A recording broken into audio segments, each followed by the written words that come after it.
Hello everyone, Carrington here from Open Heart Games, and we are here with our 12-hour charity marathon with all of the proceeds benefiting our local children's hospital via the Extra Life charity.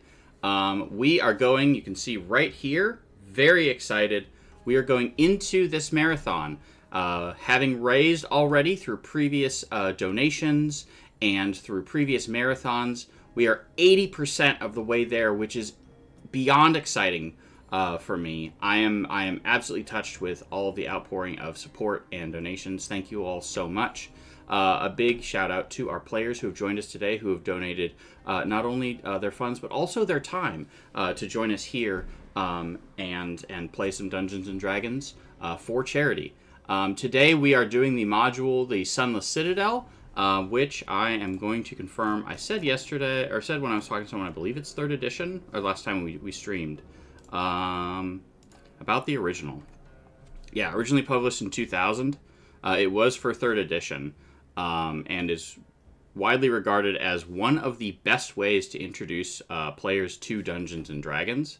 So I'm very excited to see this play out. Let me see. So everyone is at... So there's a high chance of character demise because we are all level 1 characters, just little baby characters, and so that'll be good. So we'll be playing 12 hours of this marathon all the way through until 10 p.m. Eastern Standard Time. So wish us luck for sure. We have I want to give a shout out to our sponsor, our first sponsor of our charity marathons. Very excited to have that. And that is Wicked Ways Went, a boutique provider of fine handcrafted artifacts and tabletop role-playing content since the Age of Separation. So these folks have, the founder is actually a friend of mine, and has also donated and created a very nice resource for us to use for our random potions. So when we roll randomly for our potions, we will be using that treasure table, and some of them are the ones that are already in Dungeons and Dragons, but they also have put in a few fun surprises for us to, and I'm really excited to share those with you. More on those later. So this is shaping up to be a really fun stream, and I am very excited. So without further ado, let's go ahead and I suppose dive in and introduce our colorful cast of charity marathon players. Players, if you would, some of you are familiar faces and will be familiar voices for those who have watched our previous charity marathons, and some of y'all are new. So, if you wouldn't mind, please introduce yourself and tell us a little bit about your character, and we will start with Brutus. Good morning, everybody. My name is Tom. I'll be playing Brutus, a Minotaur Barbarian. Oh, very good. And have you played in any previous marathons? Yes, I have. So pretty much, I believe all of them that you've done here. So last time I was Fidget the Artificer. Very good. All right. And Nashwa the Druid. So I'm Ryan. I'll be playing Nashwa. I've been with Open Heart Games since the start. And I think I've only ever missed one 12-hour marathon, I believe. That sounds I think the first one. Yeah. Hopefully Nashwa will survive. He's a researcher and he's a druid that likes fire. So that could be interesting down the line. I have a druid that likes fire. I'm here for that. All right, and to today and making some money for charity. Absolutely. All right, and Otis. Good morning, everyone. Mage here. I'm a regular on Thursday's stream, and I also have only missed one charity event. I am playing Otis Amberleaf, a War Domain cleric. Happens to also be an otter, because when I'm not playing D&D with Open Heart Games, I am a Pokemon variety streamer, and I have a little stream pet that's an otter. So I was like, I'm gonna bring that little boy over to the charity campaign. So we're an otter in armor. It's gonna be cute and hilarious. Nice. All right, and we also have perhaps one of the more unique names, potion bottle opening. This is Brian. I am new to the Open Heart stream. I have done other charity games with Carrington years ago. And potion bottle opening is the sound that he makes when he says his name, because he is a Kenku life cleric, and he is not exceptionally bright, which will explain some of the things that he says when he casts his spells. Love it. All right. So is his name literally just like that's that's the sound he makes? Yeah, it sounds like I can't do the thing, but it's like when you put your finger in the side of your mouth and do the popping sound. Yeah, like that's what it sounds like. There you go. That's fun. Yeah, there we go. Well, that's going to be a thing that we're going to be doing all stream. All right, and next up is Rush.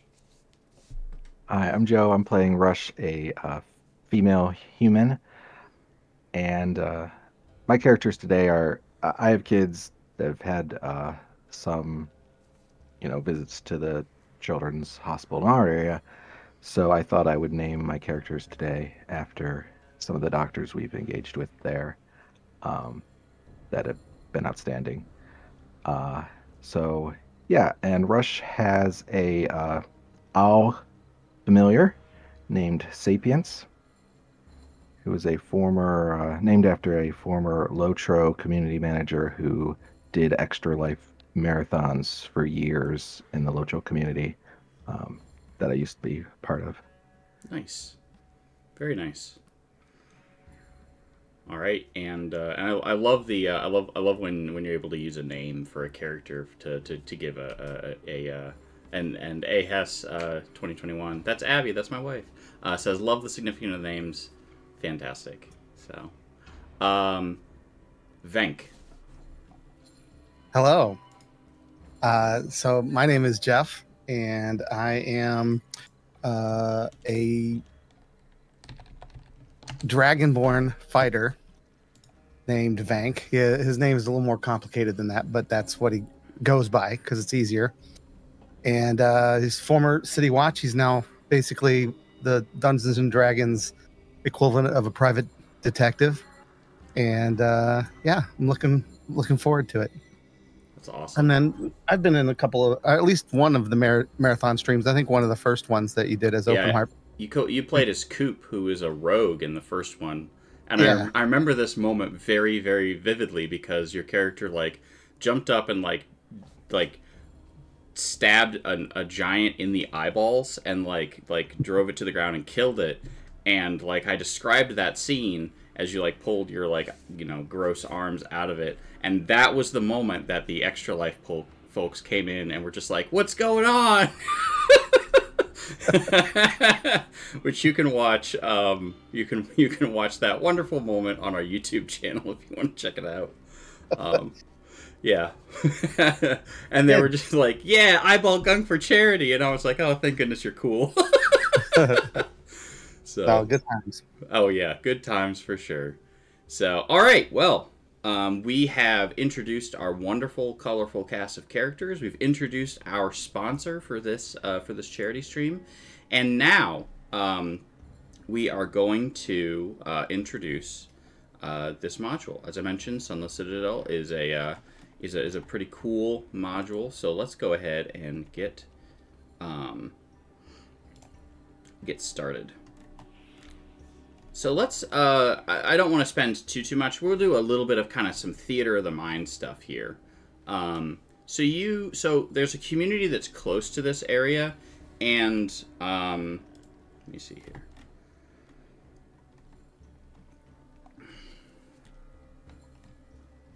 This will be fun. Do you all want it to be just like, we're going for glory? Is that why we're here? Or are we trying to find someone or solve a mystery? What do y'all think? You tell me.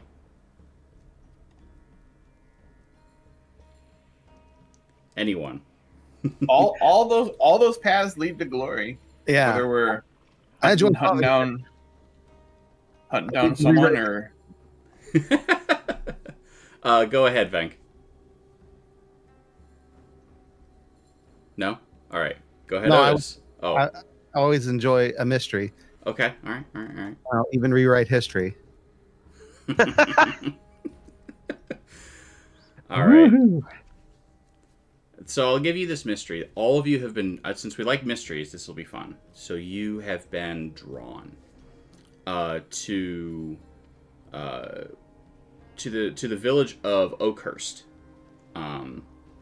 because there is a goblin tribe that are infesting the nearby ruins, which are called the Sunless Citadel, though no one really knows why it is called this.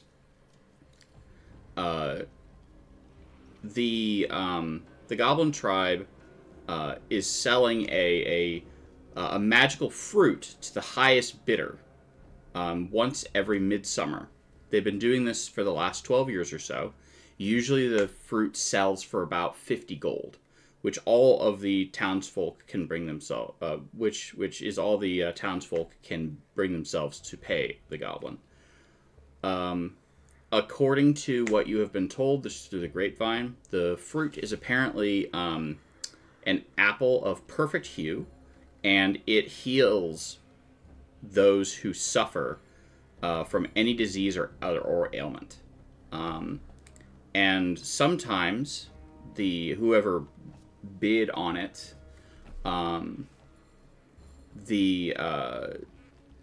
they will take the seeds and try to germinate their own enchanted apple tree. When the seeds finally germinate, it produces a twiggy mass of twisted sapling stems, and not too long after, it reaches about 2 feet in height. This small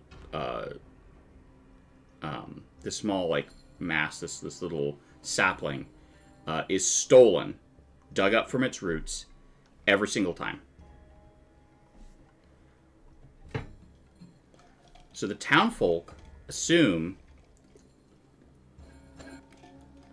that the goblins are stealing these trees back.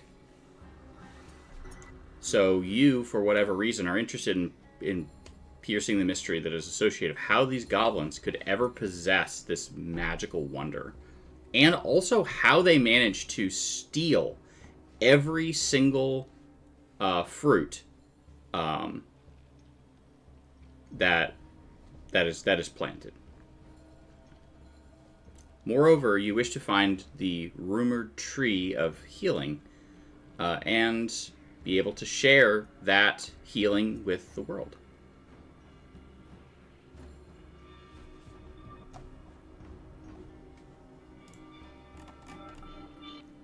So there.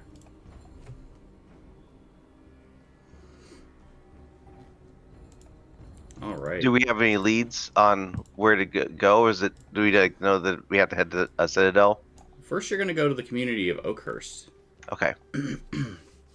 And I will give each of you, I'm going to just kind of like move this along. So the village of Oakhurst has about 900 residents. So it's about the size of my hometown, which, let me tell you what, very small. Everyone knows everyone, and everyone knows everyone's business. There's a great sense of community, although people are nosy. I love them. Big hearts to LaGrange, Missouri. So there's a village hall, there's a general store, there's a shrine, a jail, a blacksmith, and the Old Boar Inn. We're just gonna start from the bottom and go up. I'm gonna have you go to a place, interact with a person, and then they will give you a rumor. So we'll start with Venk. Who do you want to talk to? And where do you want to go? And so once again, there's the village hall, the general store, the shrine, the jail, the blacksmith, and the Old Boar Inn. And I'll have each of you go to one of those locations.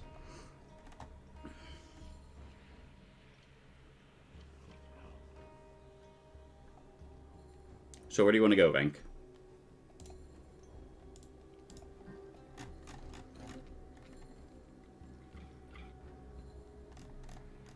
Sorry, you asked me and I was on mute. No worries. So I will go to the jail since I have law enforcement in my history there. And okay, what's up? All right, very good. So I'm gonna just go ahead and take care of that. And like I said, we're gonna go from the bottom to the top. All right. So you have heard.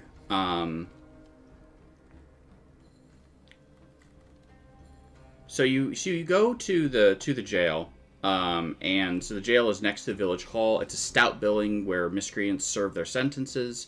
The Oakhurst constable, whose name is Philocial, who is a female half-elven veteran, she commands a force of about 16 guards and 4 scouts that are entrusted with keeping the village safe. And she will tell you, as you kind of go up and talk to her,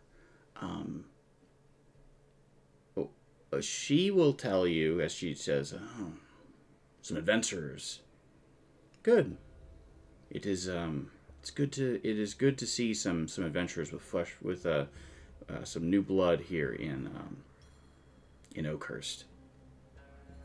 I take it you're here to discover the mystery of the Citadel. Maybe I can tell you something about it. No one knows for sure what the Citadel once was, but legends hint that it once served as the retreat of an ancient dragon cult. That's the information you get. Where does Rush want to go? You said one of the choices was a blacksmith? Mm-hmm. I'll go there. Okay. So repairing the forging arms is the job of Rurik Lutiger, a male dwarf. And he says, because I love this game, well, what can I do for you? There's my Grimwald impression from Diablo 2. Or my impression in Diablo 3. Anyways, spoilers. So, he will tell you, oh, some adventurers, huh? Well, have you come to deal with the problem the cattle herders are dealing with? The cattle herders don't graze their stock too far afield these days. They've been frightened from some stories of new monsters that maraud at night. From time to time, cattle and people who've gone out alone at night have been found dead the next day, bearing dozens of little needle-like wounds. No one's seen the creatures that caused this mayhem, nor do they leave a discernible trail. All right, and potion bottle opening. He is going to head over to the shrine. The shrine, okay. Advice, information, and healing. Oh man, stashes in chat. Advice, information, and healing are among the services dispensed at the shrine. It is maintained by, oh goodness, I love this, by Dem, also known as Corky Knackle, a female gnome priest of Palor. And she says, oh, hello there, dear. You startled me. She says, did you come in through the old road? That area, it skirts an ashen plain. A lifeless area. Make me a history check, potion bottle opening.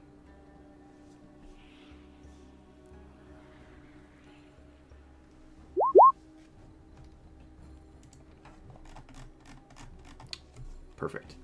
You know that this area of desolation is attributed to a long ago rampage of a dragon named a Shardalon, or Ashardalian. I'm pretty sure it's a Shardalon. But very few nobles actually know this fact. Well, you take care of you take care of yourself. And best of luck to you. And now we're going to go to Otis. Where does Otis want to go? The Village Hall, General Store, or the Old Boar Inn. Let's head to the Old Boar Inn. Garen, the barkeep of the Old Boar Inn, remembers the last time anyone, aside from Talgan and Sharon, asked questions about this. So he says, well, last time, about 13 years ago, there was this grim guy named Bellic that stopped by. He had a very large pet frog.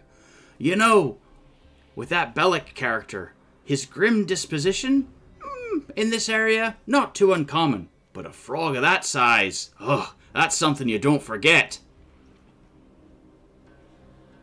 So that is, there's a person who's grim and has a big frog named Bellic. Big frog, got it.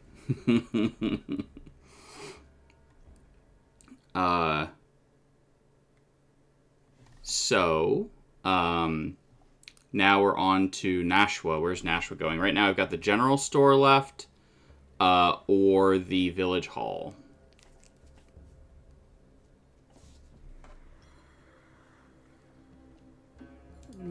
Let's go village hall. Village hall. The central government of Oakhurst includes the office of Mayor Werner Lang, a male human noble. And he says, welcome, come on in. I'm up for re-election this year, don't you know? I've been busy making sure that all of my town is improved. How can I help you today? Oh, you're here about the Citadel. Interesting. Well, there is a problem you could actually help me with if you don't mind. There's actually a few missing adventurers that are out there. Talon Hercule and Sharwin Hercule. I believe they're related. Brother and sister, I believe. Who knows? And a paladin named Sir Bradford and a ranger named Caracas. Sir Bradford was not a local, but I believe he was in possession of a magical sword. I saw it, and I believe, based upon my research and some rumors I heard around town, that its name was Shatterspike, something like that, something fancy. Anyways, well, good luck storming the Citadel. All right, and last but not least, Brutus. I guess it's the general store. All right.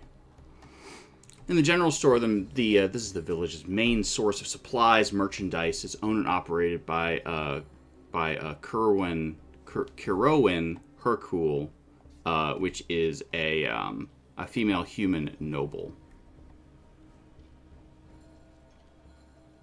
So this apparently is a relative of the two folks. Oh, thank you so much for the tier 1 sub donation. So thank you, Ethereal Jedi. Gifted to the Baconator. All right, very good. So this information, the person who owns this place says, sometimes, I'll tell you what, we could use another one of those apples sometime. But sometimes those darn goblins offer a different apple at Midwinter. That apple is corpse white. It's poisonous, even to the touch. They come and bring it in a bag. Some people buy it for whatever reason, get rid of pests and whatnot. It is toxic, let me tell you what. Sometimes we've had some people outside the village come in specifically to buy that. So those are the rumors that you've heard around Oakhurst. Does anyone have any questions? Do the goblins eat those apples? Do the what? Do the goblins eat those apples? Do the goblins eat those apples? The poison ones? Yeah. Like, are they poisonous too? They bring it in a bag, so one can assume. Okay. Oh, also, very important. So we have had 2 donations. Huzzah. First donation from the Haydens. A wandering monster appears. We're going to get to that one in a minute. And the second one from Raghav, thank you so much for your donation. So we're going to get 2 random spins on the Draughts and Delights. So I'm just going to choose at random. You know what? Actually, this is actually perfect. So it's a $200 donation. So I'm just going to do 2 magical items. So awesome. Thank you so much for the donation, Raghav. Let's have a potion bottle opening and rush. I need each of you to roll a d20. And I will tell you what you get. All right, 15. Wow. Okay. 15 and 13. One of these is, like, interesting. So the first item is Bracers of Archery.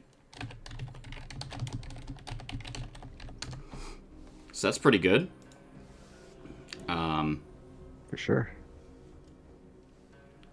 Yep. So Bracers of Archery, +2 bonus to damage rolls on attack. And the other item is not Bracers of Archery, which is a Eyes of Charming.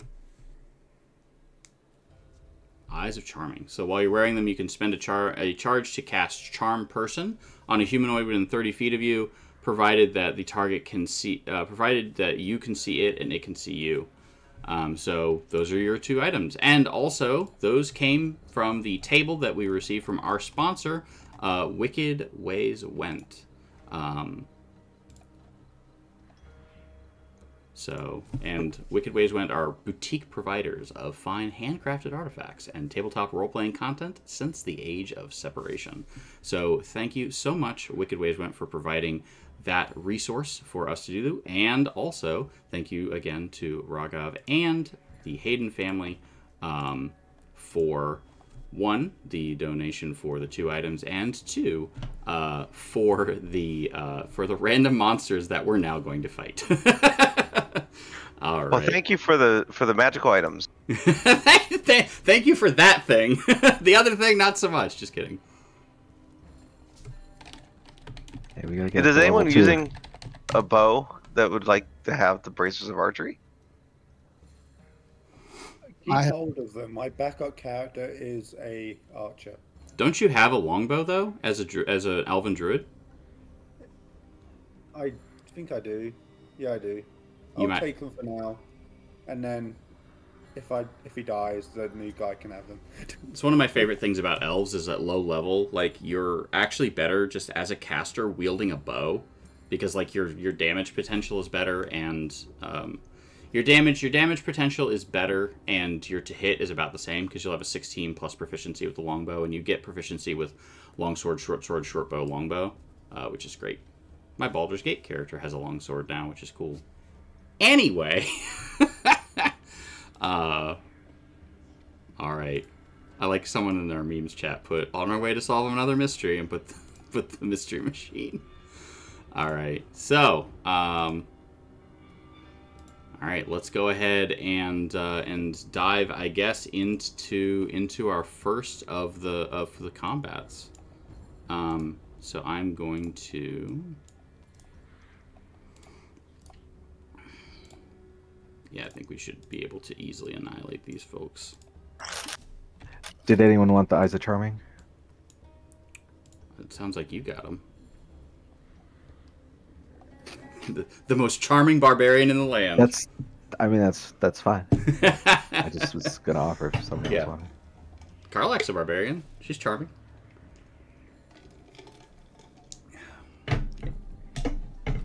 Welcome to Open Heart Games. Come for the D&D, stay for the Baldur's Gate 3 commentary.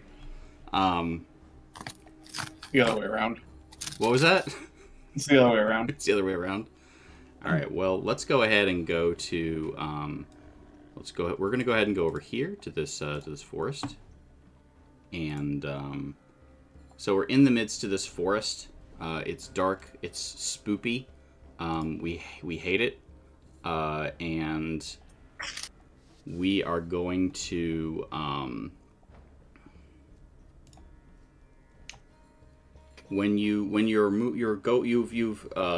one else needs to do anything in Oakhurst, right? Before we leave. Excellent. All right.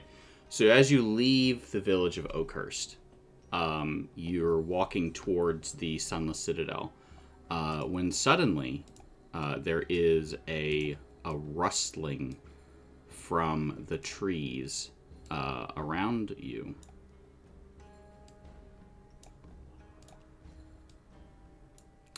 The trees, they are a rustling.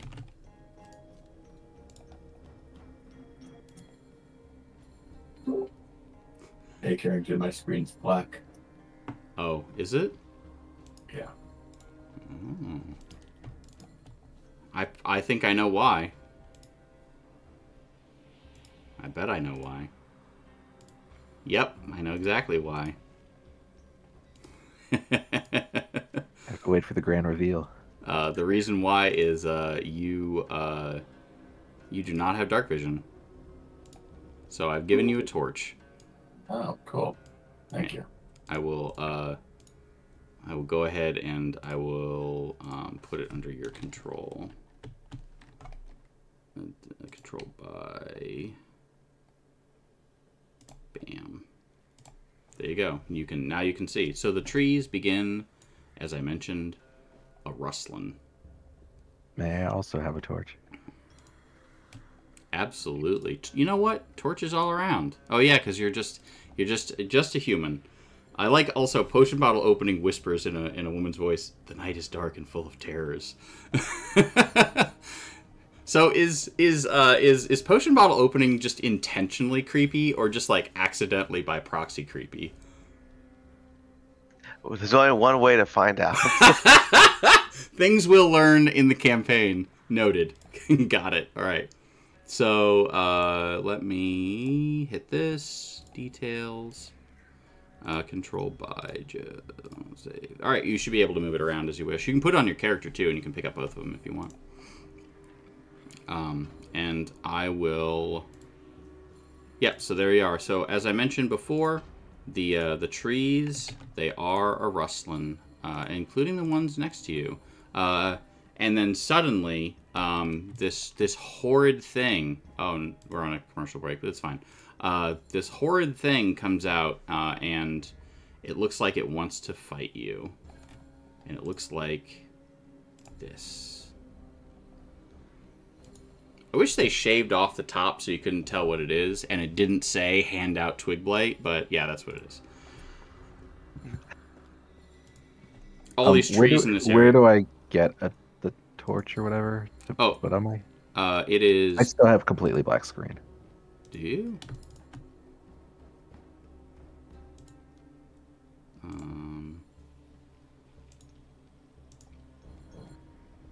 Sorry, one moment. Oh, that'd be why. All right, cool. There we go. Now can you see?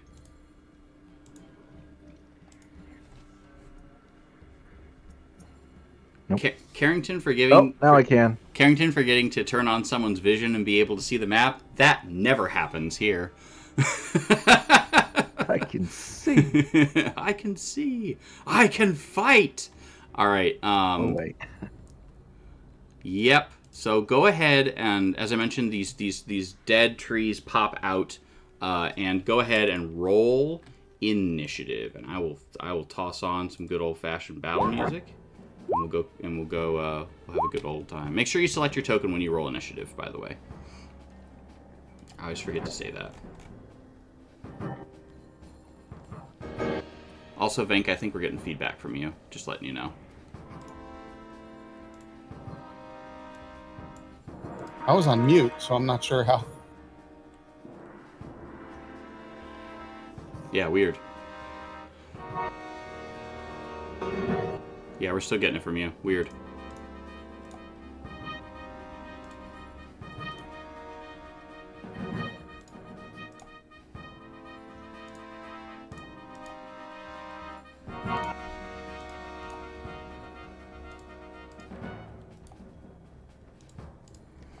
Alright.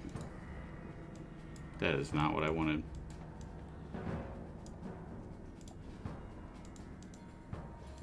Alright, we'll just do this one.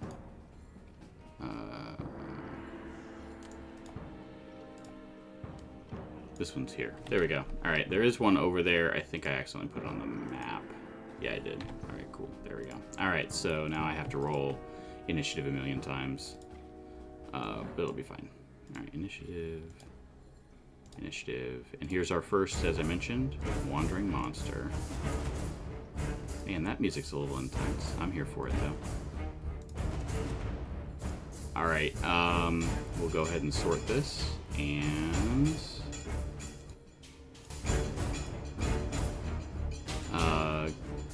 Venk, you are first.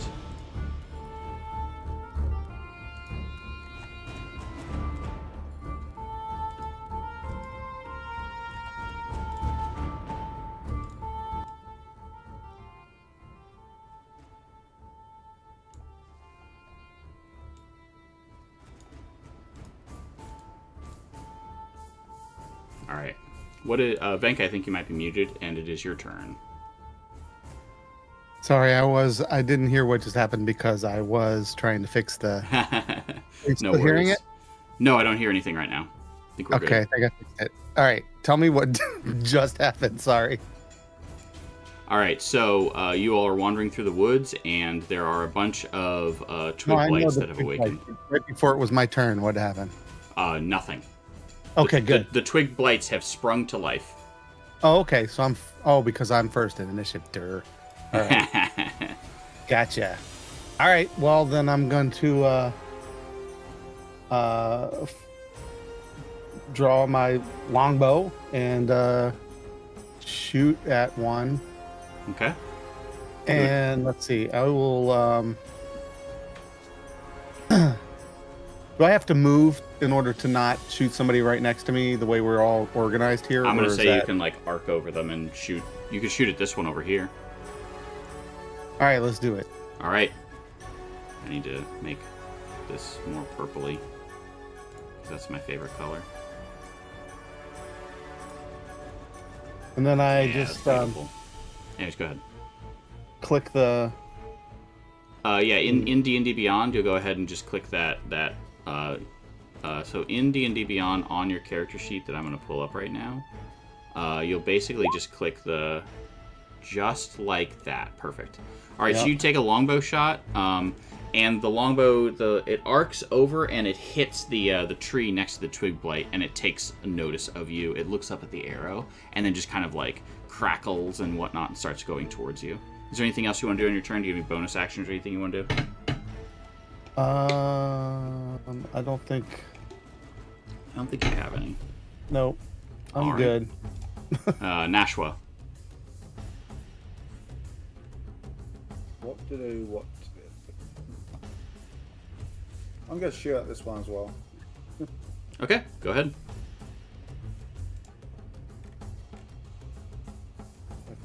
Does 13 hit? 13 does hit. Let's see. 13? What? That's so much. Oh, you rolled max damage. That's why. You hit the longbow arrow hits this guy center mass, and it just like turns into just wood chips, and just explodes. Welcome to the party. Welcome to the party, pal. Anything else for Nashua? Moving back. Got it. All right. Rush. All right. I command Sapience to assist me with my attack, and it hoots soon. All right, and I'll get a little owl. And it takes the dodge action instead. Yeah, I got a little owl here. I will approach his twig blight and attack with my greatsword, Sounds which great. is kind of like this massive, like almost like scimitar type looking weapon. Love it. This I'm gonna move next to you. I'm gonna go ahead and just make this. I'll make this kind of a dark blue color, but go ahead. All right, go ahead and make your attack.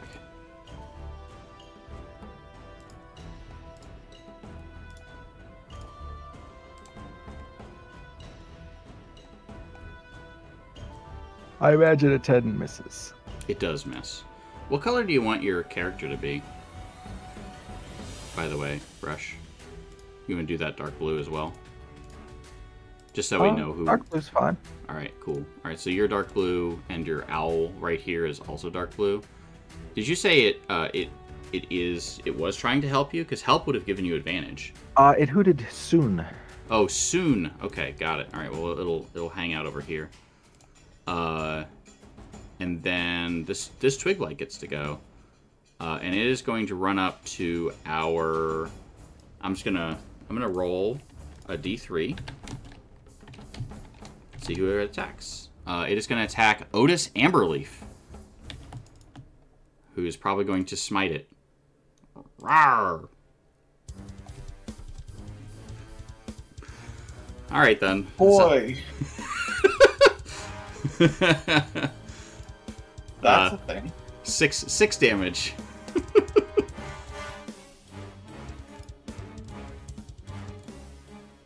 Don't like that.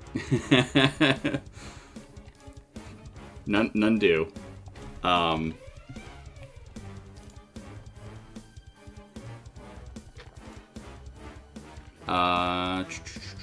Session notes. Here we go. I think we actually have a couple of things, by the by. 12-hour marathon.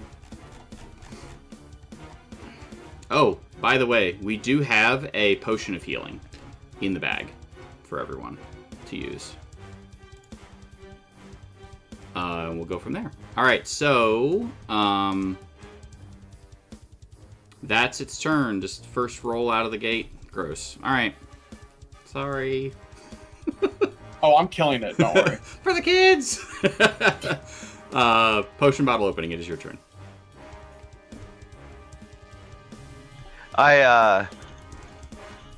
The potion bottle opening yells, "Blood for the blood god!" and then casts Toll the Dead. All right, sounds good. It will make a wisdom save, right? Does it succeed? It 13 is what it needs to do, so yes, it does. It's so wise. It's who are you? I just feel like the scene from Monty Python. Who are you who is so wise in the way of science? All right. This twig blight is going to attack Rush. It's going to rush. Does a 14 hit Rush? I don't think it does. No. All right. It misses. This one is going to probably also run over to Rush. 20-foot movement. 5, 10, 15. So it's going to get like here. And then it will, ironically, rush over here. This one is only going to get to move 40 feet because they are very slow. And it'll get right there. Yeah, so this one will run right here and it will be done. Brutus, it is your turn now. Alright, Brutus will smack this one with a great axe. Okay. A 9 will not hit. Will not hit. So I think that is it. All right.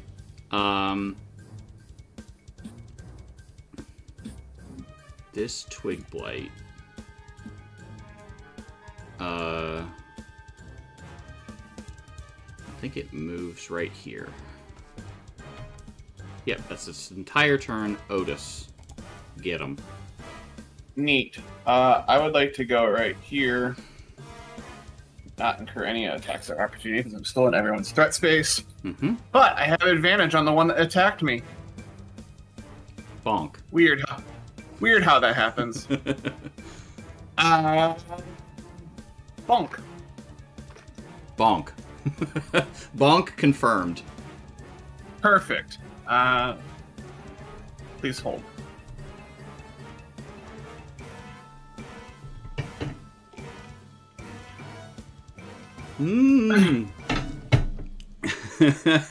So that's 7, 13, 6 of its fire. You turn it into smoldering mulch. Perfect. And then I look at this one. I'm doing a heck of a first turn just because I want to.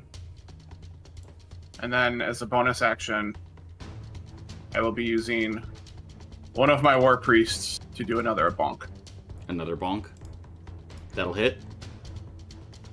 for 3. It is still alive, but you have knocked off its entire arm and half of its body. Perfect. He's having a not good day. Venk. All right. What is this thing right here? An owl. You know. Oh, okay. All right. Well, still got my bow, so I'm gonna shoot this guy right here. Maybe. Let me get my. Here he is.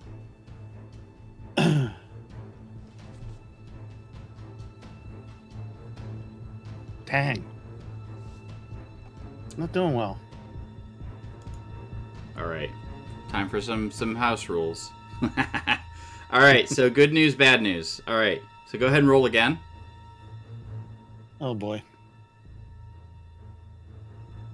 Sorry. In advance. So a couple of house rules we use here at okay, longsword. You attack with the longbow. Oh, You attack. Wrong. It's okay. Let's go ahead and Okay. take that roll. Okay. So friendly fire is active, especially for ranged attacks. So if you roll a nat 1, we'll have you roll again and see if it hits a friendly. Another house rule is there are 2. You have to take, or you have 2 short rests available to you before you take a long rest. So you can't just short rest all the time. I really like that from Baldur's Gate, so I took it. Also from Baldur's Gate, the restriction of casting spells is removed. So if you have a bonus action spell and an action spell, even if they cast spell slots, you can just do them.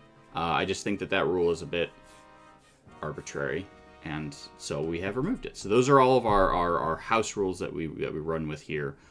So like I said, if you wanted to go like, I'm going to go ahead and cast Spiritual Weapon, and then I'm going to cast, Toll the Dead, perfectly allowed. All right, also, we have some additional donations. We have a magical weapon for Nashua, which we'll get to in a minute, and another wandering monster. And you can thank Beth and Cody for that. So thanks, Beth and Cody. Thank you. We'll get to that. We'll get to that next monster in a minute for sure. All right, so Venk, you have missed. Nashua, it is your turn. Are you not going to do the magical item? No, the wandering monster? No, my resolving the nat 1. Oh, yeah. we did. You rolled again, and we took that Oh. roll, so it will miss Brutus, who has a higher armor class. Okay. Yep. So yeah. So you're you take your longbow shot and you release the arrow, and it skips off of the back of Brutus's armor and goes flying off into the woods. Also track your arrows. Nashua, it's your turn. I'm going for this one. For this one over here? Yep. Okay. Deleted. It again just like poof of just like mulch. The nice thing is you're providing some really nice mulch for the forest. Okay, I'm going to move, and hopefully Rush will kill this one before it attacks me. All right, sounds good. All right, Rush, it is your turn. Speaking of. All right, I will attack again. But this time I'm going to remember she casts Booming Blade. Nice. And that's the wrong button. That's just the damage, yeah.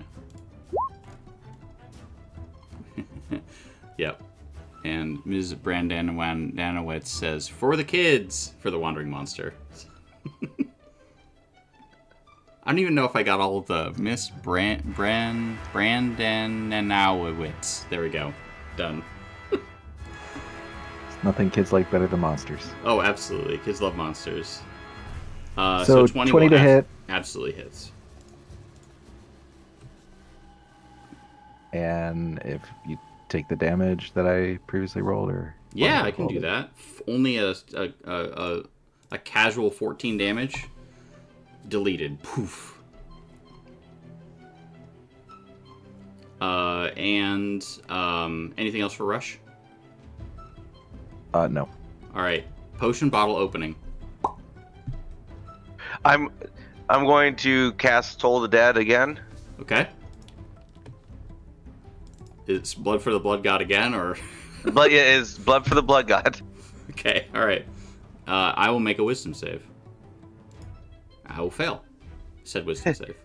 All right, and so for the casters in the group, this is unusual. Toll the Dead, as a portal opens beneath this thing, and screams of the damned come out, and then yeah, so this just it only does three damage. Was it to this one? The one directly in front of me, yeah. All right. Interestingly, the screams and the claws and whatnot only like succeed in ripping most of it away. It is like barely hanging on there. Again, it looks kind of like this one. All right. This one is going to try to attack Otis and miss. And now it is Brutus's turn. Alright, Brutus will. Oops, that's my torch. Brutus will slide over here. Mm-hmm. And probably hit it. Oh yeah, with advantage for sure. So you take your great axe and you swing through with such force. Potion bottle opening. You would expect that him hitting this creature with such an incredible amount of force would, reduce it to splinters. But instead, when it hits, it just poof into sawdust, and it just coats you. Just nothing left. Because you did like 14 times its damage. I sneeze, spraying the sawdust back at him. All right. Thank God I'm wearing goggles. Can I move here as my Yeah, my movement? absolutely, yeah. Otis. Oh, look, advantage. Yeah, I gather Oh, that look. flanking is Advantage. active. It is, but it's also, but at the same time, like if the enemies are smart enough, they'll do it to us too. Yep. Bonk. No bonk. No bonk.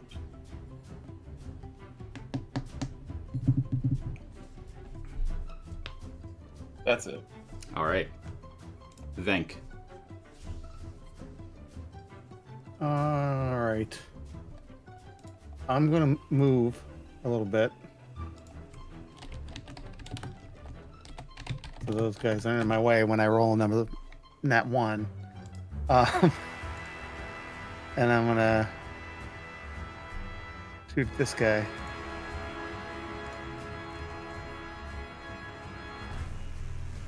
Maybe it's not working. Hold on. No worries. There we go. Hey, look at that. You hit! Yeah! All right. Roll damage.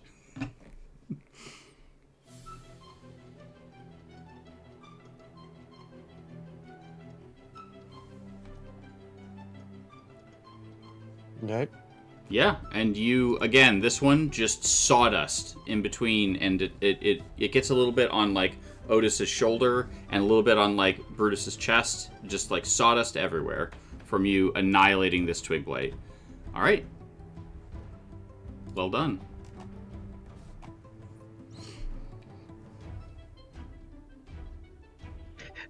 Potion bottle opening lets out a noise. It just goes do do do do do do. All right, fantastic. We'll deal with the wandering monster very soon. I have removed this real quick. I just want to pick everyone up. So we did have an item for Nashua. So we will go ahead and do that right now. Do you just want to do a +1 longbow kind of thing? I wouldn't mind a scimitar of speed, and I'll give up everything else I have. just a casual rare item. I'll give up all my other stuff. Over here looking at the Scimitar of Speed. It just allows me to be more battle focused as well with my cantrip. Also, massive plus thing. Let's pass on the Scimitar of Speed. I could do a +1 Scimitar at this level. Nah, but Longbow. maybe some armor or something that'll help my constitution. Maybe. Or I mean, also a wand. If you wanted to do like a wand of healing or something, you could do that. My moon sickle is my focus. Oh yeah, I mean the wand is something separate. So it's either a wand or a magical weapon. Your choice. And you could do like a wand of cure wounds. That would be really helpful in here. Let's have a look at wands.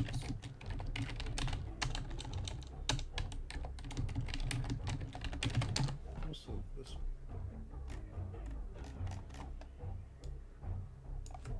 I vote for chaos, and you just roll for it. Okay, let's roll for it. Roll for it. Okay. I don't have a well. For like 10 minutes trying to figure out what I want. All right. Rolling for chaos. All right. Listen, battle music. You're fantastic, but I need you to go away right now. So I don't have a I don't have a wonderful. I have a wonderful table for two things. I have a table for random magical items, and the other one is for potions. So I don't have one for wands, but I will.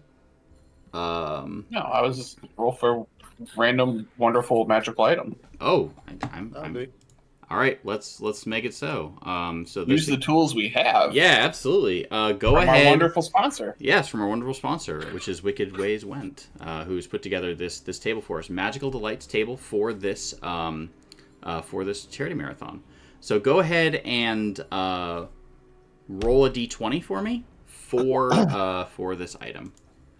10. A 10. A solid 10.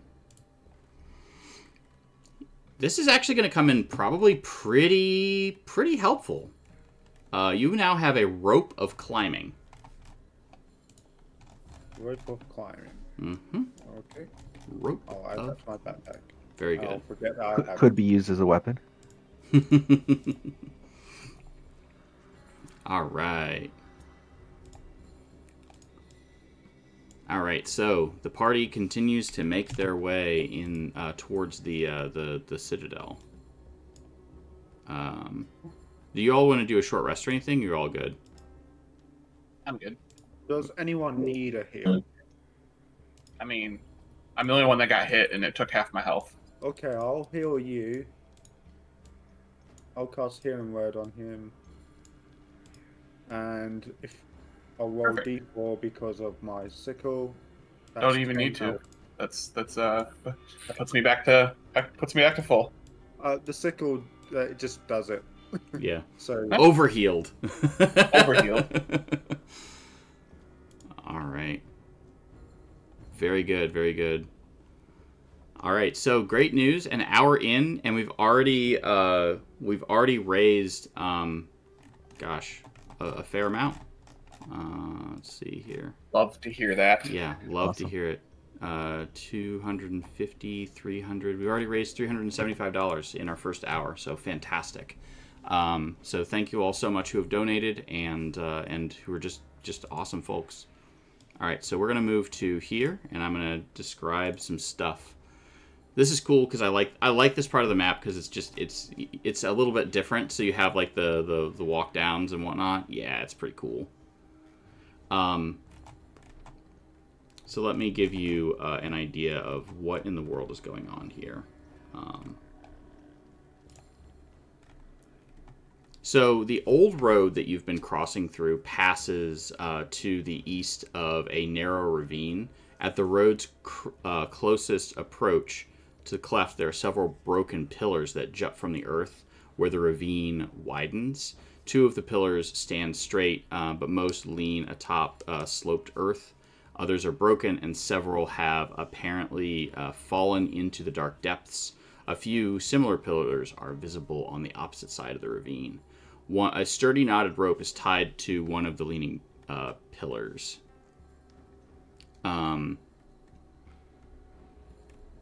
Did you want to... So before you get to this spot here, did you want to do any investigation? Or look around? Or survival? Brutus will survival. Okay. If anyone wants to roll investigation, they can. Investigation or survival. Your call.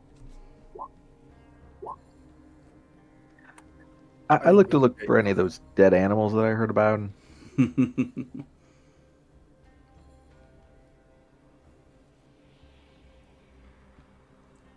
All right. So what you're able to discern is, so the pillars are worn and broken. There's graffiti in the Dwarvish alphabet that covers them. Does anyone know Goblin? Negative. No one I've knows. got loads of languages, but not Goblin. No one knows Goblin.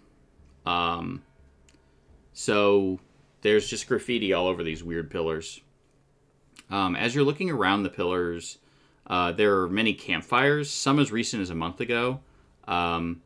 But it seems that whoever was here went to some efforts to hide the evidence of the camps from casual scrutiny. You climb down. You find yourself here on this ledge. There is a sandy ledge that overlooks the subterranean gulf of darkness. The ledge is wide but rough. Sand, rocky debris, and bones of several small animals cover it. There's a rough-hewn stairwell that zigzags down the side of the ledge and descends into the darkness. So...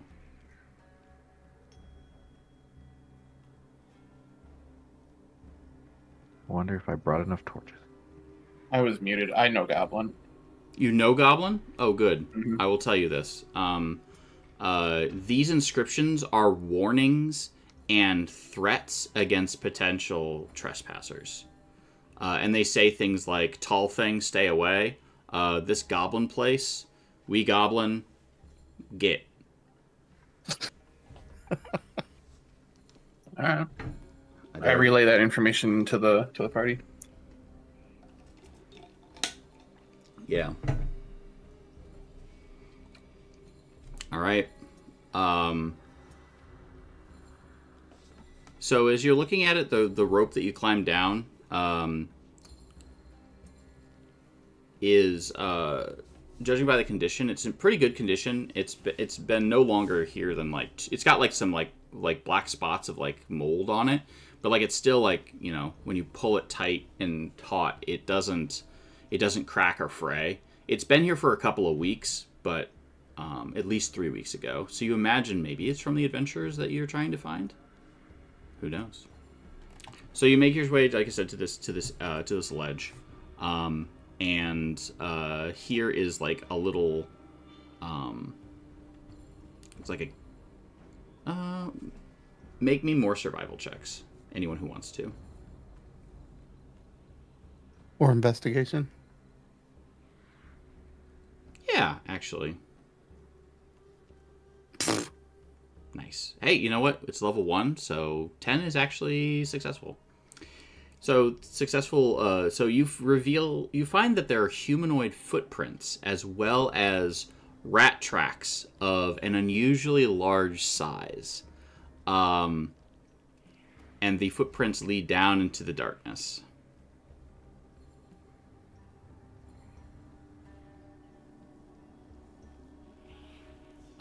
So for Coriel, you find among the rubble is an old ring of stones that contains and is covered by the accumulated ash of hundreds of fires, as though it has been lit here for a few years. Inside the ash hole are a few rough-hewn spear tips, which Otis is able to easily identify as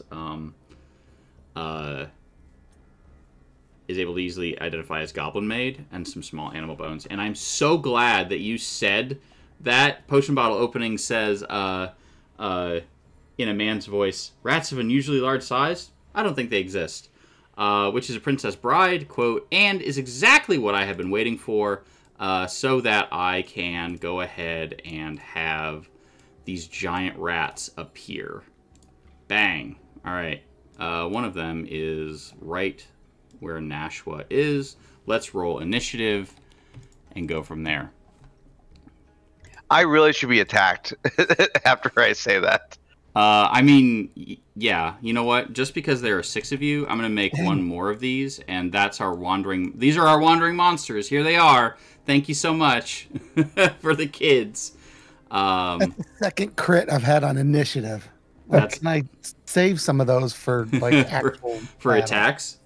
All right. Yeah. Look at I feel like a victim right now. All right. And there's that, and there's that. I mean, you have a backup character, right? I'm kidding. I do. And if he makes it level 3, I'll actually finally get to play as an Arcana.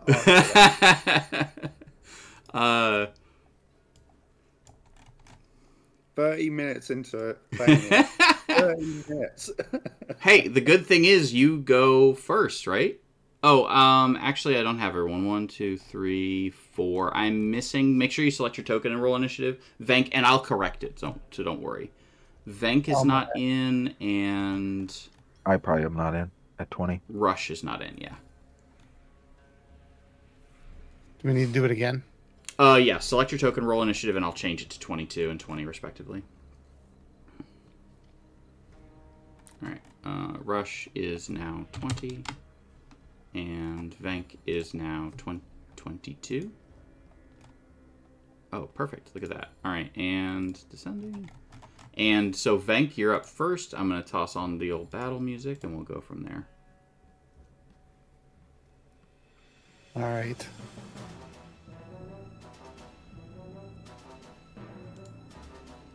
I'm going to just slash at that guy with my longsword. Good grief.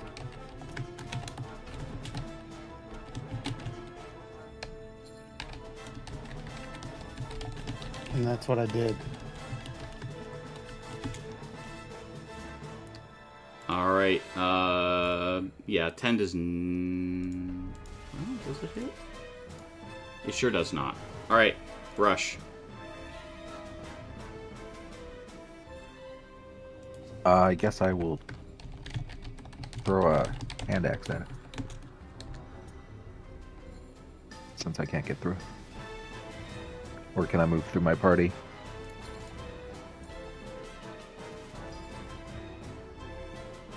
You're not gonna rush on over here? Also, this descends, like, I just want to point this out. This descends, like, into the darkness. So, like, I don't know. Terrain. Can I rush through Vank and get over in the corner there? Or, I mean, you could also rush, like, you could rush over here. Yeah, you could get there. I was thinking again next to the owl. Oh, yeah, you can rush. You can move through friendlies. Okay. All right. I will target this rat directly below me. Okay. Make it so. Oh, Mon staring down danger, and Mon stares too. 15 will absolutely hit.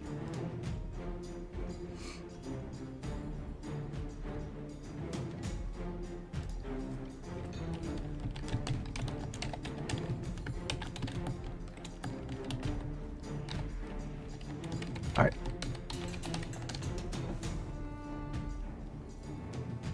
10 damage. You cut this rat in half. Now there are exactly 3.5 rats. All right. Anything else for Rush? Oh. All right, Nashua. Now that Rush has killed that one, I'm going to do something completely different. And now for something completely different. Oh, I was going to play one-shot all of them. Oh. I was going to use Ice Knife, and it explodes, and everything within 5 feet has to make a death save. Nice. So I was going to throw out the middle one. And I would eat the deck save. And then, Gotcha. okay, what today? Since all my plans have gone. What does this do?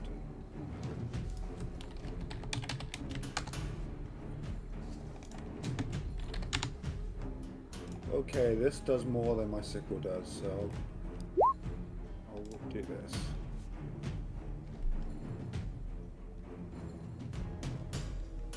And I take it a 9 does not hit. A 9 No. does not hit. No.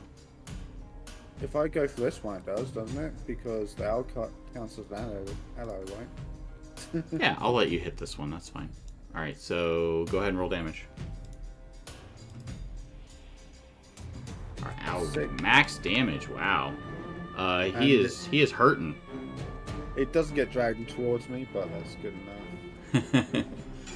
He's so close already. All right, Brutus.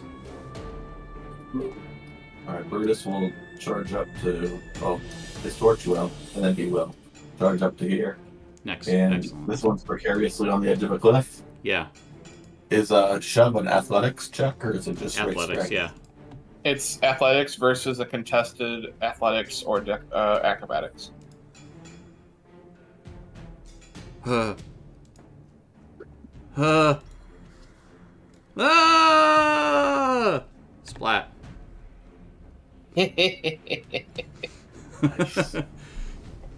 I appreciate it because that is exactly what I wanted to do. I'm glad someone did it.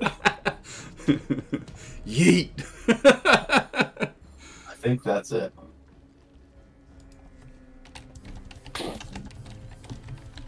Tom and I have played way too much together. We thought the same thing.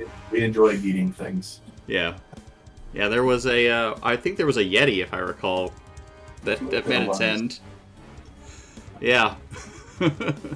Alright, potion bottle opening.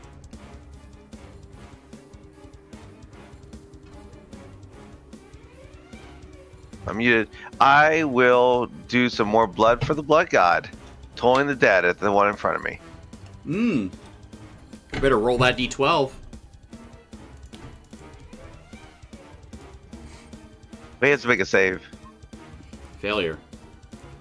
And this one's been hurt. It's been hurt. Yeah, it has been hurt. A lot. How does it meet its end? Remember, there may be children listening.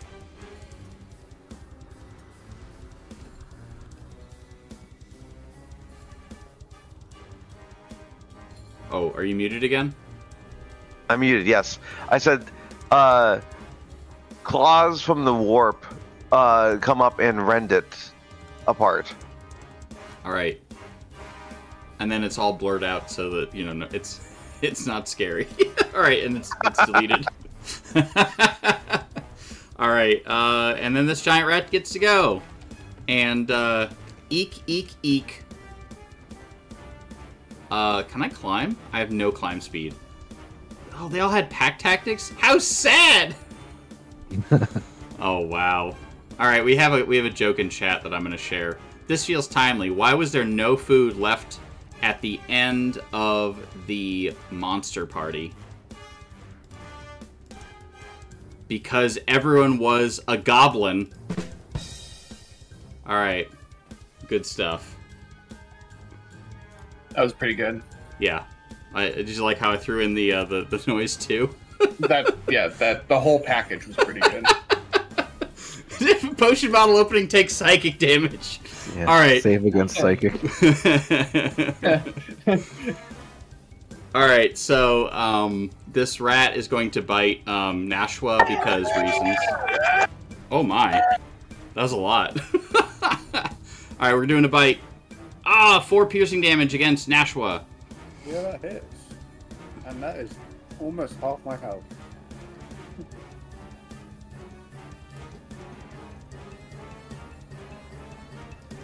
Oh, just end it.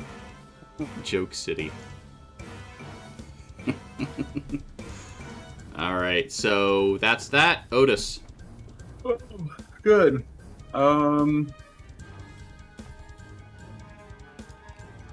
Yeah.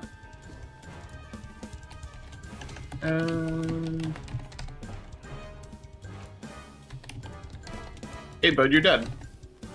Probably.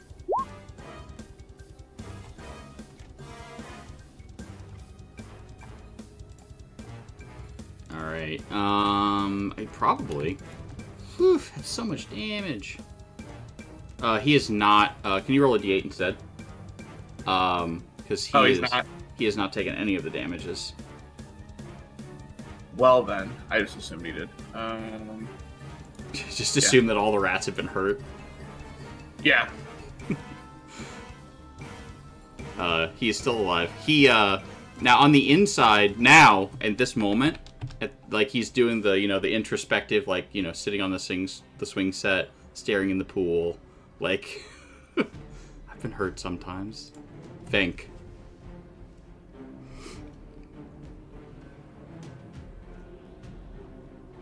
All right.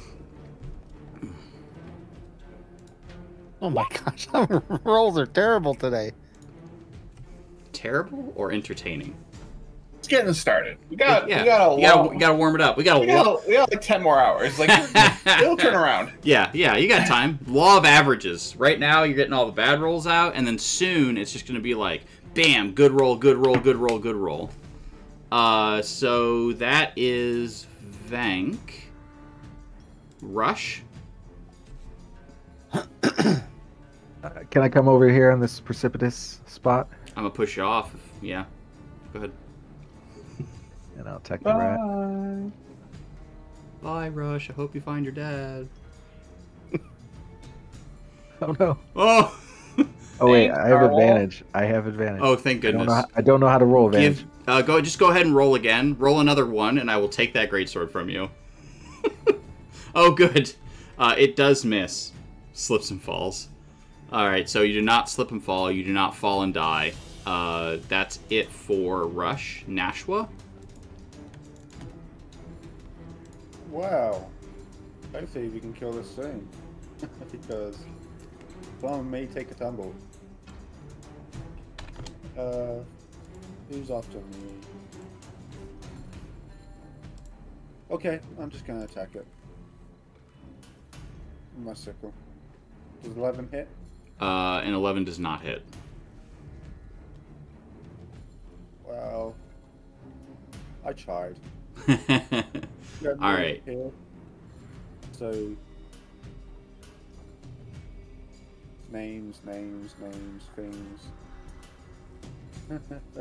Brutus can move up behind it and get a advantage.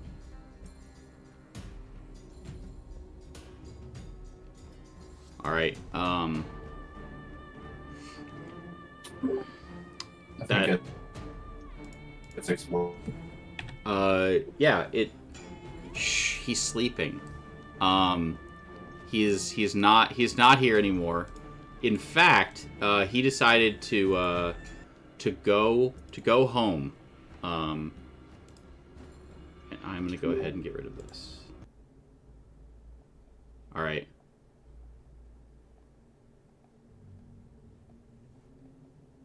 So here we are. This is the fortress. You all can move down into the next area. There's 2 other areas for you to check out. All right, as you move down here, you notice something, I think. A dead rat. There is, in fact, also a dead rat, but, you know. Yeah, there's in fact, there's a blood spot where it hit here and then fell into the darkness. So this area, there's the 5-foot wide stairs descend from area 1 are very roughly hewn, and they aren't dangerous to traverse.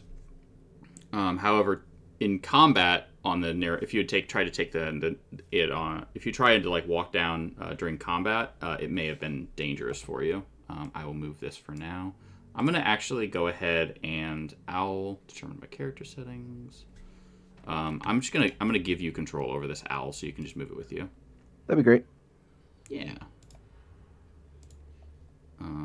So This will be in rush and save. What's the name of the owl again? Because I can actually change its name. Sapiens. Okay.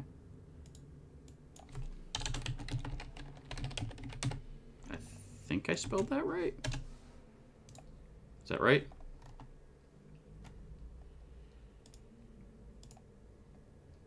Yes. Perfect. Love it. Love it when a plan comes together. Visible to everyone. And you can see its hit points. Okay, cool. Everyone can see it has exactly 1 hit point, and I will get rid of this. Okay. So anyway, so you make your way down here, and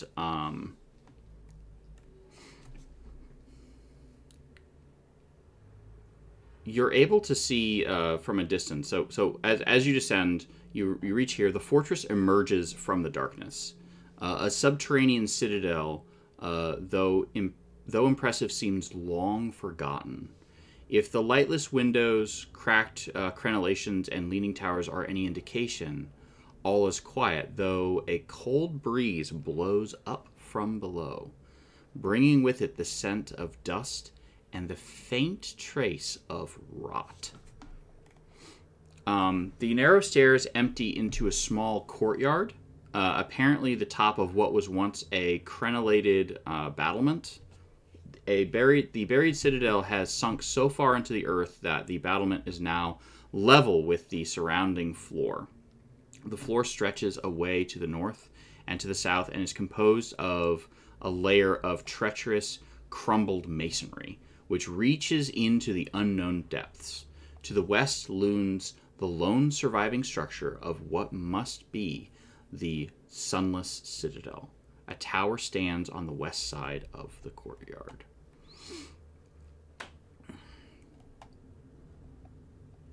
And I will go ahead and I'm going to kind of group everyone up real quick, and then we will all move into the next area together.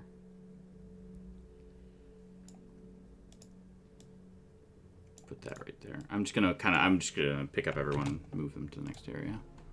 Boop.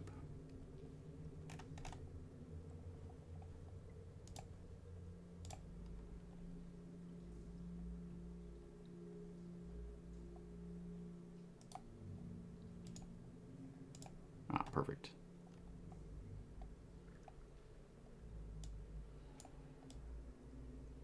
All right, so we are all now on this map,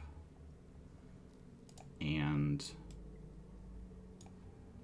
this is the area that you see. I will move everyone down here, down to this corner.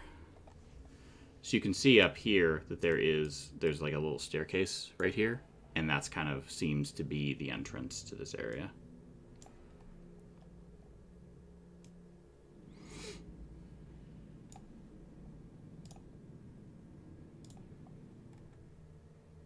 That dark black line, that's going down or going back up? This one, so where you came from, like behind you is where the giant tower thing that you kind of like walked down was. And now there seems to be like a little staircase right here. Right there. Yeah, my vision doesn't go that far.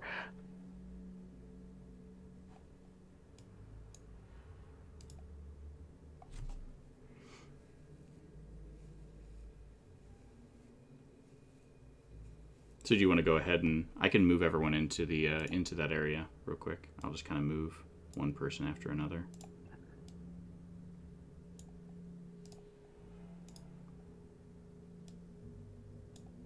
There we go.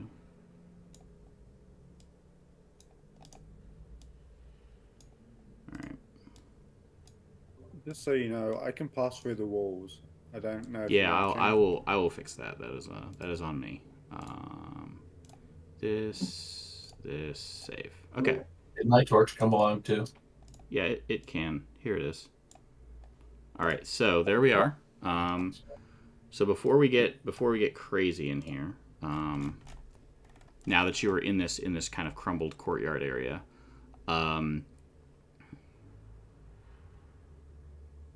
everything's kind of like falling in.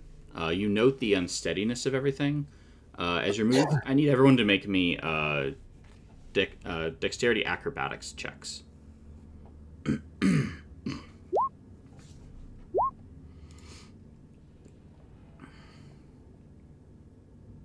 Well, lovely.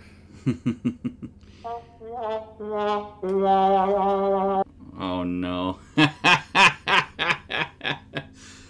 So there are, it looks like 3 of you who have fallen. So that would be Nashua and, okay. So the 3 of you have kind of fallen into this little pit here. There's actually a pit right in this area that all 3 of you are in, which draws the attention of another monster. Which 3? You, Venk, Nashua, and Otis have all Did we failed. take any damage from that fall? No.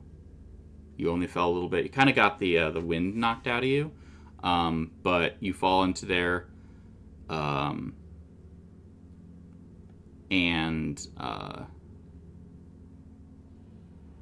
yeah. Okay. So it like as you step in, you fall. Like the floor kind of opens, everything shifts, and you fall in to this pit trap. Because like I said, this whole area is kind of like difficult terrain. And I'm gonna roll a d10. Yeah, roll a d10. If I roll a 1, no, actually, there's nothing in here. The door is open, but it seems like it's going to close back up and seal you in here. For the 3 of you, what do you want to do? It's about 10 feet deep. I'm gonna try to climb back out, I guess. Okay, make me an athletics check. All right, Venk, you're able to easily climb out. Otis and Nashua, what do you want to do? Same thing. Gonna try to climb out. Well, I'm struggling. In here. Rope of I What if got we- my magical rope out. What if we work together? Someone threw in the rope of climbing? I could just use the rope of climbing.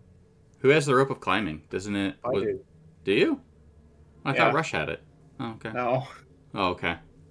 All right, rope of climbing it is. You throw it up to them, and I'm actually going to look it up because I haven't actually seen a rope of climbing before. I can post it. Give me. There you go. It's in the Rope chat. of climbing. 60-foot rope, silk. It's basically just like the rope from Two Towers, right? That Sam has. Have you got any of them nice shiny daggers?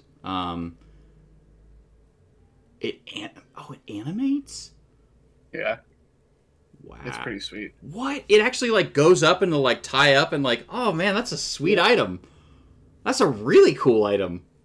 Unfortunately, it's only in it can't do it against against enemies though. Unfortunately, but it does have an AC. So, I mean, it's cool. So, all right, rope of climbing. Yeah, rope of climbing just nullified this trap. So you two very easily climb out of this. And now you know that this area right here is in fact a trap. So you can all just kind of avoid it.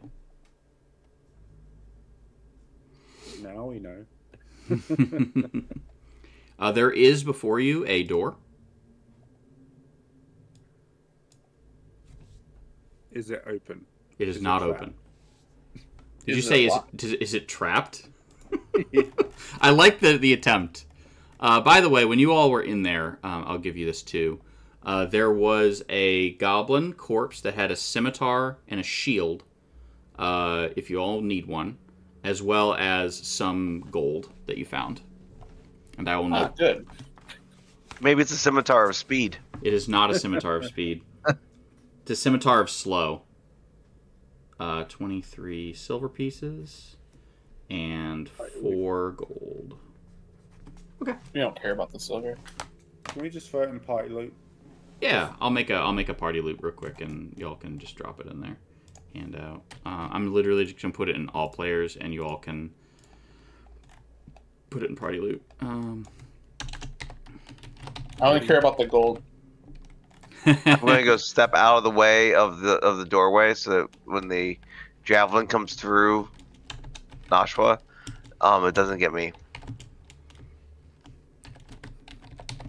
All right, 23 silver pieces, 4 gold, 1 scimitar, 1 shield. All right, that's what I have right now. I'm going to let someone else update those things from now on. You all have access to this document and can edit it. Just make sure you save changes when you're done, and then, like, you know, quickly. So, we investigated or something? Shape water? What are we doing here? I step back here. I form a staff made out of ice, and I push the door open. Okay. A little water bending action. Love it. Okay. I throw it in so it lands just after the door All right. on the floor. You open the door. So How to this slow the party down? Put one trap in the first instance of exploring. I will say that is one thing that I have found. I love Dungeons and Dragons. Been playing it many years. That is one thing. If you want to slow down your dungeon crawl, yes, absolutely that. Put a trap in the first room and watch your players learn to investigate and to trigger traps. Like make the 10-foot pole and poke things. It's great. Yeah. Okay, it does not appear to be trapped. This circular area is cobbled with cracked granite, upon which sprawl the bodies of 4 goblins, apparently slain in combat. One corpse stands with its back against the western wall. The spear that killed it is still skewering it and holding it upright. 3 wooden doors lead from this area. A hollow tower of loose masonry reaches 30 feet into the air, but the intervening floors and stairs are gone, except for a couple of crumbled ledges. And so the 3 doors are, there's one here. That is not appearing. Let's try again. There's a door here. There's a door here. And there is a door that you came through here.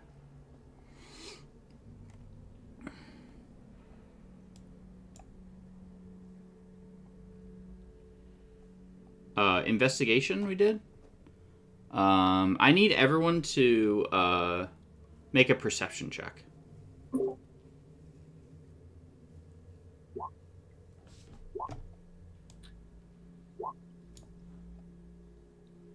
All right, so Rush, you notice that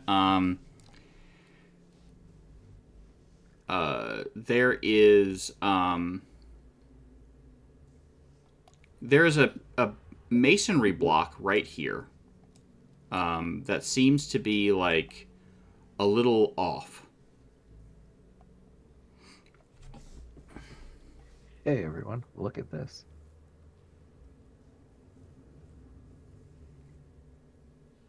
Push it. Do we have anyone with expertise with stone? I have proficiency with Smith's tools, but that doesn't really help us. I wasn't sure if there were any dwarves in the group. Okay. Nope, I am merely an otter. I'm just an otter here for the vibes. Can I investigate? You may.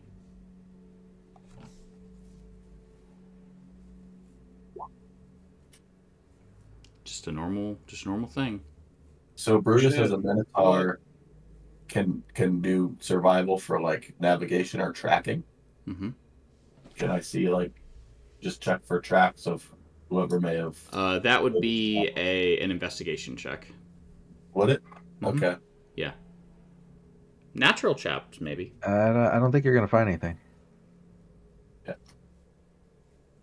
So I was going on this thing. Gotcha.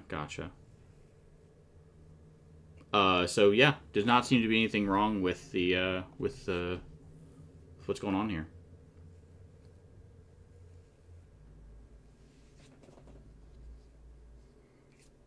So what are we doing? Push the brick in.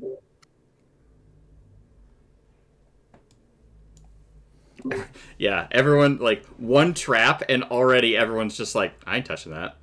So in true barbarian form, Brutus will push the brick in. Okay, so Brutus is going over probably to right here and pushing the brick in. Oh, where'd they go? Huh? I've disappeared. You've dis- Yeah. I am on my screen. There I am. Thank you. Yeah, no worries. All right. So you are you push it in all the way, and a little needle extends from the opening and stabs you in the hand. You take 1 point of piercing damage. For the children. For the children, yeah, absolutely.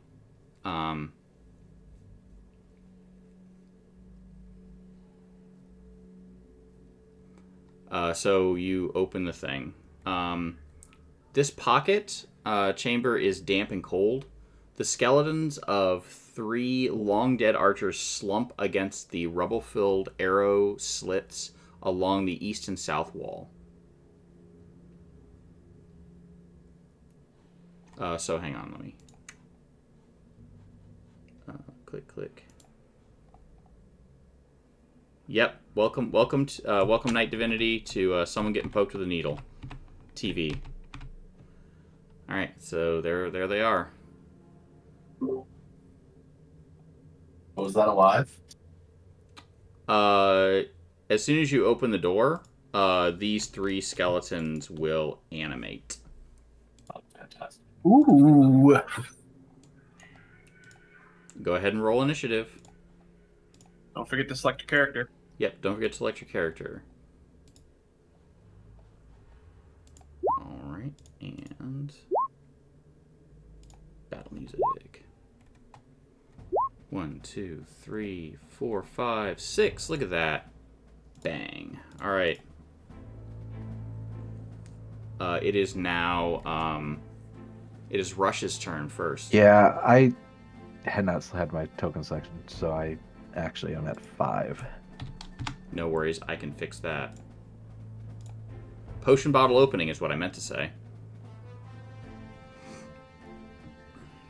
I'm going to maneuver. Actually, no, I can just see him here. I'm going to go ahead and cast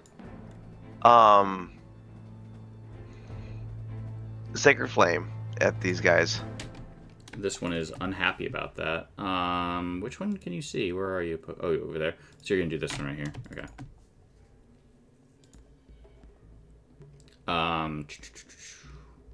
So it's a wisdom. It's Dex, right? Dex. 18. He will dodge. All right. All right. Otis.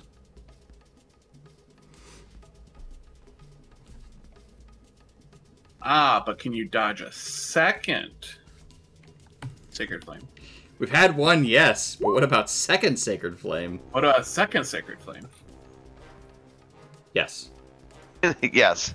I had a broken watch, and it was right twice a day. All right. So this skeletal archer will step here. It will see Brutus, and it will take a shot at Brutus with its short bow. Ba-doop. A 13 does not hit, correct? Correct. All right. It is now Venk's turn. Dexterous bones, says Night Divinity. Am I in just in a terrible position to see these skeletons? Because I don't see them. You are, in fact. But So if I you have move, to like, move right here, Over here? do you see them? I do. Brutus is in my way of arrows, though. I would say you could probably shoot over him. Just don't You've seen the way I roll today. Just don't roll on that one. Yeah. In before that one. In before the net one. Nice. There we go. That's a solid hit. Just against this first one. 9. Yeah. Ouch. It hits. It hurts. It's good. All right. Anything else for Venk? Just occurred to me that I might be in potion bottle openings way. Am I able to move again or no? Yeah, you could probably move like back here. So Yeah, I 5, just want 10. to get out of his way.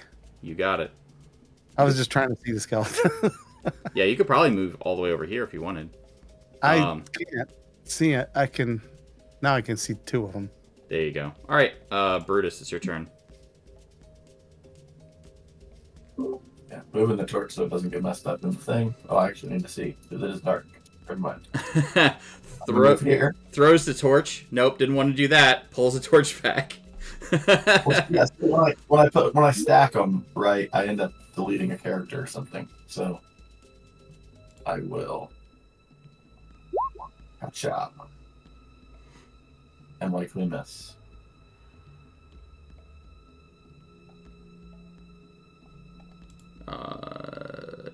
Yes, in fact. Very dexterous skeletons. Nashua. Well, let's see if I can actually do something. Can I throw an ice shard at this one right at the back? You gonna throw an ice knife? Yeah, you can. Roll to hit. That will hit, but I've still got to make the save. I'm just gonna roll 3 times. So, is it save or suck, or is it Let me just bring it up. Display. Wow.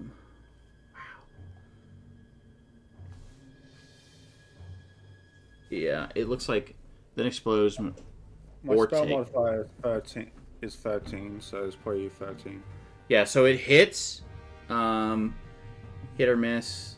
The target and each creature within 5 feet must succeed on a dexterity saving throw or take. So yeah, if it's nothing, which it looks like it was, so they just deftly dodge out of the way. Unfortunately, there goes all my spell slots. That was great. Okay. I'm sure they get a rest soon, maybe. All right, anything else for Nashua? I'm just going to get out of the way because I am now effectively useless. Not true. You have a longbow and braces of archery. But no more spells. I feel like Tony Stark in what is it, Spider-Man Homecoming, when he's like, if you need the suit, then you shouldn't have it. I'm kidding. That's a joke. But no, as a caster, I mean, I still think you're like really effective with just a longbow and the other cantrips you have. But anyway, oh, I skipped over my own person here. Can I? Yeah, I can see potion bottle opening. Stop that, you. Short bow. Cool. Rush, it's your turn.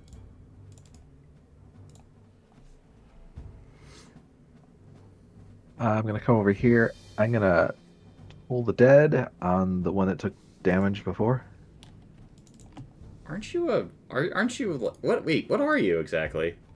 Are you a barbarian? I'm a barbarian with the magic initiate feat. You know? All right. That's why I have Find Familiar as my first level spell, and I have 2 cantrips. I have super failed. Tell him he's dead.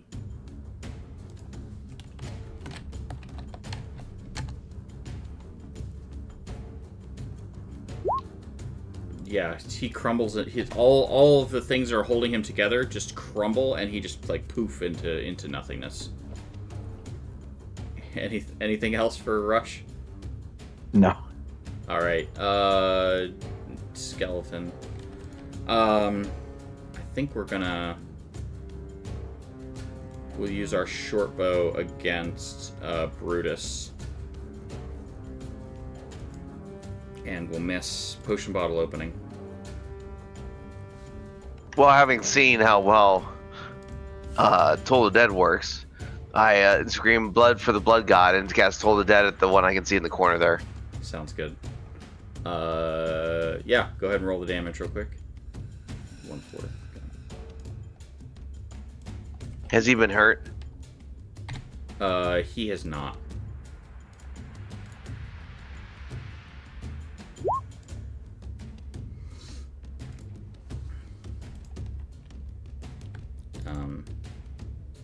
but he's very wise. He's so wise! It looks at you and says, "Ask not for whom the bell tolls, it tolls for thee." I tap my claws in an irritated manner. Okay. Claws clacking irritatedly is your next character. Otis, go ahead. What about third toll? 11sies, afternoon tea, supper. Hey, bud, you're dead. Nope. Not today. All right, Venk. Toll the Dead is the most broken cantrip ever. Wise dexterous bones. It's broken when you're level 16 and you have a DC save of 19. Yeah. I'm still on the. It should have been a D6 to D10, and then I think the spell would have been fine. No. One of my players suggested it actually goes the opposite direction, where it's a D12 before they're hurt and it becomes a D8 after they're hurt. I think that's fine. Can I rush? Can I go past Brutus, or is he blocking the door? You can rush past him. If you want to step over so Brutus can get in, you could do that too. You could move Over right here? there. Yeah. Yeah. All right. Do your stuff.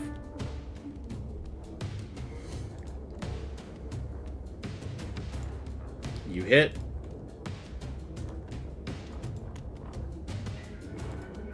Oh, I hit the wrong thing. Hold on. Ignore that. All right. We've ignored it.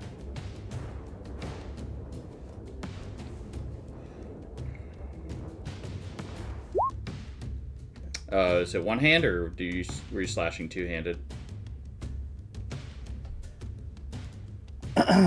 What did I hit? Oh, do you have it? Do you have two out or not? No, I just have the one. So I two-handed, I guess. Oh no, I meant do you have your shield out? I do not. Okay, so it'll take 3 damage. Got it. All right. Anything else for Venk? No. All right, and Brutus.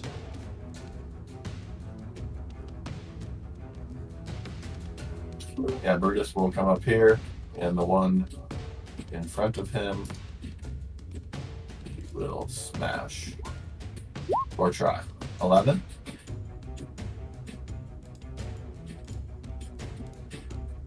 Uh, 11 will not hit. Okay, good talk. All right, Nashua.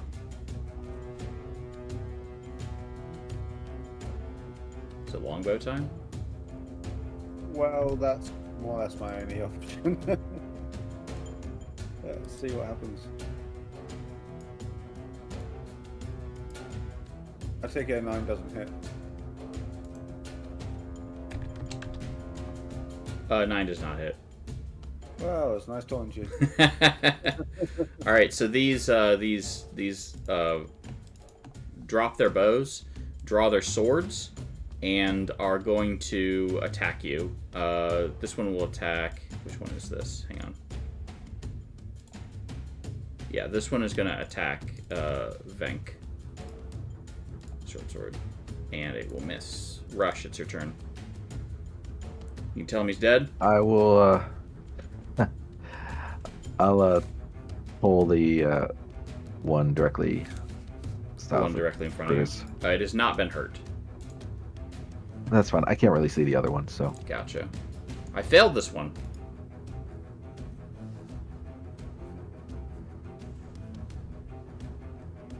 -7. Ouch. I'm hurt now. Yeah, it did not have a good day. It in fact did not like that at all. And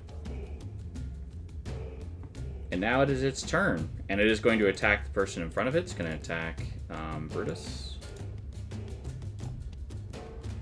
13 does not hit.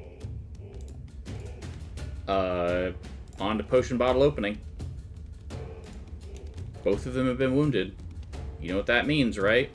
It says time to get blood for the blood god. I'll just type in, "Hey bud, you're dead."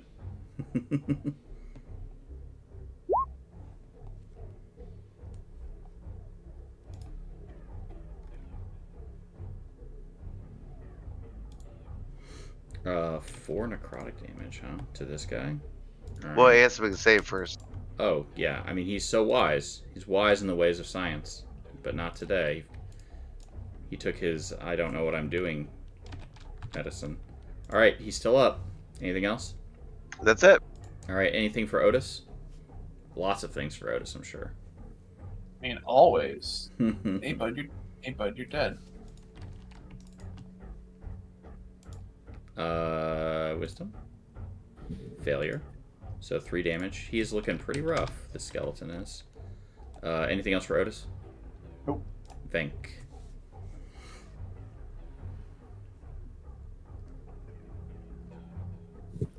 All right. Well, one thing I did notice after that attack is apparently I do have my sword out, or my shield, but Okay, noted. I didn't know. For going forward, now we know that. Yeah, it's there. I'm going to go ahead and mark you with a little shield icon, so that way we know you have your shield out. I mean, that's the reason my armor class is 15 was because of the shield. Gotcha. Cool. Without it, I'm in trouble. Gotcha. Here we go. Oh my god. Roll again. Dude. Roll one more time to see if it hits. I can't even put these Okay, in freaking in jail. I can't even take, you know what I mean? Like, can't even I'm take the stuck dice with and put this them in dice jail. the whole time. Yeah. All right. Trust. When we get to like 7 o'clock tonight, you're gonna. It's gonna be the other way around. Like I'm not gonna do anything, and you're gonna do it all. All right. So that's all for Vank. Brutus. As At least a they didn't hurt anybody this time. yeah, as a longsword skips off the side of your shoulder armor. All right. The one in front of me. You got it. You smash this. You just like compress the skeleton into the dirt, and it's gone. All right, Nashua. Let's have a look. Can I see? Okay.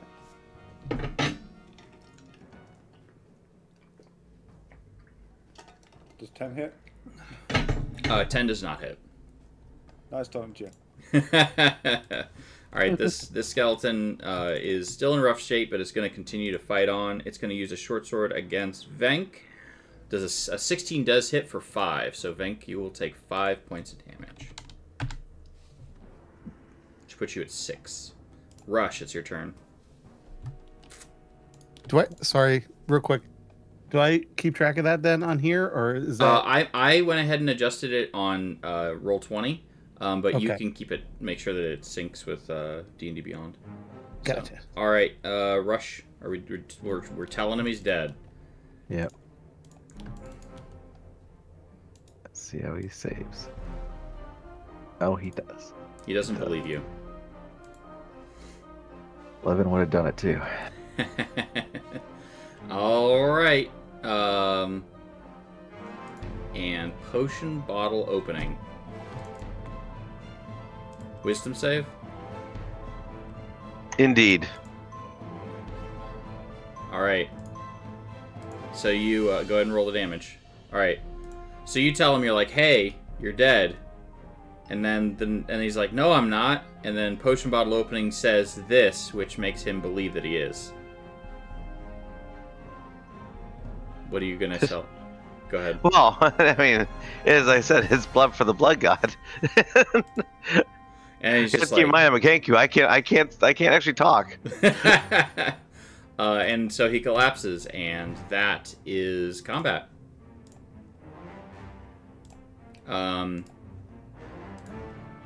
That's it. You have successfully defeated these creatures. So, searching in here, you find some stuff. I'm going to go ahead and roll and collect. I will throw this in party loot, and then we'll probably just we've been playing for a couple hours. We can take a quick break, bio and all that stuff, and we'll come back. But let's go ahead and do investigating. You dig through and you find a couple of things, and I'm going to toss some party loot. So.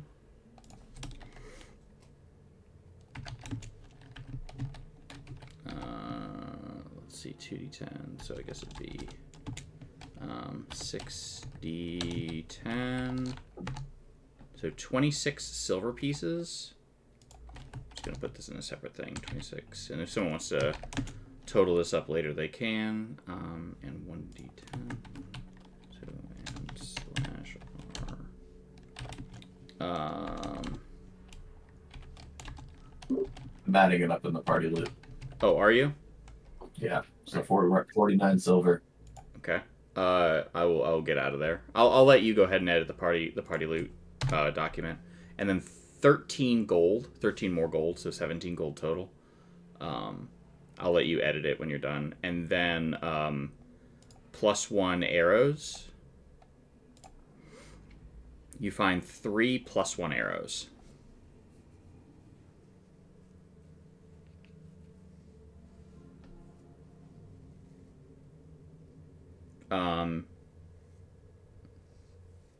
You also find I'm just gonna roll some numbers. 20.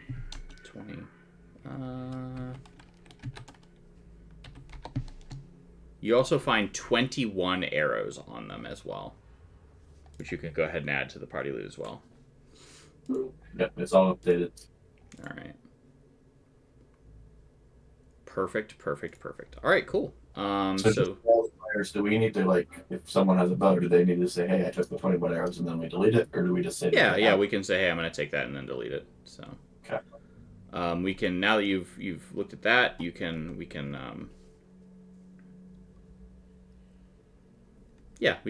check all of this. So it is almost noon. We've been playing for 2 hours. Let's go ahead and take yeah, let's do our first break. This one will be if you want to grab a snack or anything like that. Do 15 minutes, you think? Does that sound good for everyone? Sounds good. All right, cool. We'll see everyone back in 15 minutes. Once again, this is Open Heart Games, and we're doing our 12-hour marathon with all the benefits that are benefiting our local children's hospital through Children's Miracle Network Hospitals and Roanoke Carilion Children's. We are right now just shy of when we get back, there will be another wandering monster that will appear. Thank you so much, Arpulis, for donating. And we're so close. We are 11% away from our yearly goal. We have just over $500 left to raise. We're only 2 hours in. We're doing great. Awesome. We will be back soon. We'll be back in 15 minutes after our break. And we will continue rocking and rolling. Thank you so much. We'll see y'all soon. Hello, everyone. Carrington here from Open Heart Games, and we are back with our 12-hour marathon for Extra Life Game Day 2023. We are raising funds for our local children's hospital, Roanoke Carilion Children's. And we have some wonderful folks here who have volunteered their time and also donated to our fundraising efforts. And we are really excited to get back into it. We are running through the Sunless Citadel, which is one of the beloved modules from 3rd edition. It's actually it's heralded as kind of one of the best introductory modules that has been written for Dungeons and Dragons across the way. I have played through it once, I believe, a long time ago. But it is a good introductory module. It definitely teaches players very early on that you need to check for traps. So it's good stuff. So we are going to deal with a wandering monster here soon. If you'd like to donate, there's a donation link in the stream chat. And you can also go to extralife.org/team/open-heart-games, where you can donate to our charity. And all of the money goes directly to our local children's hospital. We don't touch a dime of it. It is all 100% for helping children in children's hospitals. So, I think we can go ahead, and we are so close, by the way. We're so close to our goal. I'm so thankful to everyone who's donated. Thank you so much to everyone who's donated throughout the year, and not only for this marathon, but the previous 2 marathons we did this year, and who have donated throughout, even during our regularly scheduled streams. We are so close. We're in the home stretch, and we're already 2 hours in, and that is fantastic. And again, we are so thankful to everyone who has donated their time and also monetary donations as well. So let's go ahead and dive right back in as we have our colorful cast of characters, but this time we're going to switch it up just a little bit. We're going to start at the bottom with Venk, and go ahead and introduce who you are and who your character is, and then we'll go back up to the top. All right. I am my name's Jeff, but my character is Venk. He is a dragonborn fighter with an archery kind of specialty, and then he is former City Watch, so likes to investigate mysteries. Does he drink like black coffee and like he's on the beat and that kind of stuff? Yeah. Hard boiled. Yep. He's wearing a stained wife beater and he's barefoot right now. Oh yeah. Yeah, and I'm sure his office is just like a mess of papers, and he's got like, you know, the red lines that are connected to everything because he went rogue. Yep. Okay. All right. What about Rush? Hi, I'm Rush. I'm a female variant human barbarian, which with the magic initiate feat. I have a familiar named Sapience, and I use a two-handed great scimitar. Nice. Really a sword, but just kind of fashioned that way. Nice. All right. And my real name is Joe. Oh, very good. All right, and potion bottle opening. I am Brian. My character name is the sound of a potion bottle being opened. And he is a life cleric who tends to worship deities that are not from the Forgotten Realms. He just kind of has a lot of them that he just throws out there and sees what sticks. So is he like the guy from the Mummy that's got like the, oh nope, what about this one? Nope, what about this one? Yeah. All right, excellent. And Otis. What's going on, everyone? Mage_07 here and in chat, and I am piloting Otis, the Otter. Otis the Otter. War Domain Cleric, just wants to bonk things, and when he can't bonk, he tells them they're dead anyways. Very nice. All right. All right, so what about on to Nashua? I'm Ryan. I'm playing Nashua the Druid, and yeah, for the kids. All right, very good. And then is Brutus back? If Brutus isn't back, I was told to say Brutus is played by Tom, and Tom is making Tom is making ribs. All right, and we actually just got, so yeah, you know what? This is a good one. Let's do this. Let's do this right now. Taking out the cards that we've seen before, we just got gifted a draw from the deck of many things. Thank you, Wellman. Holy heck, let's go! Wow.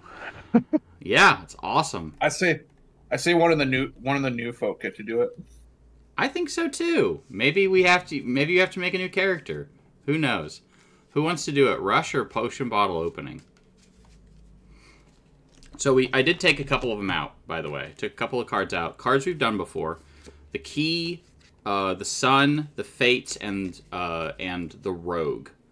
have all been taken out right now. I say we roll for it, and then whoever gets lower gets All to right. draw. Let's see. Roll 2d20. 2d20 or just Or roll? sorry, roll Each of a us roll a d20. 20. Roll a d20 each. Rush rolled a 1. No, I don't think that was that wasn't a roll. Oh, it wasn't? Oh, it just did. Okay, it just says exactly equal. All right, Yeah. potion bottle opening. You are going to be drawing. I'm going to draw, and just to make sure that everyone knows that I'm doing this honestly, I'm going to shuffle them up so you all can see here. And there's no anything, no deception, no sleight of hand, no quick anything. And then I'm going to draw from it, and here it is. This is Uriel.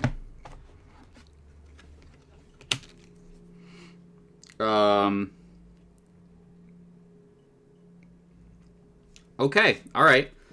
So you have been cursed.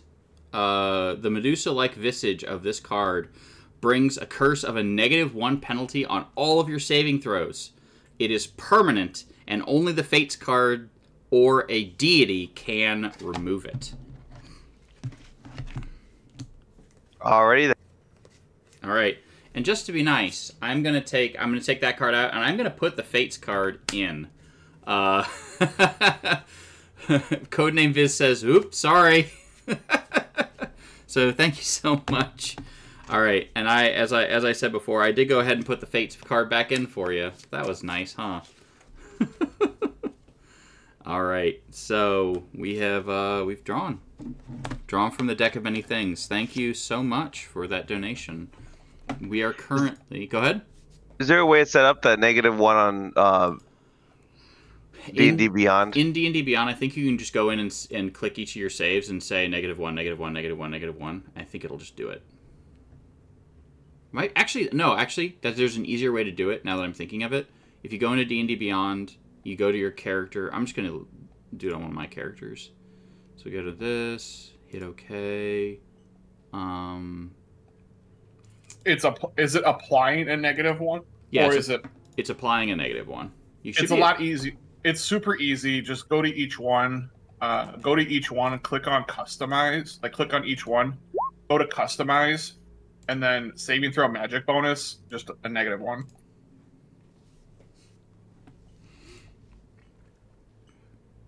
Yep. Yeah, customize, reason that, and it'll just do it. And then yeah, you can source notes of like.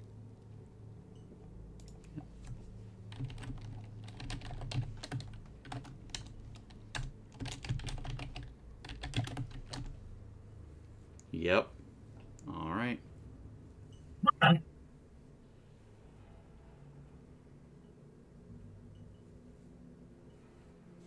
Alrighty.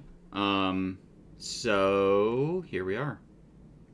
We are back. So we've dealt with that. That has been the I bought a physical deck of many things. Also, when the new deck of many things supplement comes out, I will replace this. This has been great. I love it. But I will replace it with that supplement when it comes out.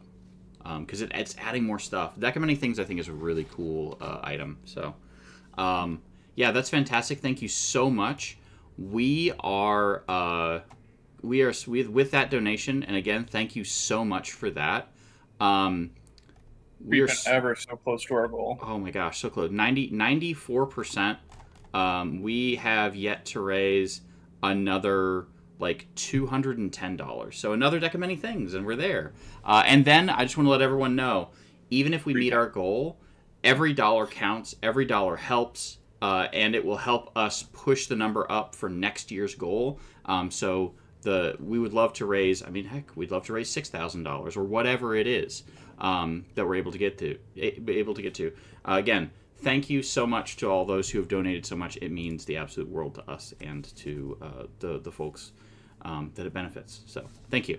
About this time, you're walking. You've completed. I'm going to pull Venk out here. You have you have you've completed everything that you're doing. You've gotten all of the loot, and potion bottle opening, and suddenly a card appeared in front of his face, and then the door opens, and there are two. This is our random monster. There are two hobgoblins walk through and are like, yeah, you know, that's what I told him. That's what I told him. I said, there's too many rocks outside. Someone's going to trip and fall. And you know what he told me? Good. I couldn't believe it. And the other guy's like, yeah, this place really going to heck. All right, and they turn around. Oh, what? And draw their swords, roll initiative. It's funny because someone tripped. Anyways, let's drink here. Don't forget to select your token. I think everyone did. But...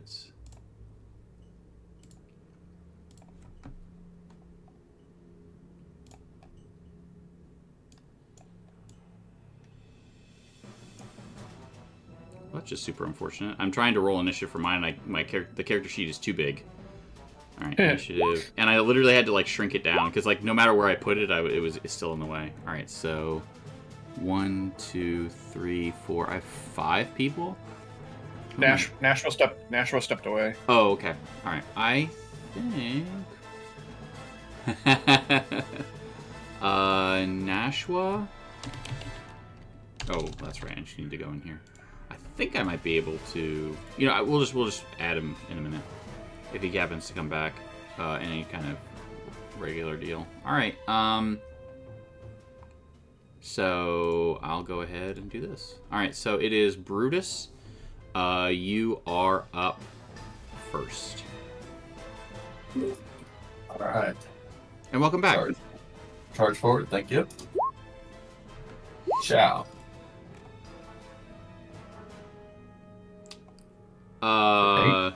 Is that initiative? Oh, okay. Nashville rolled initiative. Okay, 23 for 8. Okay, yeah, you hit him really hard. Very good. Oh, and I will push him back, or try to, with hammering horns. Okay. DC 13 for the kids. There it is. There it is. So it has to make a strength save. Yep, DC 13. Nope. So he's pushed back 5 feet.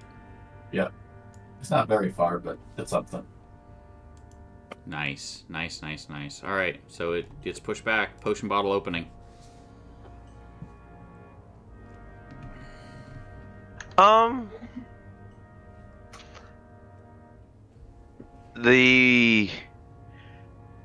gonna try to help out Otis Amberleaf here. Okay.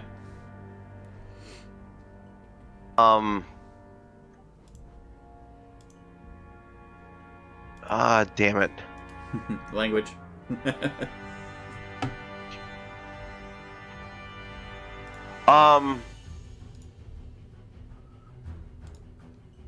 I am actually going to prepare a spell to trigger after this guy goes. Like after his turn, I'm gonna use my spell. Have my spell go off. Thank you. There we go. My mistake. What's that? Oh, I left it on me for camera full. Oh. There we go. All right. You said you're gonna prepare a spell. What's the spell? Command. Okay. Okay. After that guy goes, I'm gonna do the command before Otis goes. Got it. All right. He is going to. I feel like they have an ability. An ally. Man, that is the fact that you knocked him back is like so important. Because otherwise, like he would have you'd be having a bit of a rough day. We are gonna go ahead and attack with a longsword. Does an 18 hit against Brutus?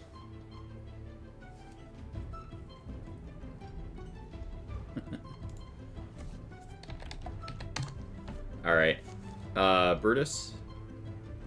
Yes. You'll 18 hits, right? Yes, it sure does. I'll take 10. Yep. I'm down to I did down to not 4. rage. Yeah, I did not rage. All right. And now it is Otis's turn, which means it triggers the this thing. The command is Kneel before Zod. okay. Wisdom save, right?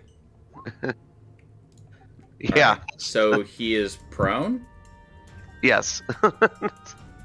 All right. He is prone then. All right. So he is kneeling. All right. Otis, get him. Don't gotta tell me twice. Just for added measure, I'm gonna flank.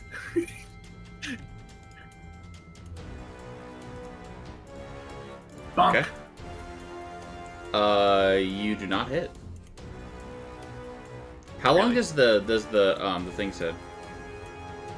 What? Huh? How long does the thing? How long does the command last? It's just one round, so he'll be able to stand up next round. Okay, got it. Rush, your turn.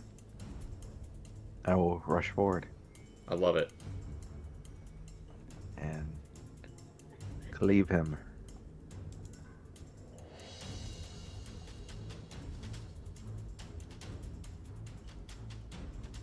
Uh, 15 does not hit. I Oh, rolled a 23 does. Sorry about that.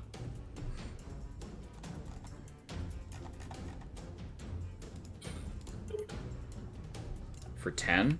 Ouch.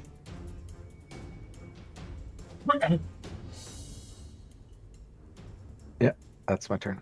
Alright. Venk, it's your turn. They're both looking pretty rough.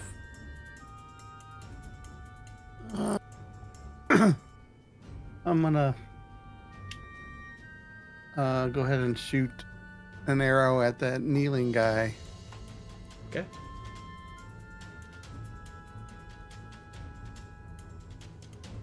Does not hit, unfortunately. Doesn't he have advantage, so he should roll again? Does not have advantage because he's prone. So, he has... You have... Brutus disappeared again. Oh, did you delete Brutus? Oh no! No, then I tried to click him and now the screen's dark, so I'll just keep the torch off of me. I think you deleted yourself. I didn't press anything. Okay, Uh, maybe backspace.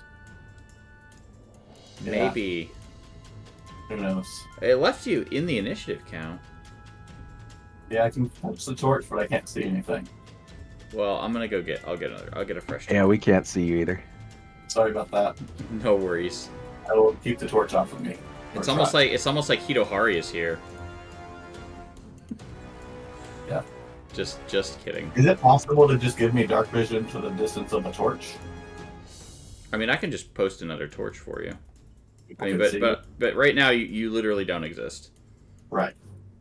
Sorry. No worries. It happens. There you go. It's actually not a bad idea for management. What, for him to just have dark vision? To the distance of a torch. Dynamic lighting. Yeah, gotta do a little that. bit shorter. I got it. It's 20 feet, and then dimming. So the night vision distance would be 40 feet, I think it is, with it being dimmed at 20 feet. I think that's correct. Yeah. Okay. Thank you. Should I just leave the torch then? Yeah, you can just leave the torch there. All right, Venk, sorry. You missed Nashua. Let's see if I can do a better shot. If you're well. Oh, wait a second. Oh, okay, never mind. That Think is right even here. better. All right, what happens when you shoot at this guy?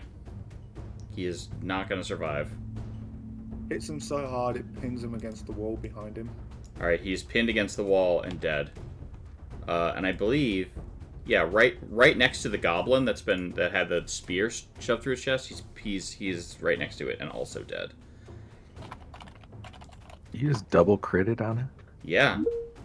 He's extra dead.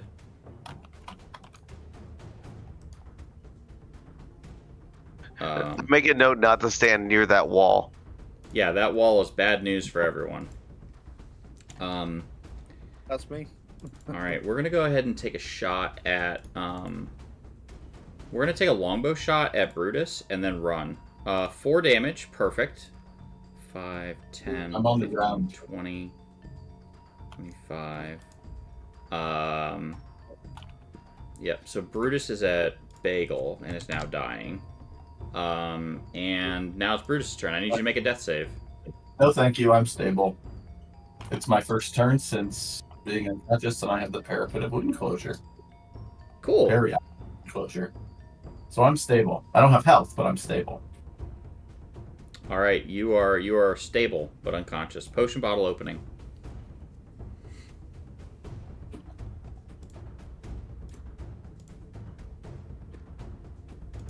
I'm going over here.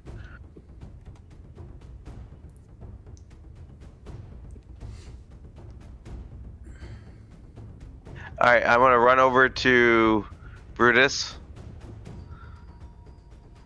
and put my hands on his unconscious body and say in a woman's voice, "You're gonna be just fine. I'll take good care of you. I'm the #1 fan." Oh wow, that's where I thought you were going, and I was like, nah, he wouldn't. That's dark. Oh man, Kathy Bates, right? Yes.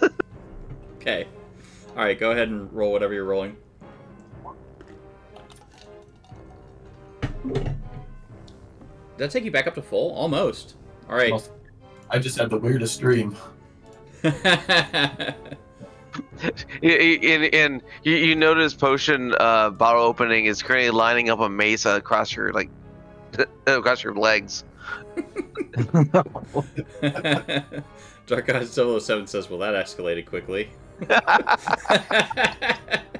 Alright, so you're at 13. Good stuff. Otis.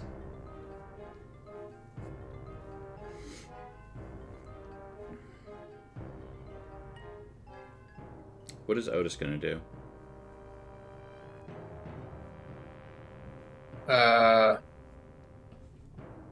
Nothing. He's too slow to run them down. I mean, he'll run into the room to see how far away, but like... Oh, you're right there? Shoot. I can probably get to you and bonk you. Okay. Roll to hit. Bonky be bonk, bonk, bonk. Bonk. Wait. Bonk. Yeah. Alright, roll damage. He is 9. super dead. You just see, like, the whole party comes into the room, and you just see, like, an otter kind of sitting almost like a dog, just, like, excited to see everyone, and, like, look what I did. All right, we actually just had another donation for, and I think that in all fairness, I think it should be this should be for Rush, because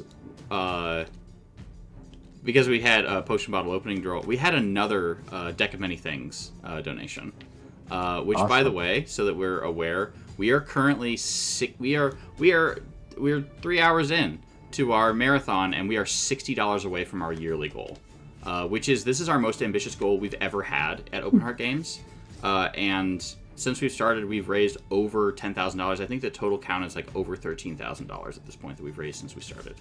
Incredible. So thank you so much. So, Rush, any objections to you taking the draw, or do we want to do a d6? I can do the draw. Sounds great. I do want to give a quick shout out to Tailored Images, and Tailored Images is local here in Roanoke, and they are they're a photography company, and they actually did all of the photography for Open Heart Games so far. So if you check out our website and there's a bunch of really cool pictures and you like how awesome all those pictures are, that is all Tailored Images, and they do Taylor just has the eye for photography, and I really love the work that they have done for us, and they do incredible work. You should definitely check them out. Tailored Images in Roanoke, Virginia. They also travel if you're looking to do other things like that, so we'll do a shout out for that, for their business, because they do awesome things. Let's go ahead and do this draw for Rush. Can you maybe fan the deck? Oh yeah, and you can pick one. Yeah, I'm gonna go to camera full. All right, and I'm just gonna do that. So the deck is now fanned, and I'm just gonna start, and you just tell me when to stop. Let me go back now. Stop. Oh, sorry. No, this one. Right about there. This one. All right, cool. Uh-oh. I don't know what this one does. I've never seen it before. That's great. It's the Fates card. It sure isn't. Just kidding. This is the Flames. We're all dead. A powerful devil or demon becomes your enemy, and this enmity lasts until either you or the devil dies. So I'm just going to set this aside. This, so that you know, by the way, I'm going to, at the very end, at the conclusion of this campaign, when we have very little time, I'm going to pick a thing that is a devil or a demon that is an inappropriate CR and make y'all fight it. And that's how we'll end the campaign. Here comes the Demogorgon. like I said, we're all dead. Hey, buds, you're dead. So yeah, let's see here. Let's look at a devil. Devils. I like devils. Maybe an ice devil. I'm kidding. That's Try like to think of the most innocuous thing I could think of. There's a certain one from BG3 we could throw in there for laughs. There you go. A barbed devil. Bearded devil. Maybe a bone devil. That's CR9. CR9, CR3, CR5. Honestly, probably the barbed devil is probably the right call, because it's a level 5, which would be a pretty rough fight. If I wanted to just, ruin everyone's day, we could just do like an Iranes or something, but that seems like not what we're here for. All right, excellent. So we have a very powerful entity that I'm just going to set this card here to remind myself, and we will fight against that robot devil from there you go, from Futurama. See, you say that, and it's kind of funny. All right. Anyways, you have annihilated that person. He is no longer. And now I'm going to go ahead and clear the initiative order, and y'all can go. Are you going to go that way? There is the other thing here. And also in this room, there was one more thing. I will just tell you what it is so we can continue our trek through the stuff. In this room where Venk is, you notice that it says, does anyone speak Draconic? I do. Rush does. I think Venk does too, right? Yeah. Okay, as a Dragonborn? Yeah. I found out something. This is completely off topic. Me too. Yeah, so this is completely off topic. So we were playing...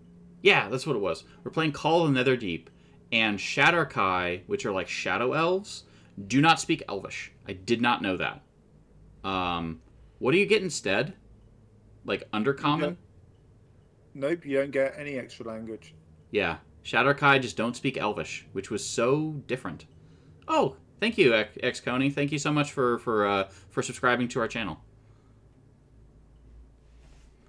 So... And X-Coney also said about Tailored Images and A Wonderful Human. Absolutely. So... Okay, so you notice written in Draconic runes on the wall behind it, in blood, is the word Ashardalon in Draconic. Does that mean anything to us? Shrug. I think I know what that means. Is they said out loud. Well, moving on. All right. And so we will go ahead, and there's nothing else really in here that's interesting. Did you hear us, Carrington? No, what was the question? Oh, I just said I wondered if that word meant anything to me. And I think so. So this is the name of the dragon that supposedly haunted this, or like this is the name of the dragon that supposedly like lived here once upon a time. And the written in blood has been there for a long time, it seems, or at least as long as the goblins were killed, which seems to have been a little while. All right, so in this area that you are all in now, because it looks like we're going this way, which is great. The masonry walls of this 20-foot wide hall are in very poor repair. The far end has collapsed, filling the southern section with rubble. The western wall is in much better shape than the other walls. It holds a stone door with a rearing dragon carved in relief on it. The door has a single keyhole situated in the rearing dragon's open mouth. That's what you got. perhaps the Dragonborn should open it.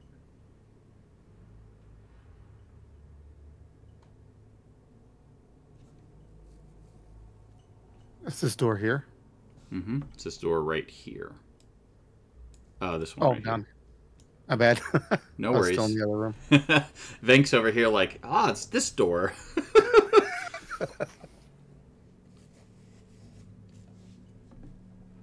I mean, I can also want to let investigate first. I also want to let everyone know, by the way, I am tracking XP for everything that you kill. So if you all hit level 2, I will do that for y'all.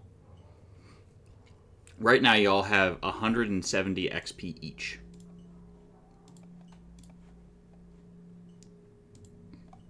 And I'm going to go ahead and throw in a couple of... This should be here. I'm sorry, it's 149 each right now. So it's halfway to level 2. And I'm actually, because there have been 2 traps, which are probably like this, I'll go ahead and make this number that. So it's actually 161 is where we're at right now. And you're going to investigate? Okay. Just the door. I'm looking to make sure it's not also trapped. It's But I only got a 9.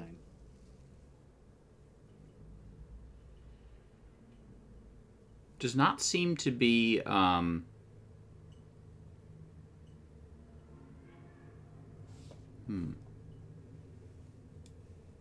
does not seem to be opening.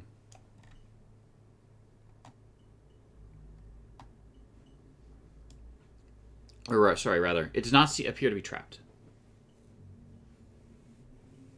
All right, I'll open it. Okay. And it does not seem to open.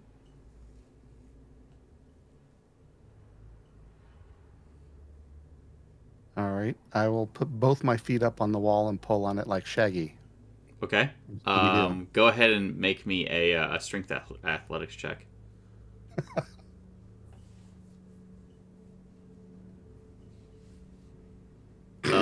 You are definitely up there and just like pulling, and nothing is happening. It's not opening.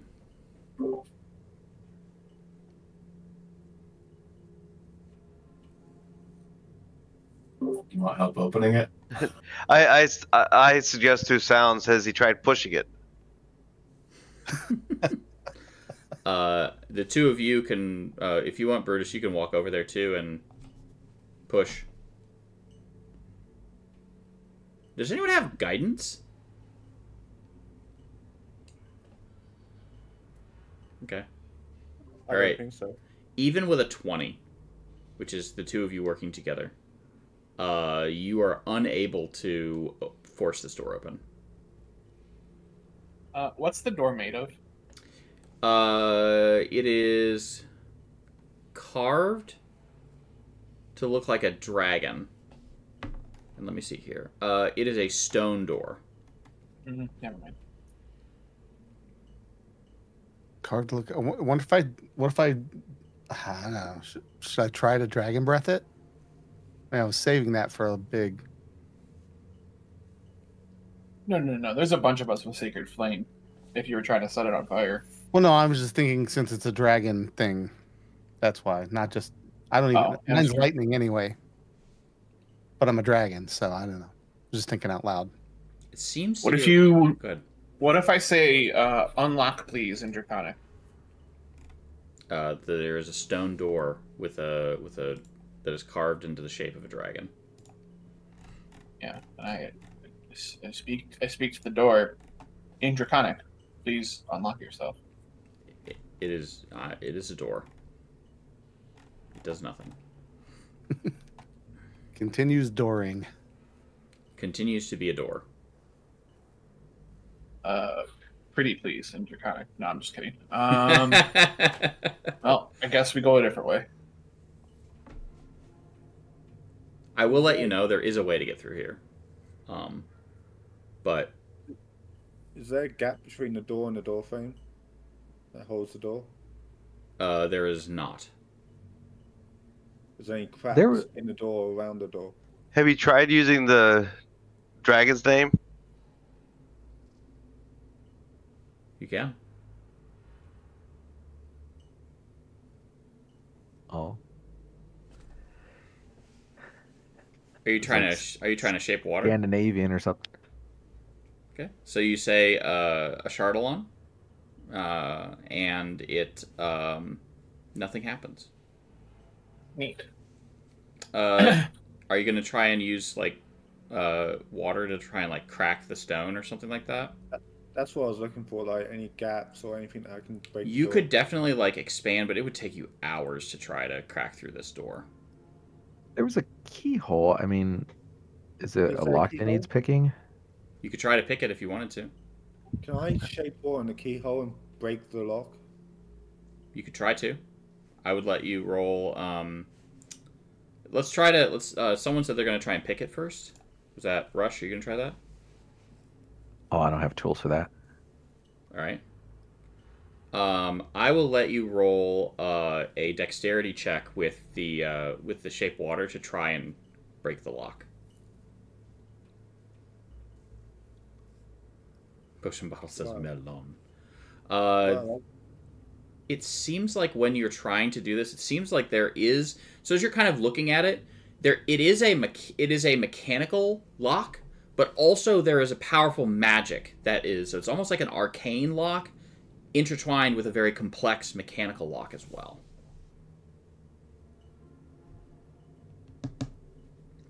So, and there is a keyhole for a key. did we check the bodies of the two that we killed? You did. They did not have a key on them.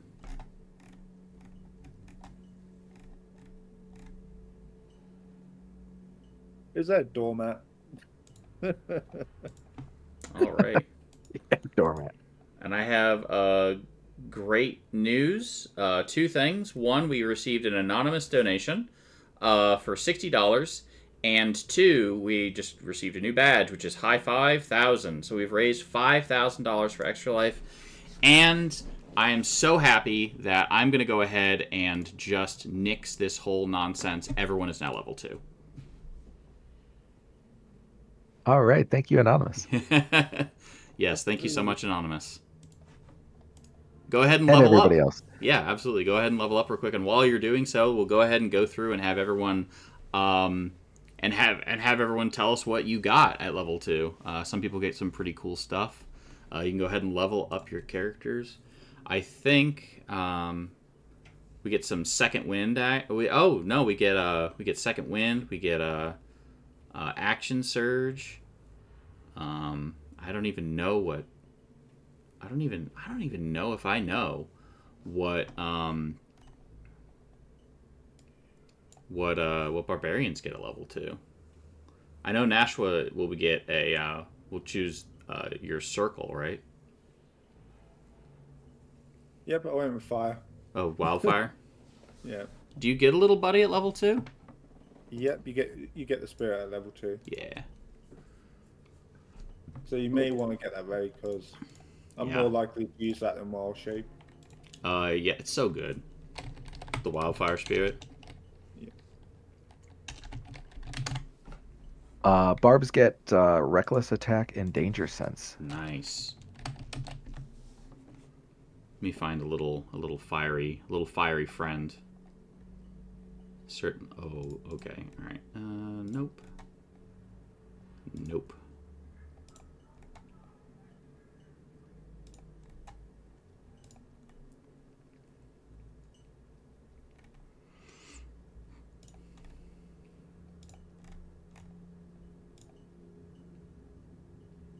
Oh, these are cool. All right, what kind of thing do you want your spirit to be? Give me an idea. Well, we have a bird-like thing. Let's go with a wolf. With a wolf? That's what I was going to choose if I wild shape anyway. So. How about like this? How about like this little guy here? Yeah, I'll do. Okay. Yeah, if I do wild shape, I'm going to go dire wolf, so I get pat tactics. Do you want to name your little wolf guy? Just name it Ember. Let's go with that then. Ember, you got it. All right, controlled by Nashua and HP. What's its HP right now? I think it's 15. I think it's... Wait. Bring them back. 5 times the number of your druid level. So 15, yeah. Five times your druid level, so it should be 10? Yeah, but it's plus 5. Oh, plus 5. Okay, so it's 15. Okay. 5 plus 5 times your druid level. Got it. Yeah, I think mine right now has 40 health. And then what's its AC? 13? Yep, 13. Has flame seed and fiery teleportation. I think it only stays for an hour once it's summoned. Yep. All right, so there's Ember, and I will I'll just hide Ember, and I'm just gonna because I will forget very quickly. Cave. Next time we go into combat, I'll summon him. But yeah. So I will I'm gonna put it in this room, and then I'll just leave it there. And so that I don't forget, I'll even make it a little bit bigger than it normally is, because it's small size, right? Is Ember the new Valdus? Yeah. No, it's Nashua's version of Mishi. No one can replace Valdus. Yep. Carrington, can I play Let's Make a Deal? What you got? If we raise another $1,000, can we level up? Yeah, absolutely. Yeah, I love that. I would love that. Would love that. Would love that. Yes, thank you. Chat, there's the goal. All right. So everyone has done that. I would love more draws from the deck of many things. And like I said, and even though we've made our yearly goal, and I'm so happy that we've done that already so early into the stream, our work's not done yet. We're not going to rest on our laurels. We're definitely going to cheer. Yay! But we're also, going to keep trying to raise more money for Extra Life and through our through the Children's Miracle Network hospitals. There we are, all the words together.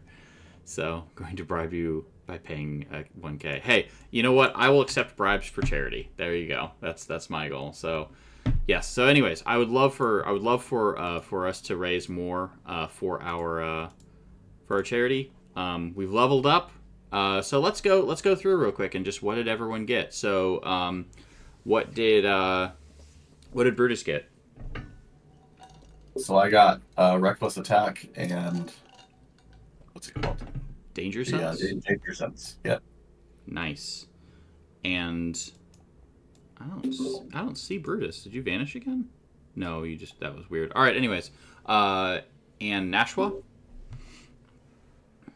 I got some more spells, an extra spell slot, and I can now summon a fire spirit. Nice. Yeah, and that's Oh, Fire wow, Spirit's okay. a lot of fun. 6th level, you get Enhanced Bond, and all of your healing and your fire gets better, and it's great. I love that circle. It's my favorite. Moving on. Otis. I got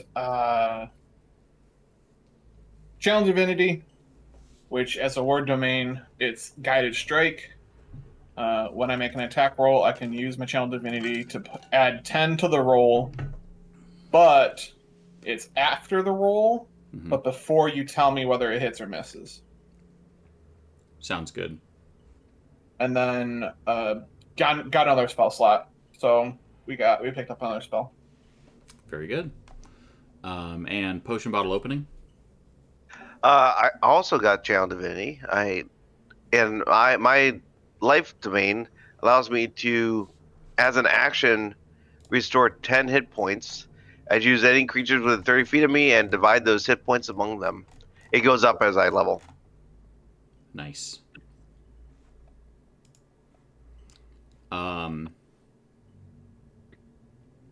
And Rush.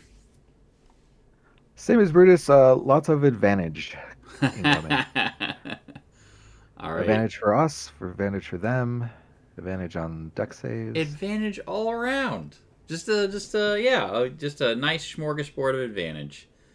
All right, and on to Vank. On to Vank. Yeah, I got Action Surge. It's so good. And as speaking of a surge, did you just get a notification? Butterfinger is going to match all donations to Extra Life up to 40K in the next hour. So anything somebody donates is doubled by Butterfinger. Wow. That's across all of Extra Life, but that includes us. You know what I mean? That's awesome. Yeah. So, hey, thank you, Butterfinger. This is a good time to donate if you're going to do it because it's doubled. Absolutely. Yes. Thank you so much for letting us know. So, yeah, if anyone donates now, that'd be awesome. And you know what? Since Butterfinger's doing it, I'm gonna do it too. Any donation, any reward that we would give, I will double too. So if we get a potion, we get 2 potions. You get a weapon, we get 2 weapons. All that stuff. So I will double all of the rewards. Someone donates $250 right now, we'll do 2 cards from the deck of many things. Everything for the next hour until 2 o'clock is doubled. Double or nothing. That's what we're calling it. Double or dragons. That was terrible. And if you donate $20,000, we all go to level 20. Could you imagine just walking through here, just like punching through walls? Oh, fantastic! Yeah. All right. So yeah, we will. Let's continue on. So this door seems to be. I will let you know from a metagaming thing. It does not appear that you are able at this time to get through this door. Fair enough. We'll go back to the door that I was wanting to look at in the first place. Go back through the door then. I didn't want to go through that door anyway.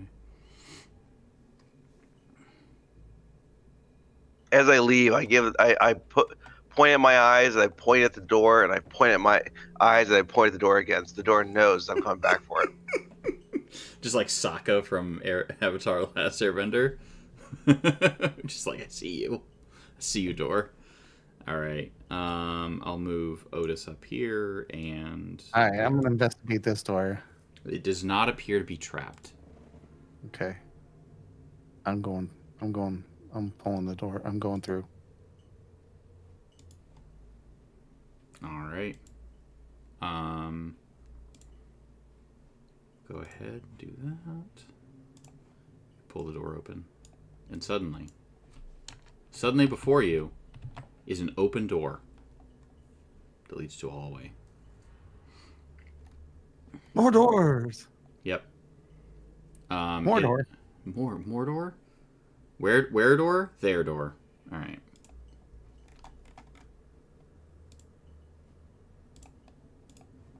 So in here, there's nothing. This just seems like a normal hallway. There are 3, 1, 2, and 3 doors that you could touch.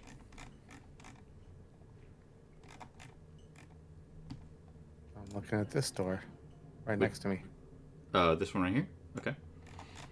There appears that also appears to be a door.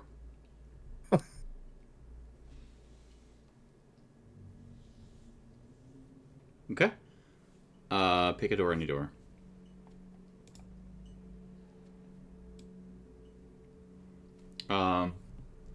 Does not appear to be trapped. All right, I'll at least open it. Okay. You open the door. Look in. You open the door. This ruined chamber stands empty of all but litter and rocky debris.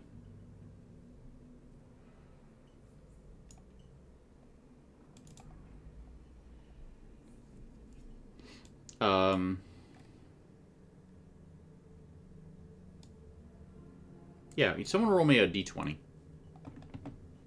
Just randomly? Yeah. Just a straight d20. A 7.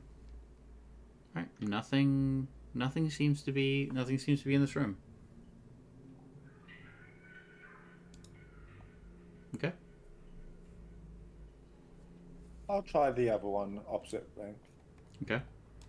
Alright, so in this room, so this stone relief carved door, so the stone relief carved door sealing this chamber portrays a dragon-like fish swimming. And you're able to easily open the door. There is a 10-foot square chamber hewn from stone. It contains an upright keg fashioned of rusted iron, and rusted pipes lead from the keg into the floor.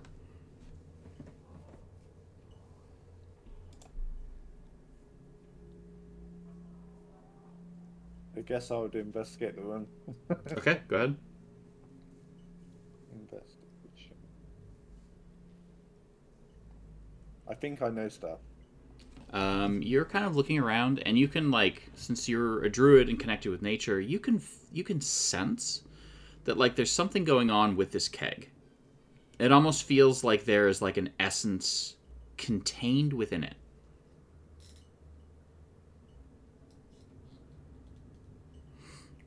Can I open the top of the keg?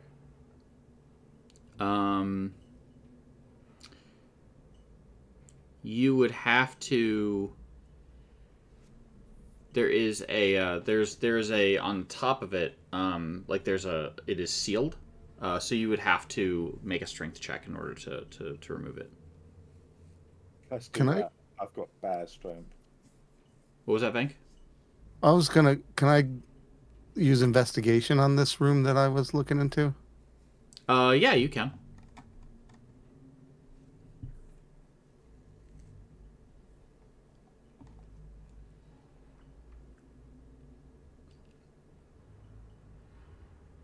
You are certain that there is nothing of value in this room.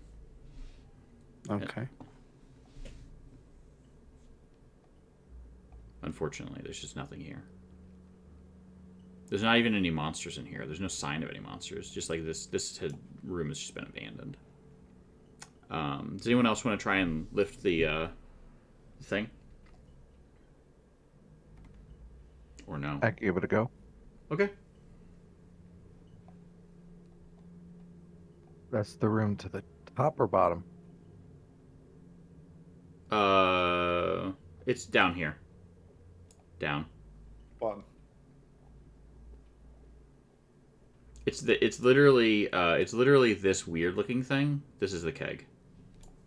Yeah. Could you move the torch down the hallway? Yeah. I can move the torch. Torch. Yeah, I can try a strength check. Mm-hmm. And I just realized something that I didn't do. No night vision. Bright light, 20 feet. That's what I should have done. This is the pro move. The pro move is to do this. That's what I should have done. And then also, for your character, I'm just gonna do that right now. So night vision. So you can't. I'll leave a torch there so you all can throw it into a room if you want. But so token emits bright light. 20.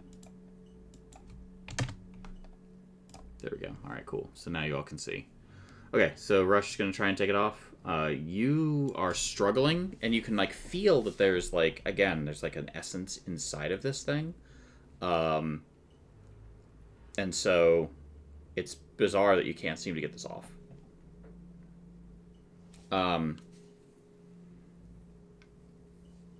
Do you want to do anything else? Perhaps I should rage. Rage and rip it off? If you want to, you can. Maybe we should work together on it. Okay. I can help you. All right. So the three of you are gonna. Everyone's in there. All the strong people are in there. Puny Minotaur. That's 10. I'll let Venk try. Venk's the only one who hasn't tried. I'll let you do a strength check. Strength. Yeah, just straight strength.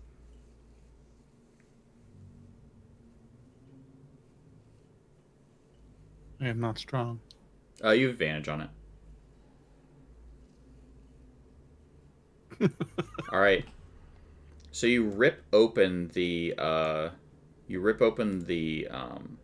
the keg, and it spills its contents out all over the floor, and they flow out into the hallway, and suddenly they rise up as two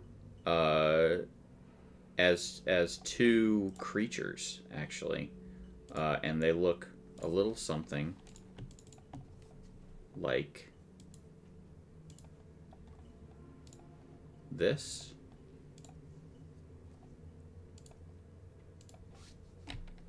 And the other one looks a little something like this. All right. So go ahead and select your token and roll initiative as the creatures like form out of the liquid that you spilled out. Miser brothers? Another Miser brothers? initiative. Crit. Another crit initiative? Get out of town. You can roll a crit for initiative. So on hitting. All right, there's that. Yeah, I think this is clearly what is it? Heat Miser and Snow Miser, right? Yeah, that's what I gathered out of this. That's what I got there too. All right, so cue up that battle music. Venk, go ahead. Once again, for this next hour, I'll give a warning right now. Any donations that we receive in the next hour, we will be doubling whatever is donated.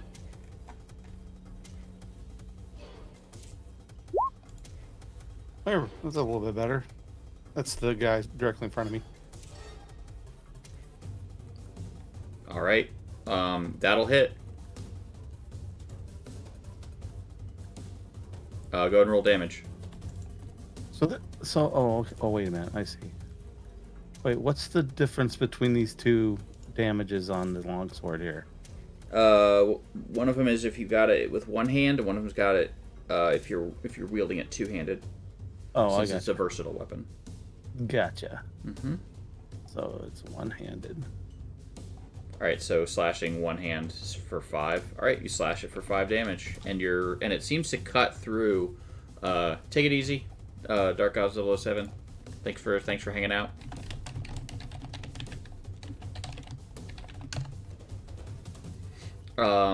So it seems to slash through the steam, and it does seem to damage it. So potion bottle opening.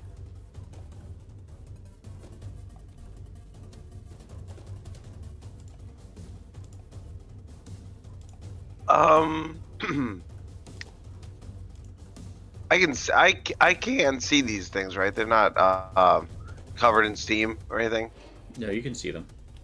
All right, I'll go ahead and toll the dead on this guy right there. You're gonna toll the dead on which one? The one that got hit? Oh, that one. Got it. All right, it will be the D8 version. All right, so wisdom save.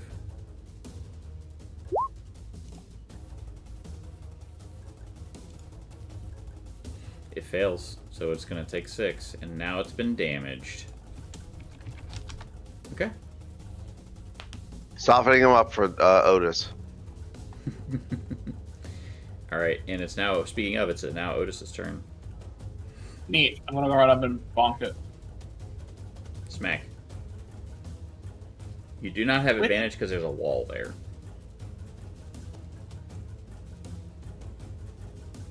Then I'll slide over to the one that does give me advantage. There you go. All right. Bonk.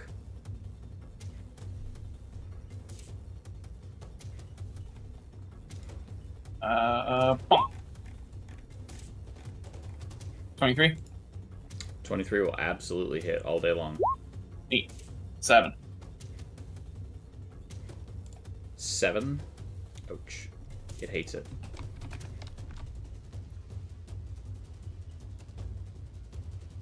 Okay. That's it. All right, and now it is Nashwa's turn. Well, my plans have changed. What can I do now?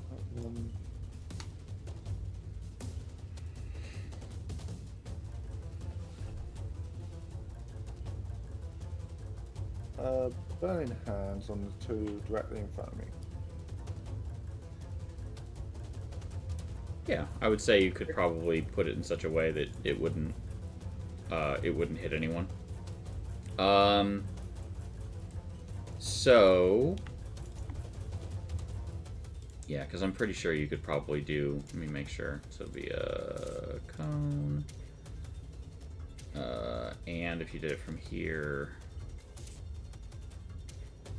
yeah, you could probably do it like that, and then it wouldn't hit Brutus because of the wall. So yeah, that'll work. All right. The first one, the kind of wispy method, it does not appear to do anything. However, the other one, the one that looks a little bit colder, go ahead and roll your damage. You did. All right, cool. And I'll roll a dex save. I'll fail said dex save. And it looks like it is mostly melted. It looks like it is on its last leg. Anything else for Nashwa? No, I can't move, otherwise I guess opportunity. So Alright. just gonna chill out here. Sounds good. Well, alright then. Can we throw anything? It just has claws.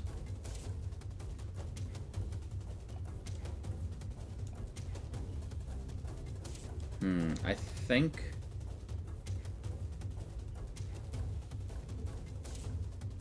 It's also not smart. Otis, you get an attack of opportunity. It's going to try and fly over and get behind Nashwa to try and attack. But I'll give you an attack of opportunity. They are not smart. I have Warcaster. I'm going to tell him it's dead. Don't move.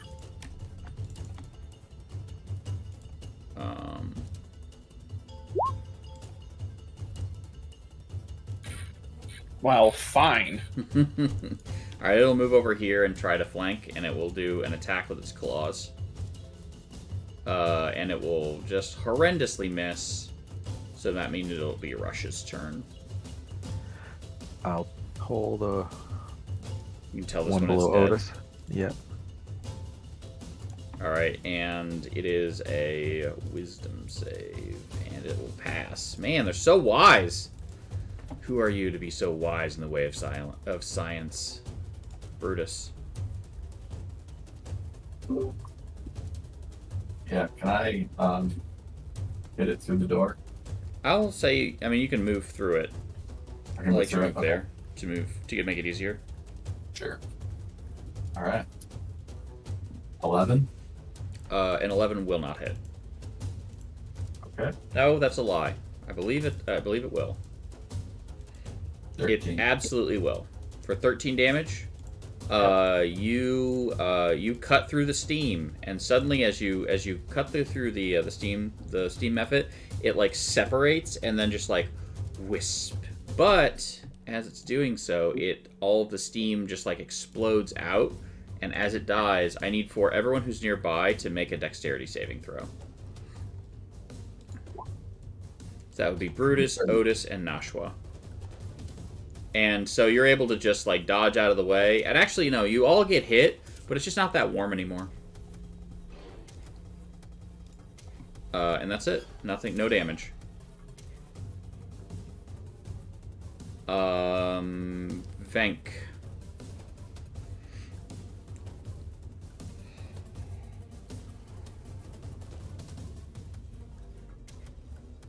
What is Venk gonna do? Sorry, I was on mute. No worries. From where I am, I don't see them anymore. Up north. Oh, I gotcha. Longbow? Yeah. All right.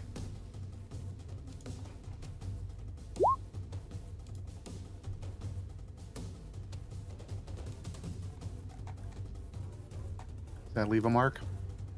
Does that leave a mark? It do indeed.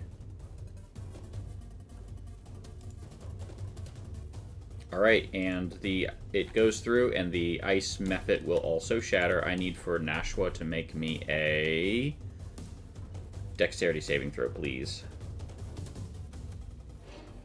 All right, which you easily dodge. This thing explodes, and that's it.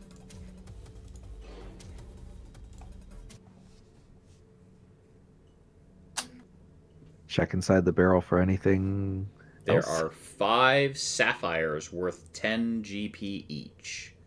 Whoever is updating the party loot, I'll drop this into this chat. Nice. Yep. So Okay. there are 5 of them. Sorry, there are five tiny sapphires.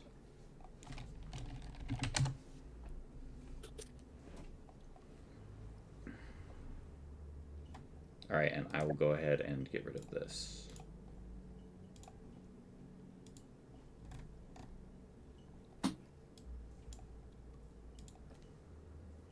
All right, we opening the door? Sure. Okay.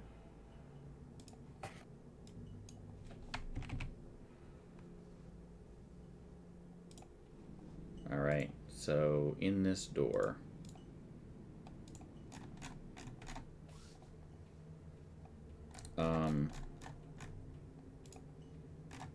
Area 15.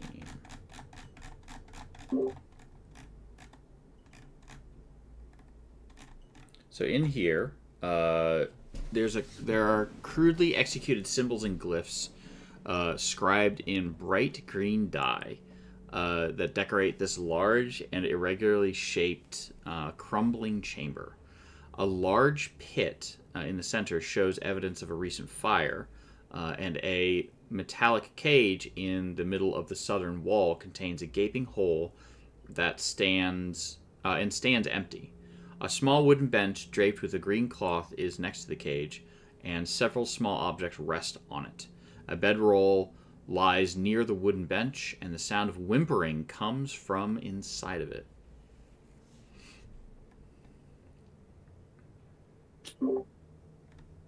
Can I investigate? What's whimpering? Is it this thing? Mm-hmm. Can I try to calm it down and see if it's friendly? Yeah, it looks like this. As you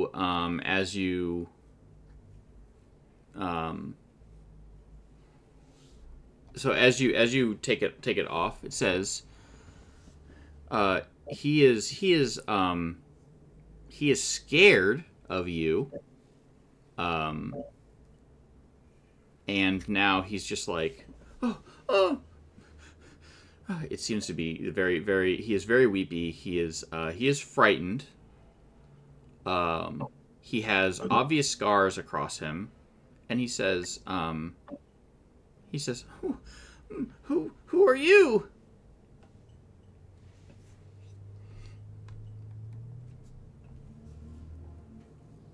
Can I use the Eyes of Charming on it?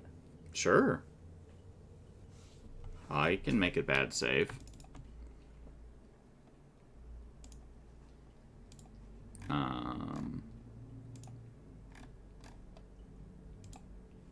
And wisdom? Yeah. I think I Wisdom passed. 13. You did pass. All right. Does not work. Whew. He says, who are you?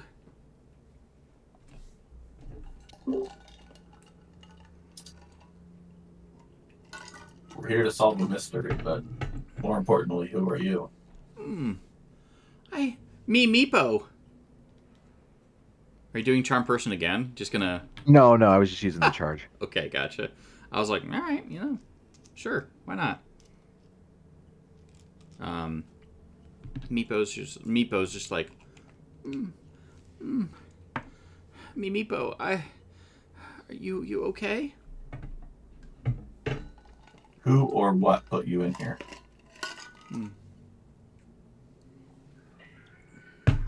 He is,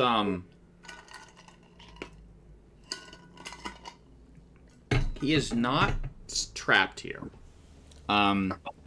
He is obviously sad. He says,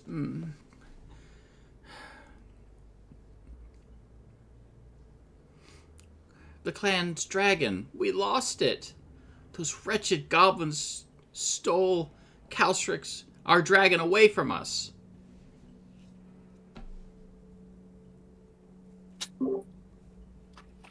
Questioning Calstrix? They stole Calcerix. Alcerix, sorry. Okay.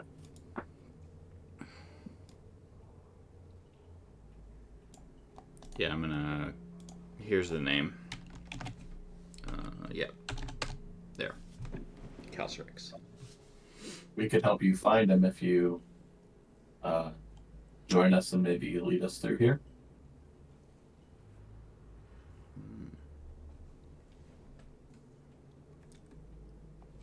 So he says,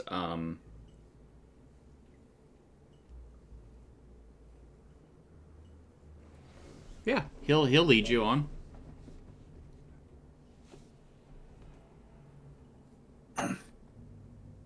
He'll say, ooh, great, you will help. I will lead you. So, yes, I will lead you. And he will promise to lead you to. He will say this to you. He will say,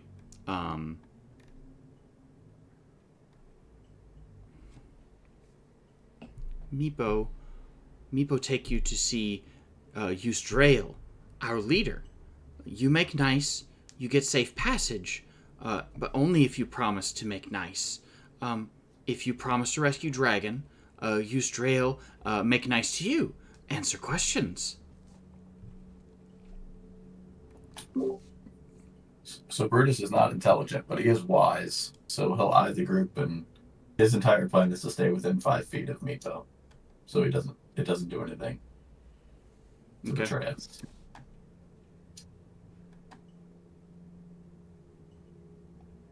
So if the group is okay with us. Do you live down here, Meepo? Yes, this Meepo home. Meepo responsible for tending to Dragon, taking care of Clan Dragon, but Meepo do not good at it. Clan Dragon get stolen by goblins. Meepo fail. Yeah, I knew goblins lived down here, but Meepo's a kobold? Mm-hmm.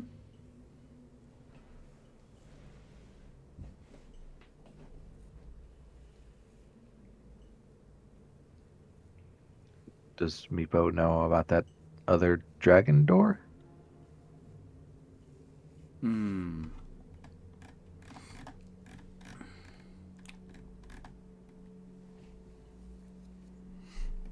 Interesting. That is a very interesting question.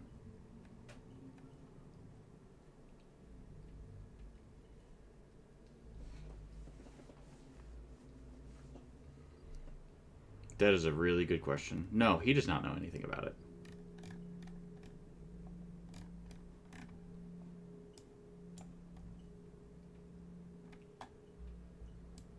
Okay, I thought maybe the kobolds or something lived over there.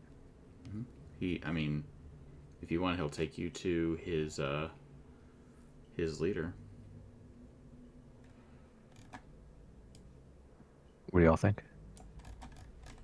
Sounds good to me. Let's go.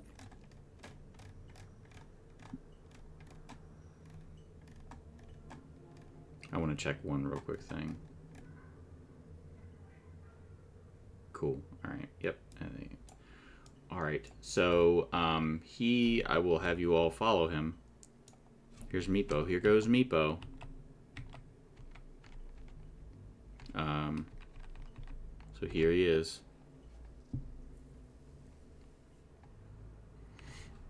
I'm gonna move this person. I'm gonna go ahead and recenter our camera. Click. And then Meepo will lead you up here as well. And then as he gets to these kobold, as they see you, like they kind of like point their spears at you, and he says, "Trickle corn." And then me go see you's Drail, big boss. And they kind of eye you all suspiciously, but they will let you pass. So in this area right here, there are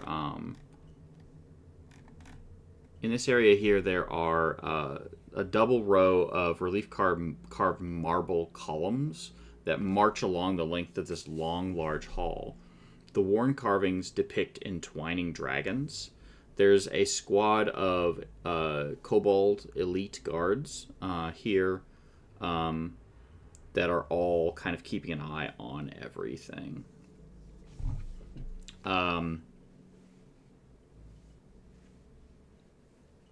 So over here is, you can see at the far side of the room, there is, I'm going to move Brutus over here, move everyone else up so you all can see.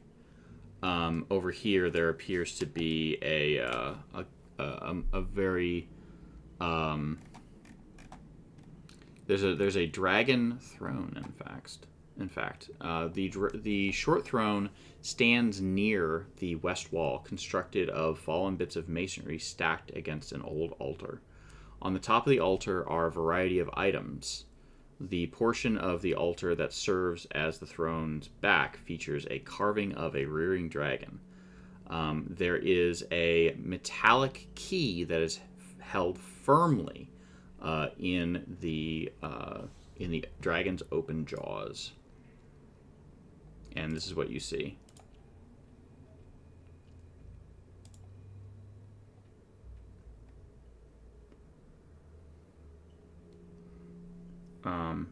And so there is a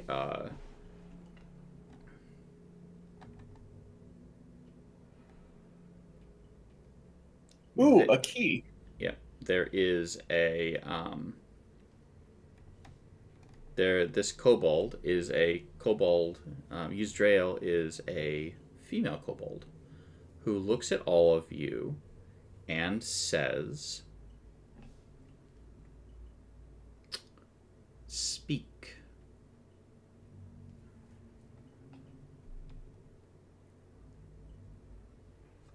You have entered my chambers. Now speak. You can ask any questions that you want.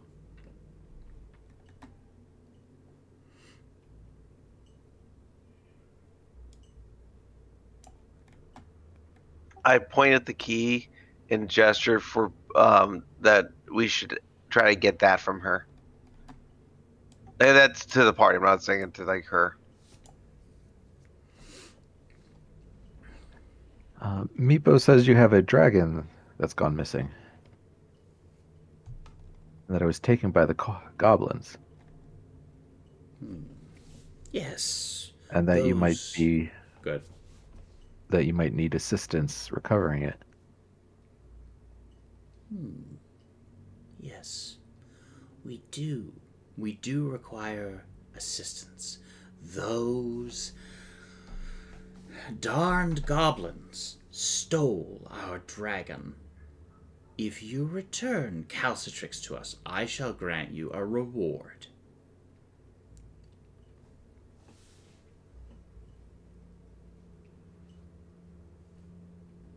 So, Meepo can accompany you if you desire.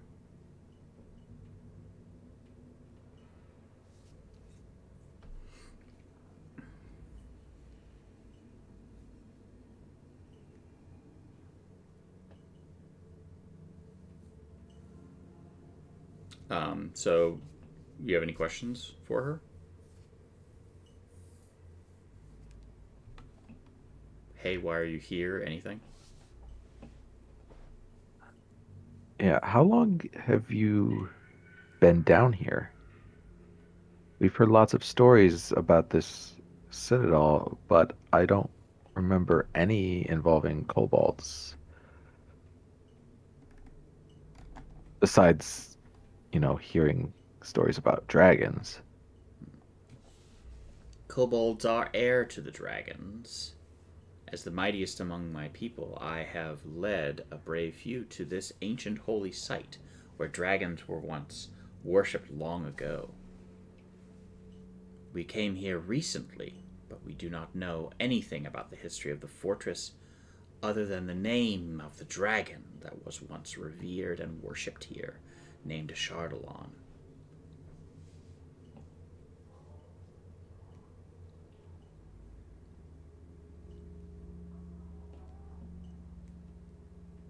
Does anyone else have any questions for her?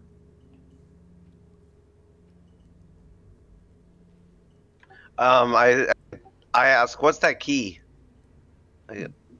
This. Thank you. That was what I was going to ask. How can I get that key?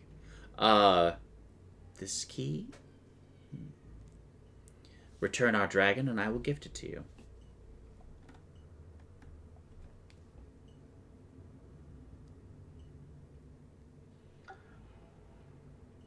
Fair enough. Very good. What does the key open? Looks up there. Looks shiny.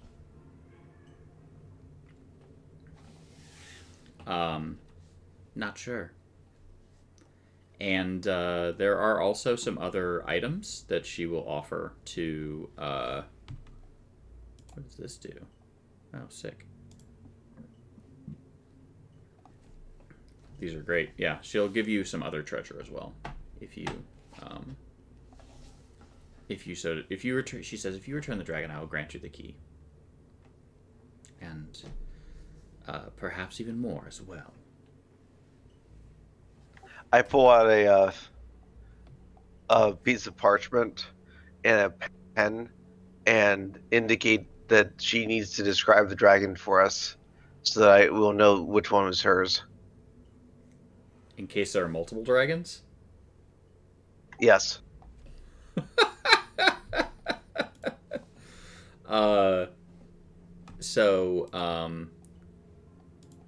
It is a small white wormling.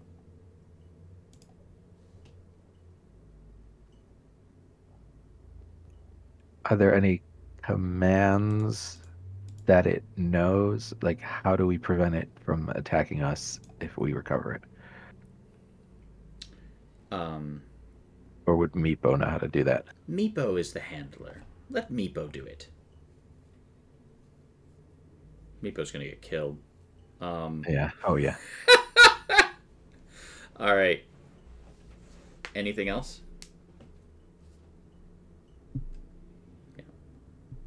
So she will give you. She will grant you. Yes, right. Small white wormling. So she will say, "I will." She says, "I will give you the key if you so wish. If you return our dragon, or some of the items that I have here. Either or. The key is probably the way to go. But anyways." Well, I point out that we've found a door that we think the key may go to. Who's to say the wormling isn't, then we may need the key for that. We know which way the goblins went. I'll tell you what. If you wish, I will sell you the key. And you can have your pick of the other items for the wormling.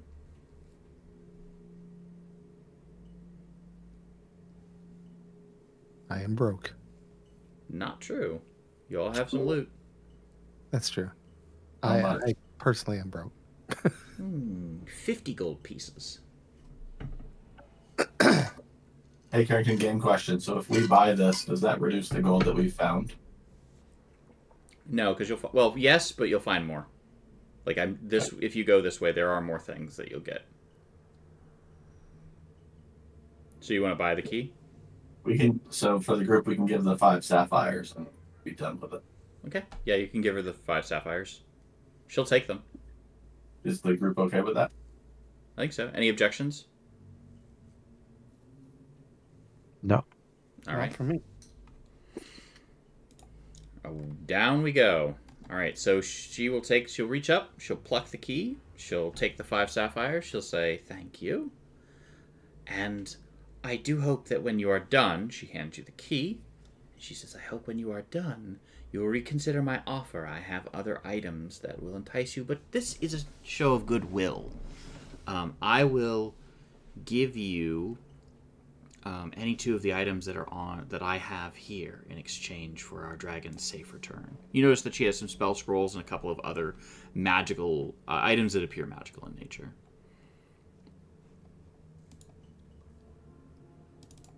Okay.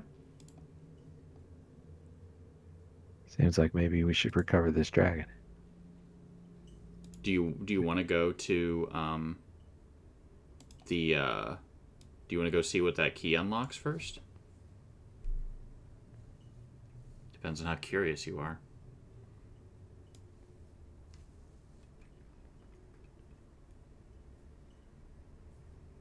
I think we should go try to find this dragon. Dragon time? Okay. She will wave you along, and she will say to you, "You may take Meepo with you. Goodbye, then." All right, and Which way? Meepo, no way. Meepo will take you over. That's a kobold. That's not Meepo. Meepo will take you this way. Boop, boop, boop. Boop, boop, boop, boop. Boop, boop, boop, boop. Boop, boop, boop, boop, boop. Right here.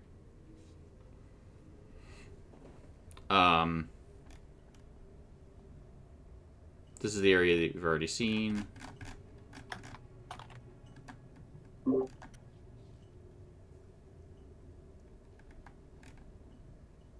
Alright, so this Meepo will take you to this door right here. And will take you through said door. Boop, boop. I got you, Vank. You're over here now. Same with Otis. Alright, and everyone is now here. Meepo will continue going. Oop, that's someone else. That's not Meepo. Boop, boop, boop, boop. And we'll go down this way.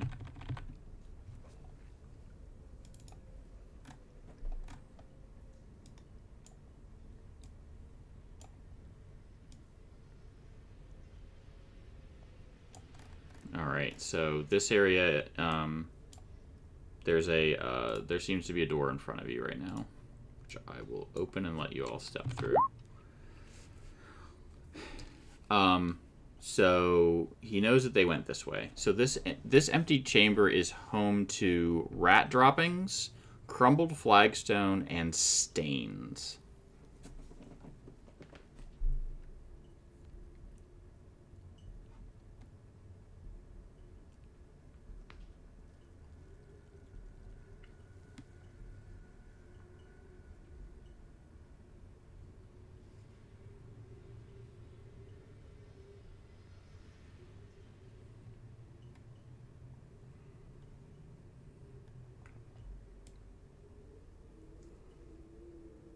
And does Meepo say anything about the door? Through here. Let me see here.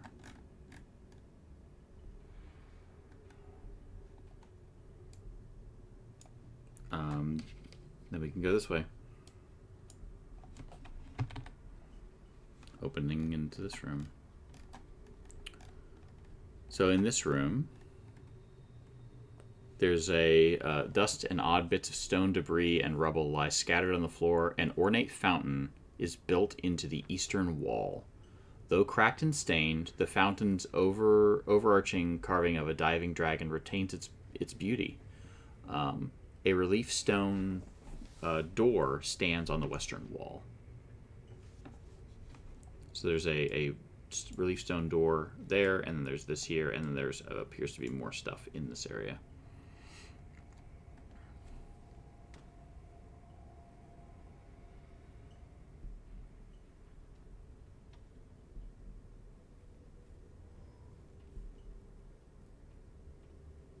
Do you want to investigate anything?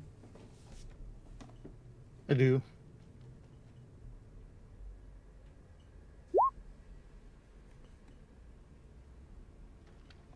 What are we investigating? The fountain. So you rolled that 23. Sweet.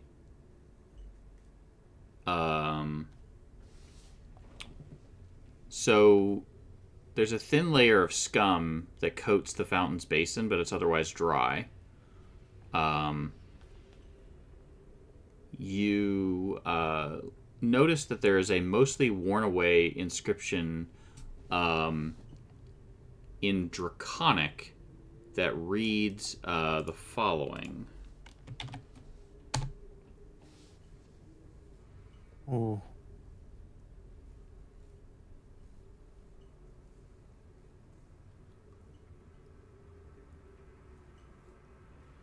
I think we know a druid who can do that. Yeah, I have electric breath, so Who speaks this? I speak Draconic, Okay. as I am a dragon born. And Rush does as well. Okay. You also see that it says this.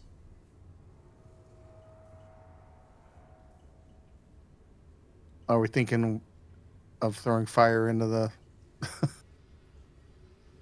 fountain at the dragon or statue, whatever this statuary is? We just throw I a would- torch in. Yeah. Okay.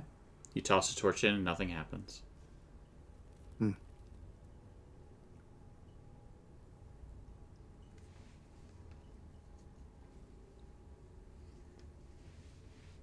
Does anyone else speak Draconic? Or just the two of you? Yes. Oh, Otis does? Okay. You see this as well.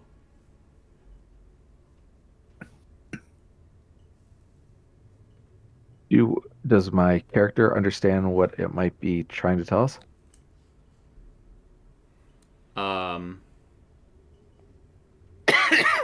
Good night.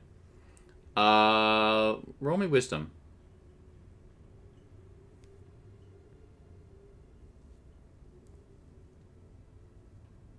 You have no idea.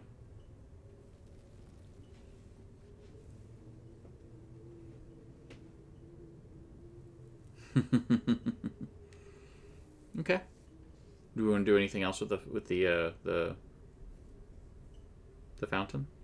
I rolled wisdom as well. Okay. Maybe these are instructions. Yeah.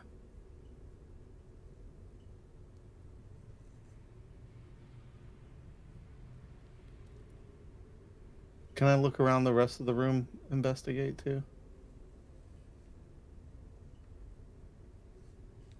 Can you look around the rest of the room? Yeah. There's the only thing else of note in this area is the door. Okay.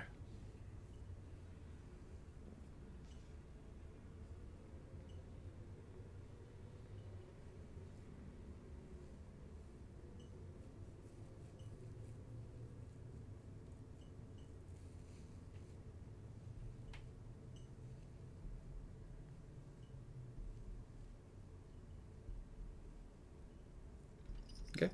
Anything else we want to do? Or do you want to keep going forward? Up to you. I mean, if you wanna, go ahead. Was there anything like is the fountain full with water right now, or No, it's just it's empty and dusty. I mean, maybe we need to put some water in it Ornate or something fountain first. is in the eastern wall. It's cracked and stained, but it has an overarching carving of a diving dragon that retains its beauty.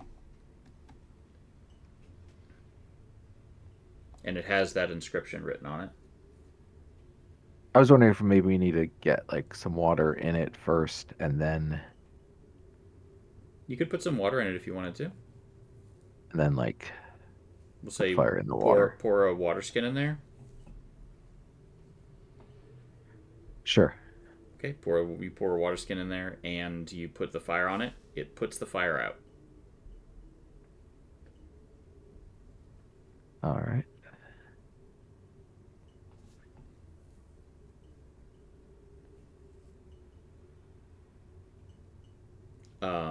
I will tell you this. This door over here has a description in Draconic as well. It had the carving on the western door shows a bunch of skeletal dragons. The Draconic inscription reads, "Rebuke the dead, open the way." As you kind of approach it, it is the air is noticeably cooler, and the door itself is cold to the touch.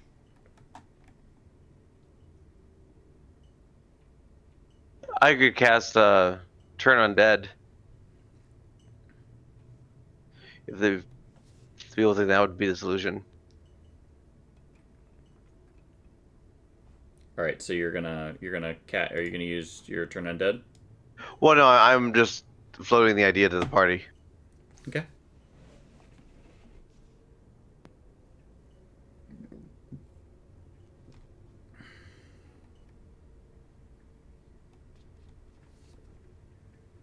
You know what? Hearing none, I will go ahead and cast Turn Undead Okay. at the door. You do so, and the door opens.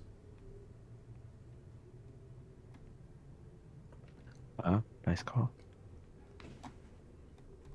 So what happens is, as soon as you do that, the door glows ghostly blue and swings open silently and ominously.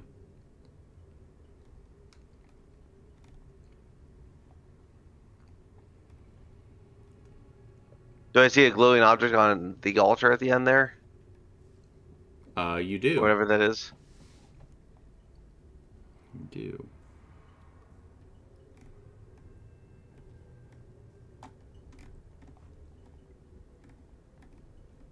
Is it the blood of Lathander?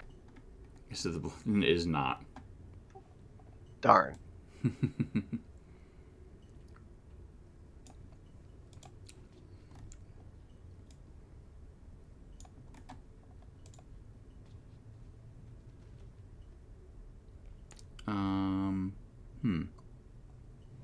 Yeah, weird. Well, I'll go approach it. See what it is. Okay. There appears to be... trying to find...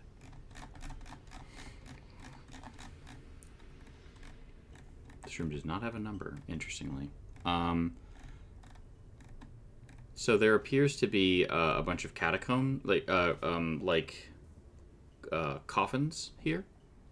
Like 5 stone sealed coffins seem to be here.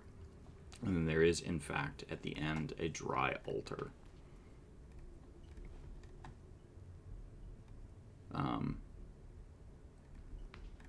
And inside... so in this, there are 5 dusty sarcophagi, 3 to the north and 2 to the south that stand on either end of this silent chamber. Each of the carved stone coffins resembles a noble elf-like human in ceremonial robes. An altar with images of dragons carved into black obsidian is set in the center of the west wall. A single candle burns brightly on the altar. Next to the candle are a small whistle and a crystal flask. What do you do? Is the flask empty or is it?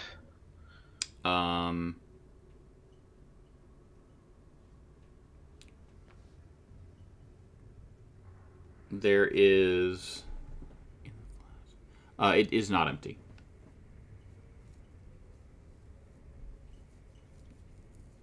What's inside?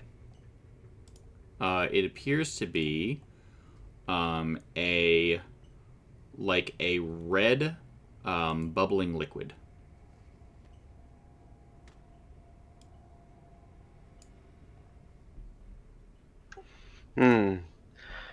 Do I know? Can I search my religious teachings to see if I know anything about like the ritual that involving a whistle, a bubbling liquid, and a candle? Yeah, why not?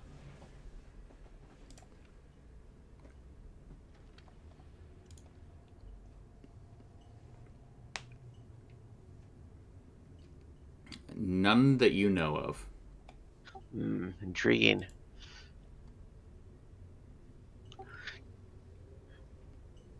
Does the flask smell, or is there any way for me to identify what the bubbling liquid is?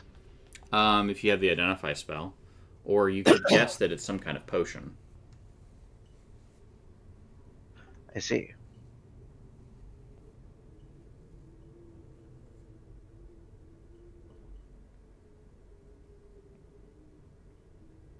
And when you said there's a whistle, like, is it just like a slide whistle, or?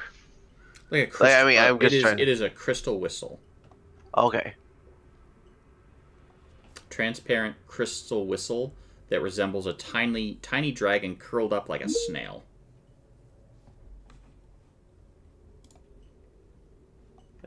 I pick it up and try to blow into it, but I'm guessing I can't do it because I have a beak and can't form. The coffin's open, and 5 skeletons rise from. They emerge from those, and as soon as you pick up the whistle, they rise from the dead. All right, go ahead and roll initiative, everyone. I am now a backup band. Because this is Thriller. Thriller night. Did you roll a 0, Otis? That would be correct. Marvelous. All right, and we'll go ahead and throw the battle music on in the background. I got a 20 for one of my initiative rolls. Potion bottle opening. Thank goodness you go first.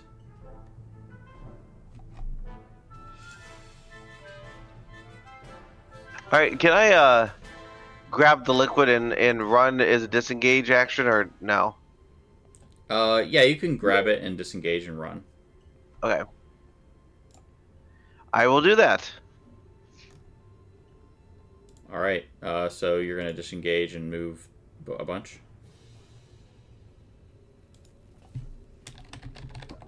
I'm going to run there. All right. You've run out, you run in, grab stuff, and you run out. You did it. Yep. All right.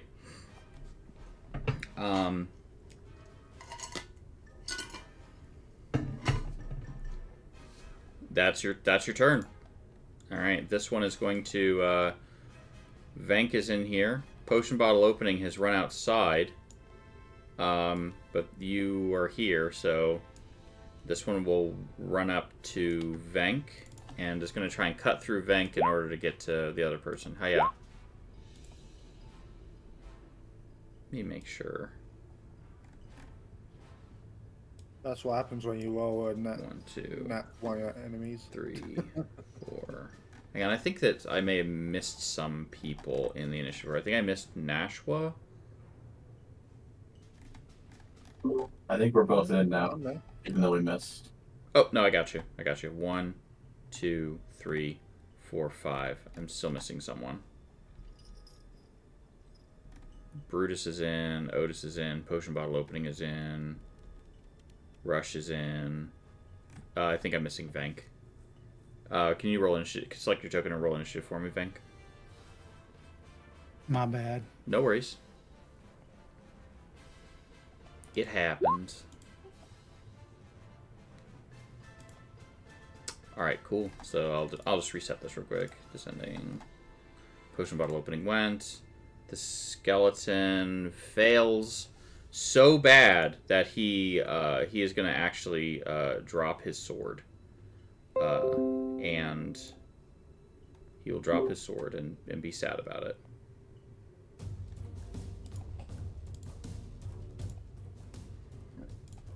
Second one is going to run over here. He's going to run to Venk. Make an attack. With short sword. Okay. Ouch. You are. What is your max health right now? Oh, my max health is 18 18 max. All right, let me adjust that because that will matter. Otherwise, you might have been just dead. So this is now 18, and you are now unconscious. So you're at 0. Quick question. Pause. Yeah. Sorry. So when I did the level up, it maxed my health, but it also knocked my hit points up. Should it have not? It did that automatically. It should have knocked your hit points up. What was your hit points at total? They were at 6, and now it's at 13. So 6 and 13. Yeah, so, okay, no, you're not unconscious. You are at 2. 13 and 18 Yes. is what I am now. Yeah, so right now you're at 2 because you just took 11. And now it's your turn. Oh boy. Second wind. Run away. No, I'm just kidding.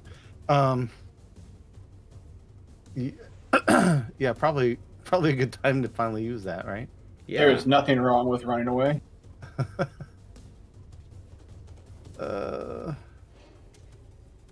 So if I use that, which I will real quick. Oh wait, that's a bonus action, right? Yeah. So I can do that and still. And still attack. Perfect. That puts you back. You basically just net it out. So you're at 13. And then I will attack. Yes, I will strike with furious anger. Righteous anger. Righteous indignation absolutely hits. Alright.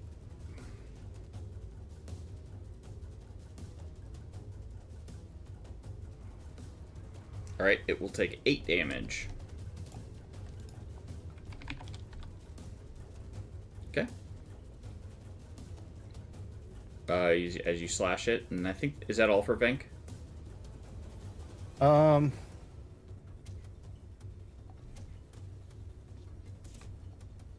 Well, I had a thought. Uh-oh.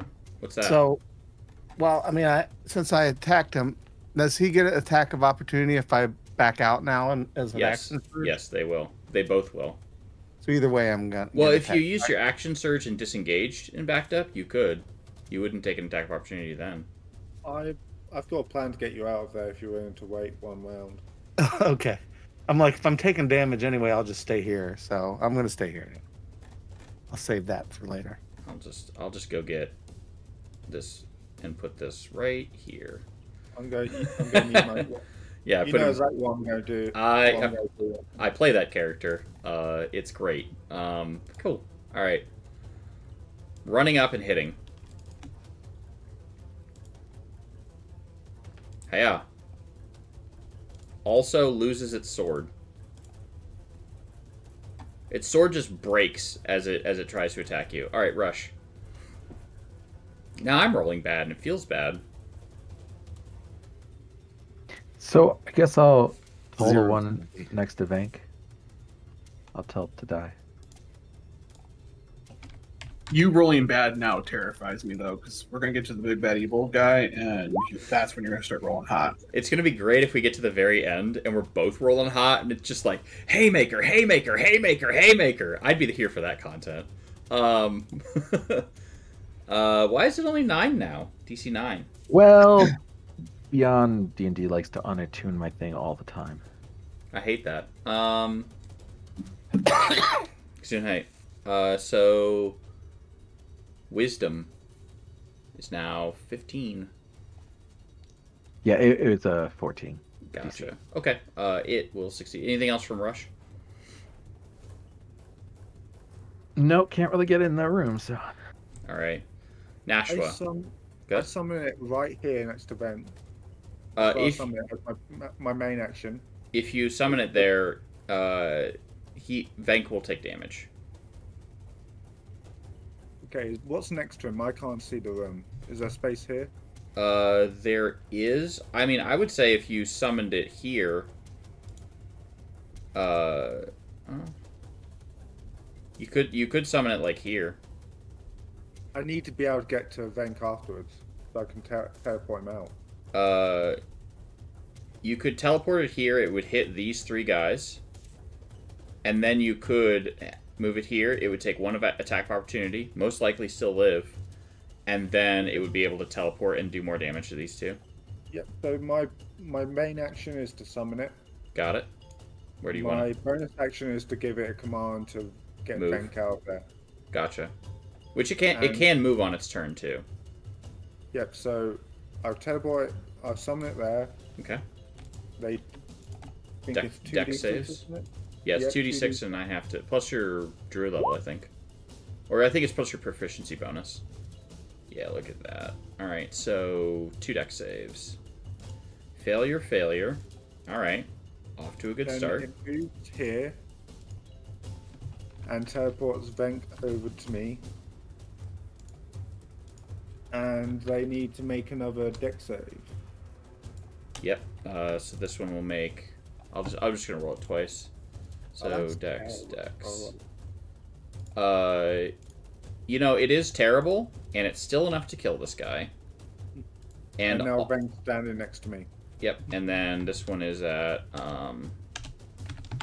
this one is really, really rough, and so Venk gets moved here, and the thing gets moved. Yeah, So- it moves with him. Moved right there. Yep. Yep, I love fiery teleport. It's so much fun. Restrained is just no longer a condition with the wildfire druid. And it moved 15 feet, right? So it has another 15 feet it can move. Yeah, it can move. So I'll move it here. So it can shoot them with firebolts. With the little fire seed. Yeah. All right. This one is gonna move. This one's gonna move here, and is going to attack Brutus.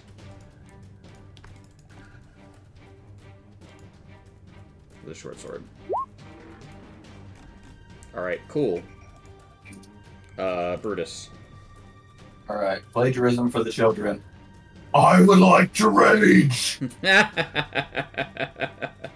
Alright. savagely attack this one. All right, you got it. You're so angry. All right, you have you've slashed it for a bunch of points. All right, cool. Push it 5 feet. Push it 5 feet. I'm really mad. He's so angry. Well, DC 13 strength, but you know, Oh, hammering hard. probably then. Probably failure. Yeah, definite failure. And you know what? Such a failure that it's also now prone. Yeah, and then now I'm gonna move. Is anyone else? Did someone just leave the room? So Yeah, no he one got else is coming teleported in? out by the fiery wolf ember. So no one else is coming in here, in my opinion. Is that right? Probably, yeah. I'm gonna get in front of the door. All right, you've done it, Otis. Oh boy, about time. Oh, wander over here for a second. It's rough out there. So I can. I'll walk over here. Hop right here. I'm going to tell this one it's dead. Which is probably true. It probably is. Oh, yeah, I forgot. And then just collapses into a bunch of things. Like you say, hey, you're dead, and it's just like, oh, yeah, you're right. Dust. Oh, neat. All right, anything else for Otis? Nope. All right, potion bottle opening. Enjoying your ill-gotten gains? What's that? I said enjoying your ill-gotten gains. Yeah, well, I'm gonna go ahead and toll the dead on this guy. Very nice. Shout out and hello to Sam, who's the Extra Life connection for Rainbow in Cleveland. Thanks for stopping by, chat. Go ahead and do your thing. Am I making a wisdom save? Yes. Is it injured or no? Which one? The one right in front of Brutus. It is not injured. It was not injured. All right, done. Anything else for potion bottle? I'm gonna back it up over here. All right, Venk.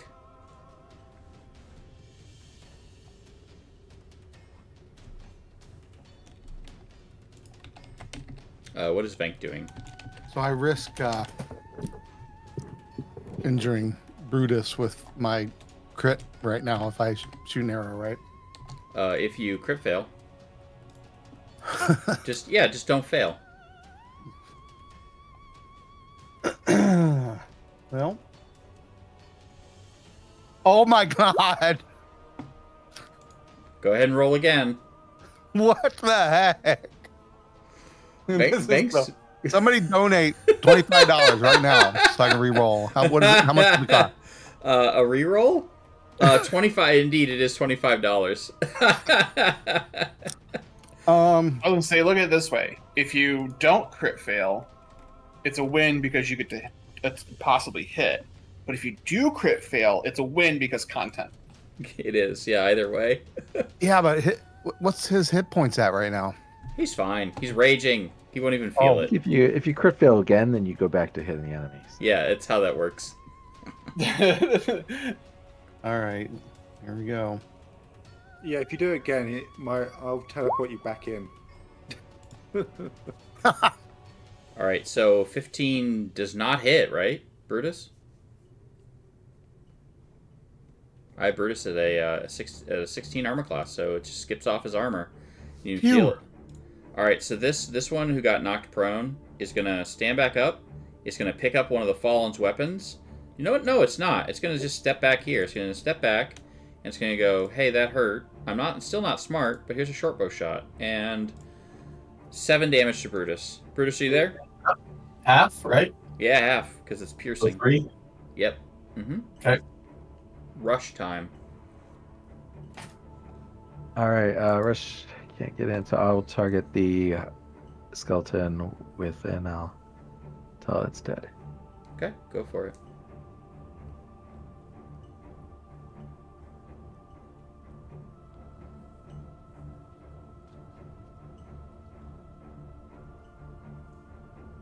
So it has to save. This one right here, you said? Yes. It will roll a wisdom save. Is that the DC? No, it's not. It's Hell. 4. Bam! Alright, takes 4. I love how, I don't know. I imagine that the battles are just like, you know, Vank and Brutus waiting, Brutus waiting in, and then, you know, Vank shooting arrows from the back, sometimes getting in there and mixing it up. Oh, and then, you know, and then Nashua summoning this fiery creature, and then it's just 3 people screaming "You're dead" at the top of their lungs at the monster. You're dead. You're dead. You're dead. Oh, true. I think it's just kind of like a Watler's Staldar. Yeah. Yeah. Like the seagulls from Finding Nemo, but instead of mine, we're just yelling dead. Yeah, dead. Just like Iron Man from Avengers, Age of Ultron. Go to sleep. All right, Nashua, it's your turn. Fire Okay. seeding things. I'm going to do my attack first to give it a command as a bonus action. Gotcha. So I'll shoot this one, and hopefully I don't shoot Brutus. Yeah.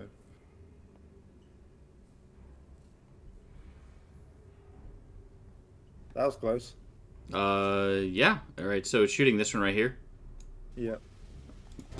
It is dust.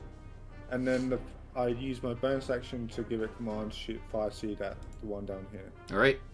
Go ahead and roll. It is 20 plus 4.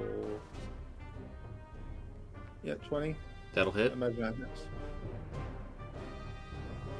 Oof. Why? All right. It is at 1. It is so low right now. I guess that's me. All right, and the skeleton will pick up its longbow and take a shot. Or its short bow, rather. Yes, so 3 damage against Brutus. I'll take it. All right, it's your turn, Brutus. Oh, good. Recklessly attacking. Recklessly attacking. I'll probably go after this one. Go for it. That would hit. And I'm still raging. Yep. Are you? And that'll add. There's like just you hit it, and it's just like dust. It just like there's a skeleton-shaped just like chalk outline as you reduce it to just calcium against the wall. So I can't do anything to it, but I will just yell and run towards this one. Okay, you got it, Otis. Something about things being dead. Actually, no. I like this. I'm gonna run it in bonk. Oh, okay. Oh, I rolled a whiz. It's not wise enough to notice that. Continue. Bonk. Bonk with feeling this time. Bonk. Yeah, go ahead. Roll that damage. Bonk. You smack its 5 head damage. off of its shoulders, and it is now dead. All right. Combat is concluded. Otis, you are you're done, and we are back to here. So you just took the whistle, is that correct, or did you grab all the shiny things? Potion. I grabbed the flask and the whistle. Okay.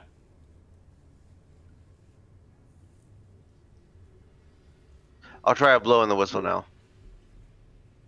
Sounds good. All the skeletons resurrect. Oh, you did? You did blow in the whistle? Gosh, I love that. I love that for me. So I think Brutus would like to investigate the room, but probably at disadvantage because he's huffing and puffing. Okay. So 10. I need for you to make an Arcana check before you blow. Ooh, I said disadvantage too. That's unfortunate. Cool, you have no idea what it does. No. He's calming himself down. Only one way to find out. So you blow the whistle, and it doesn't do anything right now. But you notice that it is magic, because when you blow into the whistle, it seems like all of the ambient light from the torches fades. And like seems like to have this like howl, like the wind seems to howl, the torches flicker. But other than that, nothing. Nothing yet, no. It feels like a shrill noise that would be enough to wake the dead. Okay. That's it. That's what you do. Does anyone know what this is? I say holding up the flask. I will be nice and let you know. It is a potion of fire resistance.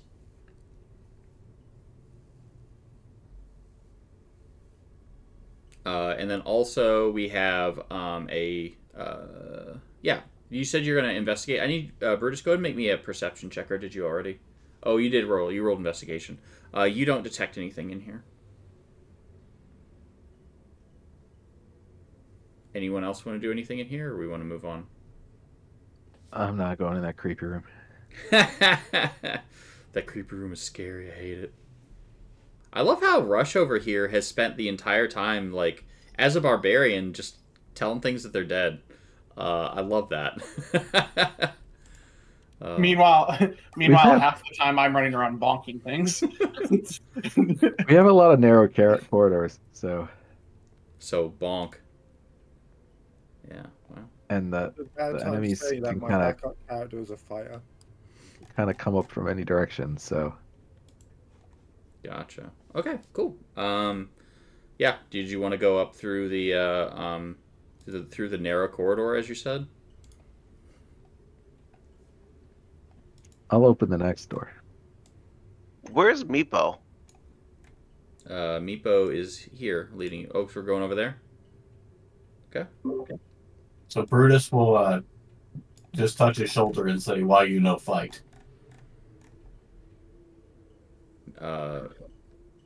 Meepo shrugs because the GM forgot to roll initiative for Meepo. He just eyes him like deadlocks and says, "Next time you fight." And Meepo just tail between legs nods. Poor Meepo. Just Meepo no. Meepo only pawn in Game of Life. I love that stupid movie. Don't watch it with your kids. Meepo, classic graduate of the Carrington School of NPCs. Yes, yeah. Actually, he's a professor. Did you know that? Oh, Yeah. that's why. Yeah, you know. That's why everyone's You know what he so poor. teaches? Failure. Failure. That's what he. Yeah, he's actually the chair of the department chair. The department chair of failure. Yeah. I made him green so that you all won't attack him or not. All right, so this empty chamber is home to wrap droppings, flagstone, and stains.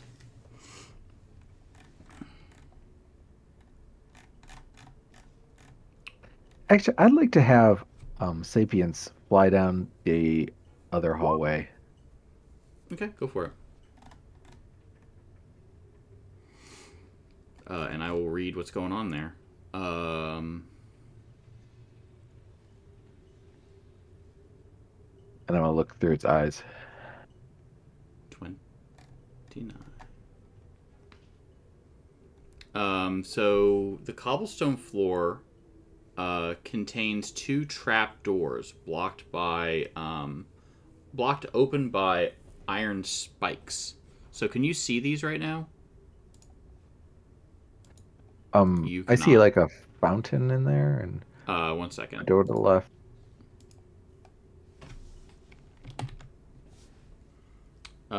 Two trap doors. Yep. Okay. So this is also here. Okay. So you can see those now. So there seem to be two traps here that are blocked open. I'll put them on the map. And map. So Like they've already been triggered. they've been yeah. So two trapdoors blocked open by iron spikes. The north wall holds a dry fountain carved with an overarching diving dragon, and there's also a faint rotten stench that pervades the room. It looks like I see maybe some rats along the way. Mm-hmm.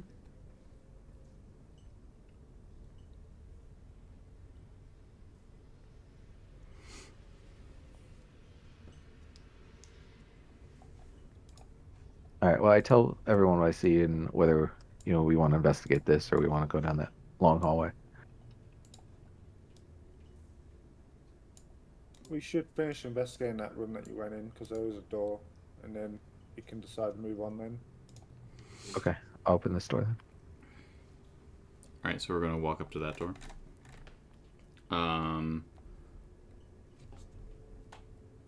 Carlton, can you give me the ability to see what embassies so I can see what targets I can actually hit? Because I was guessing here. I gotcha. Controlled by... Oh, yeah, that's the issue, is you can't see. It doesn't have dark vision or anything like that, right? I think it emits light, doesn't it? It is on fire, so I imagine it can see around it.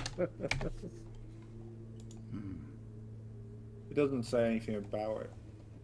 About dark vision or its cat feet. 10 feet. The action it takes on its turn is dodge unless you do. Oh, it has dark vision. It has 60 feet dark vision. Does not emit dark bright. Yeah, 60 foot. Thank you. Yep.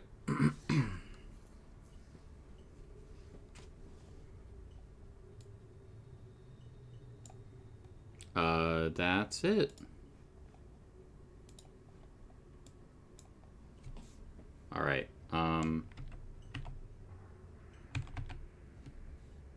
So we're opening the door, though? Yes. You're opening the door? All right, you open the door. So...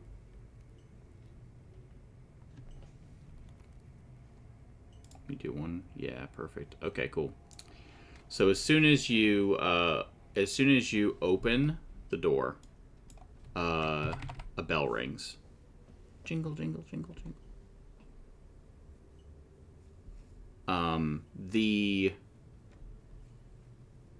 The bell rings, and in this 10-foot wide hallway, has been liberally strewn with sharp caltrops.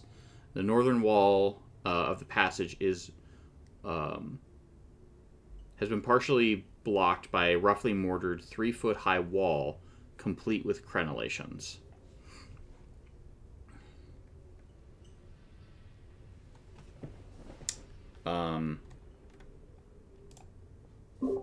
Do we see the caltrops? Yeah, you can see the caltrops. So can Brutus go in and hockey stick his great axe and just shove them in a 2-3 foot area? So down the middle, shove them as far down as you can. I love it. So you all open the door, and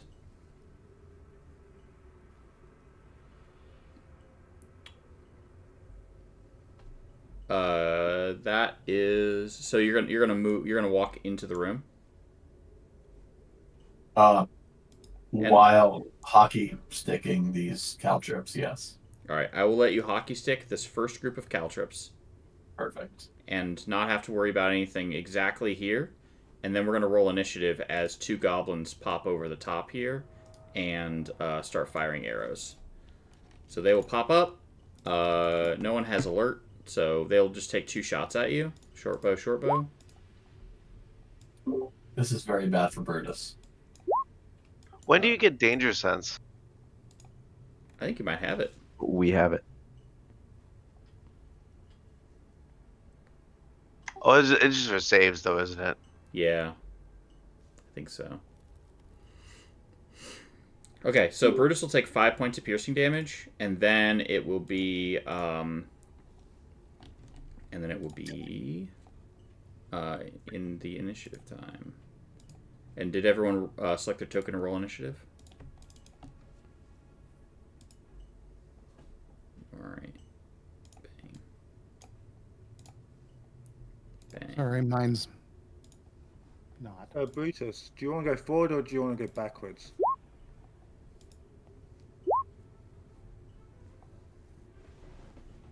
I don't know. Find out. I'm asking him because if he wants to go forward, I'll teleport him to the goblins. If not, I can bring him back. Wait, you can teleport? Yeah. My thing can. Can you teleport forward? Yeah. Yeah. Like to here? Yep, I can get you there. I'll kill him if I'm there. Okay, I will take a shot at one first. Okay. It has then... cover, but yeah, go ahead.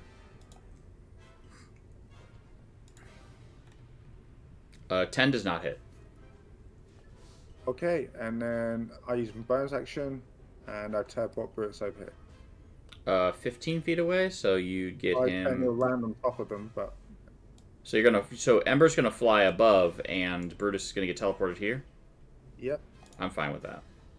All right, so Ember's flying above this person. All right, Vank.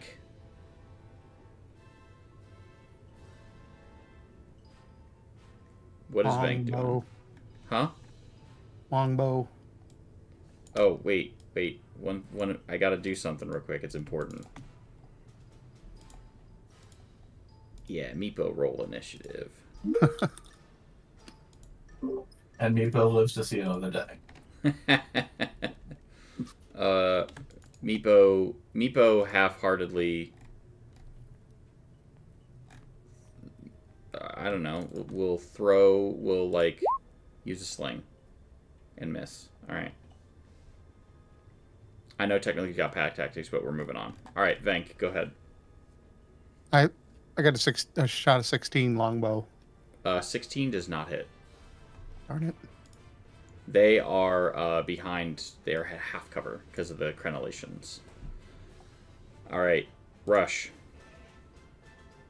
I am going to command Sabians to kind of watch our back, kind of circle around that Yeah.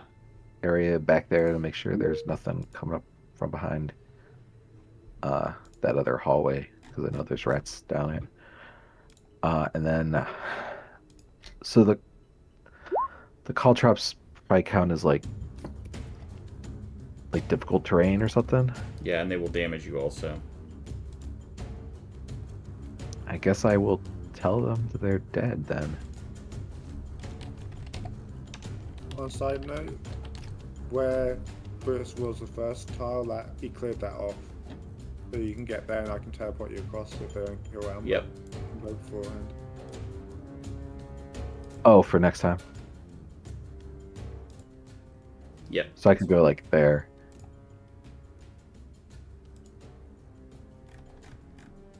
Yeah, and then I'll toll the dead.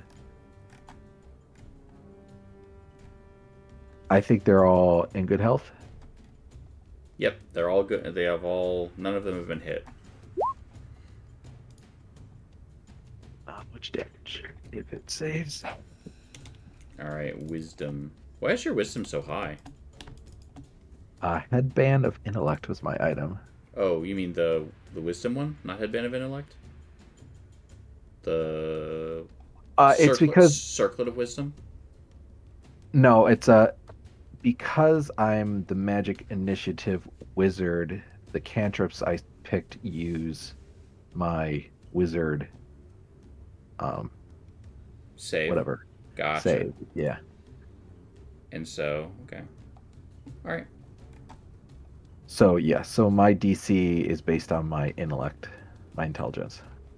All right. Sounds good. I will go ahead and okay. I will go ahead and roll a wisdom save, and I will pass. Hiya. Okay. Anything else for Rush? No. All right. Otis. What is Otis gonna do? Honestly, yes. Otis sees the owl. The owl's kind of like doing its thing of like watching and waiting. Otis knows that and is gonna hold up some sacred flames if things come running around. Okay.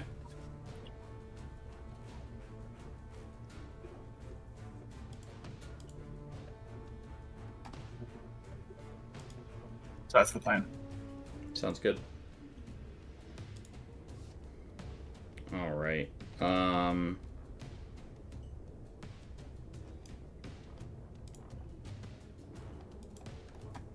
right. Goblin time. The goblins draw their weapons and turn and attack Brutus. Hey. Do they know I'm here? This Yeah. is like 10 seconds. Or a second, you know. They know I'm here. Yeah. Okay. Suddenly, I would notice if there was a Minotaur behind me, especially after a fiery thing, just like because like it like teleports you, like pings you up, and then like whoosh in. So I would say they notice you. Does a 20 hit? Very, very barely. Very a lot. I have 7 health. No, only 3 damage.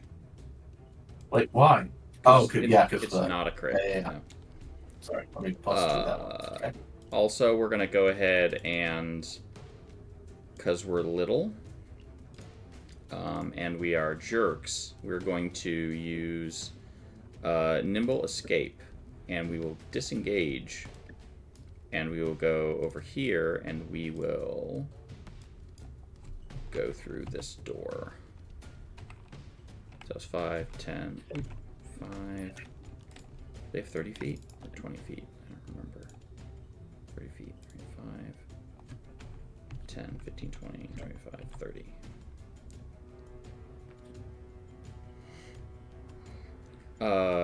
And then the second goblin will go, and it'll do the same thing. It'll go ahead and attack you. Come on now. Nope, that's fine. I'm gonna move Ember here, so I can actually select this goblin. Hiya. Scimitar. For 3 damage. So now you have 6 health, right? Correct. Alright, now it's your turn. Time for the pain. So Brutus, having planned to say surprise, shouts, "You ruined my line!" And then I think it's even better if hits him with a it's great surprise, and then you hit him anyway. Yeah. I love it. Alright, and you hit, and he is hurting. Okay. Potion bottle opening. And he is if good. If I hammering horns him, does he go over the wall? Yeah, if he fails. Alright, before potion bottle opening, before you go. It's a DC 13 strength, I believe. Oh. Post it. We have children. Huh? I was just posting it so that people can. Oh yeah. Watching. So up to 10 feet. You do not push him away because he hits the wall, and he is having a rough day. Now it's potion bottle opening's turn. Blood for the blood god. All right. Yeah. Not today. All right. Anything else for potion bottle? That'll be it. Nashua, your turn. Let's see if I can do this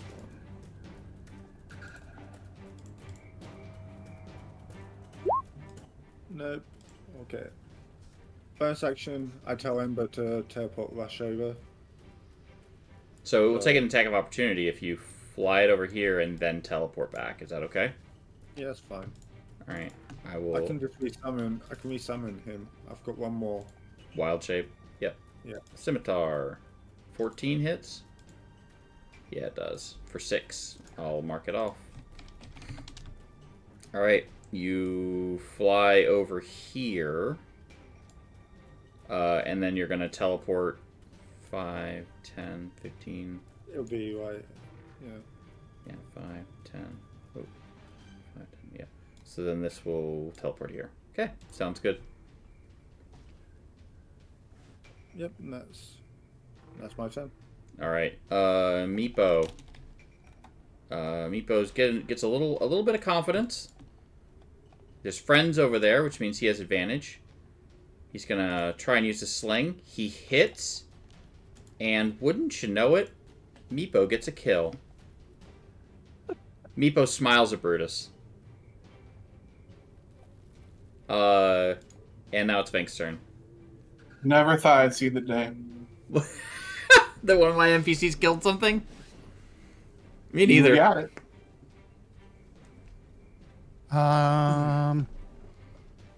What's left? There's nothing visible. There's this awful room over here that's, full of caltrops. It's room 31. Right. Did he not hockey those away? He didn't hockey all of them away. Again, if you go in that one, I can teleport you across, but that's up to you. Yeah, so caltrops, Just I couldn't hear what somebody was talking about. I couldn't hear. Oh, go ahead and say it again. If you go into a square, I can then use Ember on my turn to teleport you across. Oh, okay. That's up to you. Okay. So, caltrops can be spread over an area of 5 feet. Any creature that enters the area must succeed on a DC 15 saving throw or stop moving and take a piercing damage. Taking the damage decreases the creature's walking speed by 10 feet until it regains 1 hit point.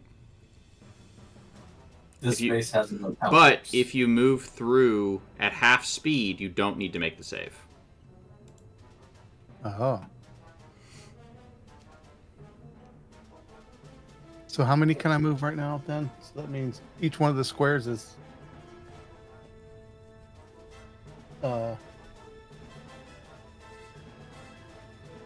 So if you're where you are now, you could go 5, 10, 15, 20, 25, 30. You could get here without taking any damage.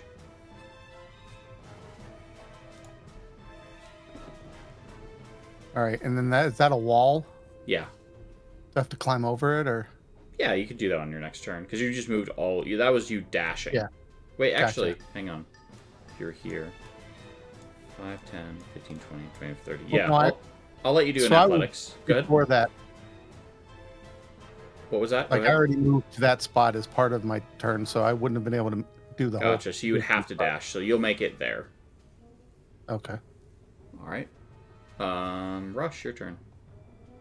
I am gonna chase after that goblin that's trying to get away, Okay. and I roll reckless attack. All right. Go ahead.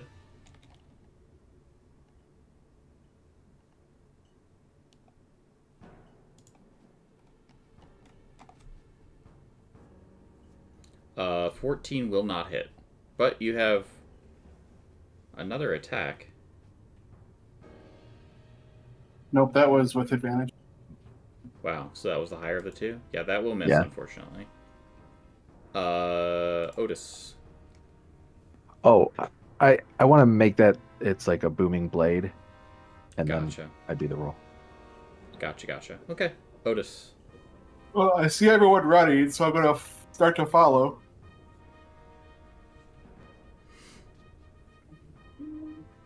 Four, 5. That's about as far as I can go. Okay. Yep, that's it. I'm not going to dash because it's silly. The goblin is right here. It's gonna slash at you with its scimitar and crit. Yeah, you better take that 7 damage. Alright, so you'll take 7 and it'll disengage 5, 10, 15, 20, and it'll move here. And So then, the booming blade triggers that. I think it's only on a hit, right? Oh, yeah. Okay. Okay, cool. Yeah, so it'll keep moving. So it'll move here, and then it'll use this 10 to hop over here and draw its bow. Brutus.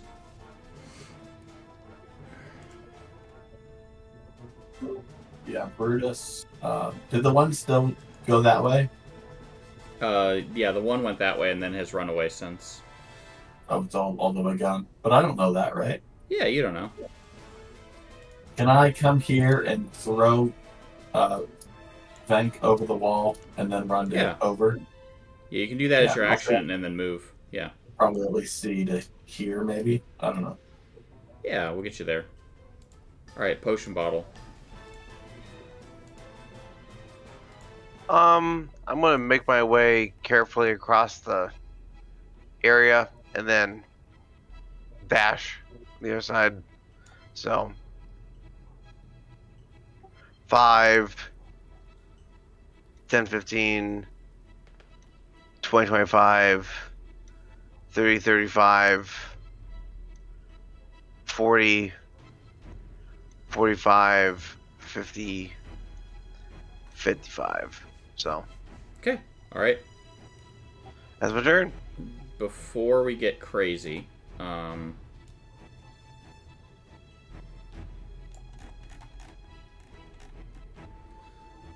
so this area here, the filth on the floor stains these walls, and shabby hides in a fire pit attests to the years of this room has seen at the hands of creatures unconcerned with hygiene. On the eastern side of the wall are crudely mortared half wall complete with crenellations. So you can see, and I'm excited about this.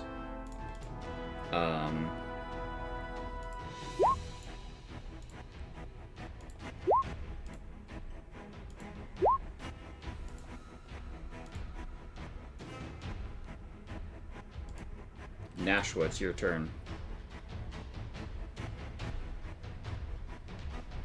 Well, I guess I'll move here and tell Ember to come get me. Okay. And teleport you. Alright, cool. Yeah. And then I'm going to move Ember and leave him hovering about here so I can teleport the last couple of people across. Sounds good. Meepo. We'll move here and just kind of hang out there. Think.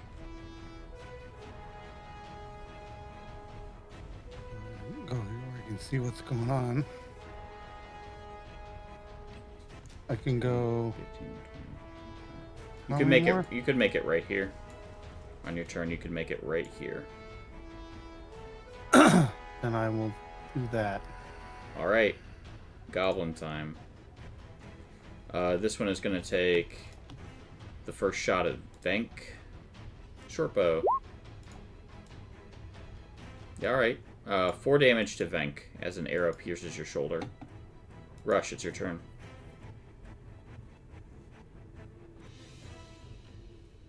You said 4?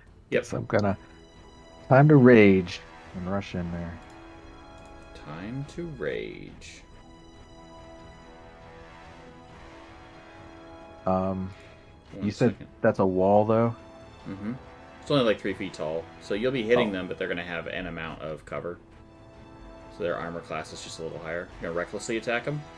Yep. Love it. Booming blade. Can't cast spells while you're raging. Never mind then. Smack them. I don't think that's not within. Those will both miss. Apparently so. Anything else? Nope. All right, Otis. Wait to be hit.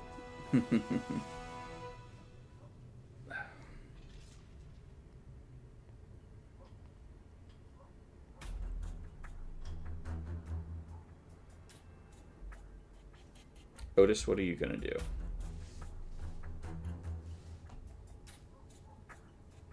Wait in line to get teleported. Oh, you move right up here? Yeah. Or better Just yet, waiting. move right there. You won't Sure. take any damage. Yeah. I'll stand on some. I'll play with them. All right. All right. So Otis is done. So the cover from the wall works both ways, right? Yeah, I would assume so. Scimitar. So you get a +2. Cool. Miss. This one also. You attack recklessly though, right? Yeah, that'll miss. Yeah. And that'll miss too. All right, cool, Brutus. So You Brutus didn't- rounds the wall, sees Rush in a rage, and just comments, "Nice rage." And then fine. I can probably make it to here, because it takes a lot to jump over. Can I hit this guy square? You can hit him.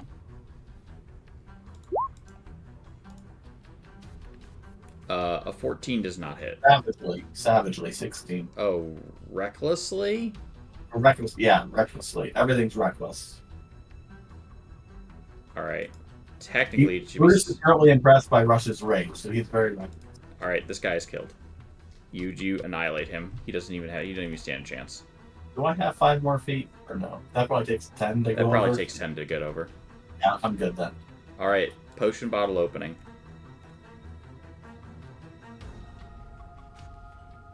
So wandering. 10, 15.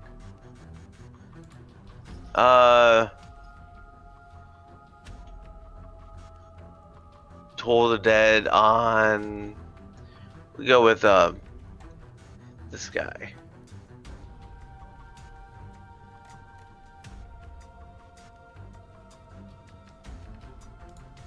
Has he been hurt? He sure hasn't. None of them have.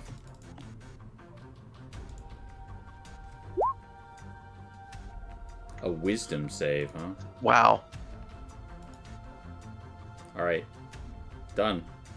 He is slain. I'm kidding. He's not slain. He's just taking 1 damage. He actually saved. He doesn't even take any. Oh, he didn't take any. Dang. All right. All right. Anything else from potion bottle? Nope, that's it. Nashua. I keep the taxi service going, and I move Otis across. And Meepo? Well, I can only do one at a time, can't I? No, you can. It's any. Okay, do both. All right. So you'll move them here, and boop, boop. There you go. And that's me. All right. Meepo is like, well, I fought, and I did my part, and it's going to move here, and that's his turn. Venk. All right. Longbow. That'll absolutely hit. Straight across. Then roll the damage. You can click the pink. All right. He takes 5 damage and is having a bad day. Oh, you click the pink to do the damage? Yeah, it'll roll the damage for you. Cool. Yeah. All right. So he took 5 damage. He did this. All right. Goblin time. This one will return volley on Venk, who's shooting people. Short bow time. Does a 15 hit? It does, for 6 damage to Venk. What are you at right now, Venk? I am now at 3. All right. Rush, your turn. And you're up there and you're raging and you're angry. Reckless. You got it.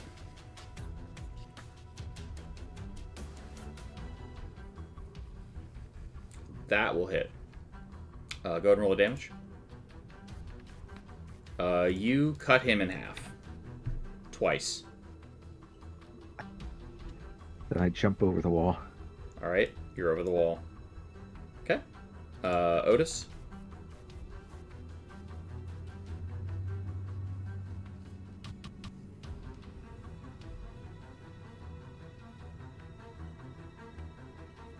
I would like to tell this one that they might be dead.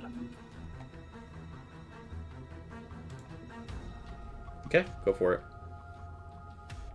Has it been injured? Has what been injured?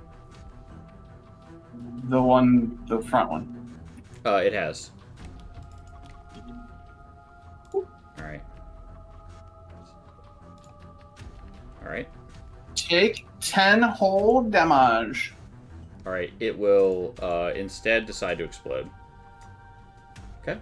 Excellent. Anything I else? was thinking, because I didn't say it with much conviction, that it would be like, am I dead? I can't possibly be dead. And it just sits there and talks to itself until its head explodes. Yeah. It's a good listener. I think what it does is it does all that, and it's just like, am I dead? Are any of us really alive? And then it like looks up at you and goes, you know what? I think I'm gonna be all right. And then its head explodes. Yep, there it is. All right. Job's done. Job's done. Brutus. I guess non-savagely, because advantage anyway. Yep. 21 will. 13 doesn't hit. 21 will. You cut him in half from top to bottom, and he just like. All right. Guess what? Combat over. So Brutus doesn't know which one ran away, so he looks down and says, Never ruin my line. One of you. All right, and everyone else, Meepo joins as well. Just so we're here. I will give you. I gave you the lay of this land.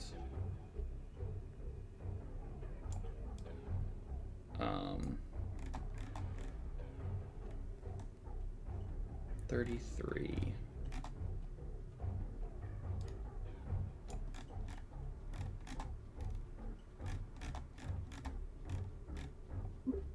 Where's Meepo?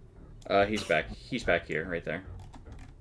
So when Meepo eventually comes up, I'll grab his shoulder just like I did before and say, just nod to him and say, "We'll make a Minotaur if you get."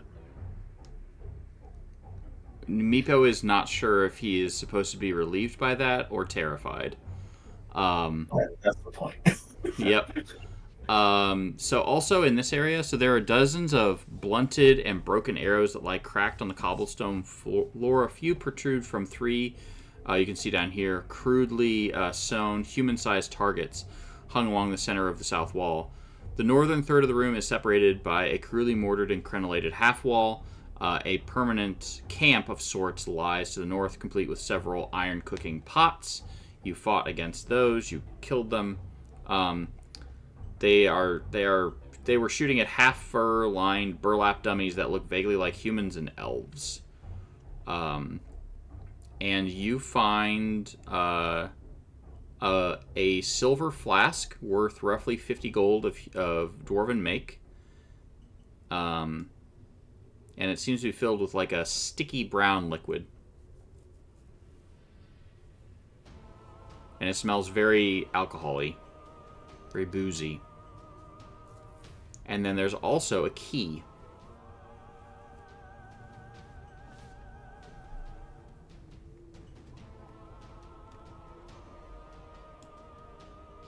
And that's it. Do either of these doors here look locked? Or the one in the other room?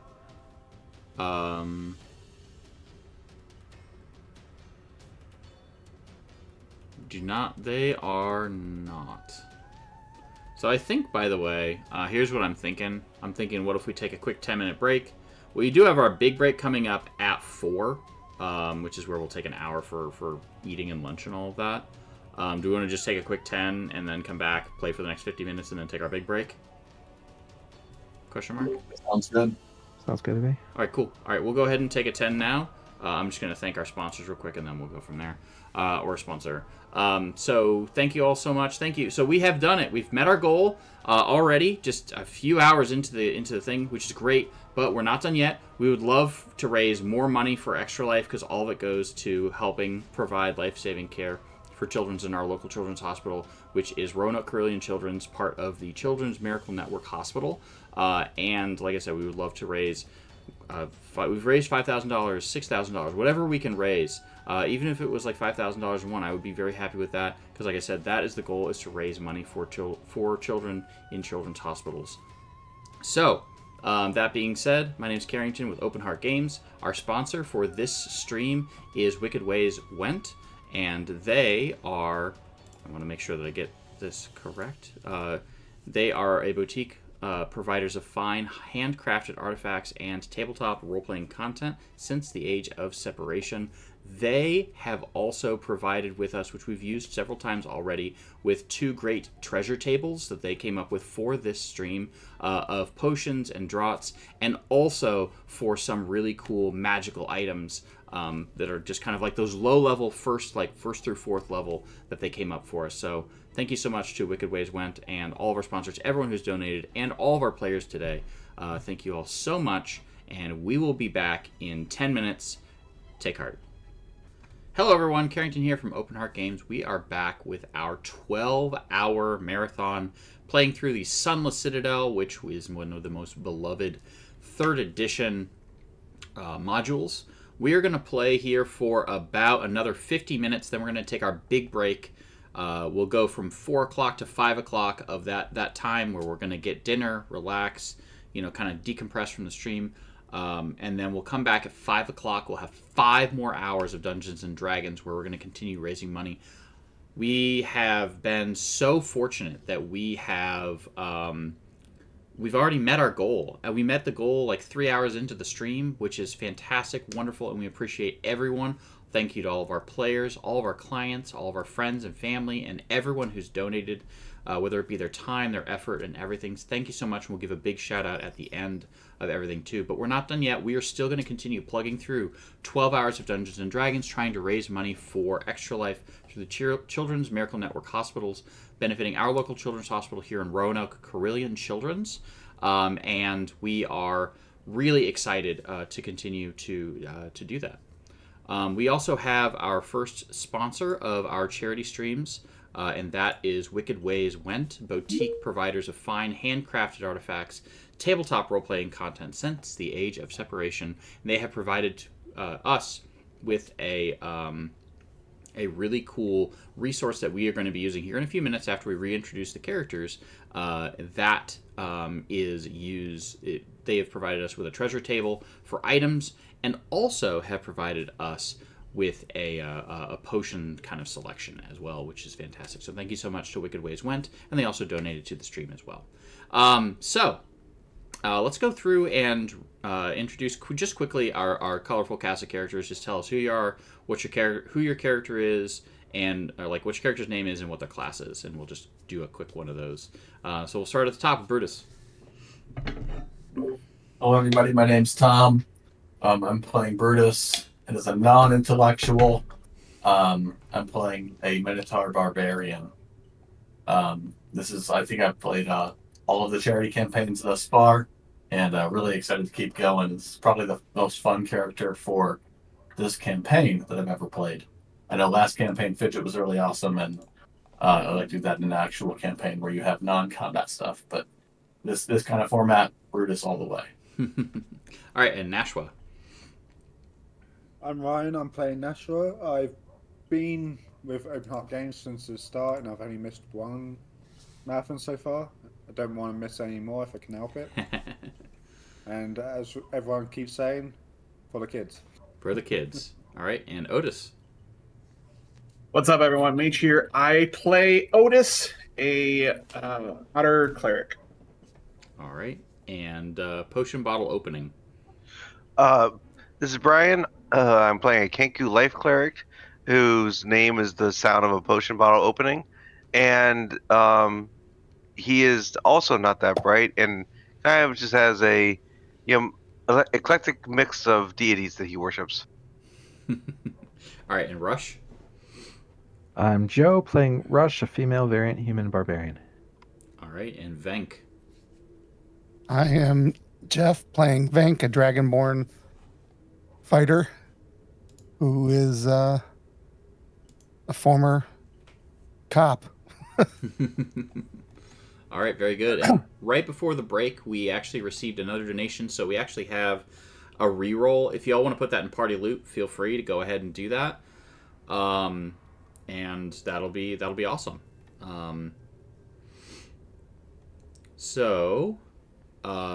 That is that.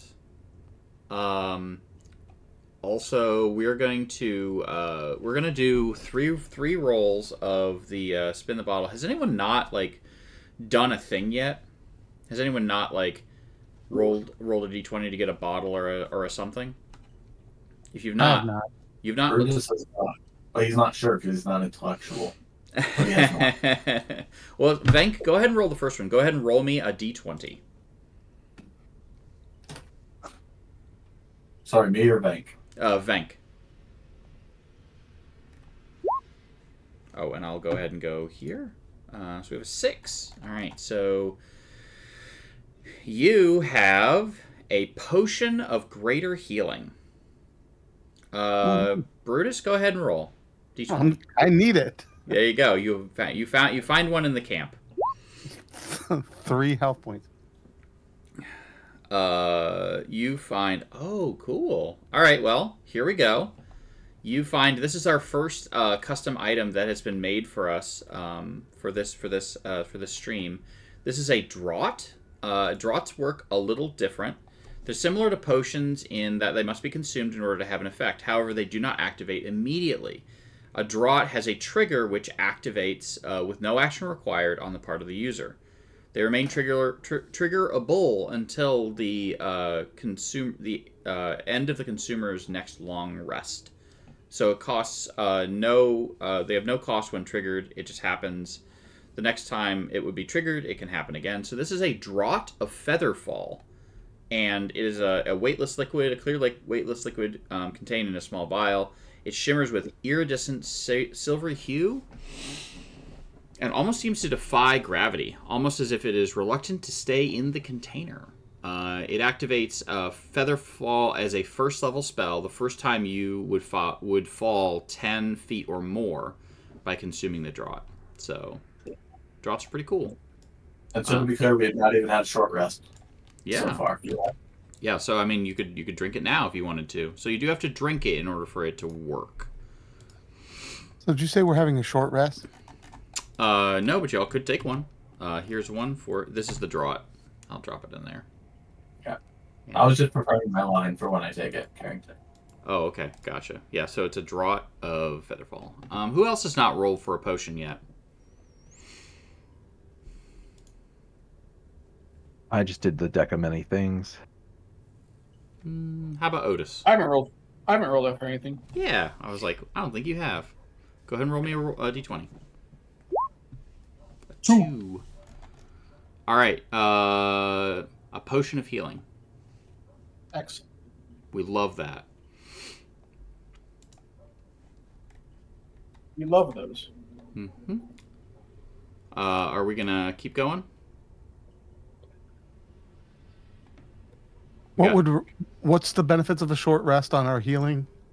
So if you all took a short rest now, you could roll hit dice and regain some hit points without using potions and whatnot. And you would also gain any of your short rest stuff back, like action surge or things like that. So metagaming a bit. Are we even taking a long rest on this one? Maybe. Depends on where we're at. I'll never say never. Yeah. Do we want to? Do you want to take a short rest as a party? I have no objections. We get two Sure. between longs, right? Yes. This may or may not be our first. This will be the first short rest y'all have taken. Well, I mean, we still have another one possibly for the next 6 hours. Mm-hmm. And that means that Ember will disappear because that'll be an hour. So Brutus, given that we might be taking a short rest and just being a barbarian, and he just says, "It's fairy time," and takes the drop. Okay. Okay, I'm gonna desummon Ember, resummon him back, and he can be on watch for the hour that we rest. All right. And then at the end of that hour, I guess he'll leave, right? Yeah. All right. He will be gone for now. So y'all do take a rest here. Everything's good, and now you can proceed. Let me go ahead and click on this. Where do I find the hit dice heal? When you click on short rest, it opens up a box, Oh, I see it. Yep. and then they're right there. Gotcha. So there are several doors. I'm gonna point them all out to you. There's a door here. Oh, hang on. I'm gonna move everyone back to recenter.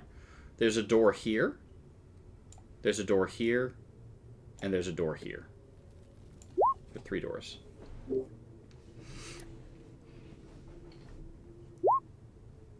So for the group, or at least for the watchers, that's an 11.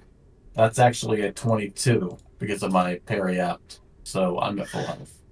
Nice.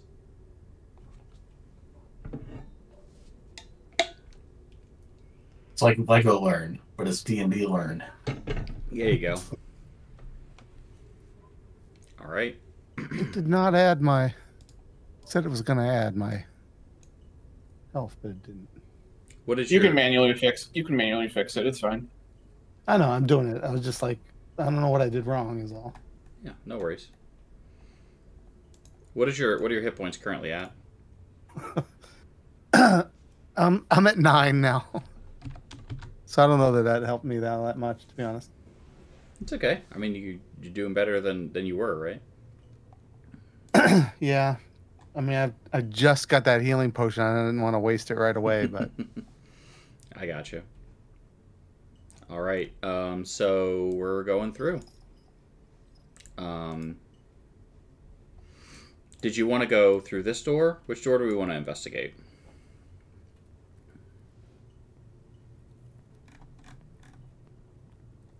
Let's check this one first. Okay. You open the door.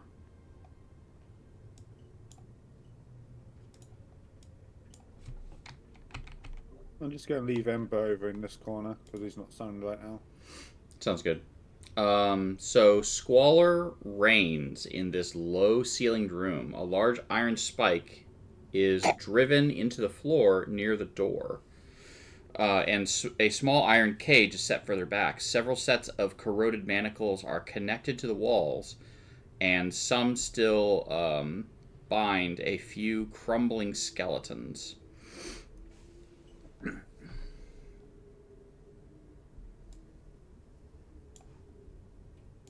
So there seem to be some kobolds here, and also some stuff like that. Meepo, do you know those kobolds? There's also this. There's a gnome in a box.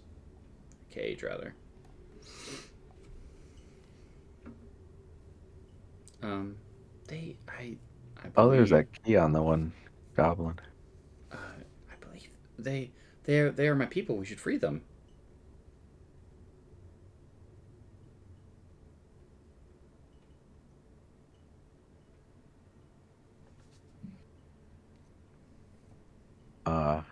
I'll work on unlocking everyone. Okay. As soon as you free them, they are out. They're leaving. I'm just gonna literally put them over here. Yeah, they're just gonna go back in this area. Same with this. All right. So for potion bottle opening, by the way, can you hear this? Yes. It's on your thing now. Oh, good. That's his name. There it is. Cool. That's fun. All right. Yep. Excellent. Well, I mean, we know that potion bottle opening is always popping. All right, moving on. Okay. Oh, that was rude. That was rude. That was rude. All right, moving on. All right, so you also see that there is across the way. There is a gnome, and the gnome says, "Hey, you there! Get me out of here!"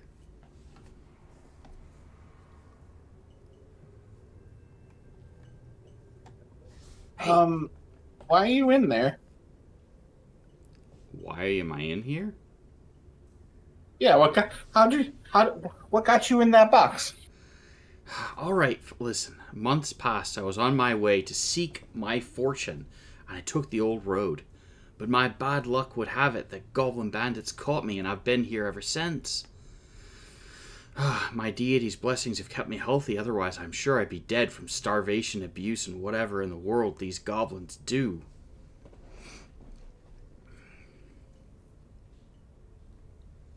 What's in it for us? How about doing the right things? I'll tell you what, you let me out of here and I'll give you everything I know. Give me everything you know. I'll tell you everything I know about the place. It's a pretty good deal.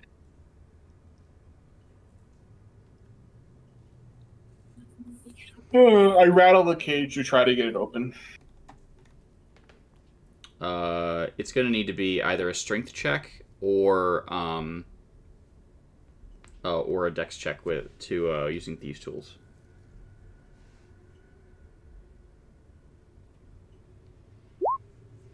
I'm just gonna try to rip it open. Seems like you're gonna need a little bit more oomph. I'm gonna move Otis into the room. Well, I tried. Have a good day. Does anyone else want to? Oh, please, please don't leave me here. Please, please, please, please. Brutus will try strength. Okay. Still not quite enough. How about Rush? Give it a go. I'll give you advantage because everyone else is helping. Go ahead and roll again. All right, you're able to finally, the three of you together are able to bend the bars of this open enough that he can slip out. Oh, thank you so much. Ask me anything. I'll tell you everything I know. Tell me everything you know. Pop. I mean, ask away. He'll tell you anything he knows. I mean, what do you want to know? Do you want to know about the goblins, or maybe about the deal with the fruit? Where's the blue dragon mask? Oh, I told that story on stream. It's so good. All right. Anyways, or about the twig blights or the lost adventures. Have you seen a dragon? I've not seen Worm. I've not seen a young wormling dragon. No. Sorry, doesn't say that. I have not seen a dragon. No, is the actual answer. Have you heard any rumblings about said dragon? I know that the goblins came back and were all excited about something, and that they showed those kobolds. That's all I heard. What else have you heard from these goblins? But we are interested in hearing about the fruit. I heard that the goblins talk about the Twilight Grove down below, and that a wicked old human named Bellic, a spellcaster I expect, tends to an enchanted garden and harvests fruit from something called the Gulthias tree. But they speak of it only in terrified whispers, and this enchanted fruit grows on the Gulthias tree. So, the midsummer fruit, it restores spirit, life, and vigor to those who eat it. But the pale midwinter fruit steals the same. Bellic allows the goblins to sell the fruit on the surface, but honestly, for the life of me, I can't understand why.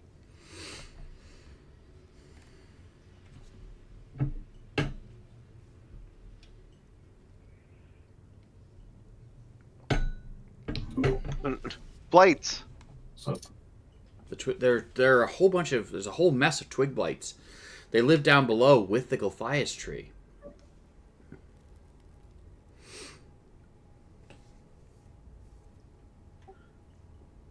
Where do they come from? I don't know. Maybe from the Gulthias tree itself. I'm not quite sure. That's all I know, honest. So Brutus, being of negative intelligence, grabs the bars and stares at him and says, "The kobolds were shown this." He's trying to figure out what they were shown. Was it the dragon? Was it something else? Shown what? The cage? No. So he said that the kobolds, that they showed the kobolds this too. Did I mishear that one? Maybe. They had something, and then they showed the kobolds. They were excited about the dragon. They really showed the kobolds, like the phrase. Yeah. Oh, they show. Oh, okay, I got you. Gotcha. Yeah, low intelligence player and character. And I don't think so. But Life anyways. imitates art, right? Oh no. All right, so I say that as you can only roll one. All right.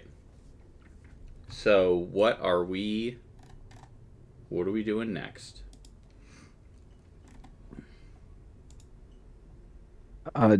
Does the gnome want to come with us, or? Does the gnome want to come with? I'd like Where's to get. Meepo? I'd like to get out of here, to be honest. But, I mean, do you feel like you need the help?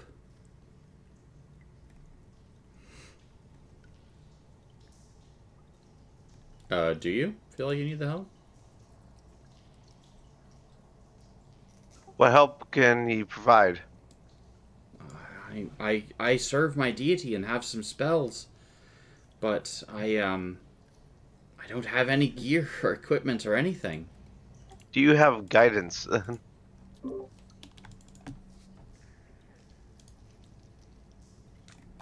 It does not. Has Sacred Flame though. Thaumaturgy, light. We like light.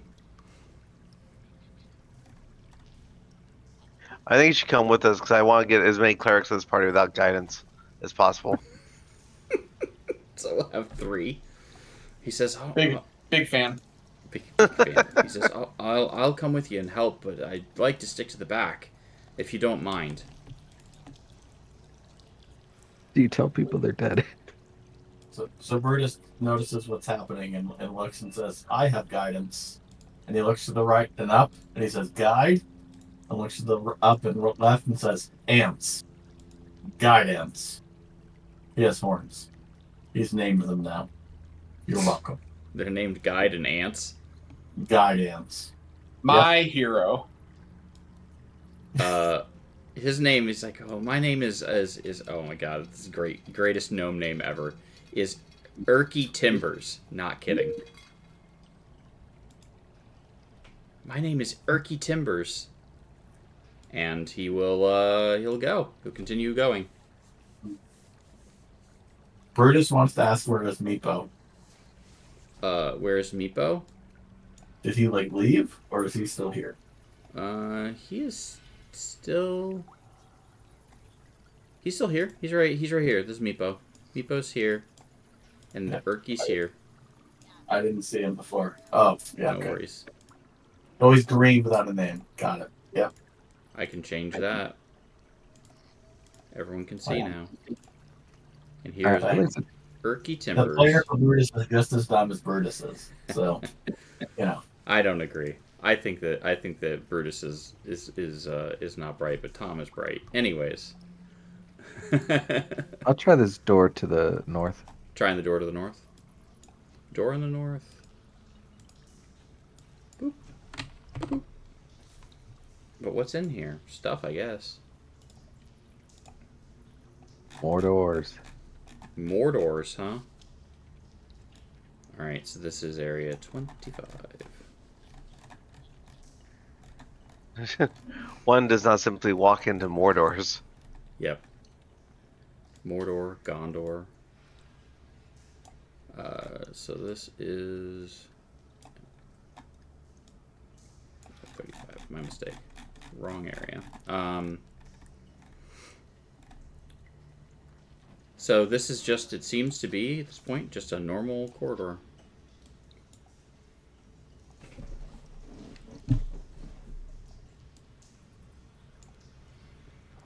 There seems to be a place to the north here. Yeah. I'm wondering maybe we should get this other door. Maybe it's another, prison room.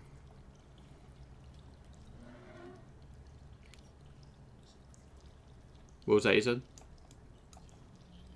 I'm wondering now if there's other doors, maybe another prison room or maybe the guard room or something. Okay. We want to open this door next? Yeah, please. Okay. Alright, so this room is the north and south walls of this chamber are stacked halfway to the ceiling with ill-made barrels, boxes, and crates. A clear path allows easy access between the west and east doors. So it seems like in this area there's water, wine, food, none of which is good quality. And there's a pantry that you can look at, and as you kind of look at, there's 5 pints of oil, along with a few small barrels named... who speaks Goblin? Is it just... Yo. You see, as you're in this room, I'm going to move you into the room. There are a couple of small barrels that are labeled elf pudding in Goblin. What a weird delicacy. All right. Are we opening the door on the other side, or are we going somewhere else?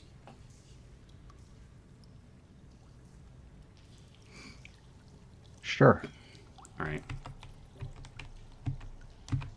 All right. So Do we know what elf pudding is? we do not.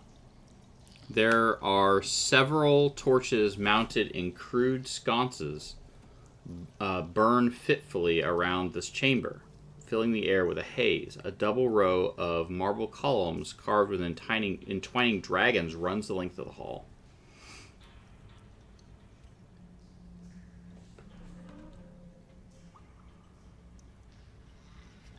Can I open the door next to me?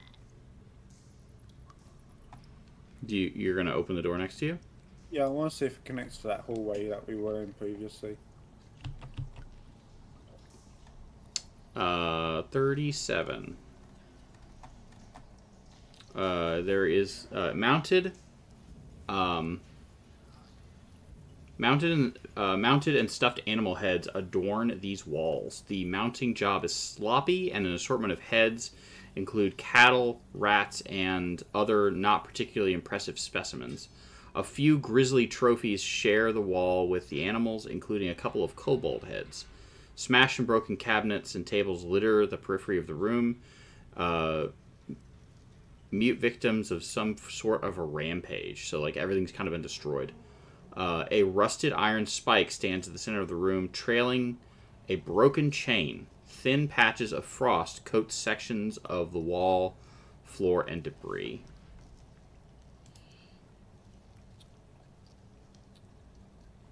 He takes a step back and closes the door.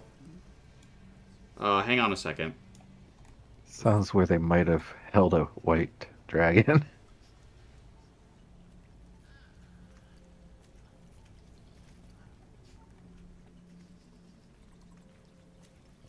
A chain and ice.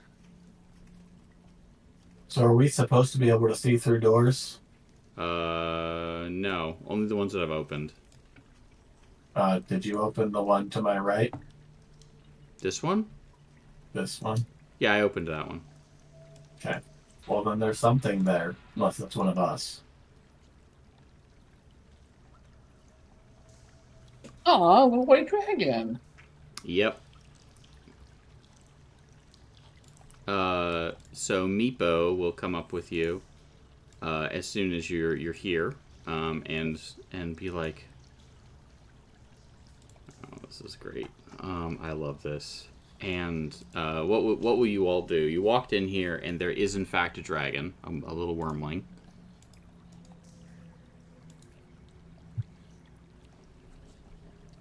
Will you just compare my notes to see if it matches the description. It does seem to. Good job, detective. Good job. Brutus will pause and wait for the group to decide what to do. Otherwise, he's going to go in and just rage dragon and kill everyone. No, don't hurt it. No, not the dragon, but that thing. What thing? Isn't that a person? Is that one of us? Yeah, it's one of y'all. That's I'm not I'm non-intelligent. I'm a non-intelligent. Meepo, All right, well, Meepo will. You're gonna go guard the door. No, I'm gonna sneak in and behind Meepo, and I'm gonna be like, "Hello," and draconic. Hello, little wormling.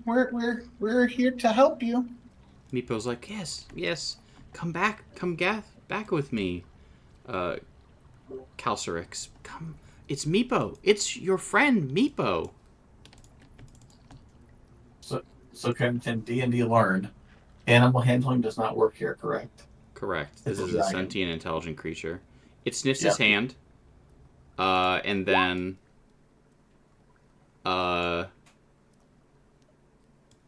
it sniffs his hand and then kills Meepo. Roll initiative. Wormling, why would you do that? Bad Wormling. Don't forget, you can always choose to do non-lethal damage if you wanna.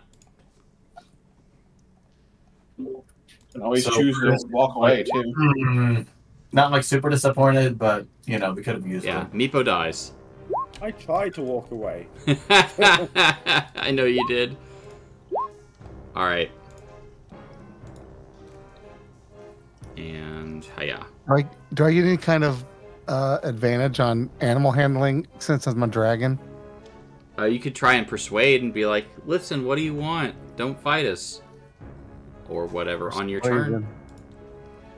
All right. So we'll start off the dragon. Quality. Huh? That's one of my lowest qualities. I have a cold breath. He uses cold breath and kills us all. I mean, it would probably do it does a lot of damage. It's only a 15-foot cone though. Get ready for deck saves, guys. It's con. Oh no, it's con save.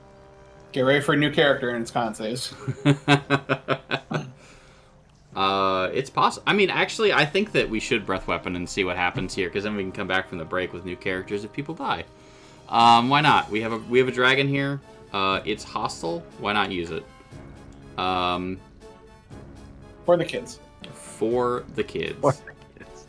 Yep. So I think we need to do a cone. Yeah, that hits everyone but Rush and Urky Timbers. Yeah, we'll do that. All right, con save. Con save, cold breath. DC 12. 17. 19. Okay. Potion bottle opening.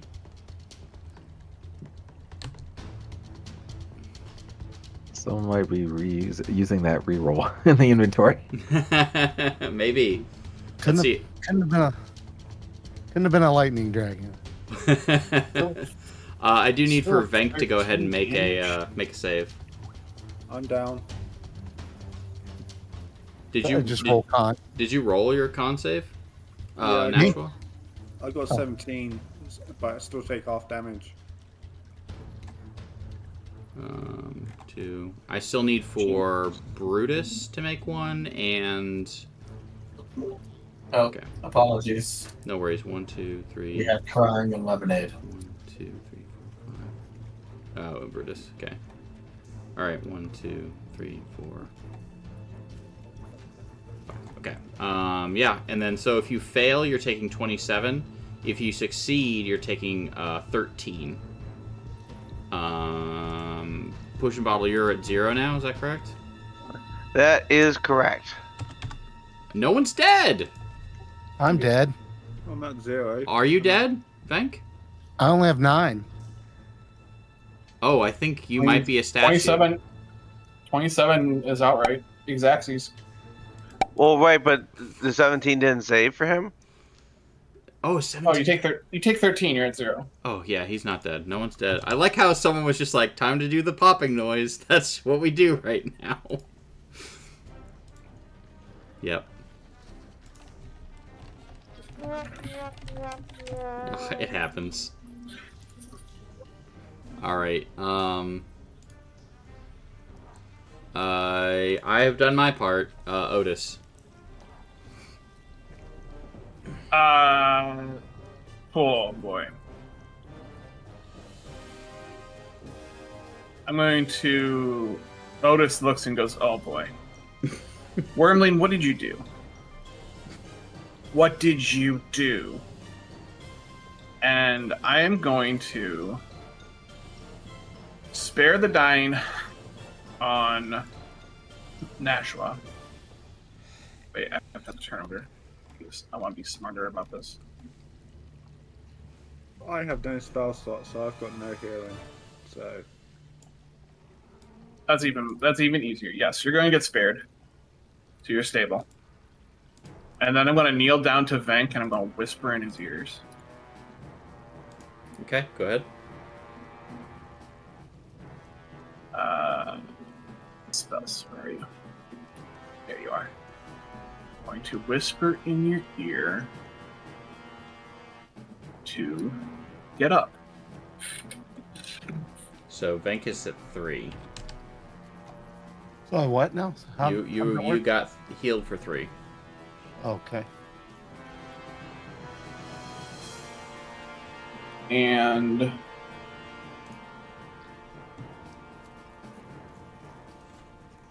I'm gonna get out of here. Okay.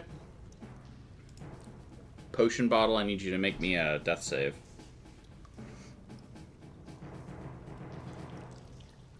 Remember, you can always stand up if you get a 20. Is there a way to do it straight off of Yep. D&D So Beyond? up in your life, upper your life boxes. If you click on it, there is a little die in the middle to calculate between the two.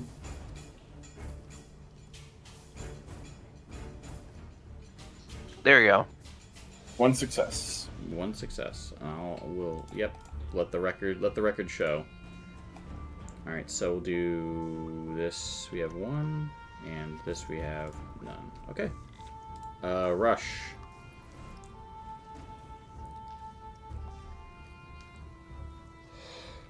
There's a lot of creatures between me and the dragon.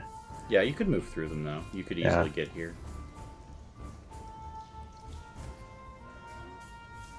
All right, I'm gonna reckless attack the wormling, I guess. Okay. Roll to hit.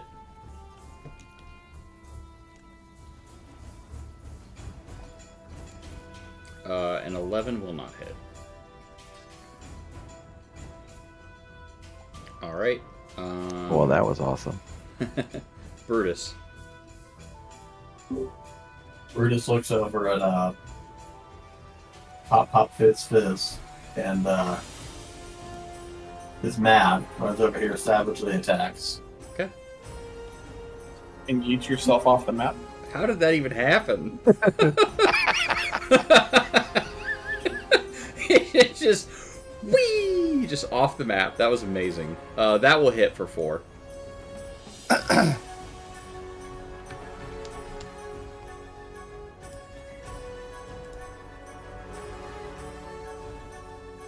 Alright. I'm gonna put this little target on you because it wants to hit you. Alright. You know who's not in initiative that would be very, very, very helpful at this point in time? Is it Urky? It's Urky. Yep. You know who needs to roll initiative? It's probably Actually Urky. Meepo, but that's besides the point. Meepo Meepo's is dead. dead. That's besides the point. So dead. Is the target because I savagely attacked? Yeah. Well, you've hit it so far, and it wants to get you. All right. Rush went. Vank is conscious. So, Vank, why don't you go ahead and go? All right. Well, I can start off. I think I'm gonna use second wind Okay. first. Go ahead Try and to roll. recover. Get some hit points back. All Wow. right. 13. I'll take it.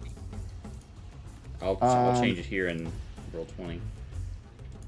Okay. And then now I think from that what I helps break understand, the card. and this is my first time using the Dragonborn, so correct me if I'm wrong. According to what I'm reading, that my breath is in a line, not a cone. I believe so. So if I step like right here, could I Just hit it. thread the Yes. needle? Yeah. What's that? Yeah, you can do that. Then I will attempt that. Con save? No, it's Uh, Dex, right? Dex save. I fail. Then 2d6 lightning damage.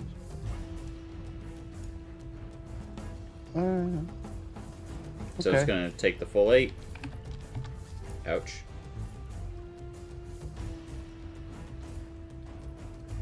Okay. That's all for Vank, I think, right? Yeah. All right. Brutus already went. Nashua is unconscious. Urky.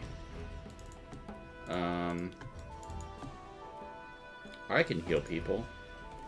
We're going to go ahead and use a first level spell, and we're going to cast Cure Wounds on potion bottle. So potion bottle, you are at 5.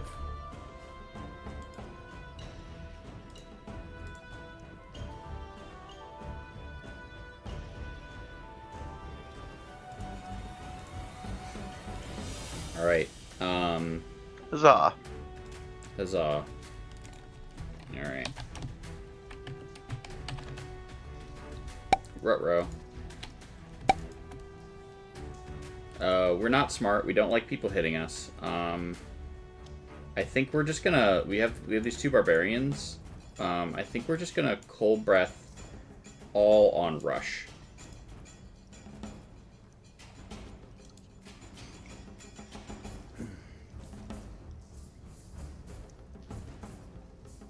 Actually, you know what, Brutus? Go ahead and make an attack of opportunity, because we're going to try and move here.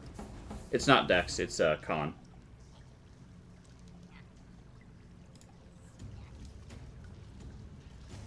Yeah, we'll do that. That's where we'll go.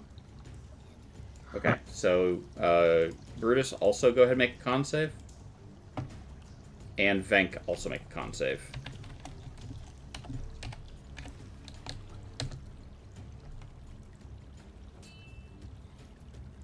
Brutus, go ahead and make a con save, and Venk make a con save. Venk. No. Alright, cool. So you're going to take 11, Venk, so you'll be at 2. Even with a crit? Hate that. I know. Rush is at 1. Brutus, go Why ahead. don't you get a crit that plays it could help and it doesn't help?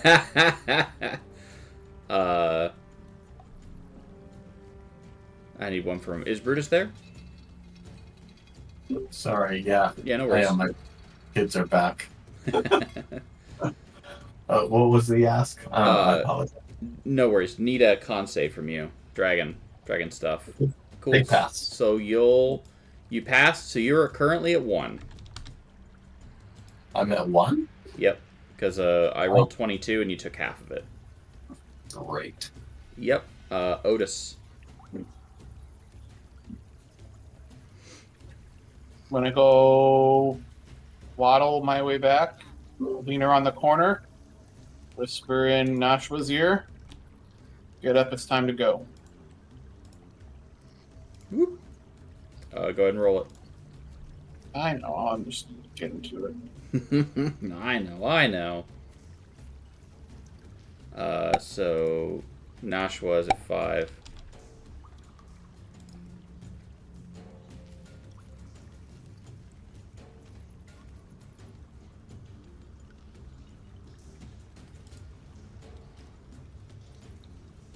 And I kind of yell into the room, leave it alone.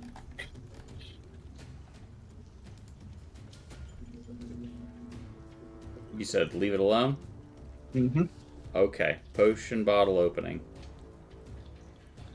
Alright, well, I'll stand up. And then I will...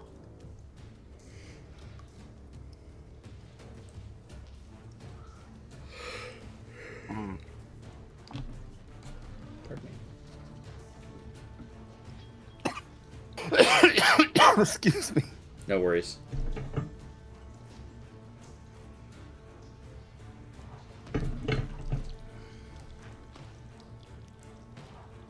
I'm gonna go ahead and healing word Vank as Okay. a bonus action. Go ahead and roll.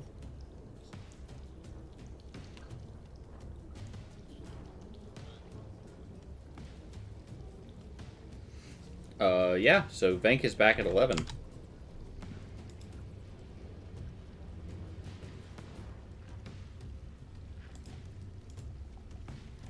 Thank you. Thank you. Okay. You're welcome. And then I'm going to go stand over here behind the wall.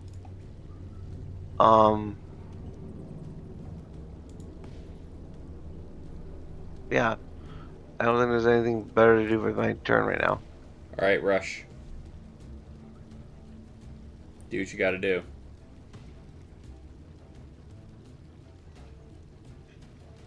Yeah, I don't know what leave it alone meant, so, and it just knocked me down to 1 hit point. So, It's time to hit it.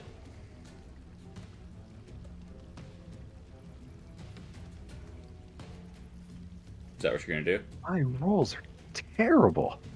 Yeah, 12 isn't gonna get there. Anything else for Rush? Gonna write my last will and testament. Venk, your turn. All right.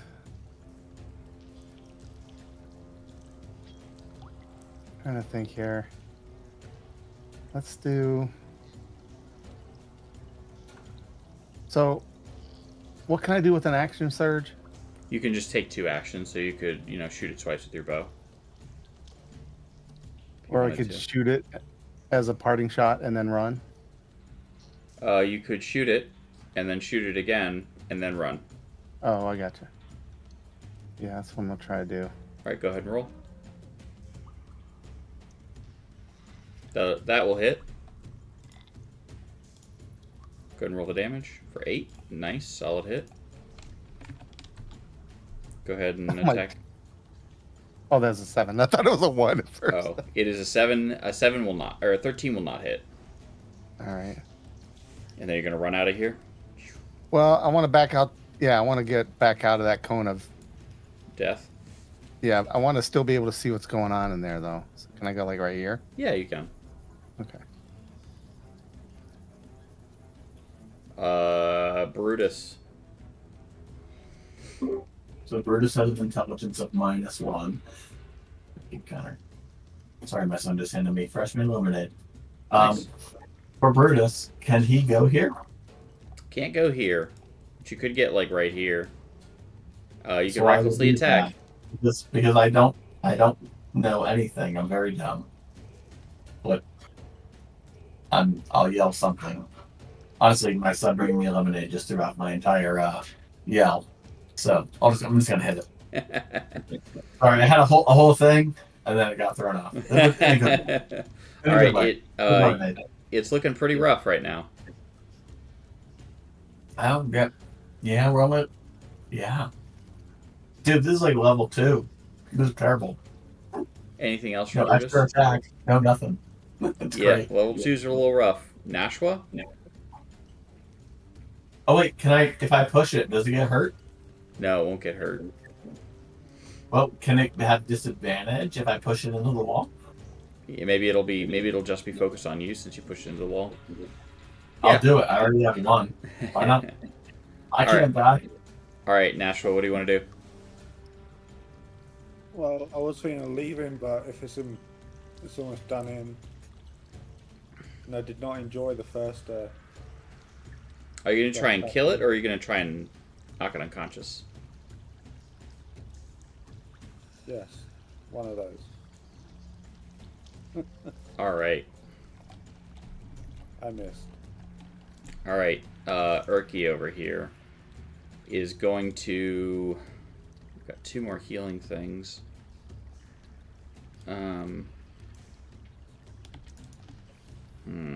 I think Urki is just going to.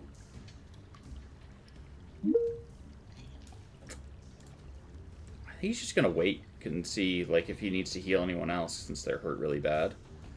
Or do you want him to Sacred Flame it?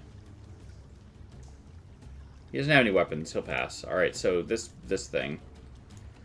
All right.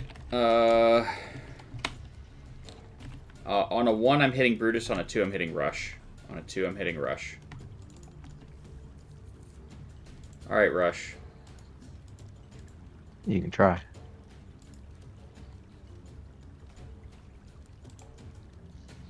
It misses. It did not get its its breath back. Otis. Seeing as like the 2 barbarians, and just walks in, goes, all right, let me try. One non-lethal bonk.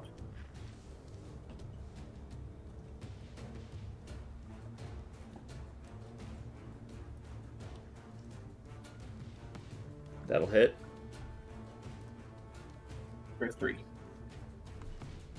It seems, and so with that, This is a good. I mean, we're right at 4 o'clock. So it is unconscious. You have knocked out the dragon.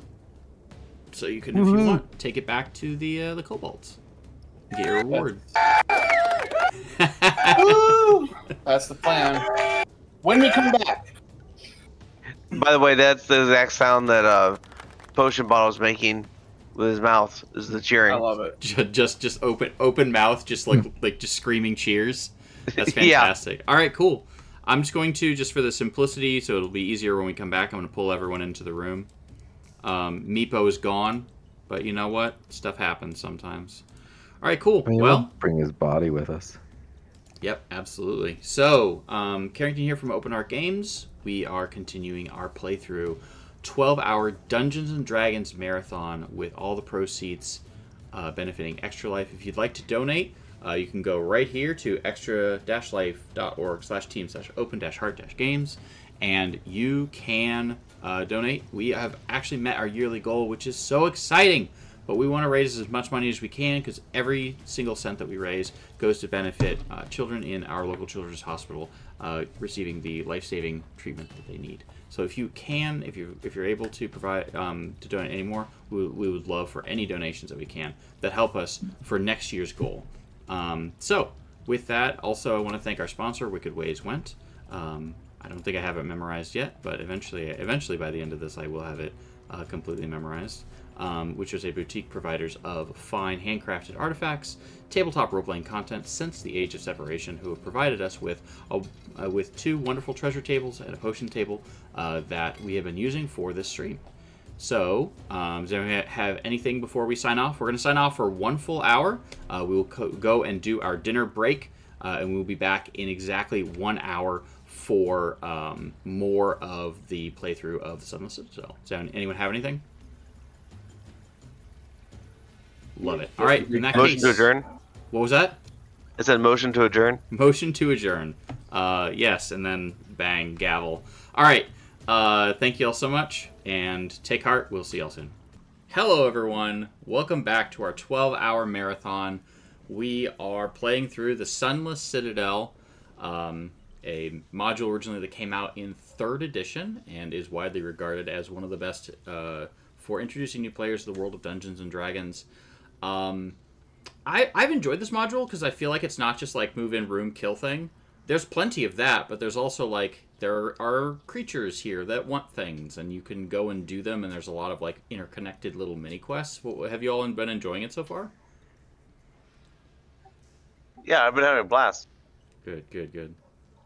And we have already passed our goal. We're actually at this moment, at the time of recording, we are actually $25 over our yearly goal of raising $5,000 for charity, and we are so happy.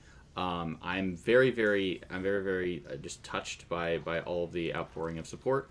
Awesome. I would love for us to continue to raise more, even though we've made our goal. I would love for us to be able to push that goal even higher. If we're able to get to, I'm gonna even lower the number we were talking about earlier. If we raise another $500, I'll let the party level up here again in this module. And you know, if we don't finish this module this time, we'll finish it in the next marathon, or perhaps even in a future marathon as well. Or sorry, actually, it'll be, if we don't finish it now, we'll finish it in the next marathon, which will be next year, which will be really cool in the beginning of our next fundraising efforts. So, I want to go ahead and real quick thank our sponsor, who is Wicked Ways Went. They are boutique providers of fine handcrafted artifacts and tabletop role-playing content since the Age of Separation. You should definitely check out their stuff. They have a lot of really cool modules and also some like handmade things that you can use in your games. So definitely check out Wicked Ways Went, our sponsor for this. They also provided for this marathon, just for us, 2 tables, one for potions and draughts, and the other for magical items. And it's been awesome, and they also donated and helped us reach our goal this year. So big shout out to Wicked Ways Went for that. I think we should go ahead and reintroduce our wonderful, colorful cast of characters. And we'll start at the top with Brutus. Hello, everybody. My name's Tom. I'm playing Brutus the Minotaur. Low intelligence, moderate wisdom, big smash. Very good.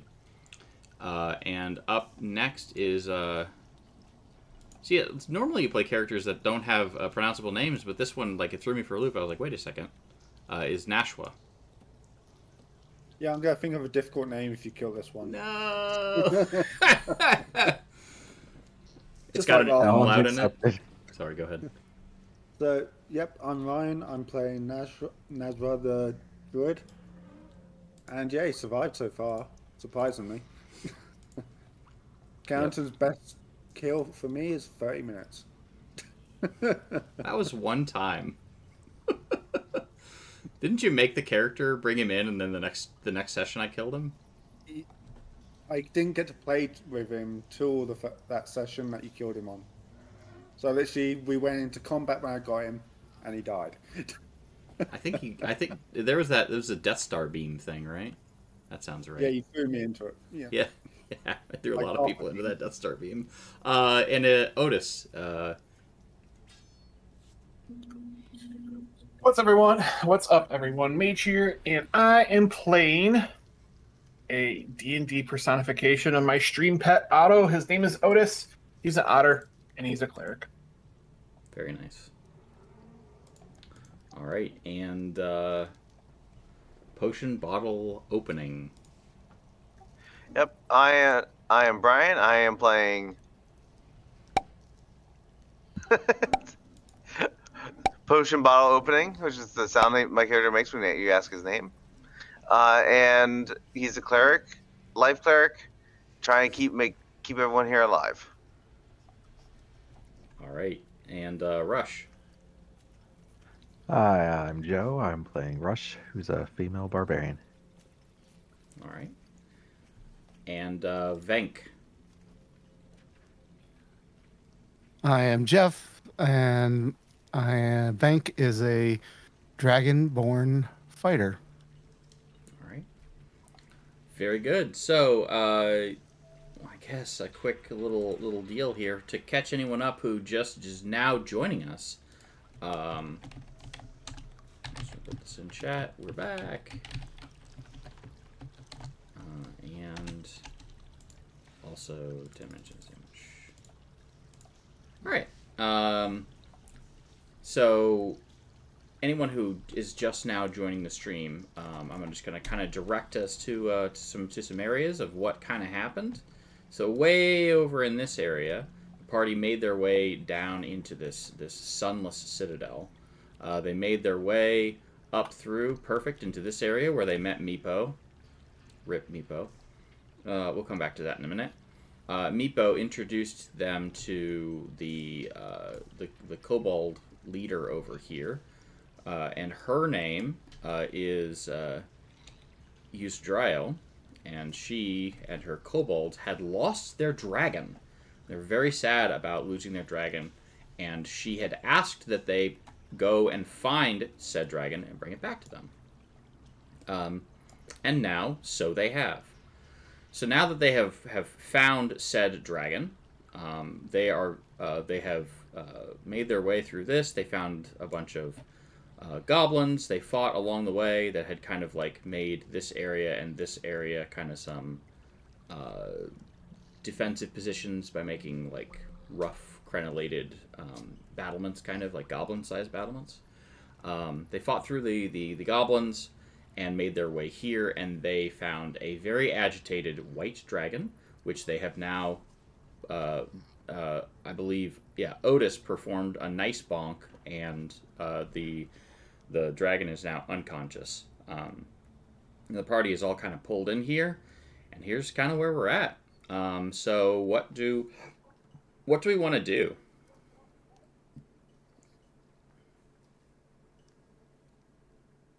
Well, how are we going to get this thing back? Very carefully. Yeah, I think we need to drag it back. Weekend at Bernie's. Well, we can. I think we weekend at Bernie's Meepo, but then we just drag the dragon back by its tail. Because we got to take Meepo back too. Seems only right. Oh yeah. Are you gonna Am I wrong? Drag him back? Well, it depends on how did the dragon kill Meepo? Bite. Yeah, we can have Bernie's Meepo. I mean, I think between, barbarians or the fighter, we can carry the dragon or drag it back. So was he in one piece? Because I can just throw him over the shoulder. You I think it was a non-lethal hit. I would. Yeah, Brutus is proud because he actually did fight. How heavy is this dragon? The dragon? That is a really good question that I'm going to Google right now. Because I know he's just a wormling, but he's still... Probably like somewhere between 800 pounds. A wormling is 150 pounds. Oh. Yeah, the barbarians can carry it. Yeah, when it goes from a whirling, I love this. When it goes from a wormling to a dragonette, that's apparently a classification of dragon. We go from 150 to 470. What was that? Yep. All right, playing with my son. We walked into the room. Nice. So these are all of the ages of dragon: wormling, dragonette, young, adult, aging, old, and ancient.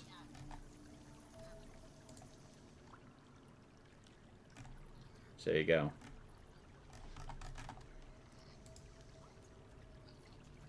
How much does a dragon weigh?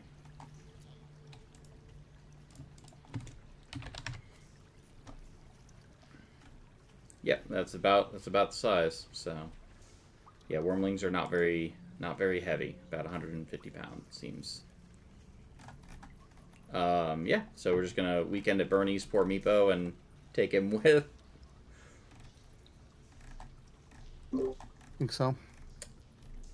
Poor guy. Is one of us carrying him or two? Meepo? Only one of you needs to carry Meepo. Brutus being a non-intellectual was like, we could split the weight. And then his eyes get big. It's a bad idea. Noted. All right. So I'm guessing that the party's going to go back to this area, back to where they were before. Yeah, I think we all head back. All right, cool. I'm just going to kind of move things along. I'll go ahead and move everyone, so that way it's just easier.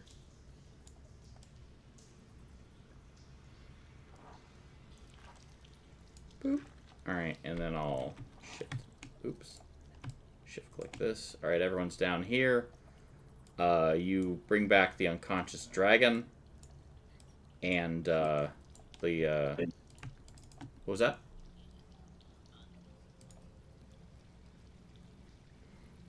And Eustrael is ecstatic, and she's like, "Oh, very good, thank you so much. You've brought back our dragon, as promised." She gives you the key. You have the key already, and she'll give you your choice of some of these wonderful items, which I will tell you what they are. Sunless Citadel to lunchbox. Sunless Citadel. Yeah. Sunless Citadel, the flamethrower. The kids love that one, which is funny because that's actually one of the options. Not an actual flamethrower, but a potion of. No, it's not. That's a different area. So there's a.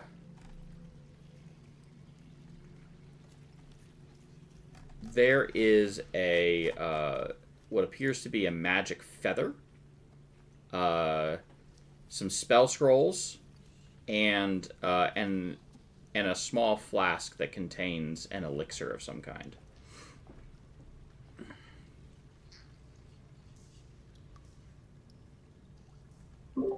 So Brutus will let the party decide, but Brutus will go up to the dragon and say, "For Meepo's family."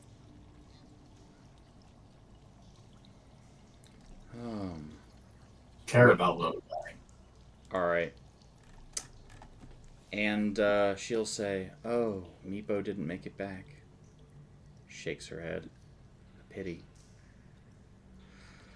Well, the cost of an enterprise, I suppose. She gestures to the stuff.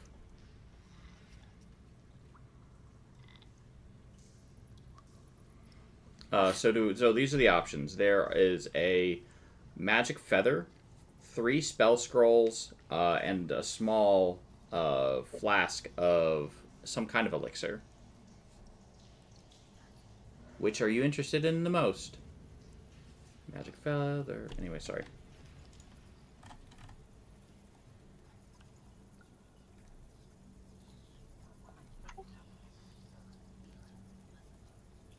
I think the magic feather sounds good. I think it'll help me fly. Help you fly? Okay. Any objections to taking the flower? Or the feather? I have no objections. No objection. Brutus would like to take a small collection of whatever their treasure and then, again, try to press that it goes to Meepo's family. Okay.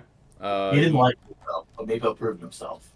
You have found a Qual's feather token of that will turn into a tree,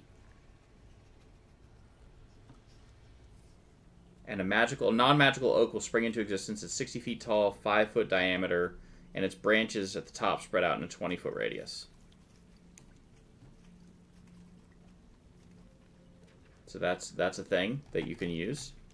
And then did we want to take a scroll or the elixir?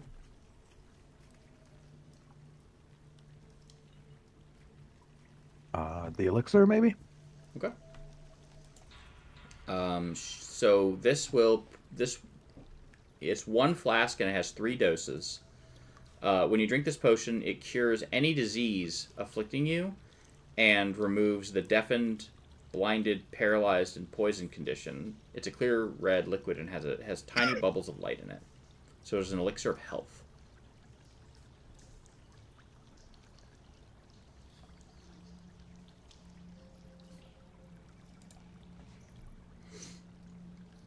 All right, those are your items. So which way do we want to go? Do we want to go down to the south?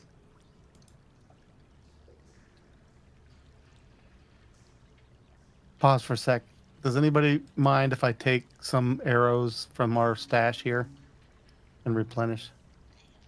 I don't think so. They take all of them. You want the +1 too?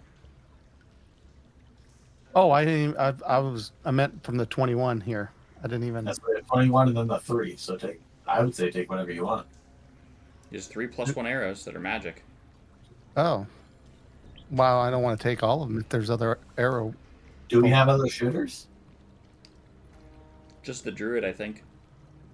Yeah, I use bow, but it's not my main form.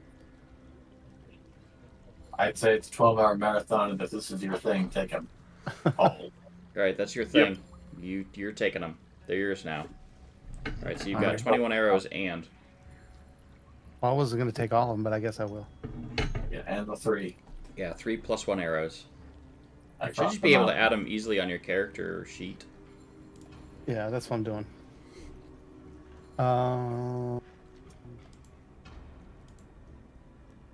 Okay, sorry about that. I just wanted to.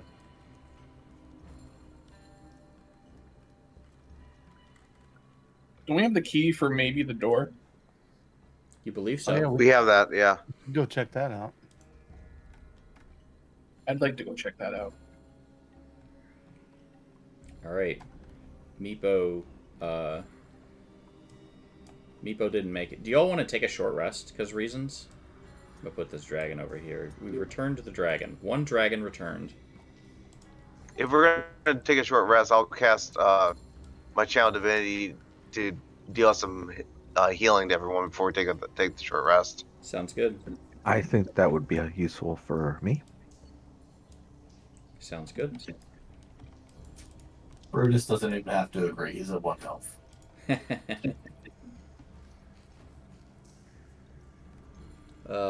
Yeah. Erky Timbers, your gnome who's with you, does not have, only has 2 healing spells left. Who needs hit points right now? We got 2 at 1. Yeah, the 2 barbarians are, I think, at 1. Oh, but we're doing short rest, right? Right. Yes. Yeah, I double mine. I'm good. Okay, I'll give 5 to you, Joe, and then I'll take the other 5. Okay. Does anyone else need healing?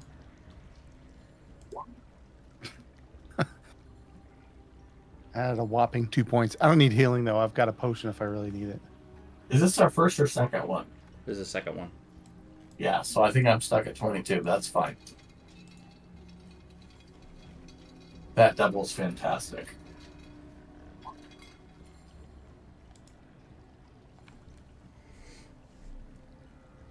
So potion bottle's back up at full. Rush is at 15. Yeah, that's pretty good. It's pretty good. Pretty solid.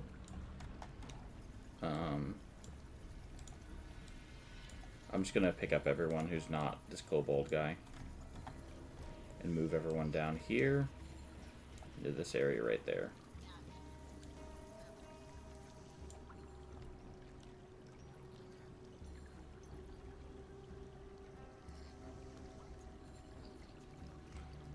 There we go. Alright, so everyone is now down here. And here's this door.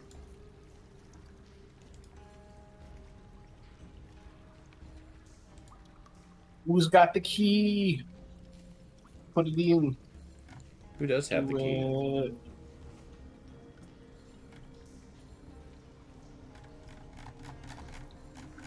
I feel like Brutus did. I think it was just in our party inventory. Yeah. I'll stick it in Get there. the Dragonborn to the event. Alright, you go into here and you put the key in. You turn the lock. Click, click, click, click, click, click, click, click, clink. As the door opens, a hissing noise of puff and dust around the door indicate that the chamber beyond has been sealed for ages. Dust, long undisturbed, covers every surface of this large gallery. The air here is stale. 3 alcoves along the north wall, and 1 is in the south wall. Each alcove contains dust-covered stone pedestal with a fist-sized crystalline globe resting on it. The globes in the northern alcoves are cracked and dark, but the globe in the southern alcove glows with a soft blue light. Faint light tinkling notes issue from it. So this is the one down here. Can I investigate the globe? You can. Go ahead and walk up to it if you want.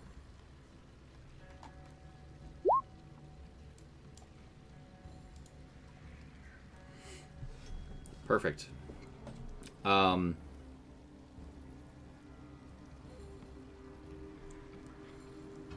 So as you walk up to it, brooding music begins to play throughout the area.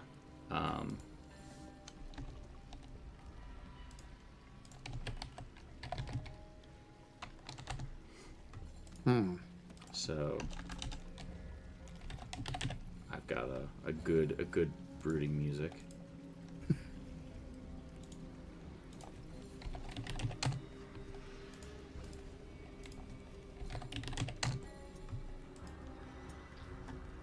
here it is. I use this for Strahd.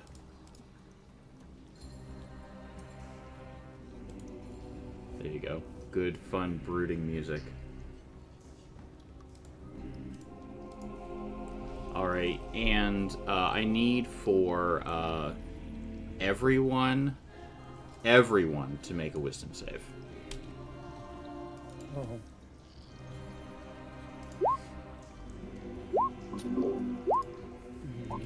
God. Brutus says confidently, I am wise.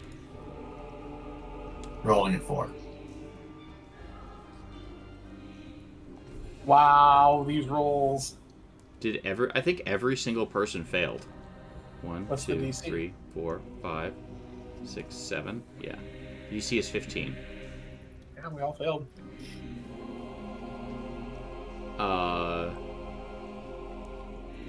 Alright, everyone has to dash. I'll let you all control your own movement. Everyone has to dash in this direction, and then make the save again.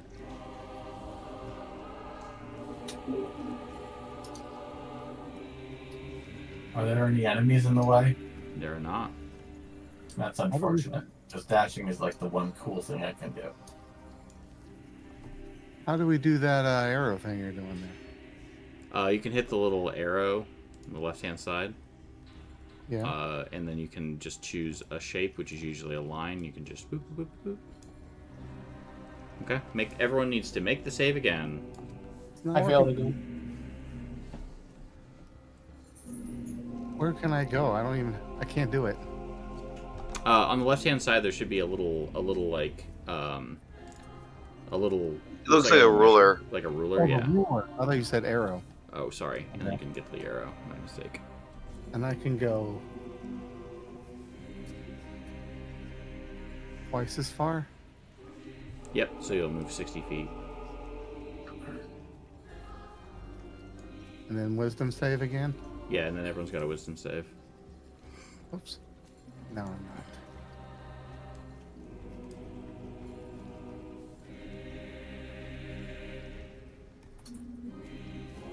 Come on.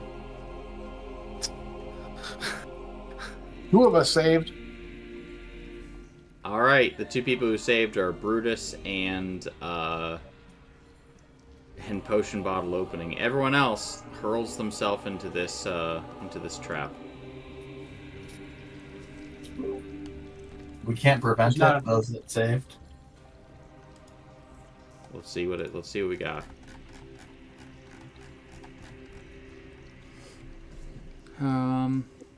Reach the floor beyond the pit trap.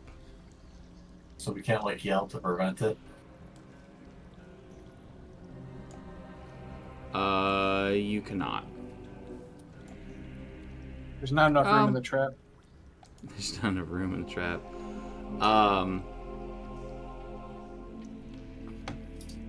I need you all to roll D10s.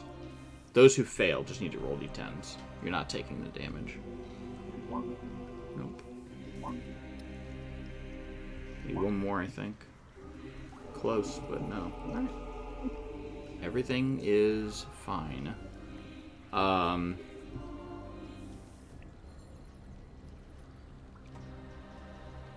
We literally rolled all the numbers except for like the one that we probably needed. I love how it goes 5, 4, 3, 2, and then just stops, which is the 1 is what I was searching for. Yep. Like just in descending order. Couldn't have planned it better. DM hacks? Wow, just at me next time. It's the second half of the stream. Everything's changed. So the 2 of us that passed, do we know where this came from? It came from the place. It came from that globe. Okay, I think Brutus would look at them and look over here and shout loudly and not know which direction to go. So if not given the direction, he's going to go back because he needs to kill something. Okay. He's unhappy. So he understands helping, but I think we're going to dash back to try to stop whatever it was. He doesn't like any of it. Okay. Make I'll me try to help them out of their pit. Sounds good. Yeah, Brutus should have done that, but he's kind of done. Okay. You know who didn't do any of these rolls? Berkey. He did the first one. I didn't roll the second What one. about the second one? He hecka failed. Don't worry, he's gonna pass this one. I dashed back. Okay. Someone gets to join me in the pit. Let's go. He's in the pit with y'all. Try to climb out of the pit. Okay. Wait, we got that rope. Never mind. Yeah. Get rope. out. Just bypass trap.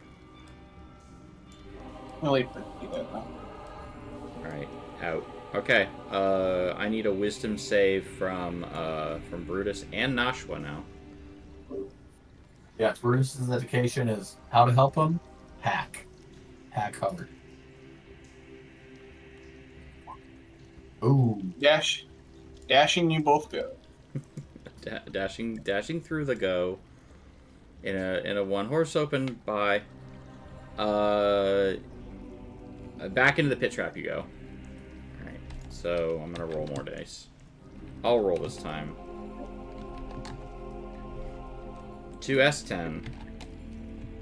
Yay. 2d10. Nope. Cool. Otis, you gonna go try and do something?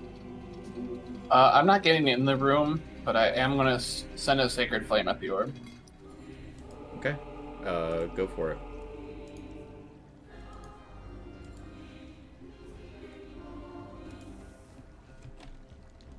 Yeah, go for it. I mean, It's just a save. it's just a save on an orb. I can't roll a save. There we go. All right. So it seems to get brighter and louder. And I need for you to make a wisdom save. Why? I'm not in the room. Correct. Carrington, is this Got louder. navigation? Huh? Is this navigation? So like labyrinth recall? Is this where like survival wisdom would come in handy? Not really. Not really. Okay, that's fine. I'm not pushing. I'm just asking. Yeah. Yay, I get to stay put, not back into the trap. All right. Yeah, I need to check something. I think it broke.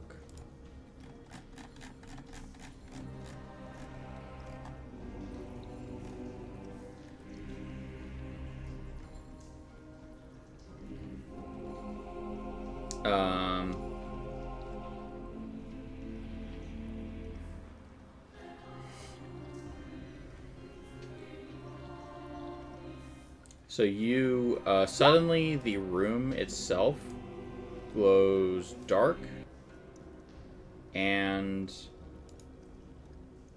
silent as the arrow pierces and destroys the orb. I call over and let everyone know that I'm not getting any wisdom saves, right? Yep. It's safe. Safe-ish. Well, that was Keep fun. my arrow. All right. There,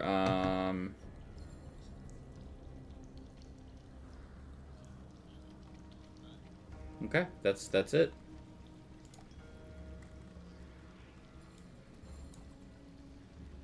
So it's been destroyed. Mm-hmm. This has been destroyed. These are all destroyed. Going into the next area. Naturally. Yep. This area, the air is stale in this 20-foot long corridor, which leads to another stone door.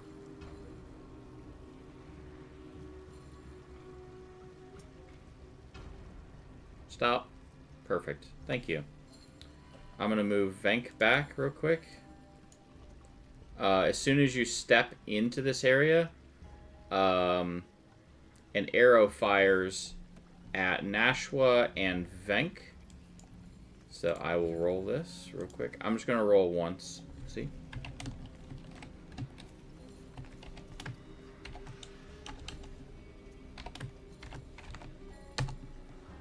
Does a 17 hit both of you? I think it does. Yep.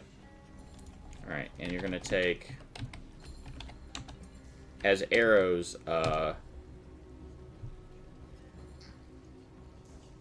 Alright, cool. Each of you will take 10 damage. Venk, I think you're at 1. I'm at 3. You're at 3. Boy, that second half of stream really coming in. I came into the room to ask if I could investigate, but I guess you have to investigate. I don't know how to investigate it before I get in there. It's where you moved to. Oh, I didn't hear you wanted to investigate. No. That's the reason I came in, was to do that. Oh, I got it. But I didn't. Probably from like outside or like right here, because the trap is like these 4 squares. Okay. But anyway,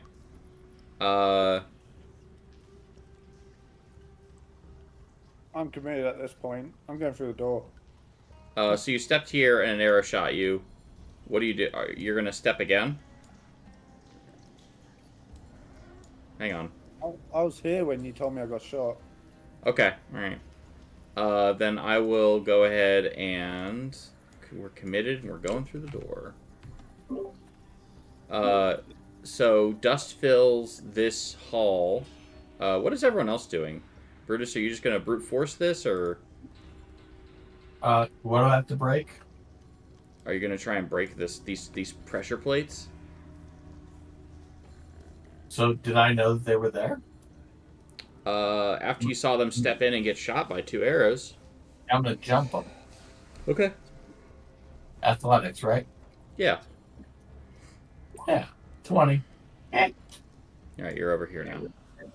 Right. Thanks over here, too. Thank, do you want to go ahead and roll investigation since you're there? I don't think you even need a roll for a long jump. No, I meant for rolling for investigation.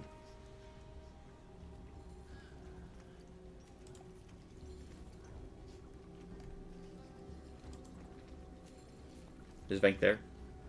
Oh, you rolled. I rolled. You can deduce that there is a pressure place here, and that if you were to wedge some like iron pitons or things like that, you could make it so that it's sturdy enough that it would prevent it from activating. Do you have like a climber's kit or anything like that, or caltrips? Oh, what do I have in my backpack?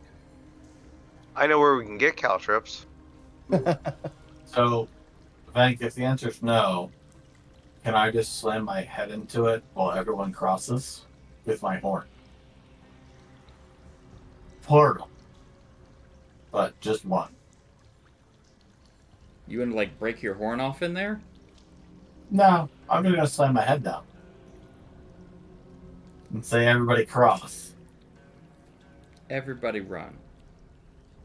Now, Brutus is kind of delirious and mad because we lost Meepo. And I was angry at him. But Right after you redeemed him, too. Okay, do we have anything metal that we can wedge in there? I have some manacles. Manacles it is. You're able to... Will I be able to get them back out, or am I about to destroy them? I would say you're probably going to lose them for now. If you wedge them in there. What about this horn? Which horn? It's my musical instrument. Yeah, you can use that. Let's do that.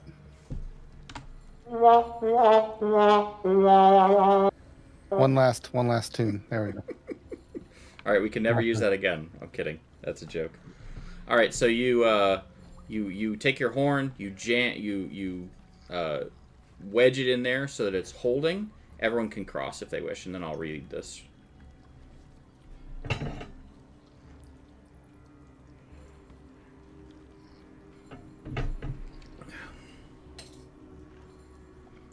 All right. Dust fills the hall of this layer of gray snow. In the rounded north end of the chamber stands a 10-foot tall sculpture of a coiled dragon carved from red veined white marble.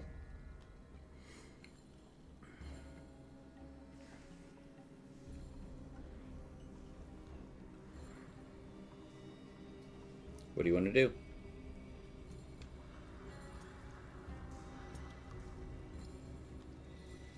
mean, I will investigate it. Okay. You walk up to it, and as you do so, the statue begins to speak to you. Its mouth does not move, but this is roughly what the statue looks like.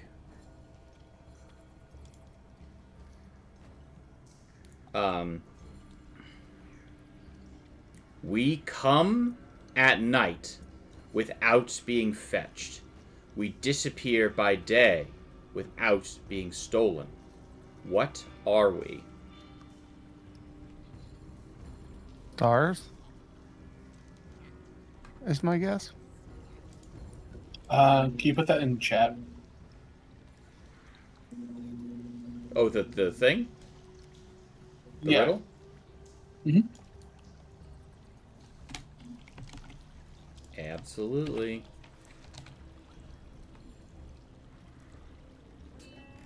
That's not at all what I was trying to do. It tried to post something that I had previously on my clipboard. Bam.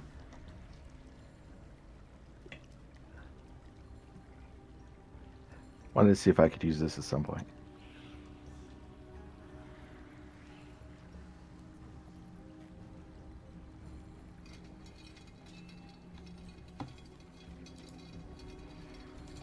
That would be mine.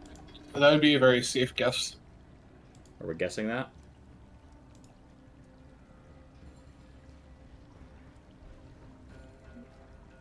Seems good Or to the me. moon. It says we though, so I was thinking, what's Yeah. multiple moons in this world? I don't know. Agrees. He's not intelligent. It's a good answer. So we're saying stars, question mark?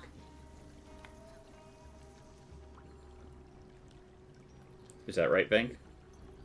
That's what I'm. Yeah, I mean, I'm asking if anybody disagrees, but Can you move the map over just a little bit, Josh?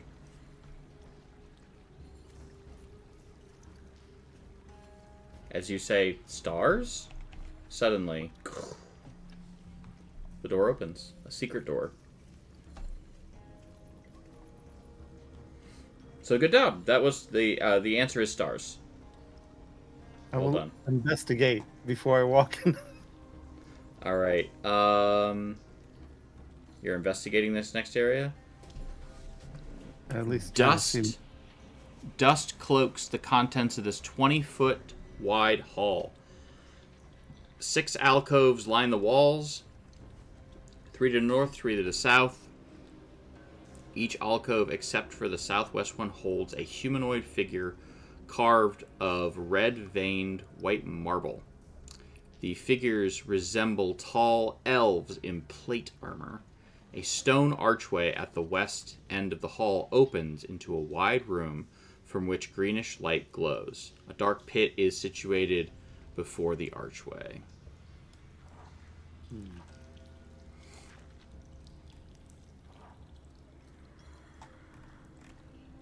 Before we go any further, I think I'm going to use my greater healing potion Mm-hmm. because I am at 3 right now. Okay. Unless somebody has a better idea for me not to die. Any objections to that, anyone? I mean, it's your potion, but... It's your potion.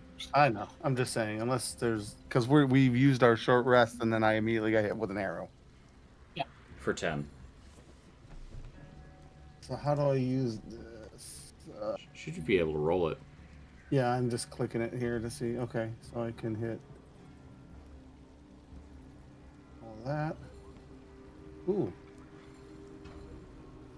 Pretty good. So you I get...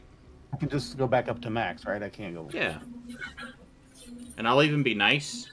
So any that's remaining from this roll, you pass the rest to Nashua, and Nashua can get whatever's left over.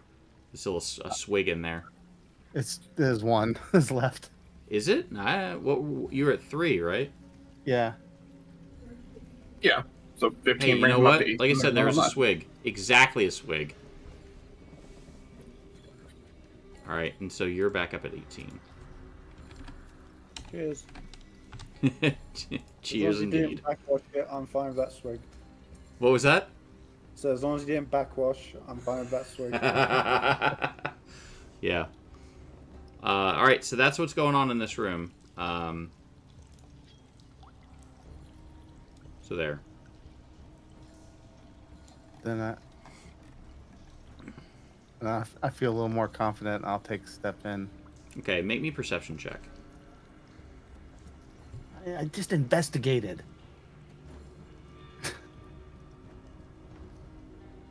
Perfect. All right. And perfect for all of that. So you notice that the dust in the room has been disturbed by tracks at the start of the southwest alcove. Though the tracks are filled enough that the disturbance must have occurred dozens of years ago. And then I'll let you make a survival check too.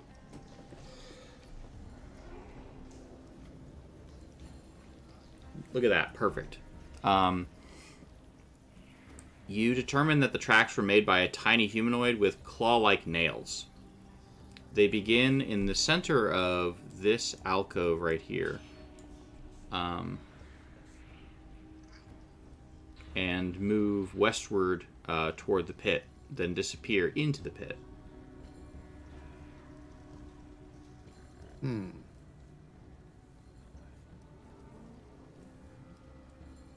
Interesting. Then I think I'll. Can I go take a look at that? You said it was right. This right alcove here. and this pit?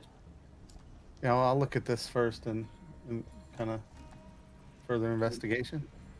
So Brutus will say, hang on, can we see the tracks, the path that person walked? And actually, sorry, it's right here. Right here. You can actually see them. I'm sorry. They're literally right here. Oh, These okay. tracks right here. And this way. And they go into the pit.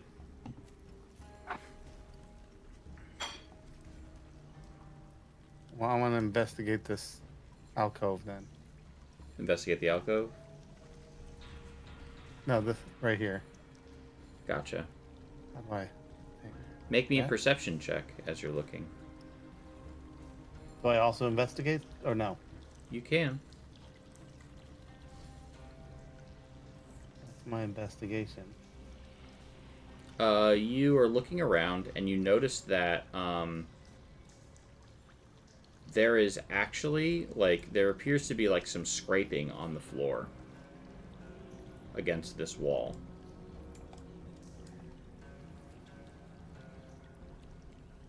Wait, out of the middle one or the one where the tracks are? Out of the middle one.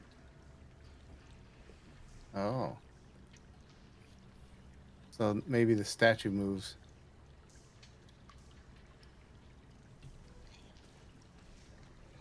Can I take a peek over to see what's it? I mean, it looks like there's spikes, but the tracks led to there. Can I see if anything's down there? But you said this happened years ago. I mean, yeah, it did happen years ago, but you can look, and I can tell you about it. I'm looking. So what I'll tell you is there is a spiked pit trap here. It is just a spiked pit. It's 10 feet deep. The bottom is filled with spikes that looks like they would hurt. This alcove here you were looking at, it appears that it happened, like I said, dozens of years ago, and it had a human with claw-like nails. They actually did begin here, and then moved here towards the pit, and then left. So you have now found that there is something weird going on here with some scratching of the floor, and it seems like, basically, we'll show you. So basically, it looks like it started here, it came this way, and then it went this way, and then it went somewhere else. And I don't see its skeleton laying down there. I mean, You it's do not. only been years. You do not. All right. My theory is that one of these things sliding out is going to cover the pit for us or something. So I assume their feet disappeared because they went across, is my guess. So I mean, and unless anybody has any better ideas, I'm going to try to move this statue. Anyone have any objections? No. All right. Nope. Cool. Go ahead. And Venk, Yeah, what would make it? me an athletics check. Okay.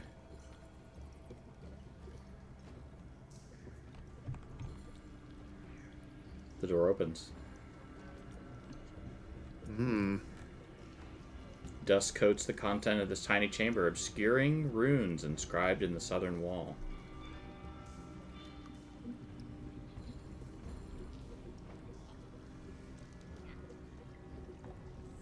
Do you want to go in the room? I guess I do.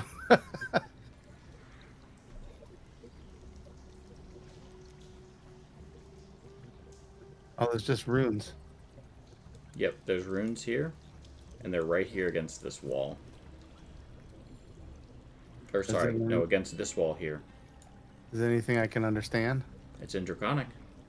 Hey, what does it say? A dragon priest entombed alive for transgressions of law still retains the honor of his position.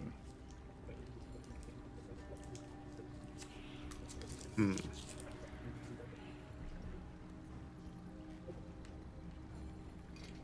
Are you going to put that in the chat so I don't have to write it down?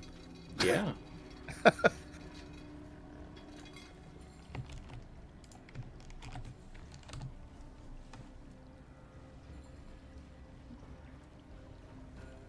Hmm. And that was all that was in there? Yep, that's all that's in there. Well, make me a perception check.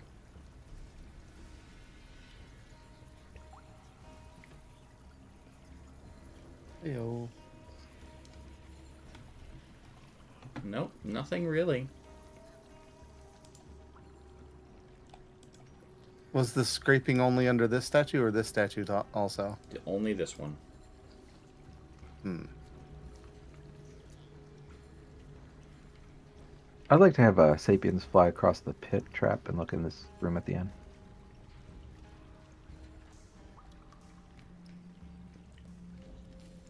You got when it. When we get a minute. Where was that writing at? Oh, I got you. I see you. Right here.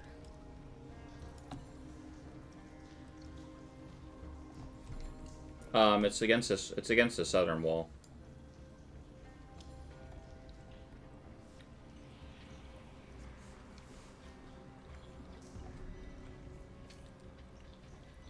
Potion bottle opening. I need you to make me a perception check. Okay.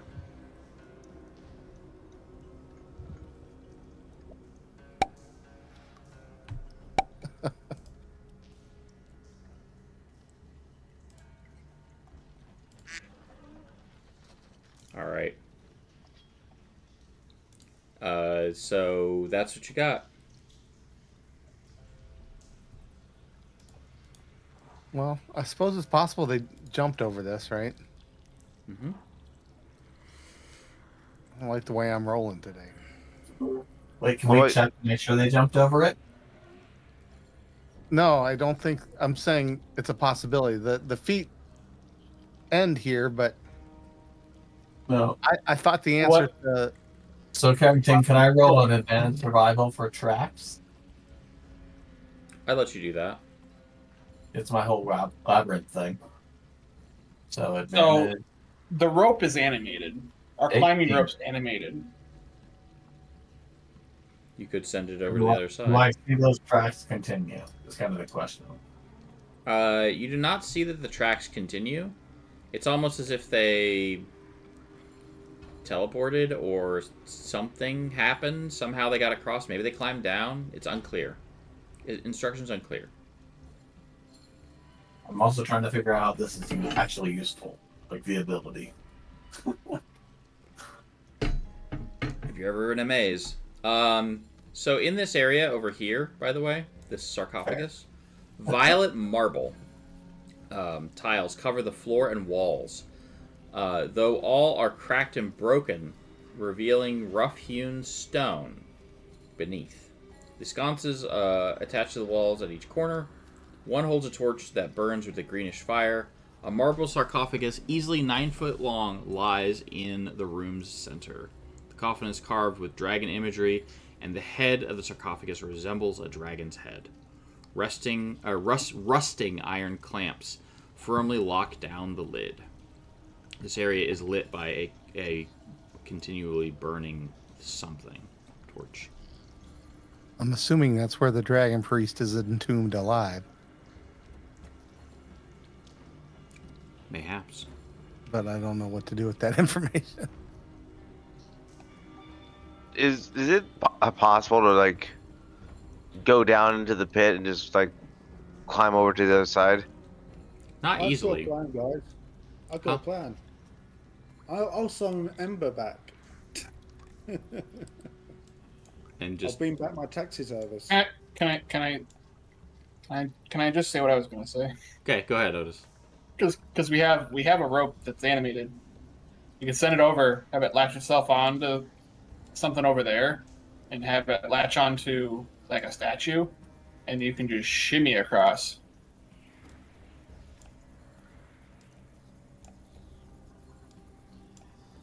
Make it like a tight wire, except for instead of walking, we just do the old like shimmy shake across. I thought you could long jump your strength. Let's see what it says. In which case, we just hop it. Most of us should be able to hop it. A number of feet equal to your strength score. Yeah, or at least a number of us can. Can anyone not? Oh, well, how far is it? Like 5 feet per. No. Your strength score, the long jump is whatever your strength score is. So, for example, if your strength is 16, you can jump 16 feet. Yeah, I'm there.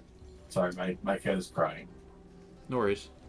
How far is that across? It's 10 You're gonna feet. want to, you're gonna want 10 feet. Potion bottle opening. What's your strength? 12. Everyone's able to make it. The gang's all here. I flap my wings as I go across because this is as close as I get to flying. So sad. I know, it's tragic. Yep. Taking a look at So this this area, there's a glowing torch here that torch. is keeping this area lit as if by a continual flame spell. Where'd I go?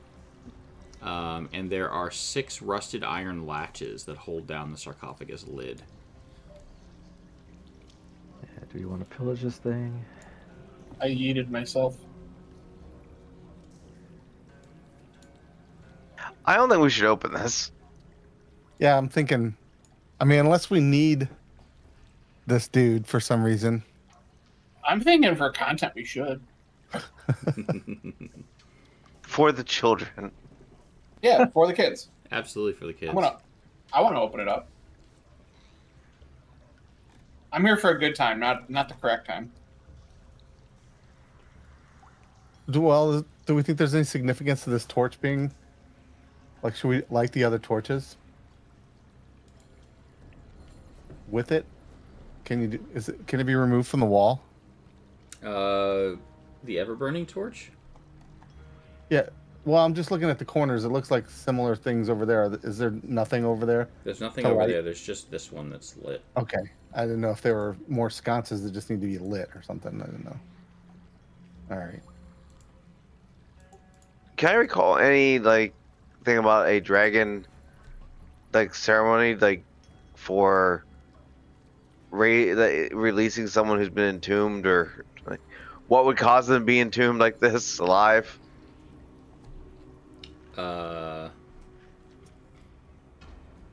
Yeah. Is there any Roll kind me of religion. Nope, I skipped school that day. I rolled 20. I'm also a dragon. Does that help at all? So things that they would have entombed someone alive for would have been something like that they would have considered profane, and anything that so because of that, they would have punished him with something like this, and they would have reserved this punishment for something very severe. Yet he still holds the position of Dragon Priest even while he's in there. Yep. So if he comes out, if we open it, whatever rights or privileges he has are intact still. Just because he was entombed doesn't mean he's no longer, whatever he was, which could be good for us or bad for us. Maybe you should blow the whistle. What was the whistle again? Whistle's I the don't know. one It did that- something in that other that other tomb place. No, I mean, where did we get the whistle? I forgot. In that room with the skeletons. Oh, right. But it made like the lights all change and Hey, could be interesting.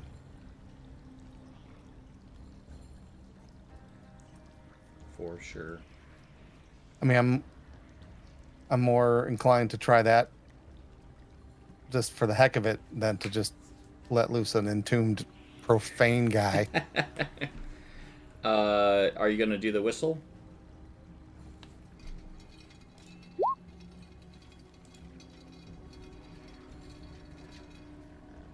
I think PBO has it.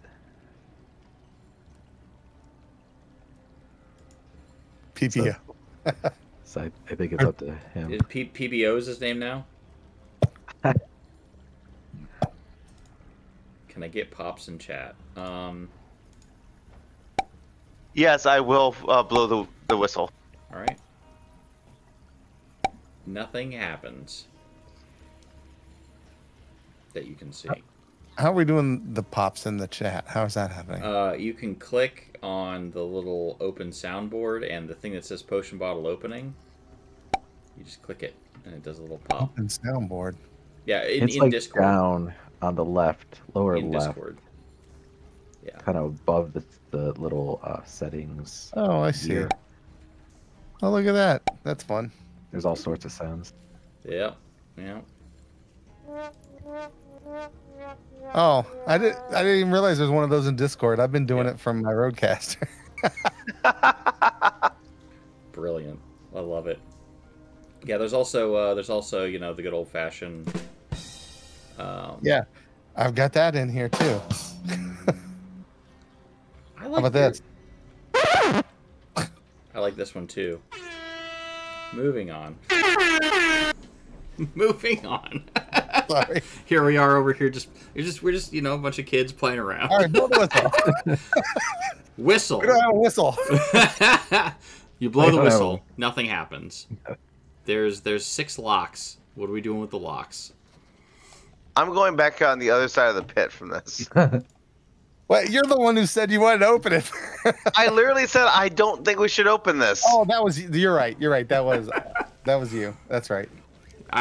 So it was funny because I was actually there's a GM's group that I'm in, and someone posted a meme where it was a bunch of like skeletons surrounding a gem with and the floor was scorched, and everyone was just like, how would you get your players to do this, to like touch the gem? And my answer was, I always tell my players, make interesting choices, not good ones. So you all do what you want. I'm just saying you fought a dragon for the right to get in here. True. No, actually, no. We bought that key. Yep. And this is where it led us. So yeah, I kind of want to. I mean, otherwise, we spent 5 sapphires so I could get hit by an arrow, and waste my potion. So I kind of want to see what's going to happen, but at the same time, Time to have a vote. Democracy. Yeah, Nashville paid the price for coming through there I think too. it's fine. Yeah, we can do that. So we'll just go down one by one and check. I think Brutus said that they were doing barbecue. We'll start at the bottom. Vank, what are your thoughts? Open or no? I mean, like I said, I feel like there's a reason we could be in here. I like to make interesting choices. I'm a naturally, as a, private investigator, dragon, I am innately curious what brought us here. So, I mean, yeah, kind of interested to see what's going on. Gotcha. Okay. What about Rush? My top personality trait is there's nothing I like more than a good mystery. Okay, it sounds like we have two right now, if I'm not mistaken. We have two instances of open the thing. Okay. What about potion bottle opening? I got a bad feeling about this. What was that? I've got a bad feeling about this. I love it. Oh, I do too. Otis? This isn't necessarily. Oh, well, I guess, sorry. Potion bottle opening. Was that a let's open it or let's not? I don't think we should open it. Okay, alright, so two. Otis. For the kids. Alright. Crack that thing open. Let's go. Okay, cool. Nashua? For the content. We're at 4, but I do want to collect the vote. Brutus? Barbecue. Barbecue. Barbecue. Alright. It sounds like we're cracking it open. But for maximum effect, I need for some strength checks to happen.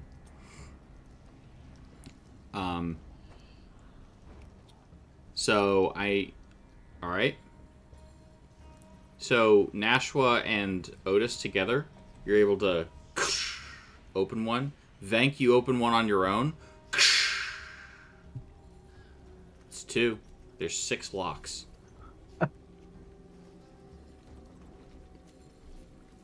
This one's Vank a little opens stingy. a second one. There's 3 of them that are open. I'm so weak today. Otis opens one. There's 2 left. Vank Bruce opens is another. Pawns. Vank is just running down the line, just like open.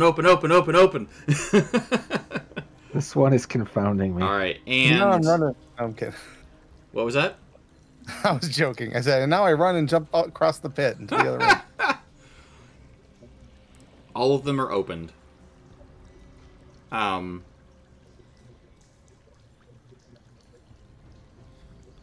So, do you want to push off the lid? Oh, heck yeah. I got my full health back. Why not? All right. Let's I see how got a backup character. There's a flash of green light. Oh man.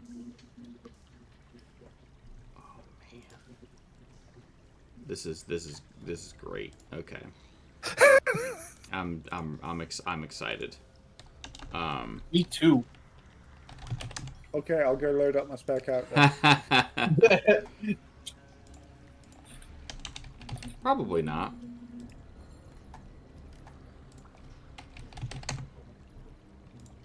Yes. Alright, so there is a flash of green light as the spell holding the entity inside is suddenly dispelled.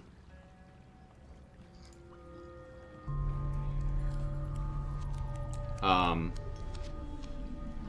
as the flash of green light happens, suddenly, inside the coffin is a troll.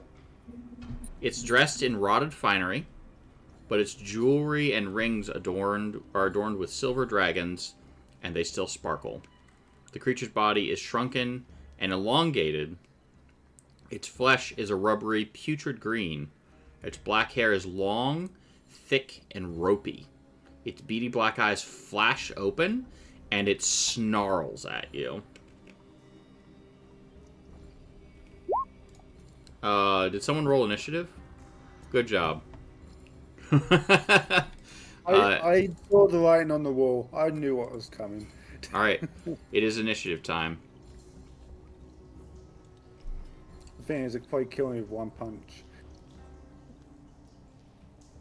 Brutus over here with the double crits.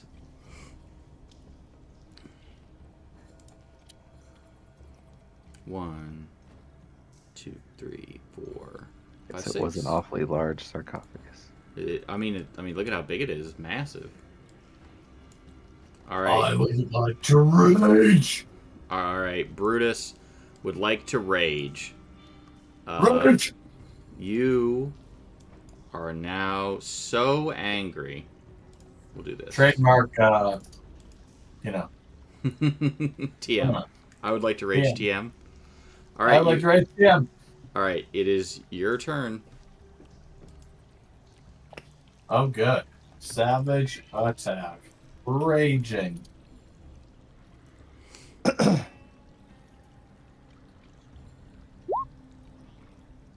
That will absolutely hit. For 15. Oh, I didn't have the savage attack, did I? You do. Well, I mean, it's up to you. But no, I'm mad. I'm just a barbarian raging. I got it. I need you to roll me a d20. Oh, good.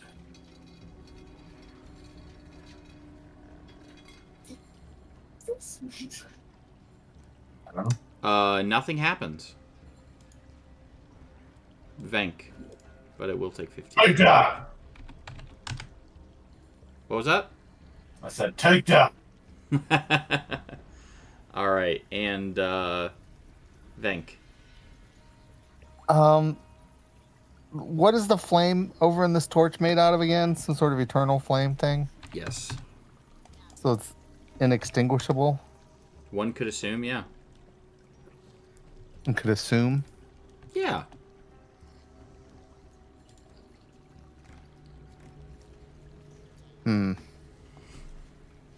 I don't know what that means. What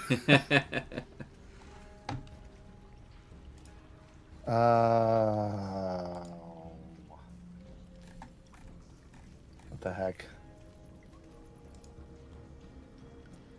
I will.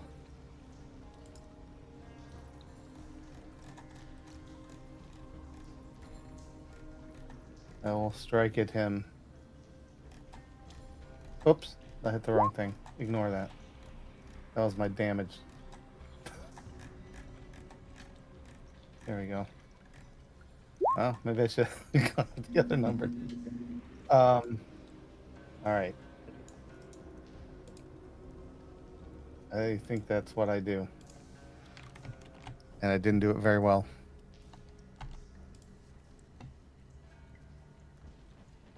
Yeah. Does not hit. Alright, and Nashua.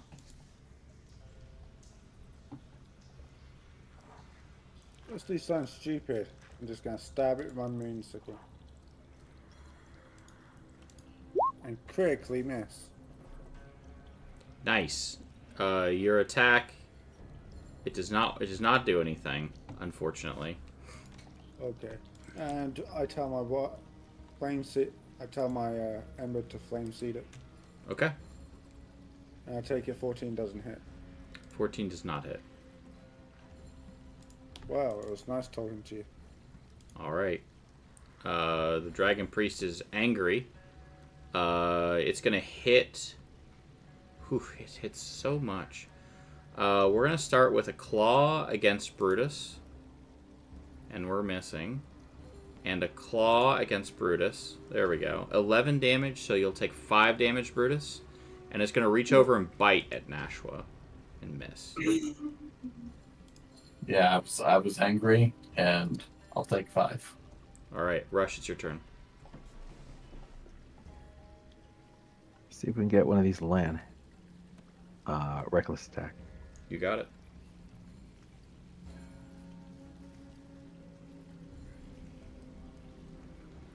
That'll hit. Awesome.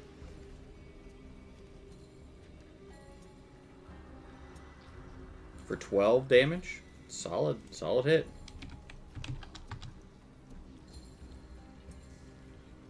Potion bottle opening.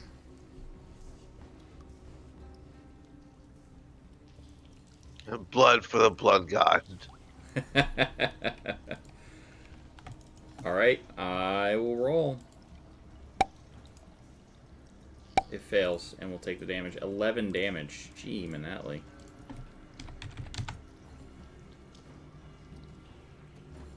And it's not slashing, so you can't do what you're trying to do. I didn't do anything. Yeah, I know you do. I know what you're up to. You know my tricks as a fellow game master. The potion bottle opening looks at the sky and does the points at his eyes, points at the DM. Yep. That's it. All right. Otis, go ahead. Sorry, I take that back. I'm wandering 60 feet away from him.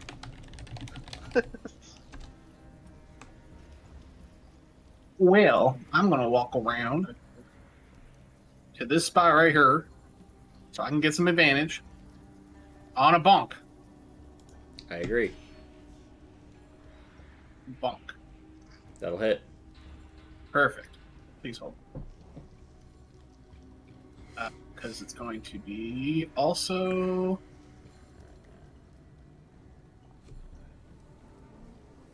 this. So 6 fire damage. It hates it. Oh wait, there's more. I'm going to bonk again. You need to use your little war gods. I use my other. Yep, I use my other one. Okay. Does the 12 hit? A 12 does not hit. Shouldn't have. Dang. I should have not asked you. Did my challenge divinity to turn into 22? I would have done that anyways. Do it. Take 4 more. Will do. Okay, done. Brutus. Sludge! It's my son. All right. Very 15 proud. does. 21. It sits up, and Brutus takes its head clean off its shoulders, and then the rest of its body just kind of slumps and turns and begins like slowly deteriorating. Yeah, courtesy of my son, he plays Rabaxi the Tabaxi, the rogue. Just kill a big guy with me. Thank you. Little Nice. plug. Family plug. Nice. All right. And on to 12. All right. So there, you take the monster, pull it out, throw it away, because you're more interested in the in the prize that's in the box. So in here, there is an ornate dagger. I'll just give you all this stuff in chat, and I'll let you add it to the stuff.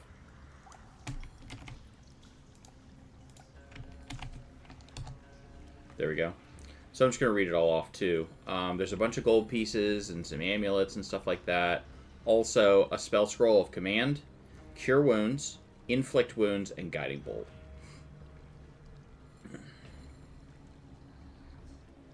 I suppose those are for the clerics. They're pretty good. Second level inflict wounds, second level cure wounds. Mm-hmm. And, of course, command, too. Anything else we want to do?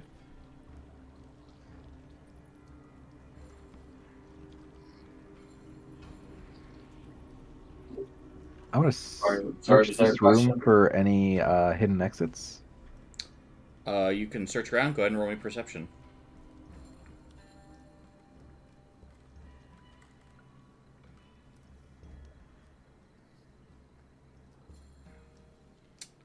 You detect that there is, in fact, a hidden entrance right over here.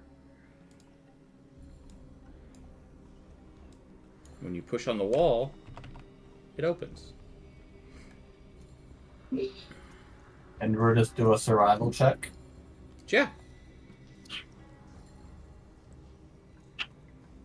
Probably leads back to the other room.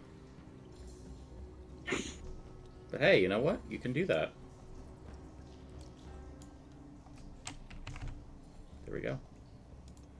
He says, "Oh, encore." All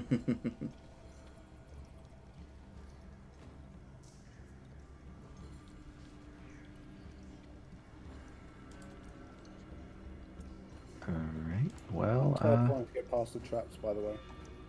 What was that? I'm going to teleport just in case, because I don't trust whatever they blocked the pressure pad with.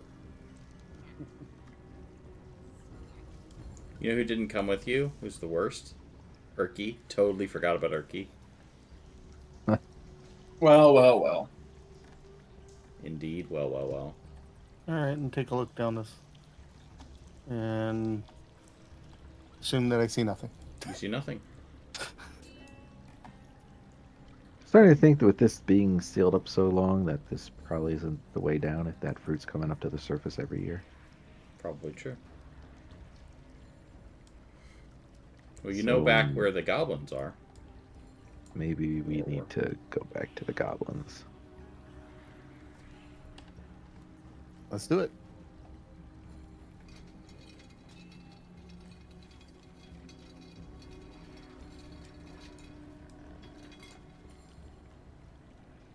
Let me see something here.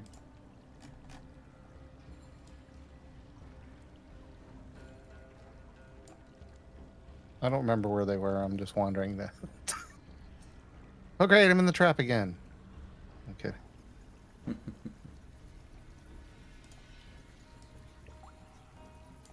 You want me to take you to roughly where the goblins, the last place you went with the goblins? I can put you all there. Alrighty. I can do that.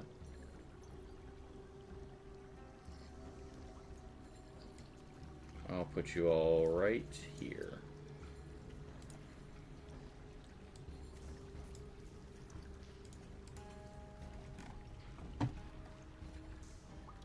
Alright, so we're moving all the way up to the north. Moving right here. Who do I not have? I have an extra kobold. This kobold is not with you. He's hanging out over here.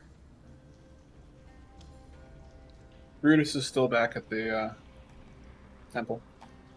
Sarcophagus thing. Easy fix. Done. Alright. This is the room where you found the deal. There's that.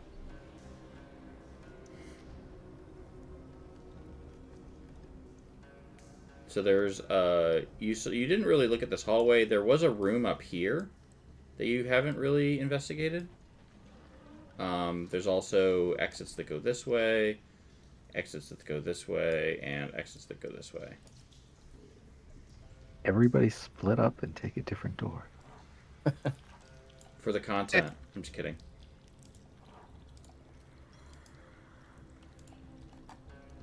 I'll open the door directly in front of me. Okay, opening that door.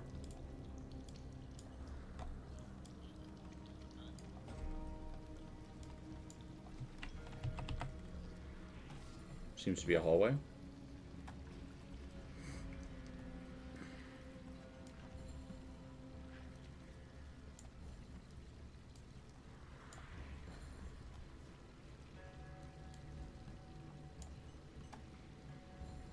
Oh look, there's more doors. More doors. That's the name of this module is Mordor. Alright. Erky Timbers is here. We've just been gifted a reroll thanks to the Smith family. So thank you, Smith family.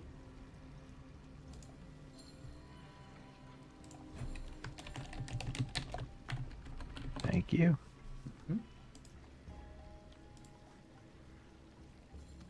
Alright. And we also have... there's a door to the south here, and a door going this way. West or south, guys?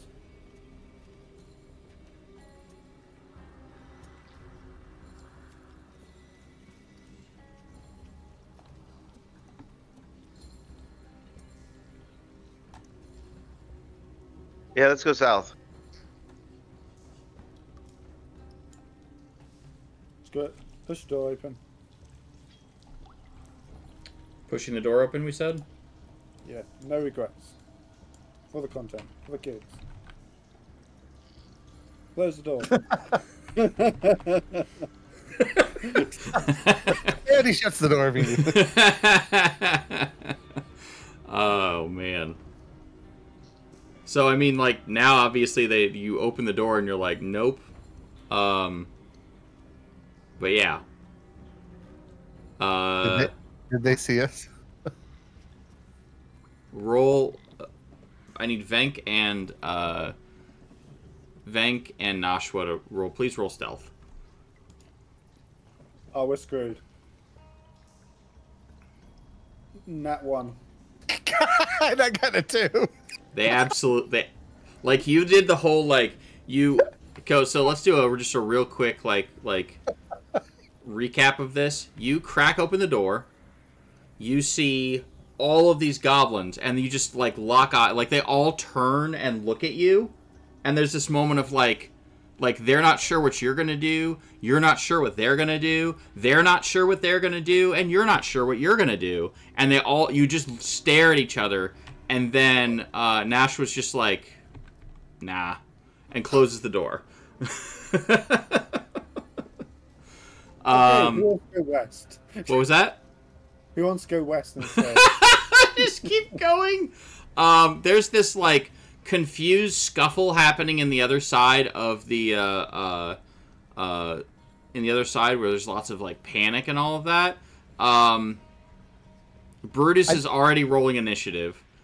I do feel like we're better off like letting them come through one at a time and just taking them out. Like, let's, Yeah. you know what I mean? This is like the. Don't what is forget, it, you all have the spell scrolls. the gate And in Brutus wants 300. to use Roaring Rush. It's You true. can go in and just annihilate this. Okay. Are we fine? Is that the plan? What was that? Is the plan to fight them? I think that's the plan. Well, Okay, open the I'm door assuming they're quickly. coming through this door now. I'm not. Plan isn't to fight them. My plan is to defend. Yep. Go ahead and everyone roll initiative. The spirit's here. We're happy about that. And I will roll for Erky. Big brain. And...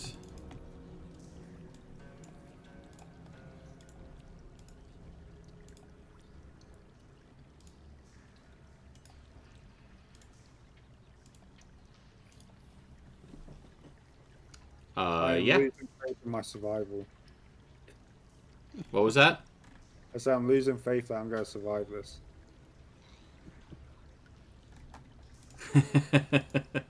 We're gonna make it, guys. Oh no. So let's do this before we get into this. We played for an hour and a half. Do we want to do breaks at like 6:30, 8:30, and then we'd have an hour and a half afterwards? Yeah. That works for me. All right. That's Cool. fine. Let's go ahead and take a 10. We'll come back and we'll run everything and we'll go from there. All right, we'll see everyone soon. Taking a 10. We'll see you all back soon. Hello everyone, Carrington here from Open Heart Games. We are back with our 12-hour marathon, playing through the Sunless Citadel, one of the most beloved modules from D&D 3rd Edition, widely regarded as one of the best ways to introduce players to the world of Dungeons & Dragons. We've done a fair amount of wheeling and dealing here. We've done a lot of fighting. There's been a lot of interesting fights. They fought a troll. They fought a bunch of goblins and all kinds of stuff. And it's been pretty good, pretty solid. I'm trying to think if there's anything. Oh, yes. So, a couple of things I want to hit for sure. We just got another donation. Thank you so much to the Smith family for donating a reroll most recently. We've actually gone over our goal, which I'm so thankful for, but we're not done yet. We're going to keep running until 10 o'clock, and every cent helps. Our local children's hospital goes directly to them via the Extra Life Charity and Children's Miracle Network hospitals. If you would like to donate, you can go right here to extra-life.org/team/openheartgames and open-heart-games, and I'll also put the donation link, which is pinned in the chat. All right. So all of that's awesome. I also want to thank all of our clients, all of our friends and family, our wonderful folks who are here, who are our players who have donated not only their money but also their time in order to make this marathon successful. And I also want to thank our sponsor, Wicked Ways Went. Wicked Ways Went is a purveyor. Eventually I'm going to get this, like I said, boutique providers of fine, handcrafted artifacts and tabletop role-playing content since the Age of Separation. So they make all kinds of cool stuff, and they've actually given us 2 really cool resources that we've been using for this campaign. The first of which is a potion, random potion thing. Roll a d20 and get a random potion, which we use. And another is kind of some wondrous items, all kinds of neat things that we've pulled from both of those, and that's been a lot of fun. So, before we get back into everything, let's start by reintroducing our colorful cast of characters and getting back into it with Brutus.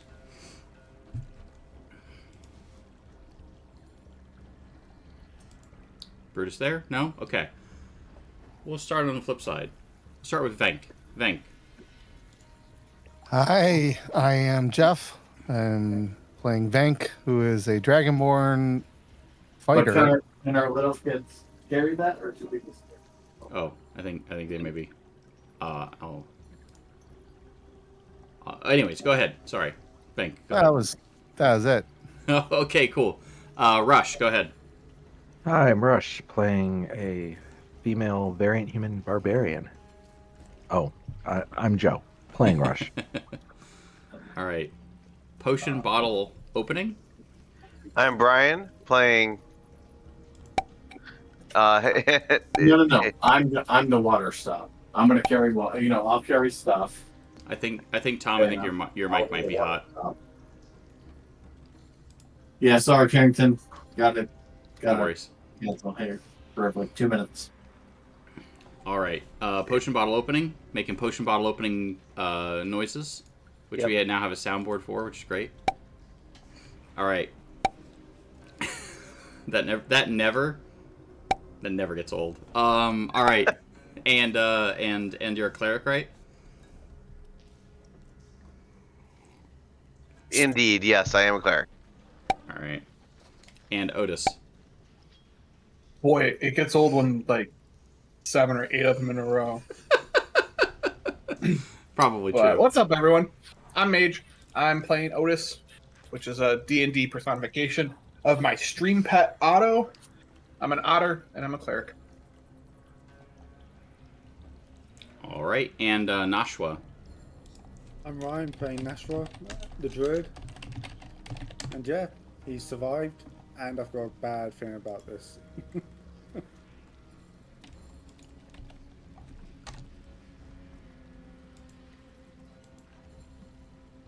All right. And last but not least, Brutus at the top. Hey, my name's Tom. I'm playing Brutus, the barbarian.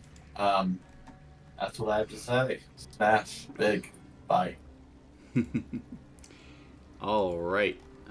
So let me see here.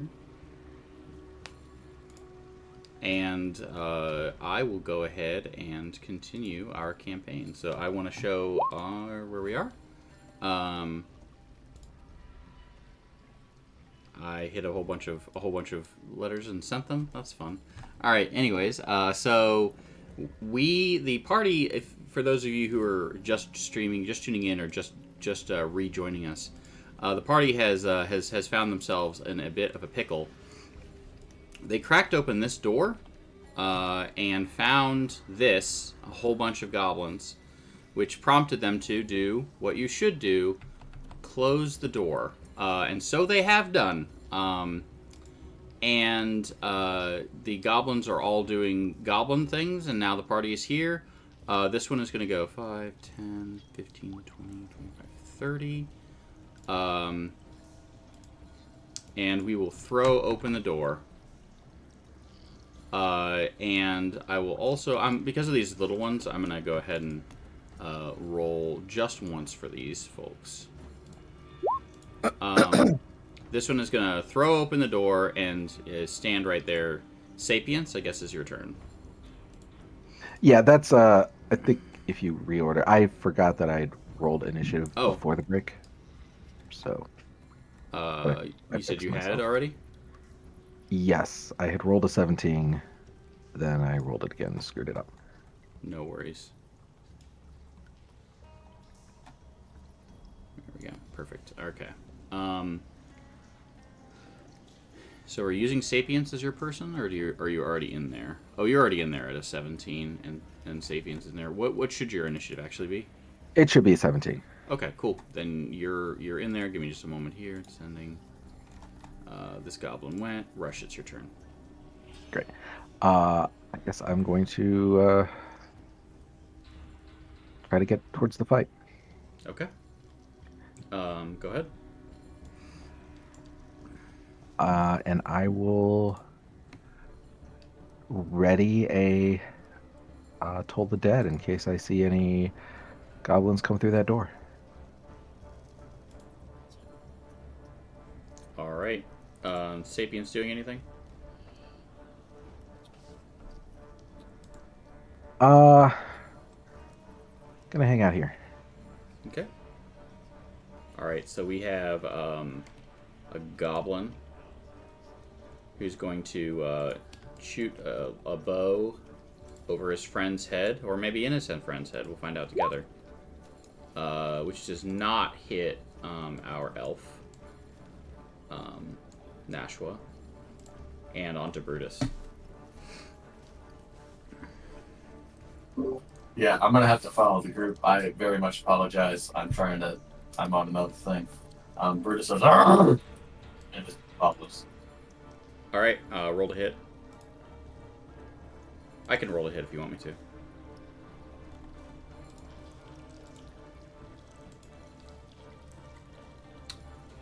You cut this goblin in half. He no longer exists on this plane of the earth. Hang on 1 second. Brutus says, "Get off my phone!" All right, and on to Otis.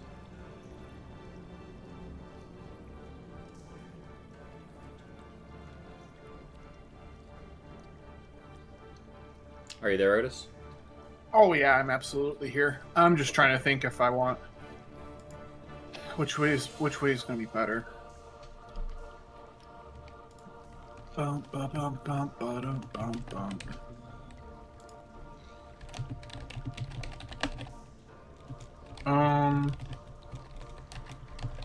10, 15, 20, 30 puts me in the corner. If for some reason someone comes out, I'm going to yell at them, "Hey, you're dead, bud." Got it. All right. All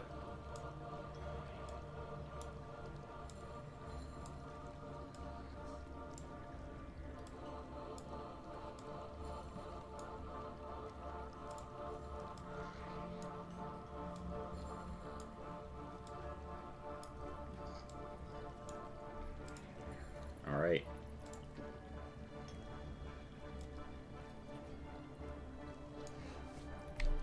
So all of those goblins have run away. See how far that was. 15. I guess we're gonna shoot at Nashua. Short bow. 17 hits. Yep. Are you? What happens to your wildfire spirit? Does it stay or does it go away?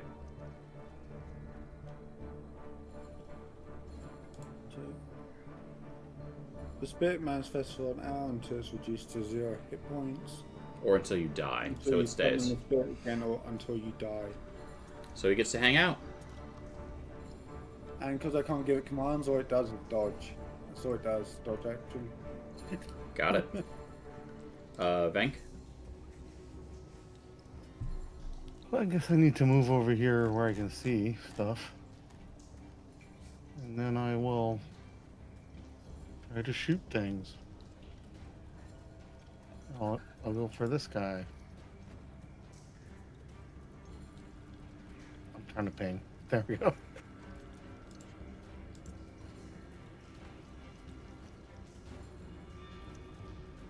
Does not hit. Yikes. All right. I need a death. Oh, go ahead. A little sulk. All right. You have passed your first death saving throw. We'll do one here, and I'll put this as failures. Erky! 15, 20, 25. Perfect. And we'll go ahead and cast Cure Wounds on you.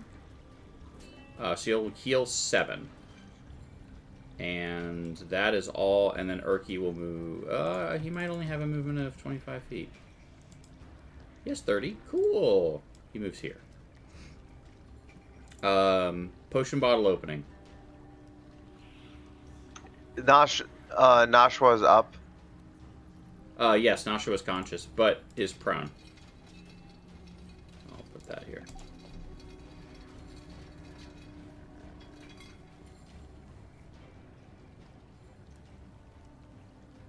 I'm gonna toll the dead on this guy. He has not taken any damage. None of these folks have. This one has now taken damage. A mighty amount of damage it is. Ouch. Alright, Goblin. 5, 10. Boom. Yeah, I think actually he's gonna...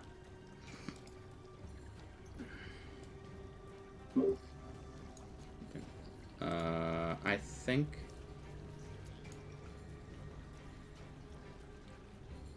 he's gonna move over here, and then he will Oh, you shot at me. I just want to see something. Yeah, I can see Brutus. I'll shoot at Brutus. Brutus is the one that killed the other one, so he's scared of him. You're also prone. 5 damage to Brutus.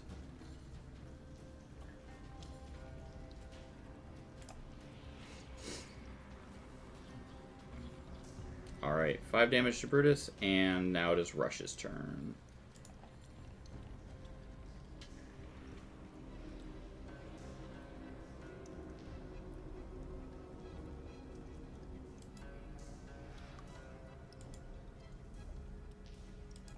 I guess I will toll this goblin that I can see This one? closer. Yeah. Okay. D12. He took 1 point of damage. He's going to take whatever you give him.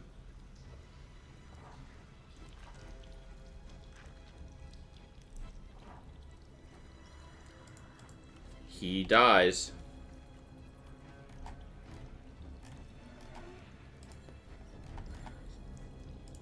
Anything from Sapiens? No, just kind of keeping a lookout. Or flank. Okay.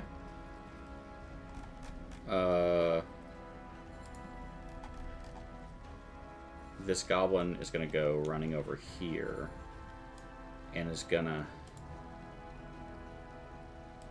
to throw open this door and yell, "Hey, boss! We're getting killed out here! Little help?" And that's his whole turn, Brutus. Hey, boss. Shot it.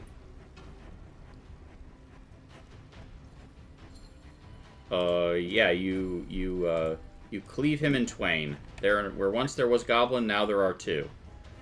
A top half and a bottom half. I will take a defensive stance. Okay. Otis.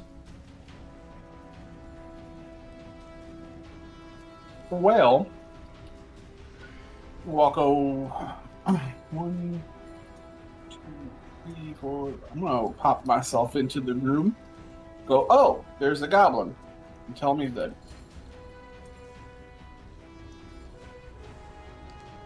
Hath that one taken damage? He hath not. He hath not taken damage. He hath now not taken damage. Neat. That's it. Alright. Goblins have left. Vank, it's your turn. This guy's the only one I can still see. Mm-hmm. So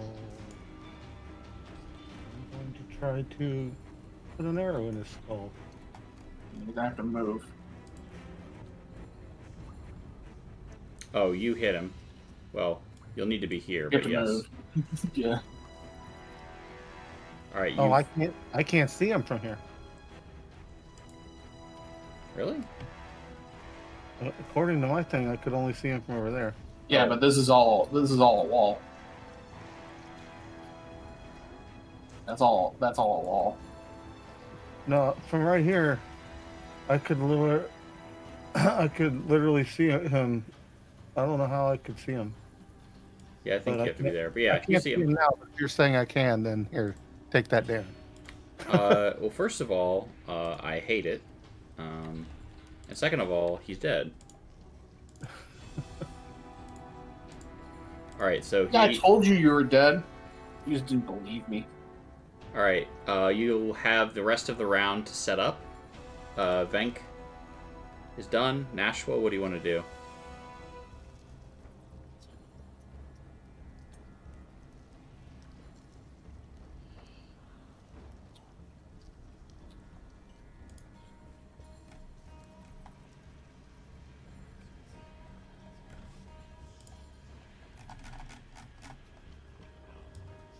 Well, if I unmute myself first, you'll know what I want to do. I want to ready in action for both me and Ember. Okay. If one comes in, I'll shoot with my longbow, and Ember will fire seed out. You got it. Sounds good. So as you opened that door, this area, by the way, must have been. Yeah, I'll do the description later. It's killing time. Got it. Iki is Urki. That's his name. Urki Timbers. No one really needs to be healed right now, so I think Urki is just going to kind of hang out next to a potion bottle opening and prepare. If someone comes through this door, he's going to try and hit him with a sacred flame. Potion bottle? I'm going to prepare a Toll of the Dead and go after and do the same thing that Urki is. Got it. Rush? I'm going to let you go first, though, because I want to... Get there? I heal the darkness. Yeah.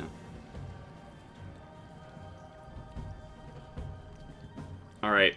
I will get here and ready a swing with my great sword in case anyone comes through that door. You may have just changed the course of this fight. All right, Brutus.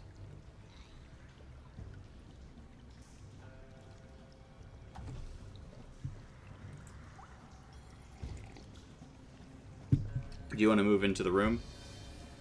Hit someone?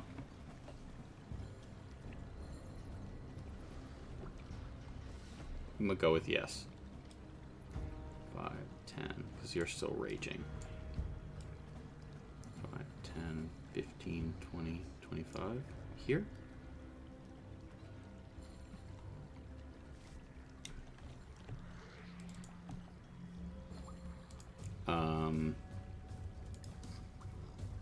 And I'll just pop over to campaigns and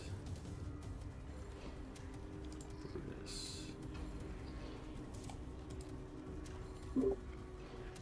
Sorry, Brutus is back. Oh, okay. Well, then I'll put you back where you were. You were like right here. I just had you run into the room, but you do you. What do you want to do? I mean, now we're not.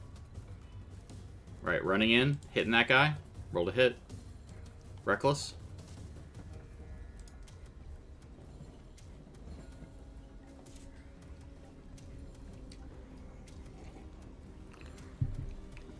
Are you doing a reckless attack? Yeah, and raging. All right, cool.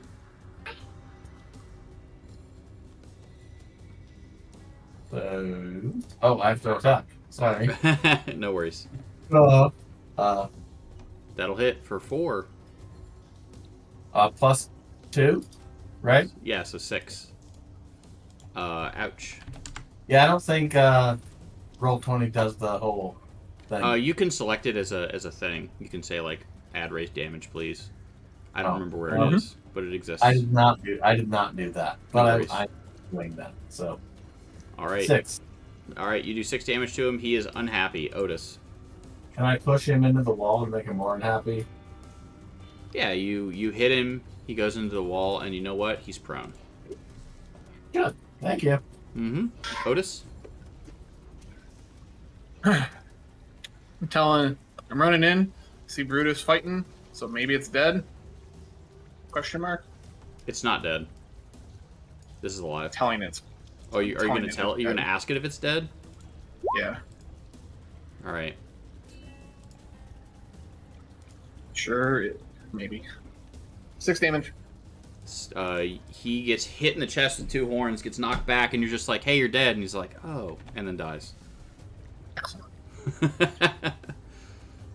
combo. Venk, what do you? Yeah, Venk, what are you doing? Well, I guess I'll go in the room so I can see what everybody's up to. Go in this room. Oh no, where is everybody? You think they're in this room right here? This Well, room. You Rush probably from this here. this door right here. But I can see Rush right here. Yeah. So what? Yeah, everyone was going this way. And then you went up through that room. I gotcha. Okay, that's where I was confused. It's like all I can see is a strip of light. Gotcha. All right. There's so, doors everywhere, so I wasn't going to presume that went into the same spot. There are doors everywhere. All right. You can hit that guy if you want. Let me do that. You could hit him twice if you wanted. Is he a bad person? He's the worst. He has a shirt on that says "I hate kittens." Well, I'm a dog person, so no, I'm kidding. I'm just playing. I like kittens too. Yeah. Does that do anything? 14 does not hit. An action surge. I like to use the action surge as like as a follow up to a really good hit and like hope to take him out. But yeah, I'm gonna use it. All right. Roll to hit. Hit him good.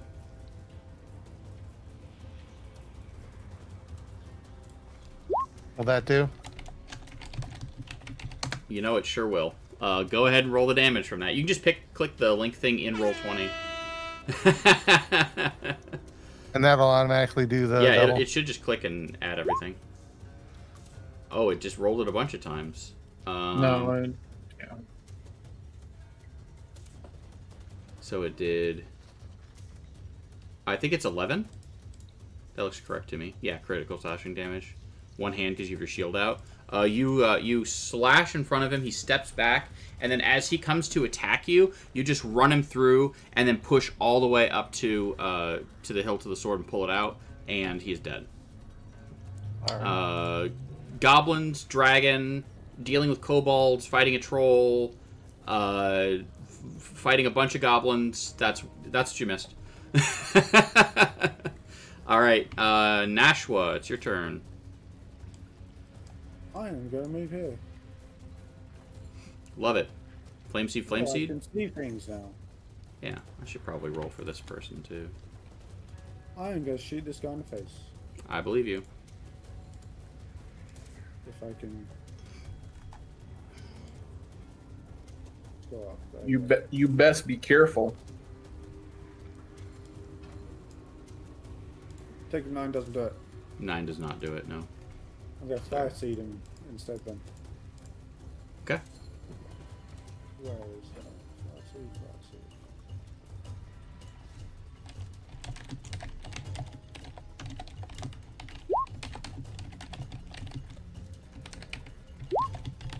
Eight. Against their boss. Yep. He's not happy about that. Well, I wouldn't be happy if someone threw a fire seed in my face. No, I would hate that too. It's literally just a scorpion pepper seed. All right, this one.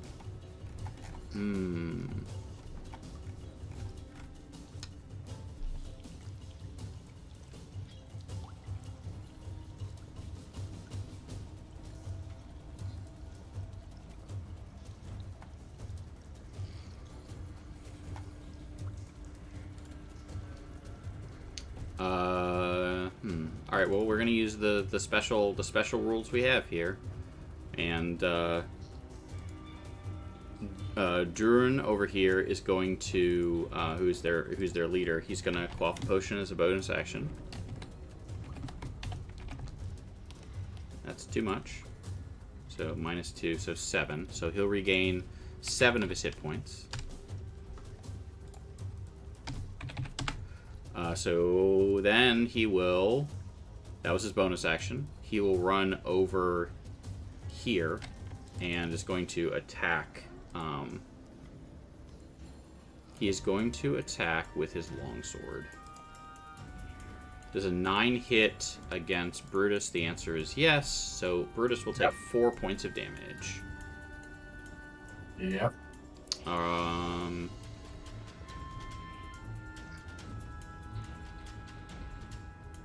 Did I just delete him?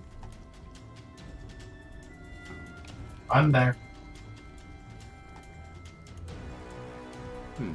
The other folks are not. All right.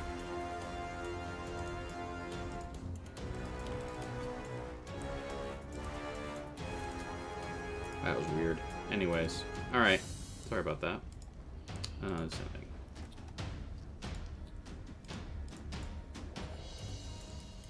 Now it's actually Iki's turn. Iki and Groan. We'll move 5, 10, 15, 20, 25. And we will Sacred Flame. We will Sacred Flame this goblin. So it needs to make a dexterity save.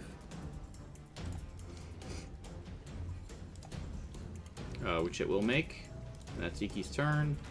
That goblin has to go. And will...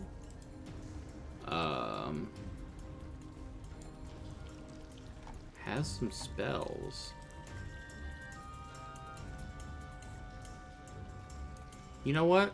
This will be fun. We're going to cast Bane. We're going to cast Bane. I need Brutus, Otis, and Venk to all make charisma saving throws, please.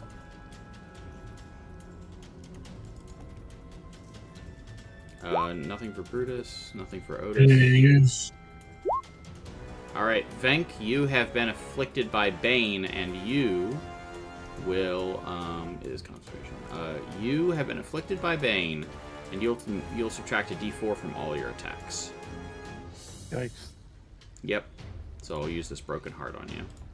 And she is concentrating on a spell. And potion bottle opening. 1, 10, 15, 20,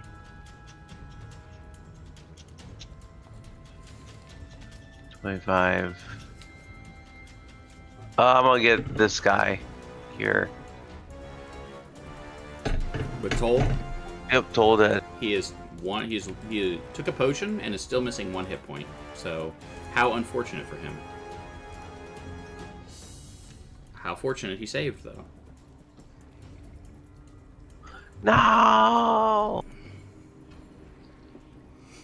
All right, Rush to you. All right, I only see the goblin at the top from where I'm standing, so I'm gonna go for him. Okay.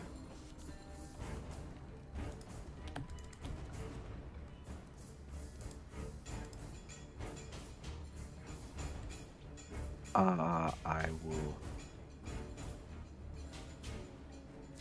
reckless. Okay.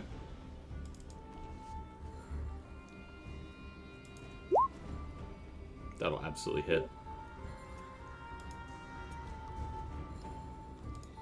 9. Ow. Okay. I forgot earlier to do this guy's doing anything, so he's just going to do it now, I guess. Because I didn't add him into the initiative. Sapiens doing anything? No. Keeping an eye? Okay. This one's going to go twice because I completely forgot to do stuff, so it's going to just attack Brutus. Miss. So that didn't even matter last turn. And now, Cool. Good thing that he exists. All right, Otis. Sometimes it be like that. Sometimes it be like that. What is in the middle of this place? Like it's like a thing. Is this like a table? No devil has shown up, you know. Is it like a table? I haven't even had a chance to describe the rooms yet. We just been rolling. I just need to know if I can. It's actually step up on it. It's actually a shaft that goes into the floor. So when Rush ran in and just jumped over it, just cleared it. So it's a circular shaft. Okay. And a dim violet light shines out from within the shaft. Okay.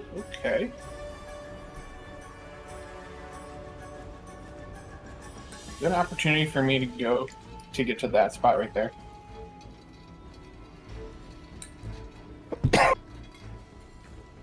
Like running underneath Brutus's legs. Yeah, you would do the otter slide. Excellent. I'd like to shove this. Oh. The boss? Mm-hmm.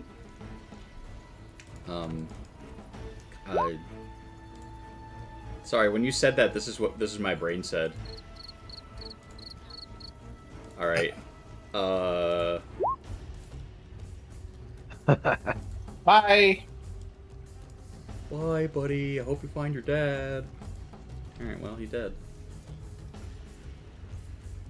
This is when the tooltip would say, pushing enemies off the ledge could, save time, but also, waste you valuable loot. Yeah, okay, he dead. I can go down I can find the shaft later and collect my bounty. Brutus. Sorry, your dad died. You should join him. He's like, he's not my, and then you just take his head off. All right. Anything else for Brutus? No, but he's still saying this is that. Okay. Goblin commoners are doing nothing. Nashua. This goblin is looking like around like, okay, all right, this did not go the way I wanted it to. Okay. I take it 9 doesn't hit. It does not. I was just going to drag that one into the hole as well. Let's do 5 Flame Cedar. And miss. Okay, All well, nice one to you. All right, Venk, what do you want to do? There's one goblin left that looks very nervous right now.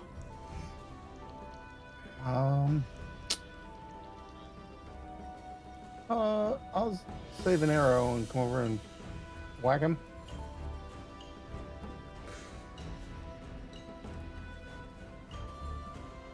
Which I believe I do. You sure do. Oh, I hit the wrong thing. Oh no, that's the same. It would have been the same. Never mind. All right, so it reaches up like, don't shoot, and you kill it. Okay, it's dead now. All right, encounter over.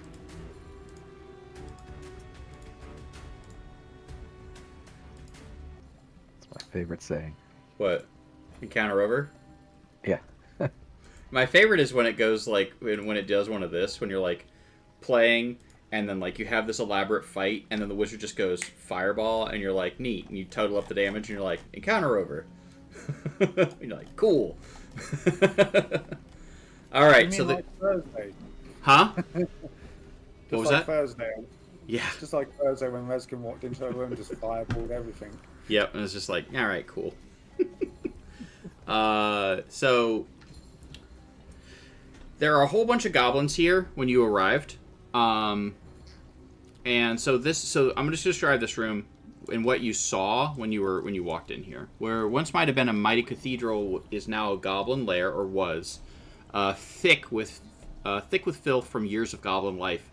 Scores of wall and floor-mounted sconces filled with violet glowing fungi provide illumination. Dozens of goblins go about their daily business, which involves a lot of rudeness and violence. Along the southern wall is a heaping pile of assorted items, including wagon wheels, broken armor, rusted arms, chests, small statues, antique furniture, and, of course, artwork.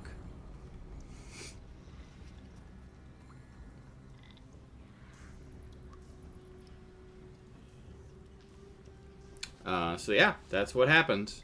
All of those other goblins were non-combatants and ran away.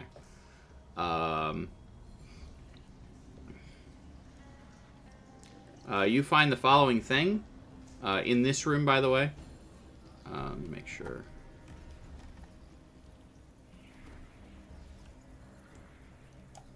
Yeah, you find a healer's kit and a poisoner's kit.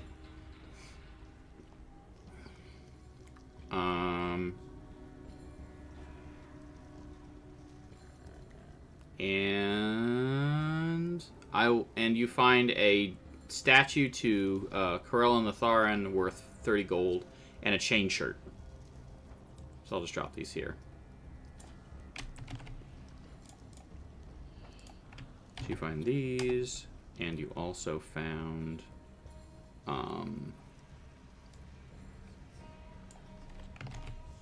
these things if you want to add them to the party loot. All right. That's it. That's what you find in this room right here. Now in the next room, Hall of the Goblin Chief. The circular shaft pierces through the floor of this 40-foot diameter domed chamber. Dim light shines out of the shaft, revealing sickly white and gray vines that coat the walls of the shaft. The light is supplemented by 4 wall torches that are lit and set equidistant around the periphery of the chamber. A crudely fashioned stone throne sits against the curve of the northern wall, or the northwestern wall, and a large iron chest which serves as the throne's footstool. A sapling grows in a stone pot next to the throne.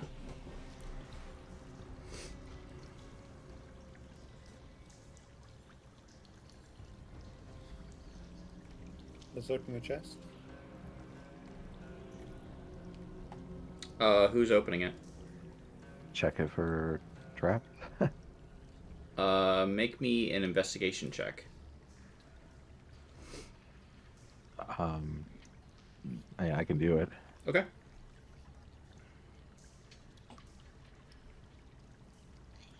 It is definitely trapped.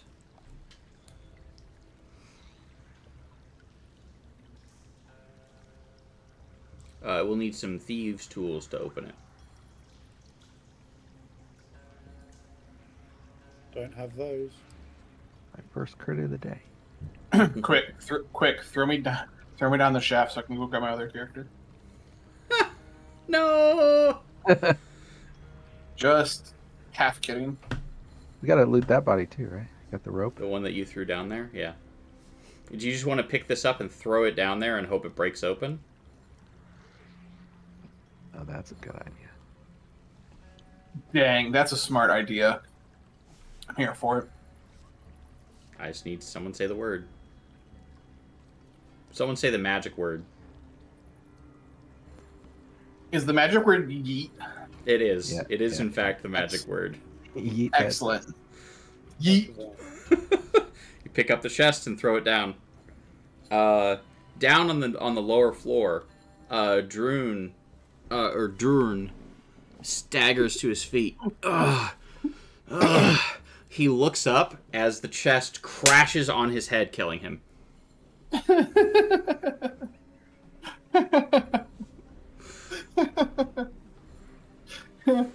So good. How far down is the shaft? Like to the next level? That's a good question. It doesn't say actually in the module. Far enough down that Droon didn't die, and you would need to use your rope. There you go. Far enough that we can just use the rope? Yeah. Deal. All right, we going down? I'd like to go spelunking. Well, hold on. Were there a bunch of other goblins that ran away somewhere? Yeah, they ran away.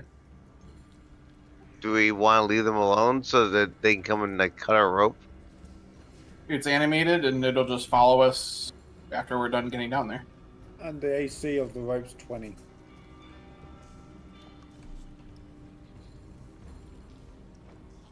So no, we're good.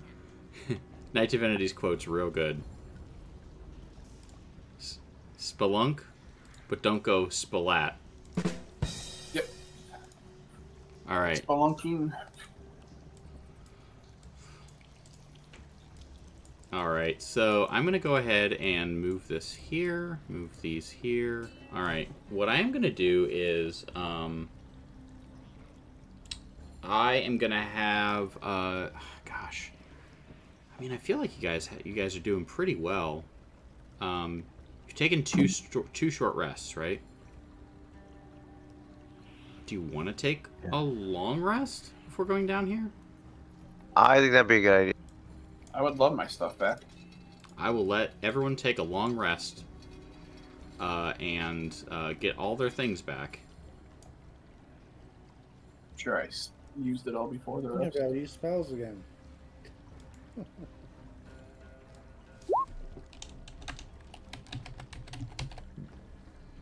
Whoa. I use my shield already. Long rest. Done. Yay.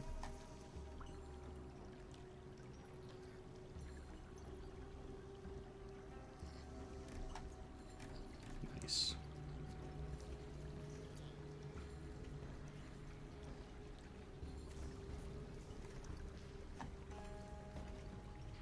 All right, so everyone is going to go into the next area.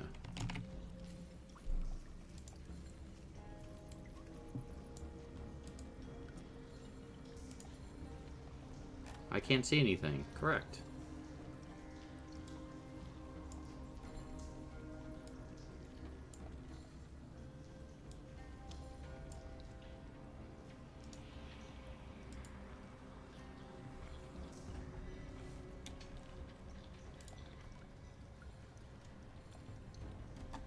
These goblins are just hanging out sleeping after bodies came falling down here. That's a normal thing here. Bodies getting thrown down. Someone gets. It's like the tower scene in Return of the King, where they're like one guy he tried to knife me, and then they just immediately just fall upon themselves. Yeah, it's like that just every day though. I thought you were gonna say it was like that Robot Chicken where there's a janitor on Coruscant, and all these bodies keep falling down in front of him. He has to keep sweeping them up.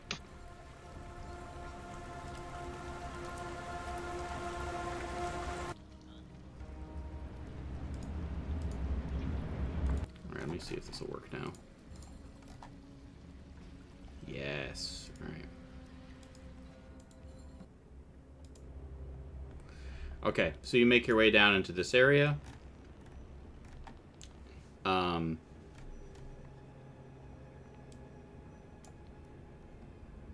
Why is this 40? Oh, that's why. Ignore that. That's not where you're going. You're going right here. This is underneath this. You all climb down. I'm just foolish. Also, I forgot to heal Home Slice here, but who's gonna come with you? Do you want to give him the chain shirt and like a scimitar or like a club? Sure. Yeah. Yeah, I mean, the scimitar would be fine if he can wield it. He sure can, so he's just going to stick with the club. Alright, his AC is now 13. Oops. So, good job.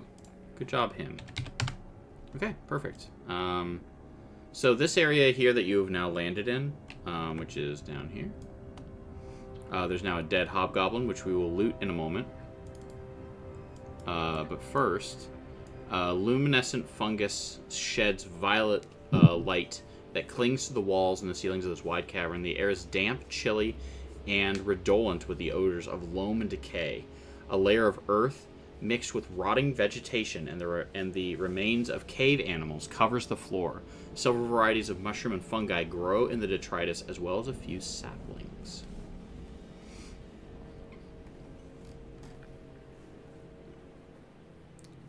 So there are two things here that are spreading compost.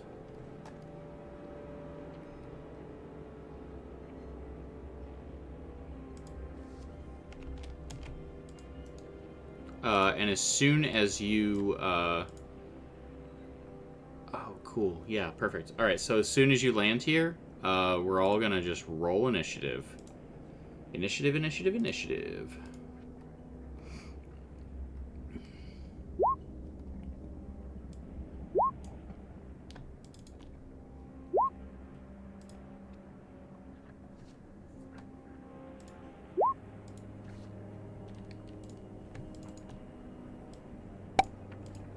Oh, good. Good, I was worried about that.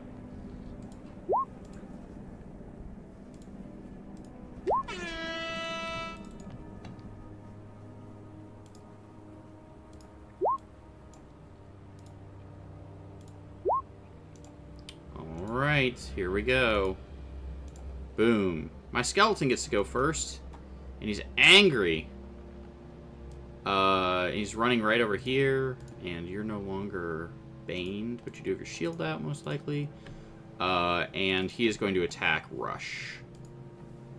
He's going to rush. It's a 14 hit? Probably not. Miss. Excellent. Potion bottle opening.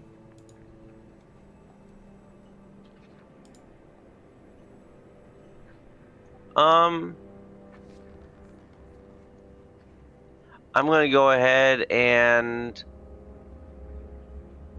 toll the dead on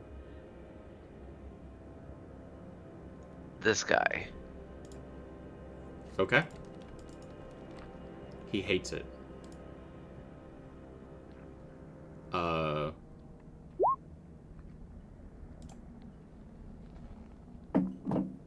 He succeeds. He still succeeds. No. Oops, sorry, I skipped one. This Twig Blight is going to attack Urky with its claws and miss horridly. So bad does it miss that it falls prone. Otis.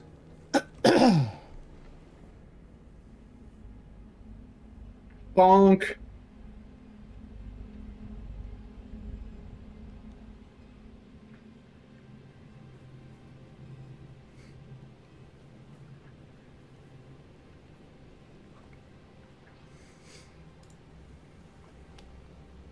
Dang. That's some bad extra damage. It takes 6, one of its fire. It hates it. Okay. Brutus. So I will have to step away in a second. But Brutus will come here and hit. I'm And fixing your health. You're not raging right now, right? No. Okay, go ahead. Oh, it didn't link. I'm sorry. Should be 13. I'm seeing a nat 1. Yeah, but my health. Oh. Put that up. So I drop my axe or throw it somewhere. Yeah, you throw your axe. And it goes clattering over here. Nashua.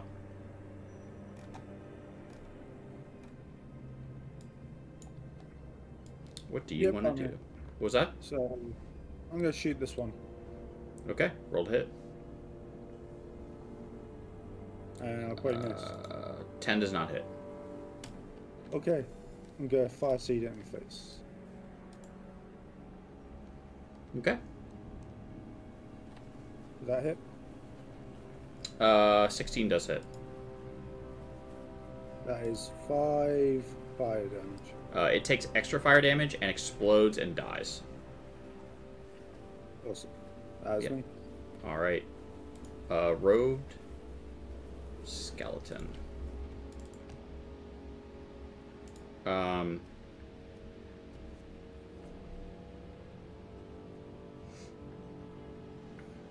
This one is going to use a shovel against Brutus. Shovel time. 23 damage. 6 of it bludgeoning. Oh, did you not get in the initiative? No, apologize. I walked away. No worries, I got you. I had to deal with something here. That's done. Alright, it's Urki's turn. Urki is just going to focus on the one in front of him and use Sacred Flame. Alright, and this thing is going to make a dex save. Its dex is not super good. Okay, so it'll take 2 radiant damage. It is still alive. Alright, could you imagine going down against a Twig Blight?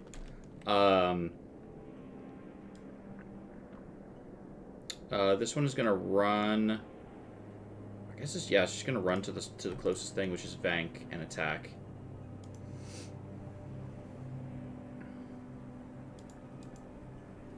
And miss, and rush. And could you bring Sapiens down to the map? I sure can't. Yeah, I can.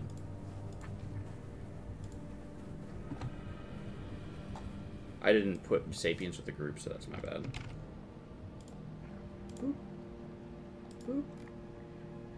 Boop. Boop. Go ahead. Because, yeah, I'm going to command it to go there. It is finally ready to help in combat. Alright. And I will attack the skeleton next to me. Sounds good.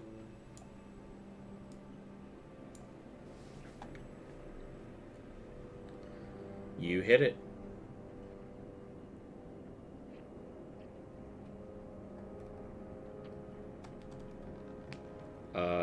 You hit it for 6 damage. It is still standing, but it is having a rough day. Blam. Alright. Anything else for Rush? Nope. Alright, Vank, it's your turn. And you have advantage if you hit this Twig Blight. I'm sure definitely gonna. With my other roll. Nope. Nice. I thought their rolls were supposed to get better, people kept telling me. And it depends. It depends on if your character is the comedy relief. If they are the comedy relief, then they just never get better. Yeah, I think that's the case here. Yeah. If your character just suddenly like listens closely and then hears the Benny Hill music, then I have bad news. This is it. 1. This is going to hit Rush in the face of the shovel. Alright, well, potion bottle.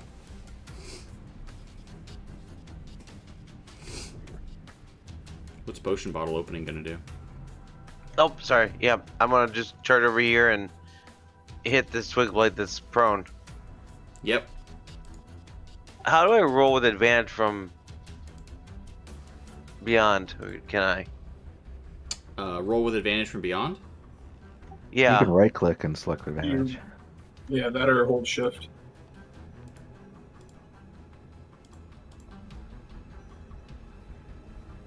Ah, I see.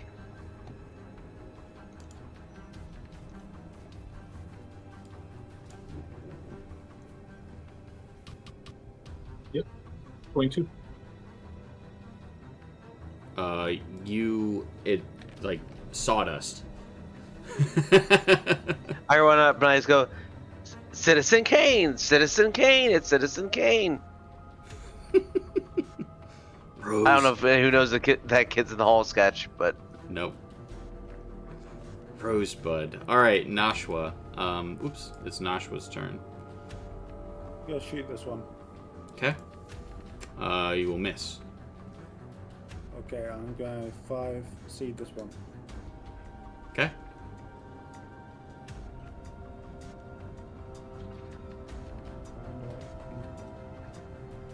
It hits. It's like it literally just turns to ash before you, and just there's nothing left of it. All right, Brutus. What was that? So at least my spirit can actually do something. The wildfire spirit's so cool. Brutus, it's you. Yeah, so I'm making my mouse dirty because now I'm actually eating the ribs that I made. So Nice. Kill him. Eat the ribs. 15.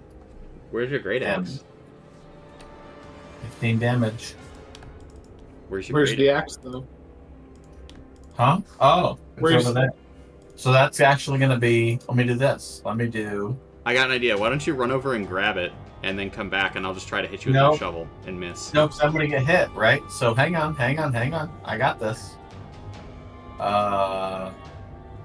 Horns. Okay. Oh, alright. I have to... Strength, right? I'm just gonna do this. I'm just gonna add another d6 because it's a crit. Okay. So 9 damage to this guy. He's alive 9. still. And then move and take your attack or whatever. I miss. You have your axe now. Yep. Okay. You have your axe and whatever. Otis. Cool. Bonk.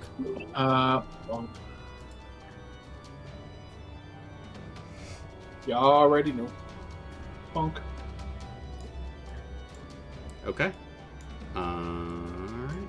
8 points of damage.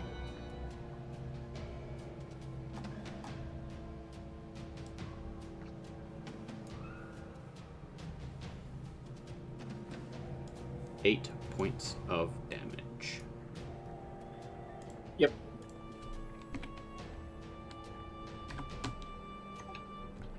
And it is dead. Alright, anything else from Otis?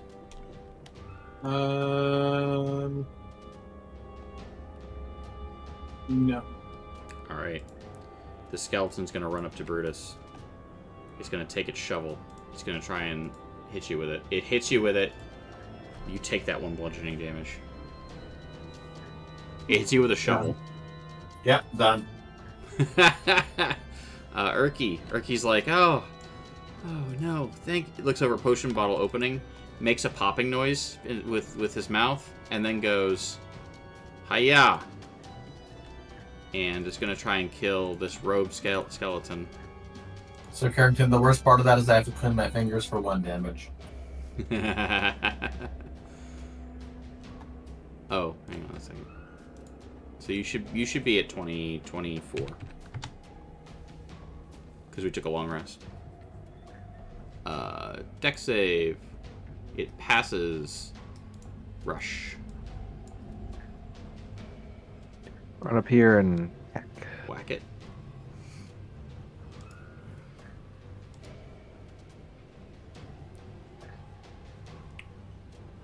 $15.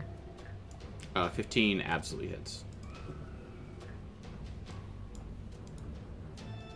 And you cut the skeleton in half.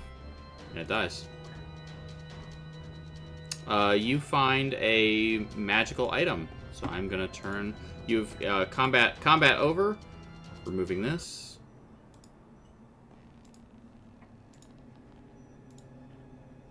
Okay. Boop. Boop. Alright. So combat over. Random magical item from Tyler. Thank you so much. Thank you so much for the donation. And also a random wandering monster. So, you know. Thank you. And again, thank you. So let's go ahead and do this. Give me someone who hasn't rolled at all or in a while. Brutus has got ribs that he's eating. So I won't do that. Venk got one. I'm rolled in about 4 hours, 5 hours. Anyone else? I'm just making sure because I think it's Nashua. Nashua, go roll me a d20. 14. Interesting. Very interesting. And I'll let auto attune rules are in play. As soon as you get it, you can just immediately attune to it, so we don't have to worry about you not being able to use it. A headband of intellect. Thank you. So you can be very smart.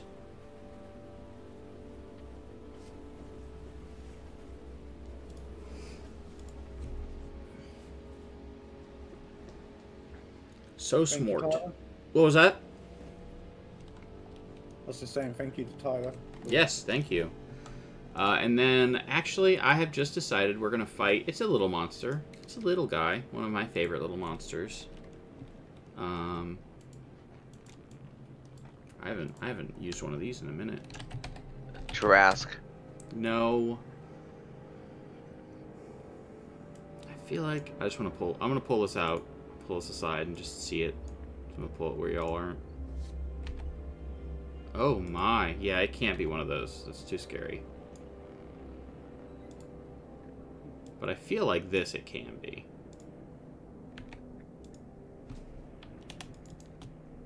Little.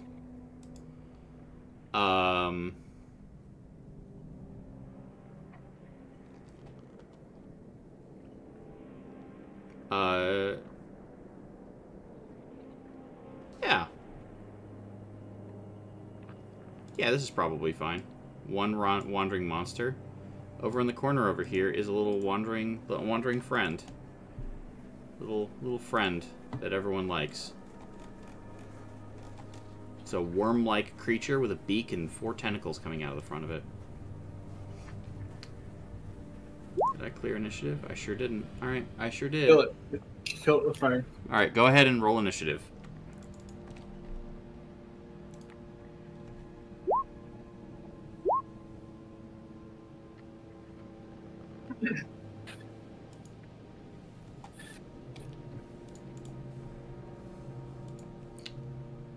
Yeah.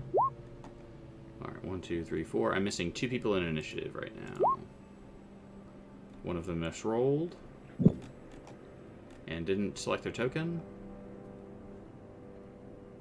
And I still need Venk to roll initiative, and I still need my NPC to roll initiative. So since they haven't rolled initiative yet, that means that I'm still good. Yeah, sorry, I'm covered in sauce. I thought I did. I thought I fixed it. Oh, you're in. Okay, cool. I'm just gonna take whatever those numbers are. All right, potion bottle opening. I like Grix. I think they're neat. They're like the subterranean dwellery things. They look like this. Don't look too closely at the stats. Just look at what it do. Spoopy. Look at all that spoop. What a great monster. What a great monster. Alright, potion bottle opening. What would you like to do? Blood for the blood god. Alright, it will roll a wisdom save, correct? Yes. Passes. Man, they rolled so well against me. Alright. I'm done. Rush. The Sapiens is gonna fly behind Eat it. that bird. What? Okay. Alright, roll to hit.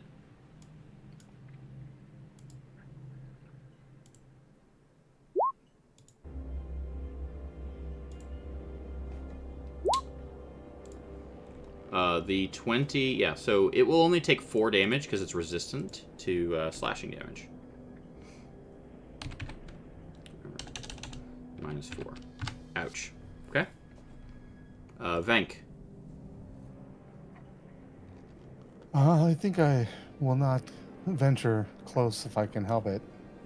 So I'll come over here a little bit and shoot an arrow. Just like this. That will hit. Go ahead and roll damage.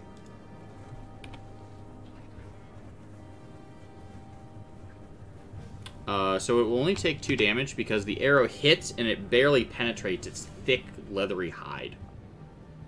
Ooh. So maybe use a +1 arrow next time. Can I action surge You sure can. and use the +1? Yeah. Absolutely. And so I don't know how to use that on here. Do I just add 1 to whatever I... Yeah, you'll just add 1. Oops. So go ahead and roll the die and we'll put the +1 on it. Oh my god. That hits. Go ahead and roll damage. You can just click the pink box in Roll20 if you want. Oh, that's right. All right, so that's actually 10 damage. A mighty hit. It hits so hard that it pushes the other arrow in, and that's it. Nashua. Gonna move up here and cast. I still need to roll to hit first. It'll damage Rush and Sapience if you do that.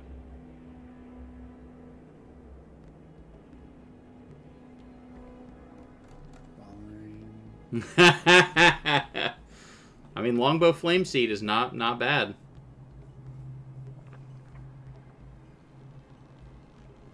I guess so.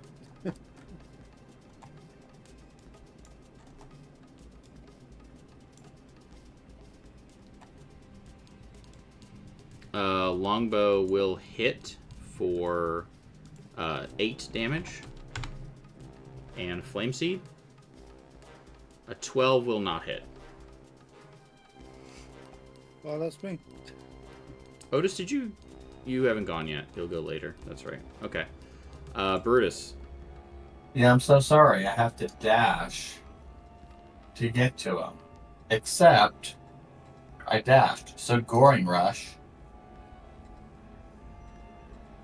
Take my damage.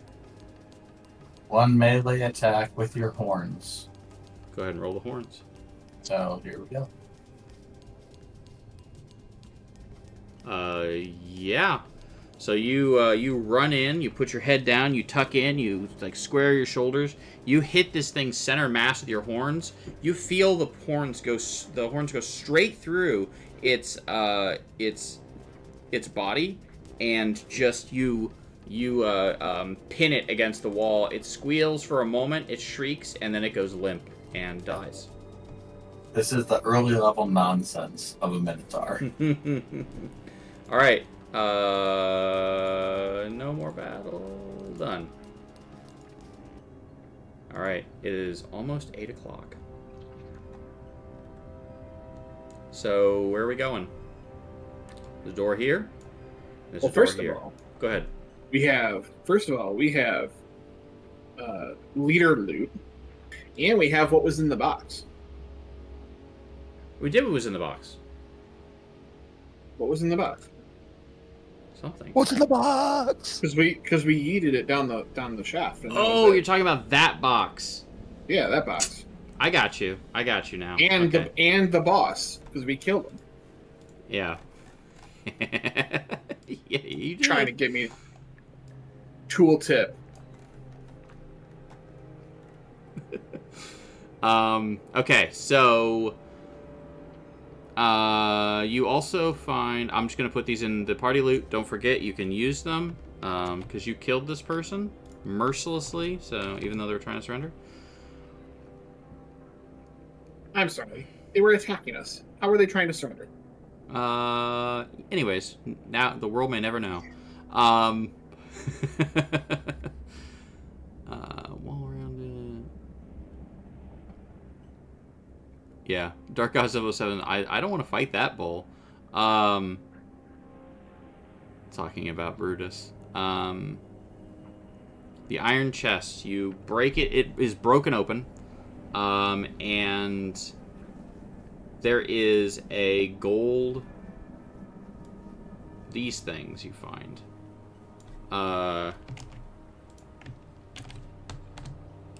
Gold ring and splint armor. And also the key to the iron chest in here, by the way. Ah.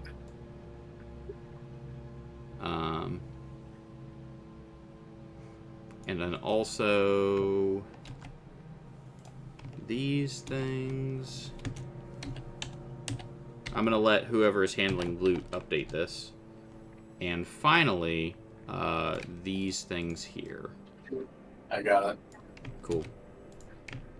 You open up the chest and it is full of gold. It's practically broken, but since you find the key, you open it the rest of the way. You find that it has 230 gold pieces, and 60 GP of onyx gems. There's all your stuff. Does anyone need or want to wear splint? I don't think I can wear it. I can't. Heavy. The war cleric? What's the AC for Splint? Base is looking right now. 17. I'll take the Splint.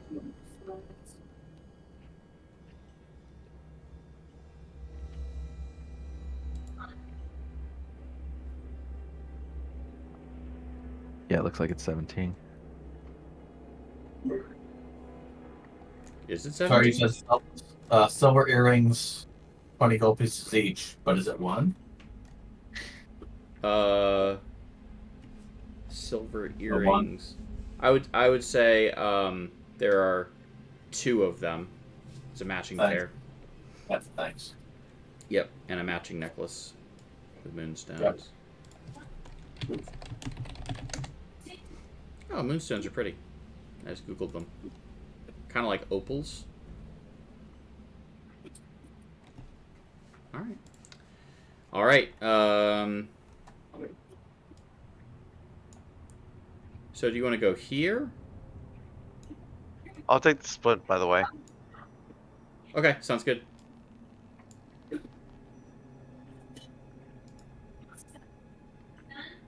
think I'm getting some feedback from Tom. Yeah, I can open that door. Yeah, 248 gold. Sorry, that's my No worries. feedback. All right. All right. Do we want to go south or do we want to go this way? I was going to throw open that door to the east.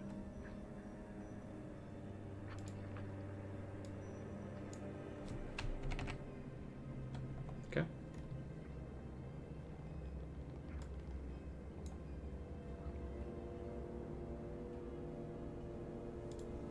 Let's see what we got here. Yeah, sorry, Sage. Had to eat the meal. I was cooking all day. So. No worries. We completely understand. So in this area, there are 2 rows of dragon-carved marble columns that march the length of this hallway. Most are completely covered in luminescent fungus. The cobbled floor is cracked and stained, and on it sit many small wooden tables. The contents of the tables include mortars, pestles, small tools, bowls filled with crushed leaves, chopped fungus stalks, and other plant specimens. The many doors leading off this hall are partially open. Where do you want to go? Or I guess you can go into this room if you wish. I thought maybe I'd have Sapiens fly down it. Okay. You can hear Trying to the be audible, stealthy. audible snoring coming from the various rooms as this seems to be like a sleeping area. Tell me if I need to stop You can anywhere. keep going. You're good.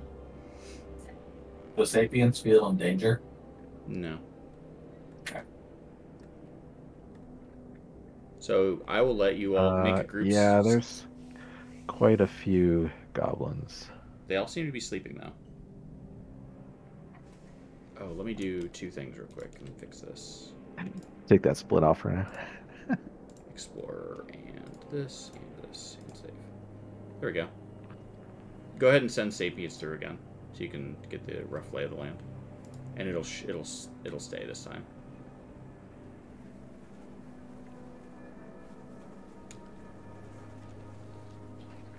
Oh, that's right. Let me do one thing. Go ahead and give me like 2 seconds.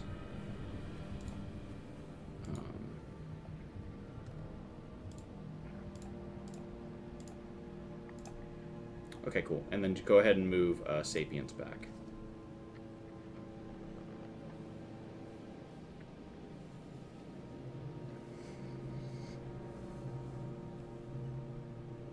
Yeah, it looks like the 2 rooms at the end, the room at the top has a door that goes off of it. The door at the bottom has a tunnel that goes south.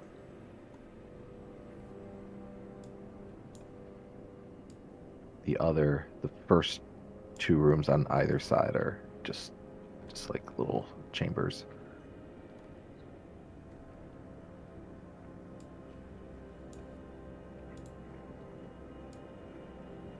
Okay. So we're gonna try and stealth through. I'll let everyone do a group stealth check, if you so wish. So Brutus likes stealth. He says, "I'm sneaky." He's really not good at it at all. At all. Okay, that's one failure. One success, so we're at net 0. 18. I have disadvantage on all stealth checks. Cool. Both pass. Alright, we are net 2 successes.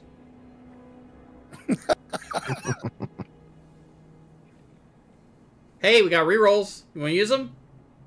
Clang, clang, clang. Sure. Okay, I think Venk and... We have 2 rerolls. You should use them. I think Venk and Rush should both reroll. Thanks, Keith. But then it's not Recommended. funny anymore. Hey, look at that. Much better. There you go. And Oh my gosh. Thank you, viewers. Donators. yeah, all right. So you've successfully. Thank you, viewers. Thank you for the 2 rerolls. Those are gone now. Thank you to Smith family, and also thank you to Keith who donated those. So thank you so much. All right, you all are able to sneak past. So I'm gonna put you all like in the room, and then I'm going to pick up my NPC before I forget him, and put him here. You know what? And actually, I'm gonna do this if that's okay. Make him roll.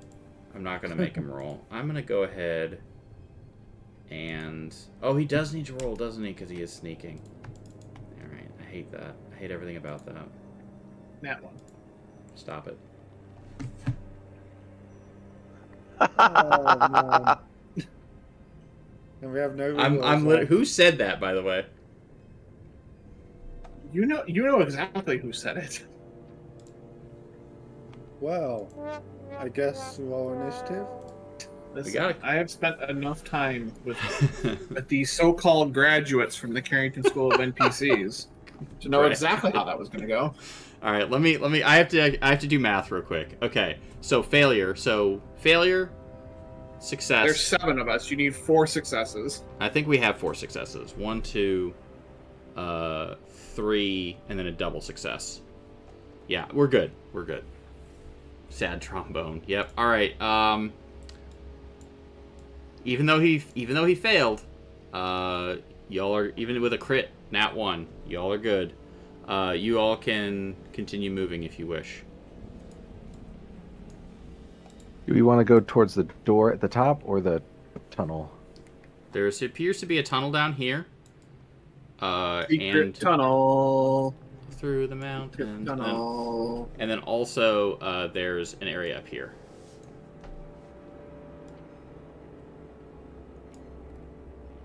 I say we go north Okay.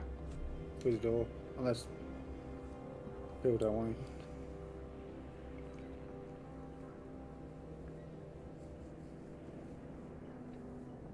to. No opinion. Okay. We're walking up here and we're throwing open the door. Boop boop. Nothing in here. I'll throw open the door. Kick in the door.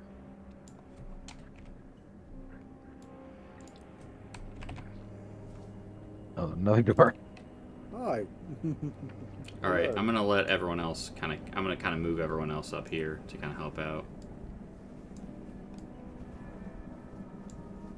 All right, I'm gonna assign potion bottle opening a roll.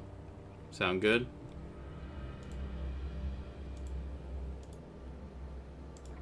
That sound good? Potion bottle opening. Sorry, I didn't hear what the question. What you're? I'm gonna assign you a roll if that's okay. Okay. All right, Urki over here is now. You need to move. Thank you. You need to move him.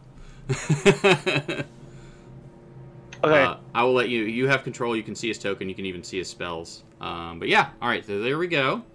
And Nashua has found a friend in this area.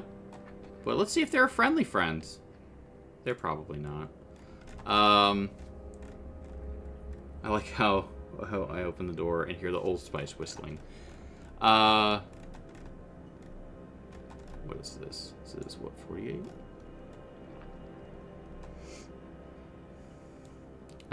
So nodules of luminescent fungus hang from the ceiling and walls that grow in clumps on the flagstone floor. The light illuminates portions of this grand bas-relief carvings on the stone wall that aren't covered in fungus. The carvings depict dragons in various stage of raining fire down upon terrified people. Soil and compost cover half of the chamber's floor, which allow for a variety of feeble plants to grow. A bench containing a simple gardening implement stands against the west wall, and there appears to be a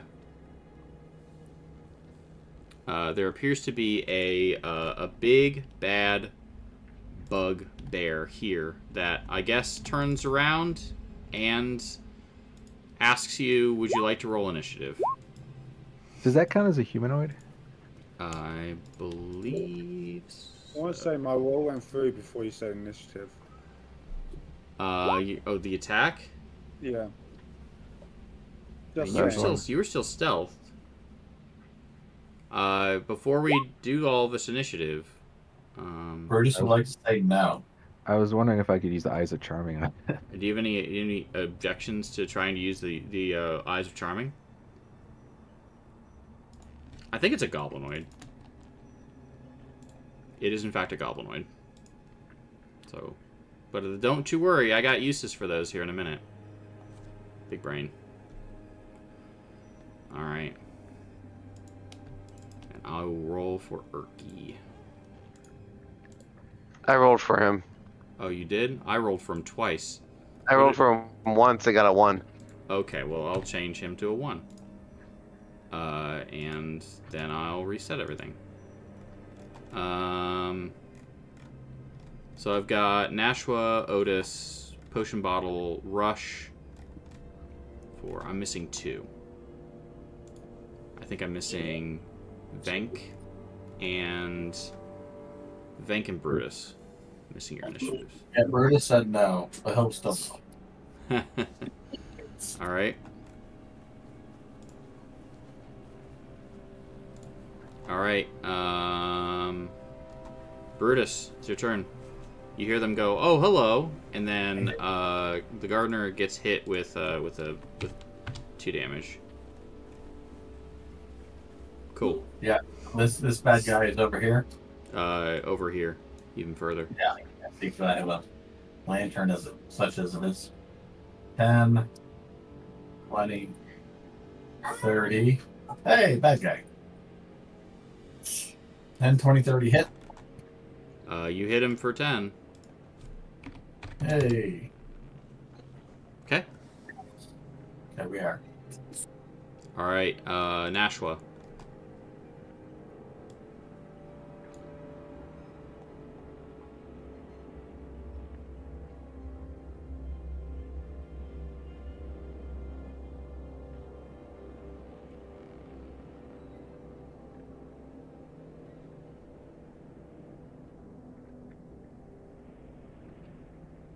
Nashua? Do we lose you? Maybe muted. Think you may have a filter? No? Alright, Otis?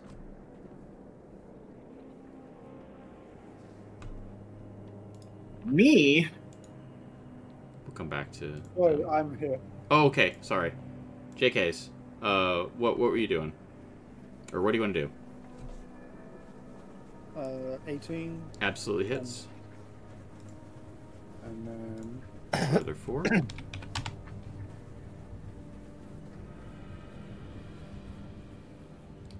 That does not... Well, wait. 13 does not hit, but it does have advantage. Go ahead and roll again for the Wildfire Spirit. It does not hit, so... It's okay.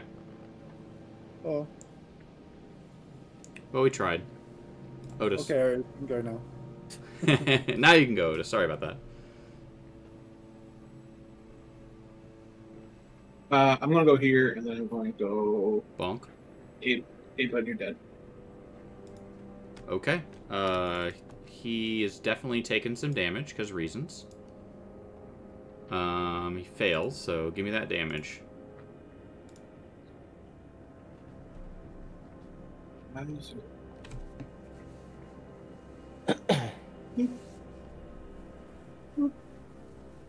Only 3. 3 damage. Alright, Rush, it's your turn. Soul on the dead. Troll in the dead. Got it.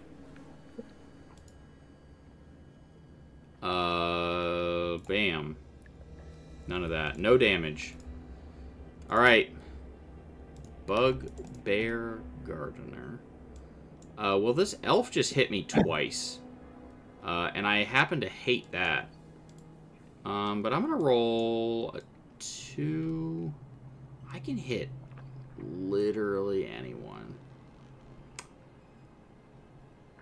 I'm just going to roll a D5. D6. D6. Alright, so 1 is Ember. So 1, 2, 3, 4, 5, 6. Okay, so 6 being Potion. 4. Okay. So 1, 2, 3, and 4 for Venk. Alright, so Venk's like, I wasn't even supposed to be here today. I still miss. If I would have hit, I would have done a bunch of damage. But wouldn't you know it? We didn't. Venk, it's your turn.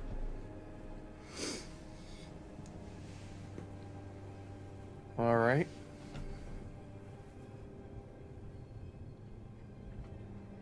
Come over here.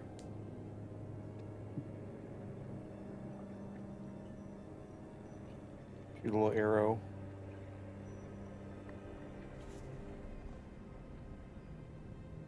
Is that hit? Huh? That hits, right? Yep.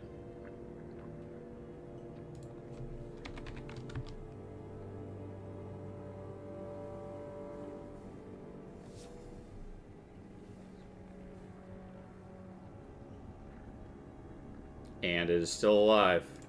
Potion bottle.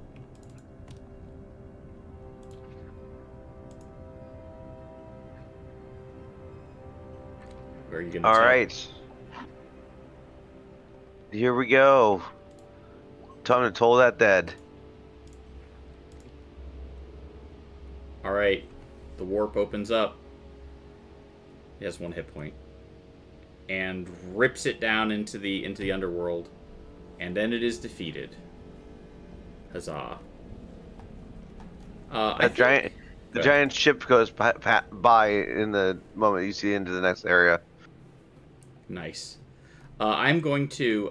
I think what I'm going to do is I'm just going to go ahead and leave the initiative as is, and then just kind of roll my NPCs into it. So that's it. All right, we've got this little cross chamber. Do we want to keep going north or?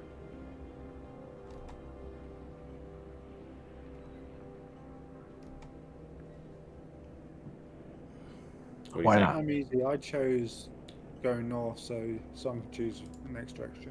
Going north? Let's go north. I love north. Alright, let me tell you what's going on in here.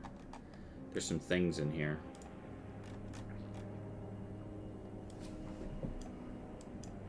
Get rid of this. Okay. This is another one of those same deals. This is another garden. Lots of nodules of luminescent fungus hang out in here. You see now that there are, in fact, 1, 2 exits here.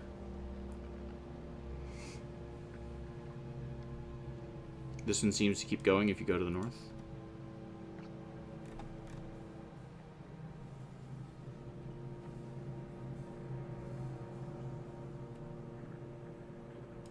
More north? Sounds good. Okay.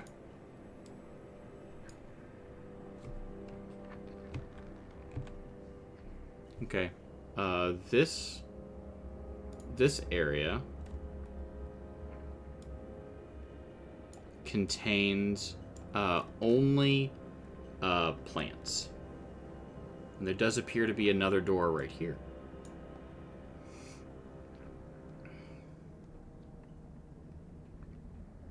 Where do you guys want to go?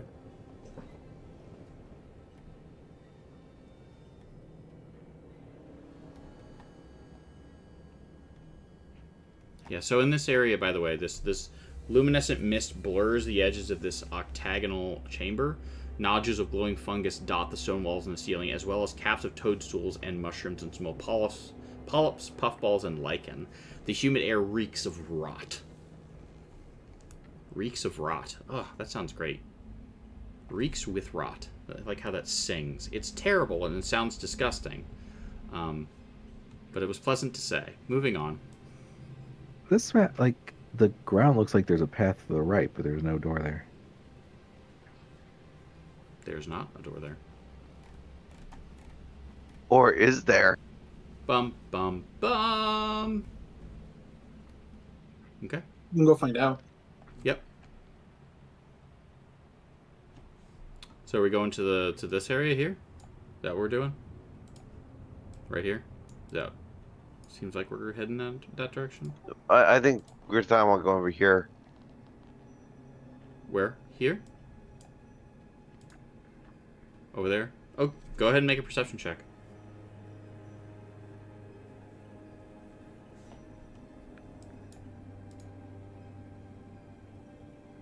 Nope. No door. There appears to be no door.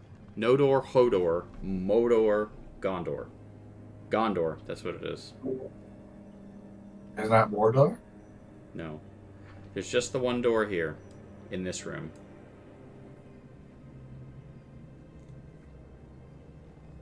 Do we want to continue in that way, or do we want to backtrack and move away from where we've come from? So we still have the door down here. Well, I'm good with following it around. Wherever it leads. Door's open. Door's flung open. Alright. There is a dragon-carved granite blocks line this chamber's walls and ceiling, though many are crumbled and broken, leaving stony debris on the floor.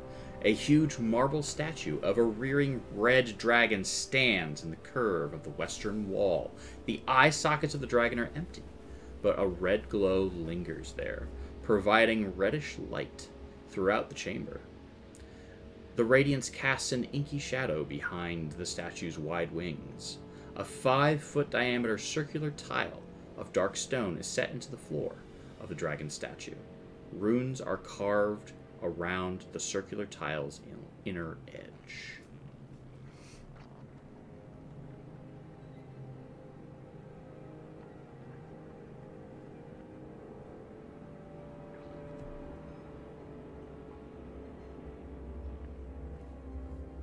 There appears to be a door right here.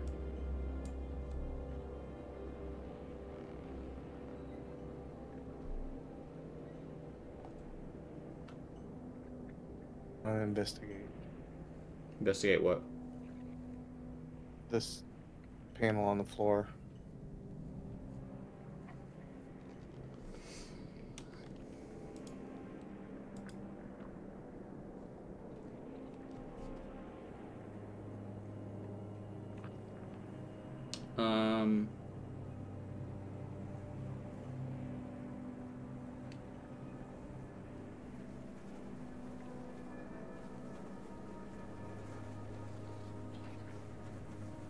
So it is, so as you kind of check out this tile,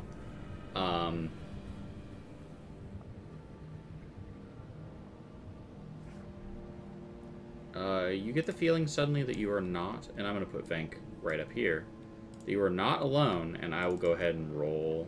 You don't have to do anything, because we've already got initiative, so I will roll initiative, just to move combat along, since we're getting down to the wire. And we have failed. This creature is going to come out and try to attack you. It's just going to attack Venk. Hiya. And it will miss. and then it's going to get peppered with arrows, and then it's going to die. All right, Nashua, go ahead. You called it. What? Peppered with me eye. An 11 will not hit. A 17 will in fact hit, and it will take 5. And I'm gonna move out of the way. It looks like it's not very effective, the fire damage isn't. Oh, that's annoying. Alright, Brutus. Yeah, Brutus will charge to here. Okay. Do a thing. And wish he had extra attack. Okay. I thought A 14 will hit, and so it'll take 4 damage. Otis. Do some dashing.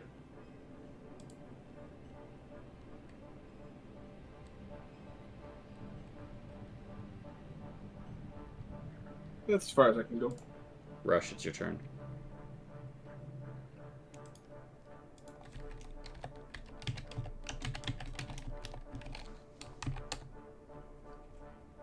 go down here and have Sapiens hang out the other side. I'll do Booming Blade in case that thing moves. Try to attack. Try to hit it.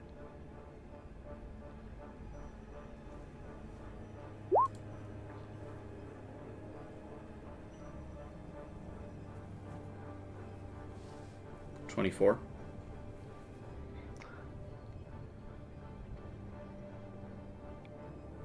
Yeah, I'm guessing 24 hits. It sure does. Alright, so it'll take 3. Still alive. Venk. Venk was investigating the tile and just realized this was all going on. Yep, and you're like, oh, great heavens. And I am going to swing and miss. You have advantage. I assume. Oh, do I? Oh. Maybe there's still a chance. Nice. Nope. Alright, well, you know, we tried. Potion. This time they're gonna get Sacred Flamed. Let me tell you what. Hang on, let me look at something real quick. Okay, yeah, I hate that. Oh no, give me that damage. Only 3. It'll take 6 because it hated it so much. And it hates it. It hates it so much extra that it's going to look at you, and then it's gonna hit. It's gonna hit Vink and miss. I can roll for Urki. Urki's like, you know what? You know what I'm good at? Killing undead stuff.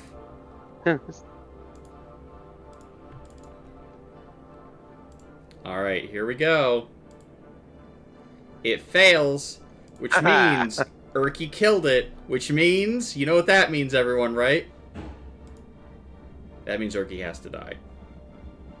That's what happened last time. Wait, how? What? Oh, because the kobold, yeah. We've Meepo. already forgotten his name. Yeah, because Meepo hit and killed a goblin and was like, yeah! And then walked in and was like, here, dragon, dragon, and then died. Alright. Yeah, I was gonna call him Droop, but that's the one from my campaigns. Nice. Alright, well, I'm gonna leave the initiative somewhere and we'll bring it back later.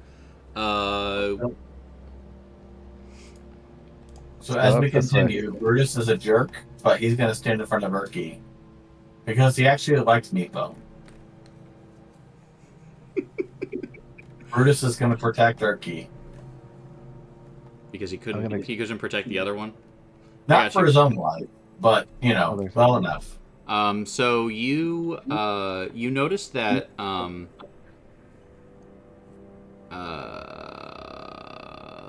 there's a rune here in Draconic that reads, "Let the sorceress."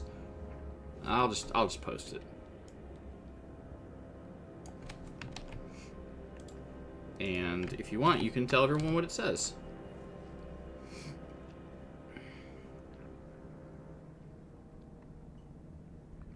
Yeah, I'll share what it says with everyone. Oh, Venk sees it. Because Venk's the one investigating. Oh. Okay.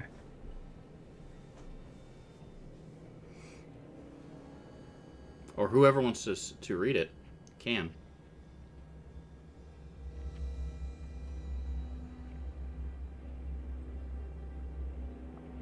All right.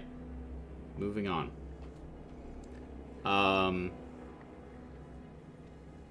We're investigating. Did I ever determine anything from that? Oh, you found this inscription on it in Draconic. I posted it in chat. Oh, that's right. My bad. That was it. Mm-hmm. So, do you want to share what it says with anyone? Oh yeah, it says, "Let the sorcerer's power illuminate my spirit." Excellent, thank you. Make a charisma save. I've been waiting for someone to say one of these incantations out loud, because that's how they trigger. Perfect. All right, excellent. Thank you. You now have advantage on all charisma checks for the next 24 hours. Wow. Yep.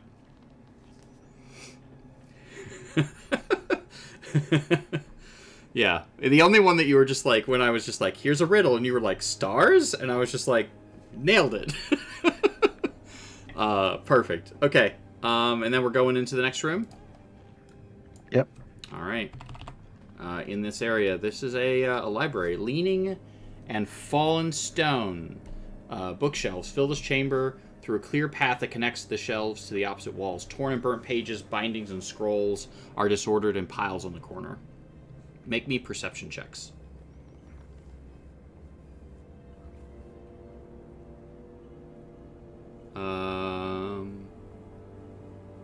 I will decide. I will let you all decide where it goes, but there is a spell scroll.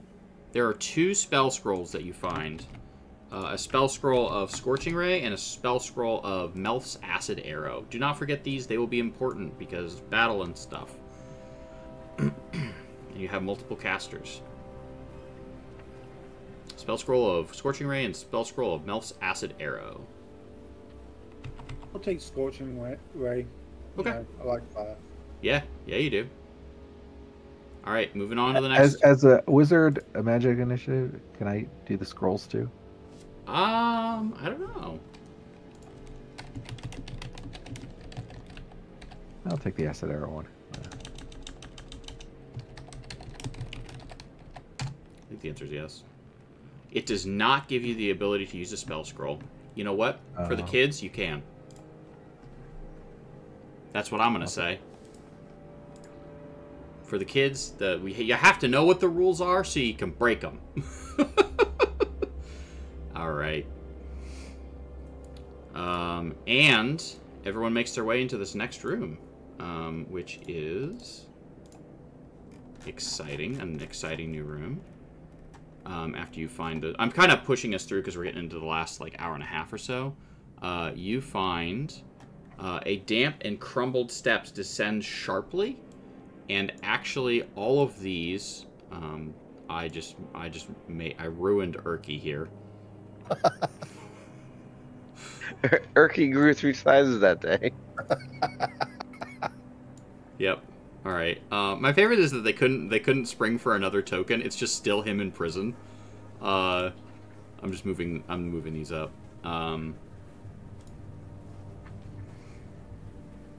And perfect. Okay, I'm just gonna pick everyone up and move them over here. So don't move. Yeah.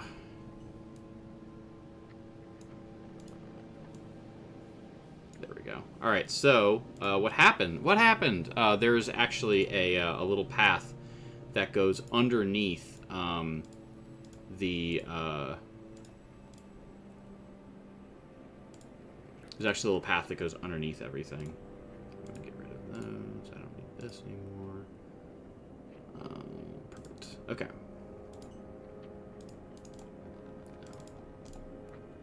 So this is the underpass, and you have gone through, and now you have... it goes underneath the Arboretum and back up, and now you're on this side of everything.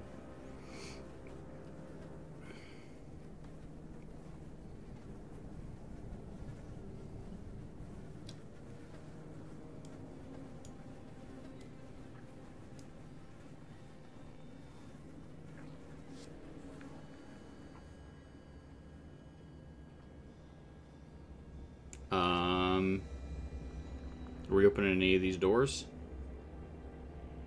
I want to investigate this one. Okay, this one right here. Yeah, just you investigate. It does not appear, my favorite line to say ever, it does not appear to be trapped. Oh, I didn't even see that other door. This is just these two, right? Yes. Yeah, okay.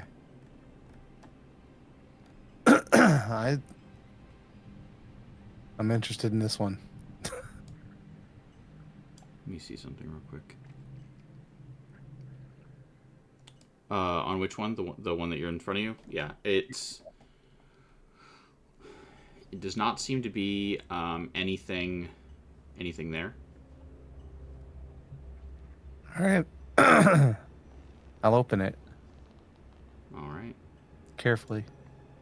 Quietly, even? Yeah. All right. All right, you have found some goblins. And these goblins are going to look at you and go, "Ah, intruders!" And then immediately roll initiative. You don't have to. I have to because we're just keeping the same initiative just to move combat along. Also, I'm going to let, if Rush and Otis want to be closer, you all can be. Perfect. All right, cool. I've rolled initiative. Do we want to take our break now? Our last break? Because that'll give us an, let me see. Let me make sure I'm doing my math right. 8:30, 8:30 to 9, 9:30 to, yeah. 8:30 to 9. 9 to 9:30, 9:30 to 10. So we play for the last hour and a half. Good for that? Yeah. Sounds good. All right, cool. We're going to... All right, so I'll go to camera full.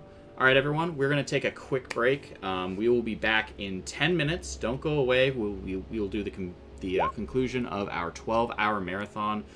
So far, we have raised for the entire year $5,200, which is more than our initial goal this year, which was our most ambitious goal to date. I'm very happy. I'm having a great time. This has been a really fun module. We're surprisingly right on time, and I think we're actually going to fully finish a module this time, which normally we have to break them up over several. We have not had to do that, and I'm really excited. So don't go away. We'll be back for the last hour and a half. You're not going to want to miss this conclusion. It's going to be awesome. Don't go away. Take heart. And thank you to all of our awesome people and our sponsor, Wicked Ways Went. Hello everyone, Carrington here from Open Heart Games. We are back with our playthrough of the Sunless Citadel as a part of our 12-hour marathon with all the proceeds benefiting Extra Life. I'm very happy to report that we have passed our goal for the year. We have raised, as of the streaming right now, we have raised $5,200, and we'd love to push that number up even higher because that gives us our goal for next year. So far, every year since 2020, we've exceeded our goals, and this year is no different. But we'd love to push that number higher because we want to keep pushing our drive higher and higher, so we can continue to raise funds that benefit our local Extra Life Hospital in the Children's Miracle Network of Hospitals, which is Roanoke Carillion Children's here in Roanoke. I'm joined today by some wonderful folks who have been playing Dungeons & Dragons with us for currently almost 10 hours. Excluding a few breaks here and there. So, I'm going to go ahead and have everyone do their last introductions, and we will kick things off. So, let's start at the top with Brutus. Hello, everybody. My name's Tom. I'm playing Brutus, the Minotaur Barbarian.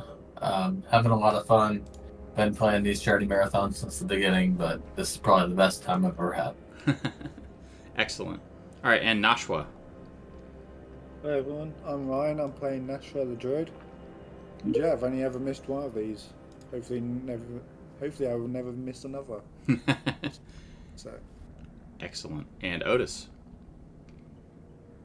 Good evening, everyone, or happy time zone. I'm Mage, and I am playing Otis, a D&D personification of my stream pet, which is an otter, and I'm a cleric. All right, very good. And potion bottle opening. I'm Brian. I'm playing a cleric, Kenku, whose name is the sound of a potion bottle opening, and yeah, it's been a fun day. All right. All right. All right, and Rush. Hi, I'm Joe. I'm playing Rush, a female barbarian. This is my first time doing this. It's been a blast. Thanks to my family for putting up with this. With me being on all day. All right, and Venk. I'm Jeff, playing Bank, a Dragonborn fighter, and I specialize in critical successes on initiatives and fails on everything else. Not charisma anymore, though. True. All right. So if Brutus can really quickly carry on of Rush, thank you to the family for putting up with this. Absolutely, and thank you to All everyone. around. Absolutely, and thank you to everyone's who's put up, who's not only donated like funds to the campaign, but also like have donated like your time and also your family's time. Thank you all so much for everyone and the families who have supported us, all of our friends and family and your friends and family. Thank you. You all are wonderful, and we honestly, and I say this, we could not do it without you. Thank you so much to all of our supporters, our friends and clients. So. Thank you so much. And just a quick thing about our sponsor. We have a sponsor for this stream, which is Wicked Ways Went. And they are... You'd think I would have this memorized, but I don't. That's okay. I really like it. They are a boutique providers of fine handcrafted artifacts and tabletop role-playing content since the age of separation. Definitely check out Wicked Ways Went. They actually provided 2 resources for this playthrough that we were doing. They provided us with a table of potions and also a table of magical delights that we have been using throughout this campaign. They've been fantastic. And they also included some new magical items and the rules there as well. And those have been really cool to see as well. So, yeah. All right. All right. Let's go ahead and dive right in. Brutus, see you. There's some goblins. Take it away. And I'll throw on some good old fashioned. They were goblins. And they're like, oh. They're in the room. And they're like, oh no, They're the intruders. goblins. I'm gonna go here. And I'm gonna hit him. I mean, why not? All right. Good news. He dies. Nashwa. Oh, I'm gonna move here. I'm angry. You're so mad. Goblins. Goblins. I'm gonna move here and go shoot it. All right, make it so.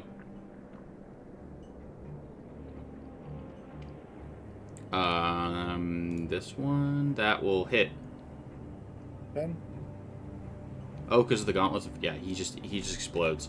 Here's that part of the stream we were talking about,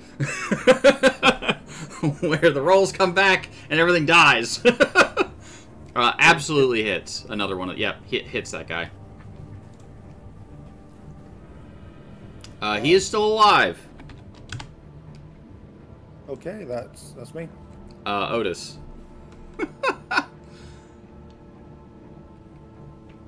Time to bonk. Oh, yes. Boom. Thank you for the heads up. Oh, well. I tried. Playing D&D for 12 hours and suddenly you know.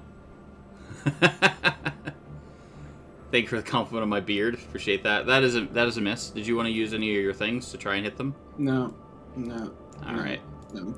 this one will go, will scream out, "Aid us, protector of the Twilight Grove!"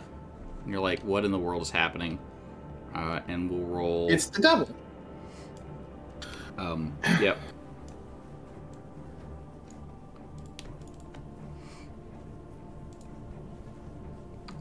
And I'll just roll initiative a couple of times, and you won't have to worry about it. That was a sudden sneeze. Sorry about that. Oh, thank you for admiring my room. Don't worry about that.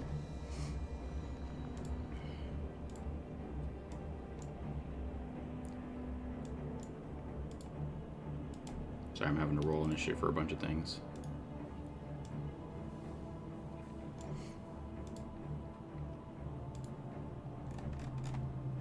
Okay, this one, that one. Okay, this one, this one. All right. So that goblin did that, and then is going to just run up to Otis and just try to swing with its scimitar. It'll hit, I think. It will not hit because you have an 18. Rush, it's your turn.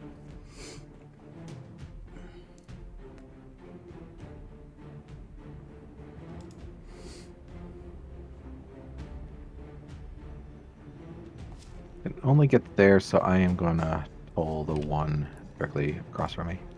This one right here. All right. Is it taking any damage? It is not. And it's not gonna.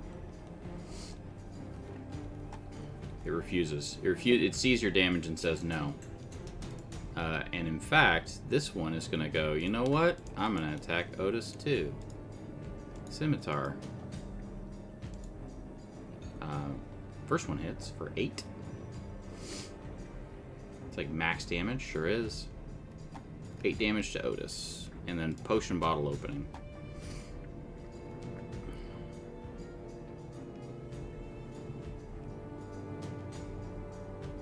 Is potion bottle there?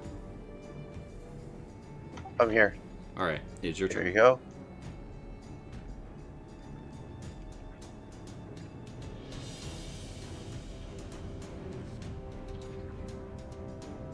Don't dead on this guy. You're gonna tell him he's dead? Yes, I am. I'm not sure he believes you. Seems Has he sus. been?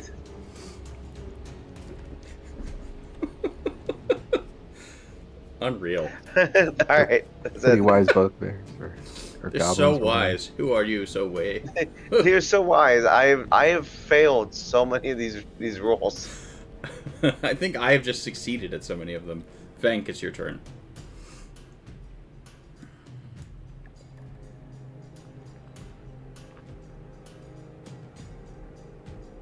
Okay, go ahead. Yep, I think you're muted. You're right. I'm gonna shoot that guy right there. Go ahead. Sounds like a Friday situation. I think he got hit. He's in fact hit. Go ahead and roll. He is so... You know what? He is so dead that the arrow hits him and actually, like, it goes through his neck and into the neck of the other one, and they're just both dead because it's a lot of damage. And now we can go ahead and just continue with initiative. Inky, we're gonna stay in initiative. So at this time is when some of these spoopy monsters come running out. 5, 10, 15, 20, 25, 30, 35, 40. More spoopy monsters. 15, 20, 40. There's a monster there. They have cover right now, and I guess it's gonna go with Nashua right now.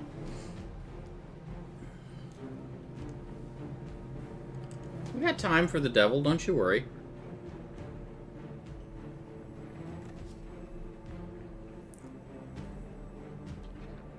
No devil yet. Okay. What to do? That Shoot. That'll hit.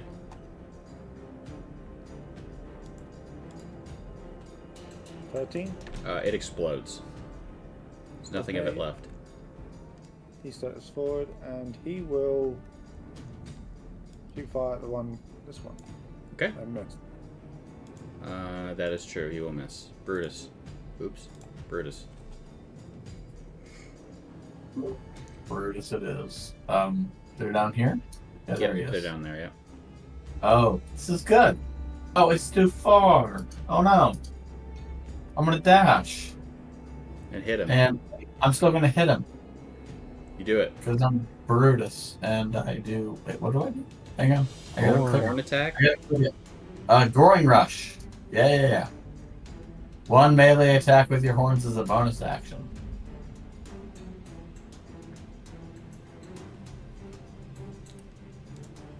You hit him with your horns and just rip the twig blight into splinters. And for Otis. the children, I will still just post that whole thing.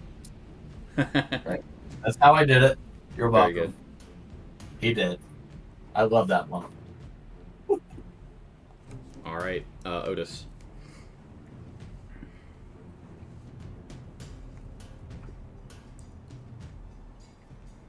Boop, boop, boop, boop, boop, boop, boop. Yep, and there is in fact one right here. Yep. You gonna tell him he's dead? I'm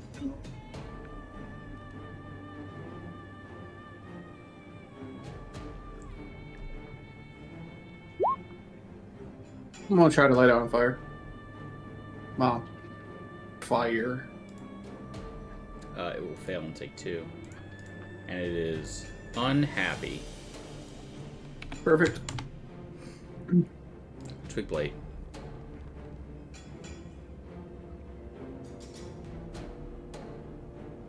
Oh, that's me. Ha! I've played D&D for almost 11 hours. And I'm just like, alright, Twig Blight, time to go. Alright, this one's going to run out and attack. With its claws. And it'll miss. Rush.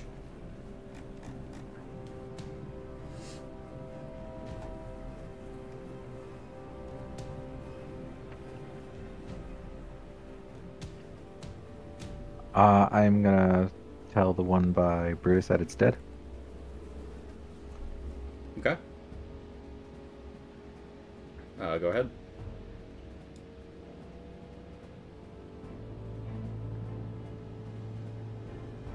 I don't think that's gonna do it. It sure probably isn't. But you know what? We'll wisdom save it anyway. It'll fail. It'll take a 1. Sometimes that's all it needs. Oops. I think this one gets to go. Alright, so this one will move 10, 15, 20, 25. I think it moves here.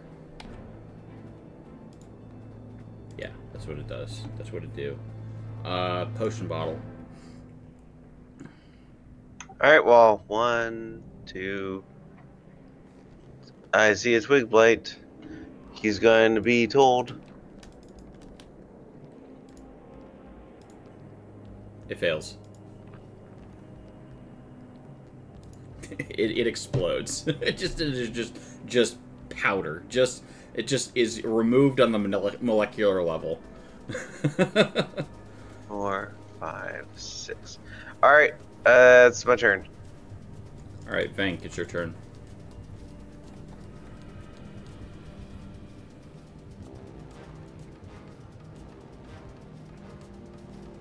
All right, let's see what's down here.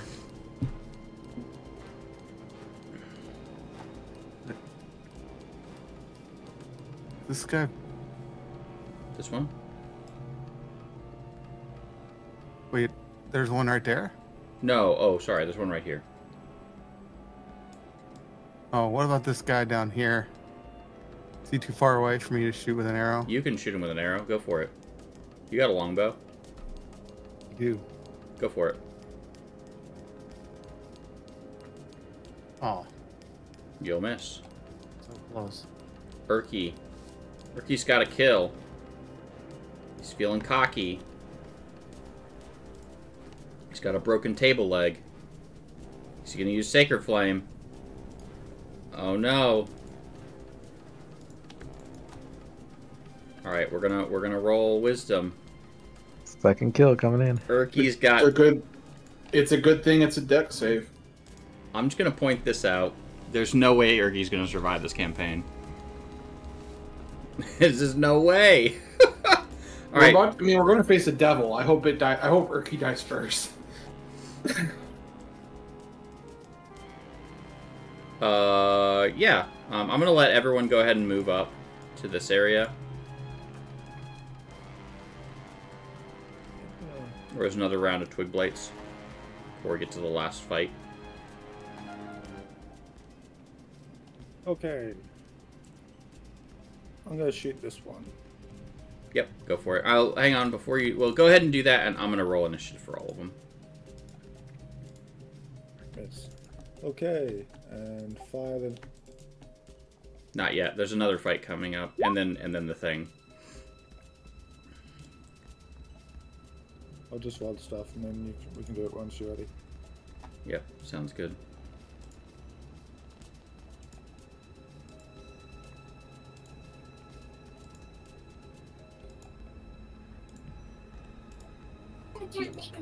Alright, sending go.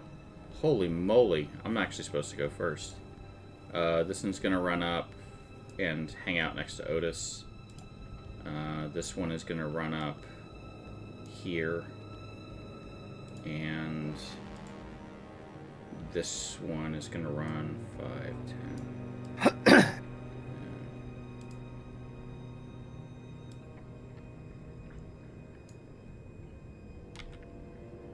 Alright, it's gonna run over there. Brutus. It is your turn, Brutus. There are multiple friends for you to hang out with. Multiple friends. Yeah. So there's this fight, and then there's another fight at the end of the module, and then, time permitting, we'll do the devil. We'll deal with the devil in some way. Oh, well, I actually guess I'm not mad about it, but I'll get to him. All right. So get to hit him. Okay, go for it. That horns thing was really cool, though. Yeah, it was. That. Wait, give me a negative. Hang on. There, 2. There we go. 12 does not hit. That's fine. I don't have any extra attack or anything. Yeah, Nashville already went this round. Otis? I didn't finish my turn. I was still. Oh, I'm sorry. You're right. Go ahead. I rolled a 16 for. The Wildfire Spirit? Yeah, and it was 8. Just do it on that one. Yeah, it's super, like, it turns into just dust. I apologize. Sorry about that. Alright. Go ahead, Otis. Okay. Oh,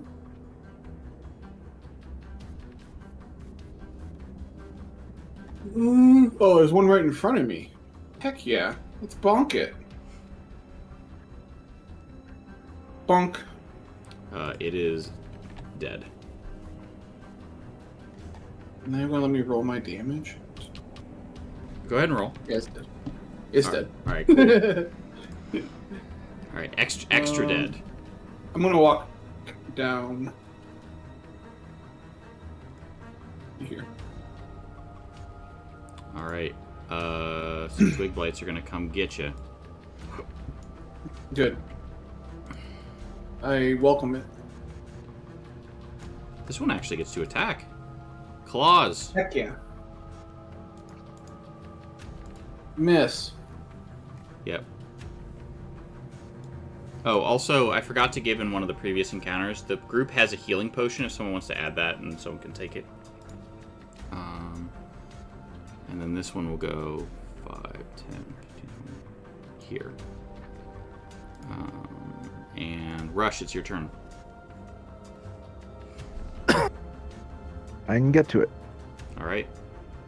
Go for it.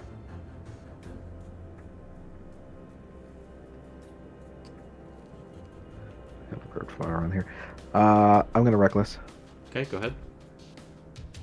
I'm gonna wreck it.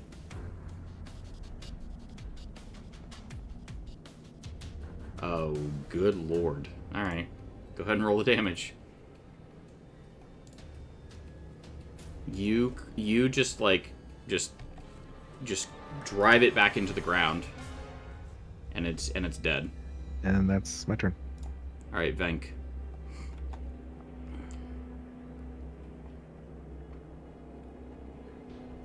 All right. One right here. I can't ping for some reason. There we go. Gonna longbow that fella. Okay. Okay. Who are we longbowing? This one? So, nope. Oh, down here. Down there? This guy. You hit. Roll damage. You kill it. 4 is enough. 4 is the magic number. Alright. Is that it for Venk? Yep. Alright. Potion bottle opening. What are we doing? Blood for the blood god, right there. The wisest of trees. Nope, not today. Get him. Oh my goodness. Technically he's not taking any damage, but we're moving on. He's dead. Sorry. It's okay. Sorry. Iki! Or Urky, rather. He's gonna run down here. And guess what? We're gonna go. He's gonna try for the Carrington NPC hat trick. Can he do it?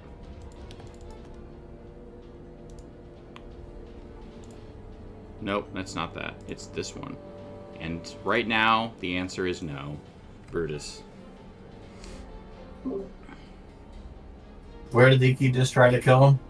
Urky? Try to kill this one. Urky? Yeah. So, oh, I deleted him. I only pressed up. What did I do? He's here. Hang on. Coming back. Brutus? Where did he go again? He keeps moving. Here, okay. Alright, you got it? I got him. Pro move to I think your he's token. here. He gets here.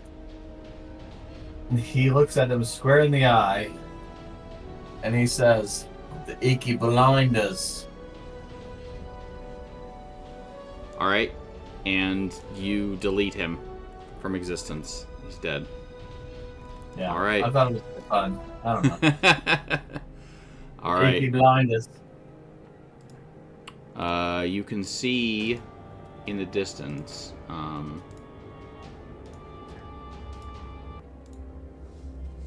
me find one thing here.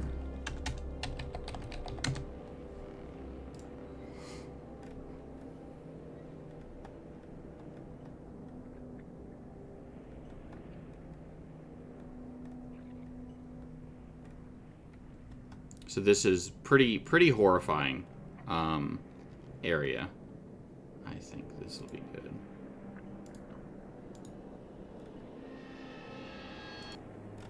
All right, I'll throw this in here.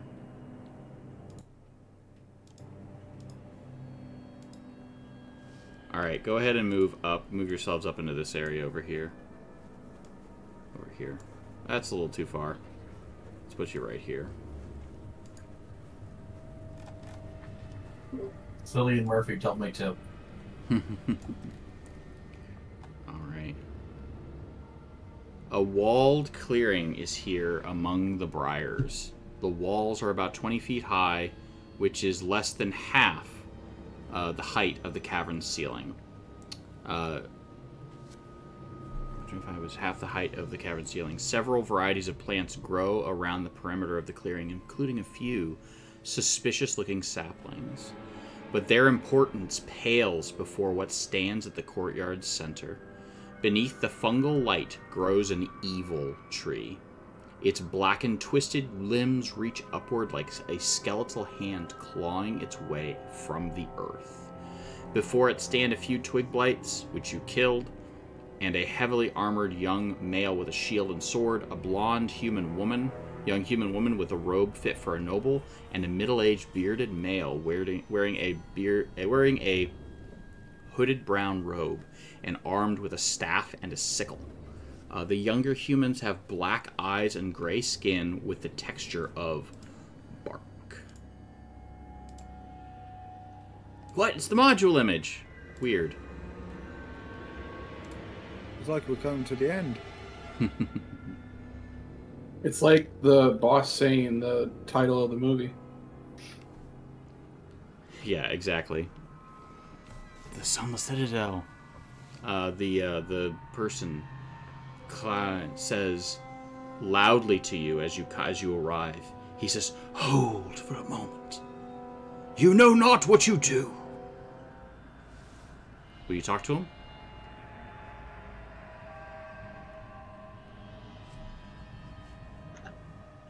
We got a lot of barbarians up there in the front. Talk to them. Use the Hours of Charming. Charming him? I just want you to know that I hate that. Yeah, go ahead. He is in fact a human. And he does have to make a wisdom save. I just want you to know that how much I don't like this. I don't like it a lot. No, enough. Aww. We will treat, and I will explain to I will explain to you the importance of what I do down here. Does anyone have any questions for him? Where's the blue dragon mask?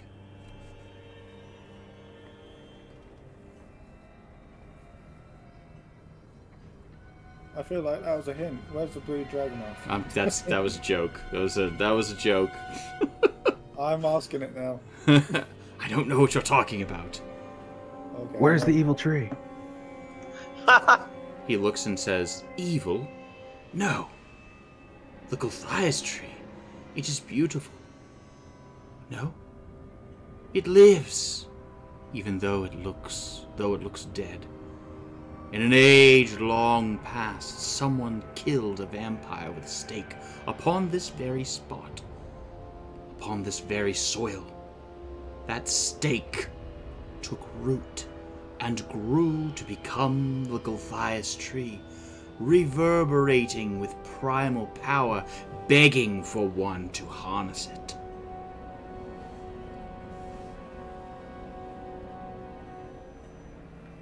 But who am I? I am Belek, called Outcast. My foolish circle expelled me. Why? Because I dared to expand beyond nature's reach in ways they could not grasp, let alone comprehend. I finally found what I had sought, the Gulthias tree. A way to end the cycle of suffering and bring about eternal life. A way to end death and disease, to feed the hungry, to cure the sick, to dispose of those who would stand in the way of nature and death's splendor. Wasn't Belek the guy with, or wasn't that the giant frog? No, he has a giant frog. Oh, I thought the frog's name was Belek. No. This is Belek then. This the is guy. Belek, yep. So there's a giant frog around here somewhere. Probably true. Do you have any questions for him? Go ahead. Where's your giant frog? Irrelevant. I would really like to see a giant frog. Perhaps you shall. Perhaps you shall see a giant frog.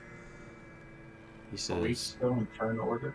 We will as soon as I roll initiative, which will happen soon. Is anyone going to say anything like, "Why are we still Nashua, are you just getting ready to load? Are you loading up and just firing a scorching ray at this guy? Why do you Yeah, keep we'll see. stealing the Yes. the golden fruit or whatever? I just give want- the fruit to the goblins in order to disperse the seeds on the surface. Deceitful beings they are. The goblins barter the fruit, and the seeds are dispersed all the same. It is my plan for colonizing the surface with the children of Gulthias.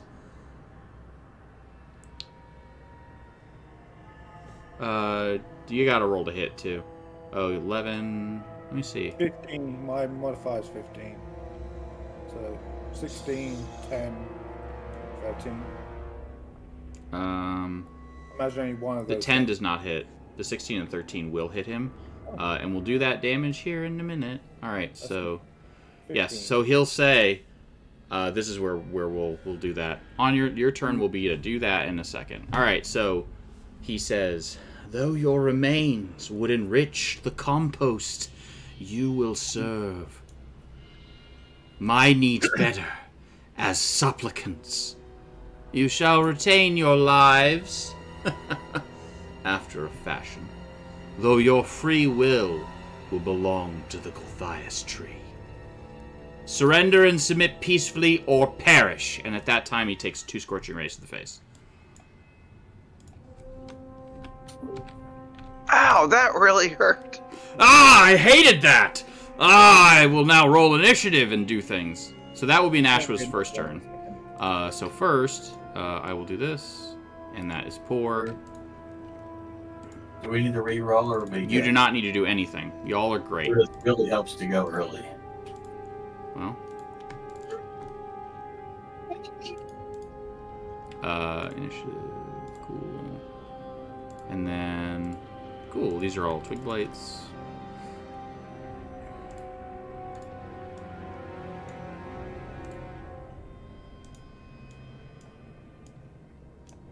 And this. And then one sneaky frog. I knew it. This is for when it's officially my turn. Yeah. Bang. So this twig blight's gonna run. This twig blight's gonna go 5, 10, 15, 20, 25. It's gonna go right here next to Brutus and do nothing. So first we'll do. Let's go ahead and just do Nashua's turn. All right. So I took the scorching ray damage, and the seed guy is gonna do what now? He's going to get a fire seed to the face as well. That will absolutely hit. 7. Yeah. It's yeah. He takes 7 and he hates it. 22 damage in total. Yep. He hated all of that, Brutus. He screams at this man. We're only here to solve a mystery. But I tell you this. You may have a twig in front of me that I'm about to crush. But on this day, you will reap your sins. You will reap what you are owed. But I will, in your favor, send you to whatever god you wish.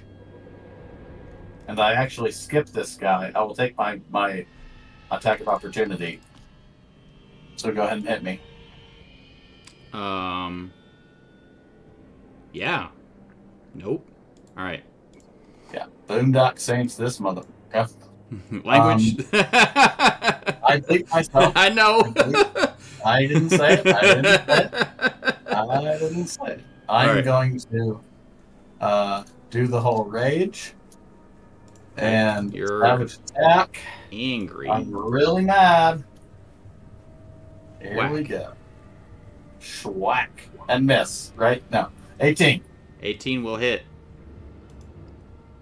And I'm gonna. Why not? I'll hammering horns him. Okay. Just why not? It doesn't do any damage, but I'm mad. Yeah, go Just to ahead. show him who's boss. I will send Are him you to whatever tacking on god the he rage damage? Huh? Don't you get like a +2 damage for your rage? Yeah, +2. Yeah. Good point. +2 damage for rage. I've Okay. been missing that, by the way. Okay. Yeah, so +2, so that's a 12 damage. And I'll still hammering horns in because I just want to let him know that I'm coming for him. All right, cool.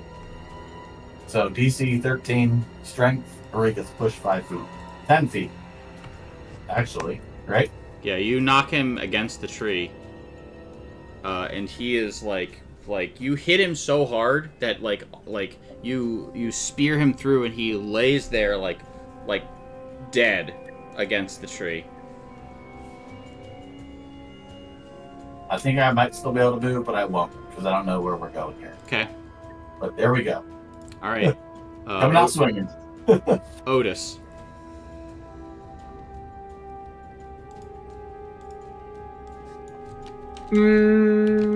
Let's see. We'll just run up and bonk. Okay. Bonk. 15 hit? 13 does not hit. No. 15. 1-5. 15 does not hit. Interesting. I will go ahead and use my War Priest so I can attack again. Okay. Bonk. That will hit. Perfect.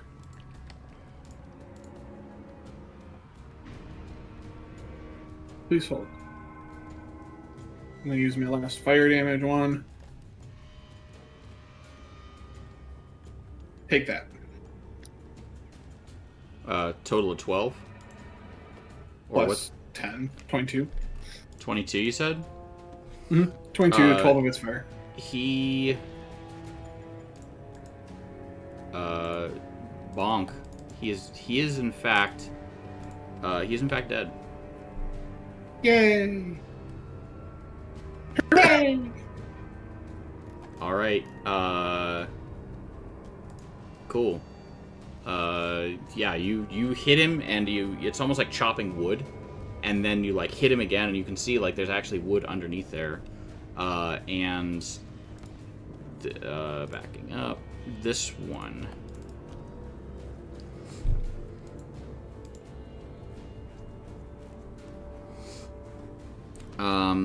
We have some spells. It's time for some spells. You know who likes spells? Not barbarians. Let's go ahead and cast Magic Missile of the Barbarian.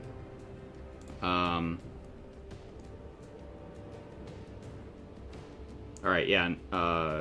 9 damage to Brutus. It's force damage. And we'll move 5, 10, 15. We'll move back here. Yeah, I stare it in the eye and say, 5, 10, 15, 20.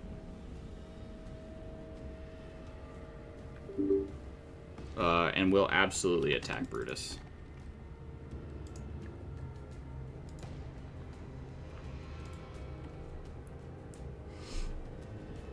Take 2 damage, Brutus.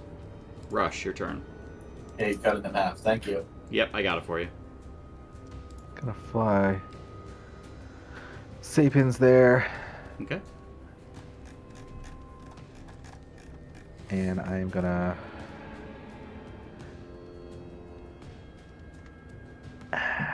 yell that we are going to carve away the cancer that you plague this land with. And also rage. Okay. And reckless on this. Okay. Go nuts.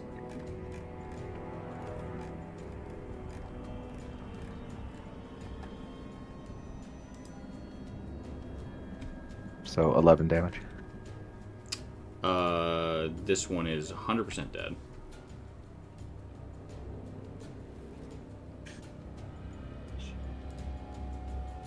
Bellic is like his body. So his body is like broken, like in half from Brutus just annihilating him. He's half scorched. He's just laying there like dying, bleeding out, coughing up guts of blood, and that's it. 5, 10, 15, 20.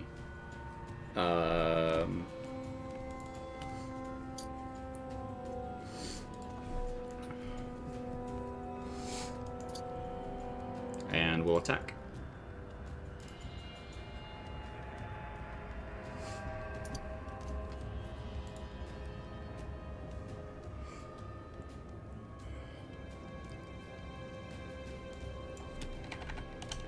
Alright.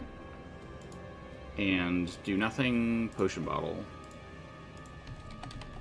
So is that guy dead, or should I actually toll the dead on him to end this? This guy, he is, for all intents and purposes, he is dead. Hey, our Pules made it back. Yay, welcome back.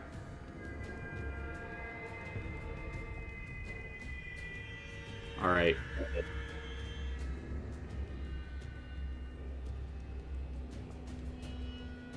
What is potion bottle opening gonna do? Move in, and I'm gonna hit this person with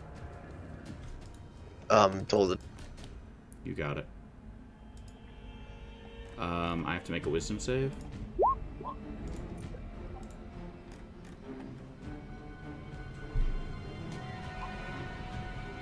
Yeah, and we'll take 3. Ouch.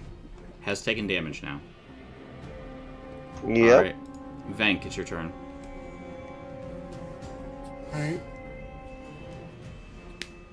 I'll run in right here and quickly slash this guy on the way by here.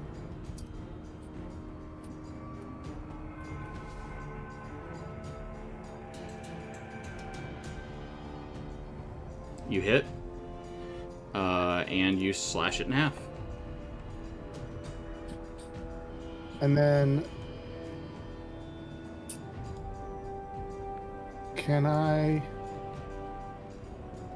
trying to decide if I want to use my action surge here. Up to you. To do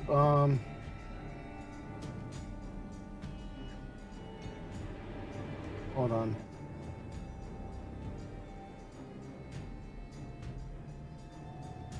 I'm just reading something here.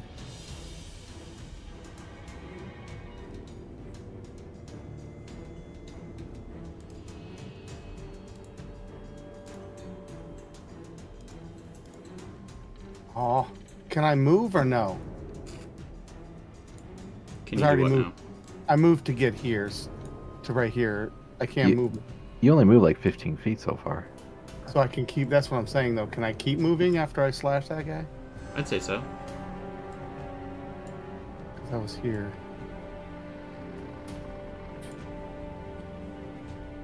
So if I come out here, then I can do my lightning attack on her. Okay, make it so. That's a dex save.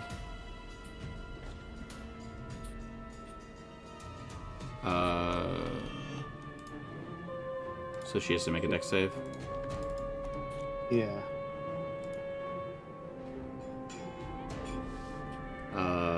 Probably not good. I make it, so I take half. Yep. Alright, so I'll take 4, which is still a lot at this level. Alright,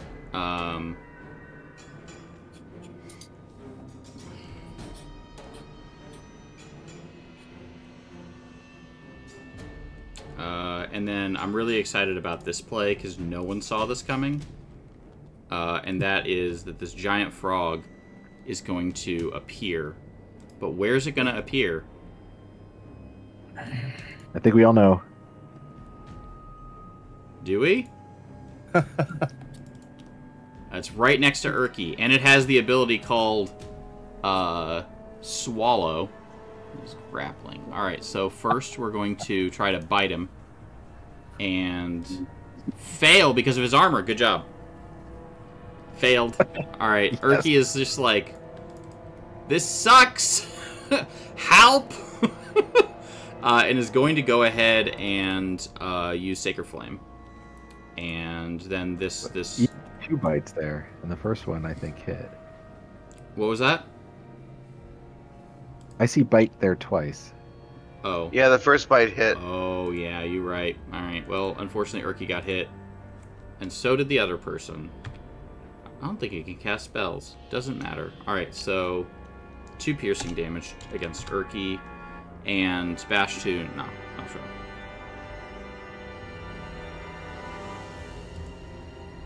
Okay. What do I do? Bruce, how much health you got? 14 out of 25. If I had to put a number on it. Not metagaming at all. Here you go. Oh, that's fantastic. Thank you very much. I'm going to kill things. Sounds And good. then I'm gonna command my thing to fire seed. Over here. Oh, Okay. What's the range on Fire Seed?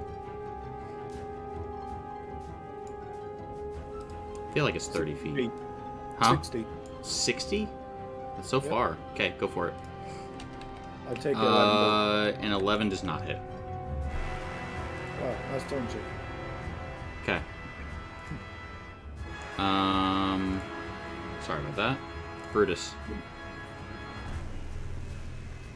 So still raging. Brutus looks over to his left, sees this frog, and deadlocks him in the eye. And says something to the effect of, "You are unworthy," and just rams him. Completely savage attack with this So- great axe. Full So force. even though he is, like, dying... Oh, totally gonna slay him. Okay. Unworthy. He put a frog out here. Come on. Brutus doesn't understand. Brutus is The just mad. frog's the line! The frog is the line. He's dead. Alright. Is it 15 hit for 7? Yeah, it does. Okay. Is he alive? Is he alive? Mechanically, no. Story-wise, he is dying. Yeah, let's have him do the... Yeah. Exactly. That one. There you Yeah. go. But Brutus, like, has his axe in his chest. Absolutely. And looks over to this tree and says, "Don't bother." Alright. Otis.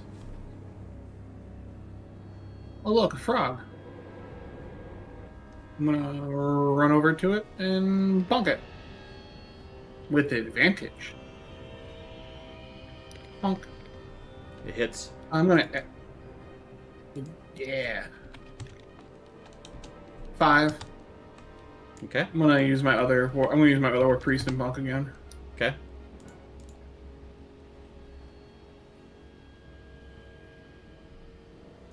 Bonk. Yep. Another 5. Okay. He is not looking great. This creature without, like, you've basically killed the person that she was serving. Not even a, not even a, like, glimmer of recognition or sadness or even fear. And it just, like, opens its hand and hits you with 13 points of magic missile damage. What's Brutus at right now? 20 out of 25, but he has his axe inside of their boss's chest. Yep, take that 13 damage. it's full Okay. damage. Their boss is dead. Yep. It seems like they don't even care. I'm gonna rip it out. Like, when I take that, I'm gonna rip it out really hard. Heart's gone. And I'm gonna stare at this one. I'm raging, as Yep. it were. Rush, it's your turn. So I'll try to take out the twig bite.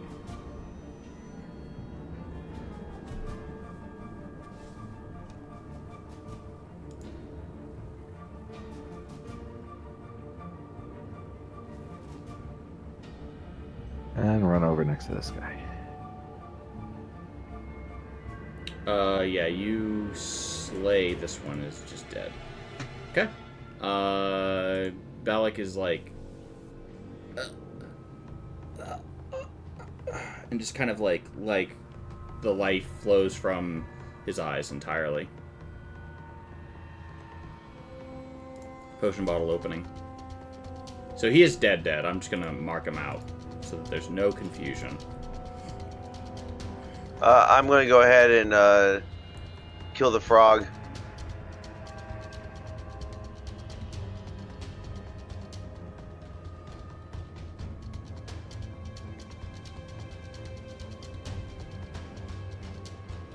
Wisdom save, huh? On a frog? Frogs are wise. JK's. Yeah, it's not wise. Alright, you kill it. It dies. And the frog croaks. The frog croaks. Alright, moving on. Okay. Anything else for a potion bottle? Nope, I'm done. Alright. Venk. I'm loading one of my +1 arrows. So we're just gonna add it, right? Yeah. You hit. Aimed at her. Aimed at her. Yep. Alright, go ahead and roll the damage. She turns to rush, and the arrow goes through her head, and it drops her. Nice. All that matters is that we keep Timbers alive. Yep. We can break Carrington's curse today. You think this matters? You think this changes anything? Belek looks at Brutus. His eyes are dead and cold. You notice that vines have like snaked up through his body and are not. Huh? Wait, is he speaking? Yes. Yeah, finish, and then if I may. Yeah.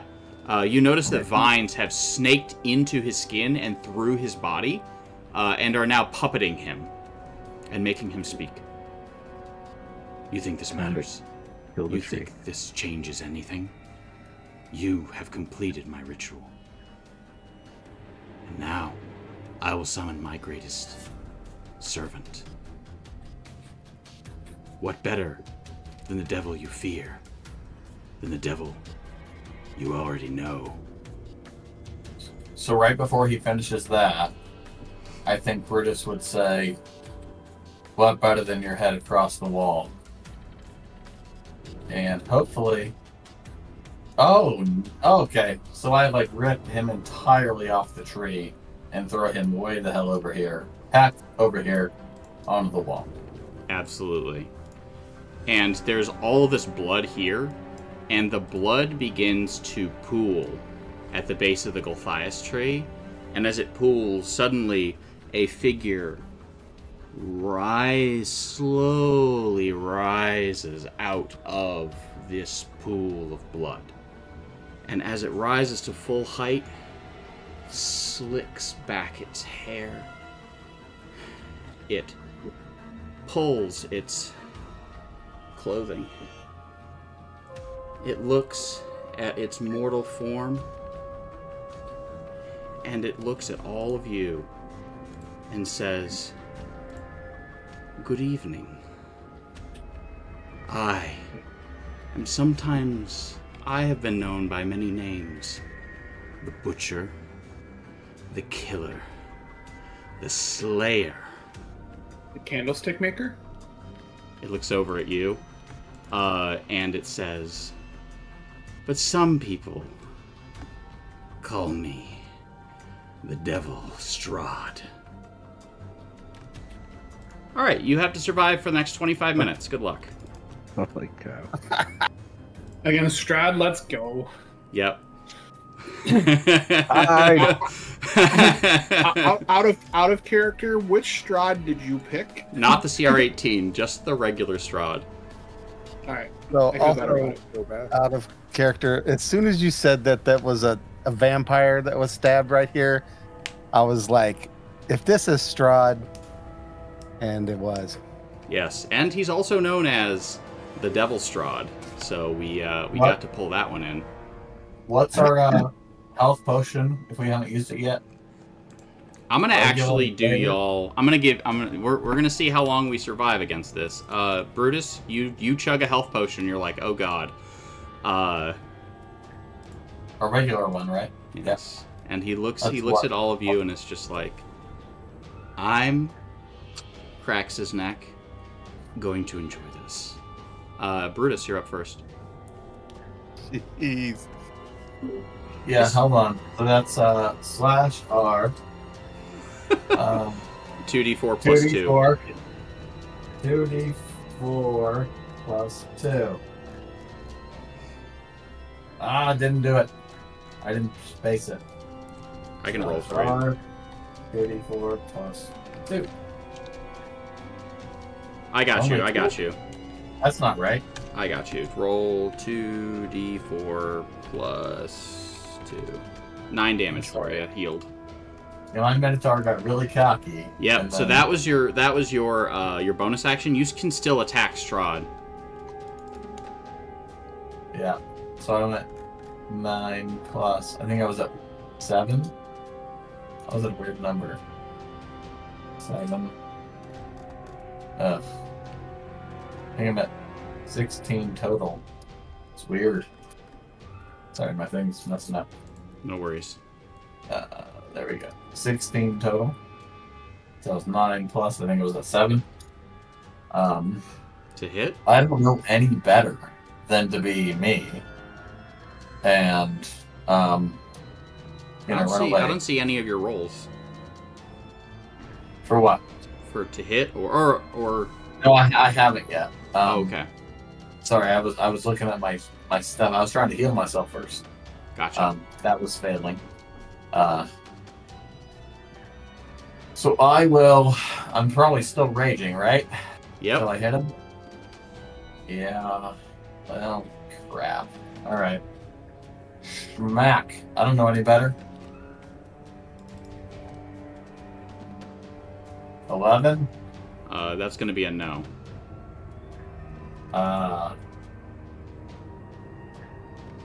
I'm gonna just stand there. That's what I can do. Yep. Can I delay you more minutes? No, you sure can't. All What do you right. think about Saturdays? At the end of your turn, Strahd is going to use a legendary action and try to use an unarmed strike. So this is just an unarmed strike, and we're going to try and grapple you.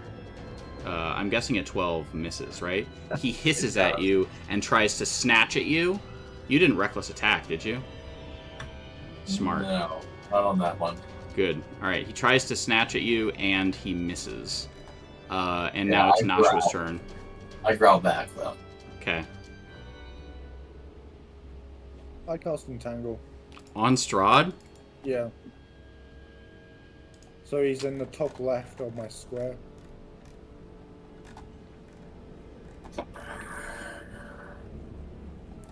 All right. We're so- not going to survive this either way, so Yeah, you might as well. 23. yeah, that's great. Okay. All right. All right, Otis. I'm not done. Oh, I'm sorry. Yeah, you have a fire thing. Yes. I should know I'm better. An 11 will not hit. Was that everything? All right. Until my next turn, yeah. All right, Otis, go ahead. Guiding bolt on what's its face. I'm gonna add 10.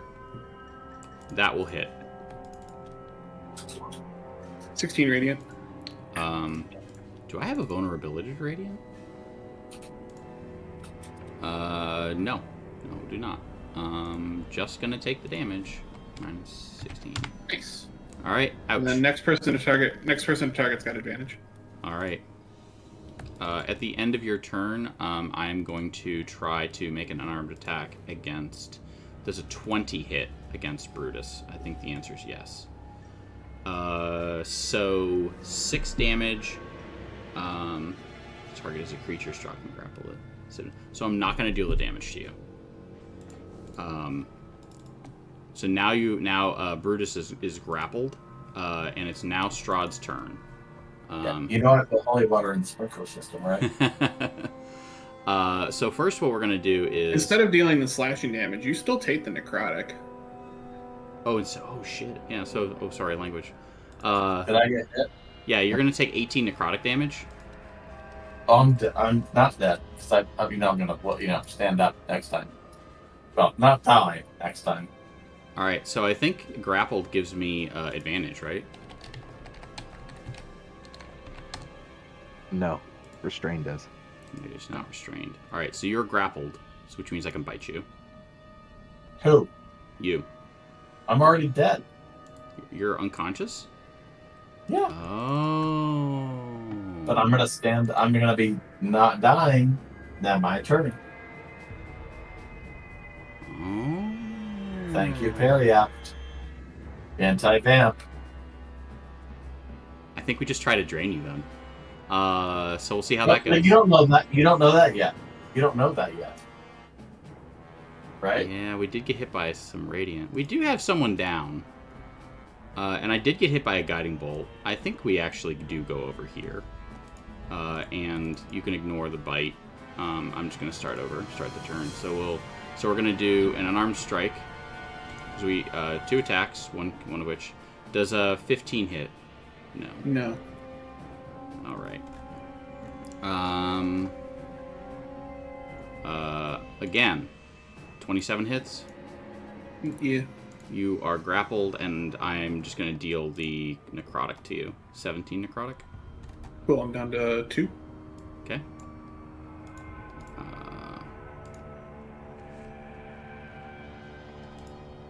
And you are grappled by Strahd. Alright, and Rush. I'm gonna use the Scroll of Melf's Acid Arrow on Strahd. Heck yeah. And since I wasn't able to add it, I'm just gonna roll it, and he's got advantage because it's the next attack after the guiding bolt. Okay. Yeah, go ahead and roll it.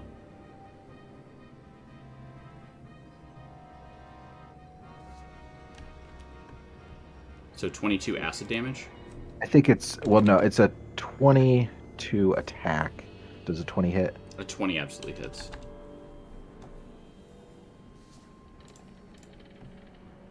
Yeah, I can go ahead and roll the damage. And then 11 damage.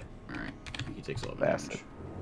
And then he'll take 2d4 at the end of his next turn. At the end of his next turn. Okay, cool. We're gonna, at the end of your turn, we're gonna go ahead and bite Otis. So we're gonna try and perform a bite attack. Does a 16 hit? Does not. Alright, so as Strahd goes in, his fangs are coming towards you and are getting so close to biting you. You're able to, like, what kind of weapon? You have a shield, right? I have a shield and a warhammer. You're able to, like, interpose. I just bonk him. I just bonk him on the head and go, no. He hates that. All right. You have to ask. You have to ask first. You can't just go around biting people. All right. Some of us don't like that.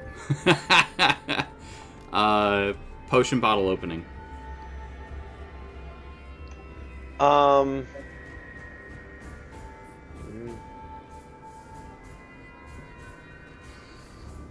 I can't get into the square that Sapiens is in, right? You, if you want to move, it's an owl. Yeah, you can move Fine. where it's at. I'm just gonna move it off to the side for right now, so we don't forget. All right. So with advantage, then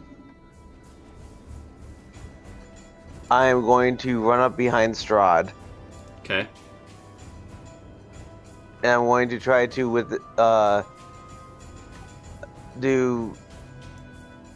inflict wounds on him. Go for it.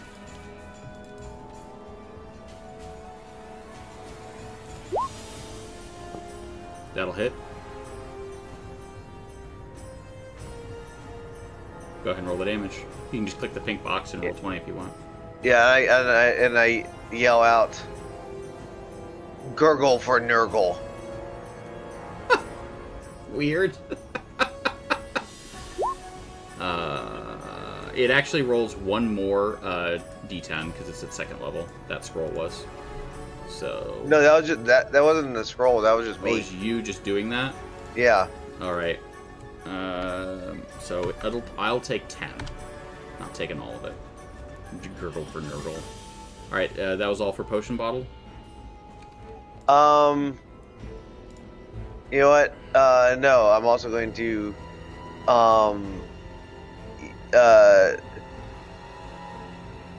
get Brutus up with a healing word. Okay. Oh, I love you. Alright, so you're at 7. Bang. I was totally thinking of things to argue. Alright, anything else for potion bottle opening? Nope, I'm done. Alright, at the end of your turn, I'm going to hit you with an unarmed strike. Crit fail. No, you're not. Alright, so as he gets distracted and he accidentally lets loose his grip on Otis, and Otis is now free. Think. All right, I'm going to load up my last +1 arrow. And shoot Stroud with it. Yeah. No, shoots himself. Just to get out of it. Oh, we already did Blood for the Blood God. Float like a butterfly, sting like a bee. 18 hits. So 5 damage, and he does not resist any of it. Okay. Urky. Urky's like, oh, I know what Strahd needs. Strahd needs to make a dex save. I am just a weak cleric who knows how to do nothing. Cure.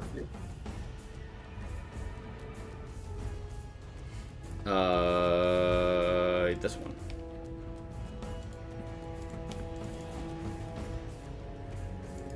And dex save.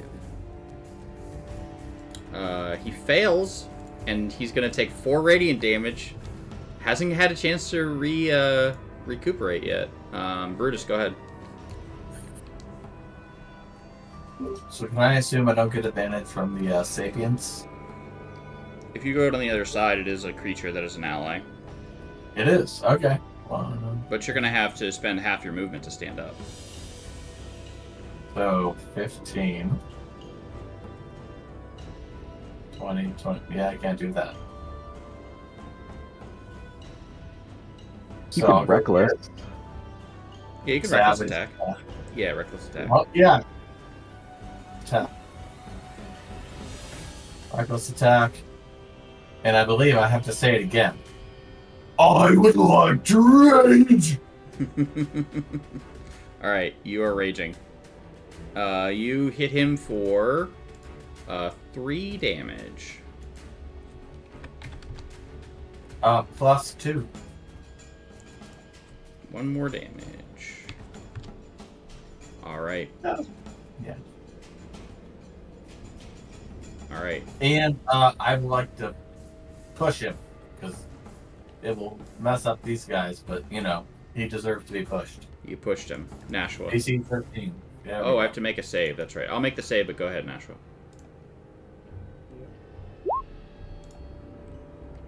Yeah, he gets pushed. Longbow will hit for 12. Wait. 12 for 13, half 6. Okay. What did Urky do? Do you just radiant? Sacred Flame. Yeah.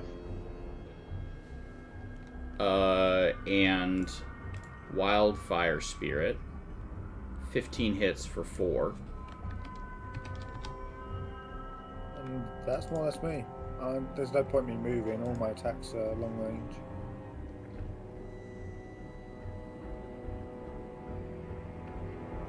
Okay. Otis. No. I'm free. Kind of. I'm gonna inflict wounds. Okay. That's not gonna work. You do not hit. Yep. I'm dead.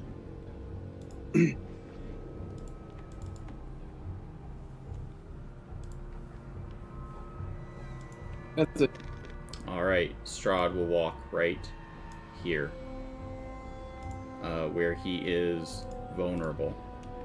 And he is going to strike Otis first and miss. Yes.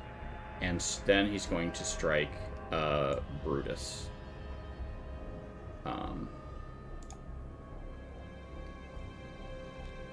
Ooh, baby. Oh no.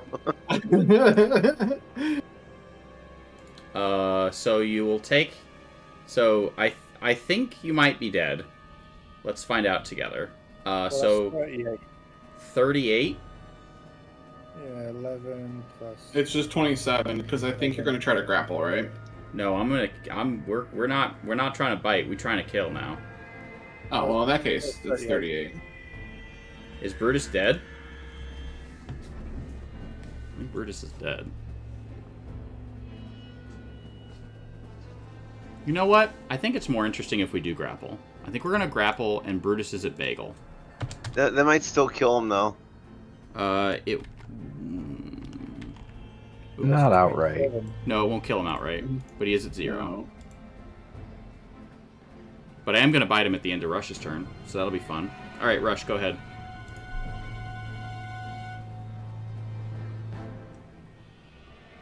We're gonna move Sapiens over here Okay. because I want to come up in that spot. Okay. I'm gonna Booming Blade on Strahd, Mm-hmm. and then I will also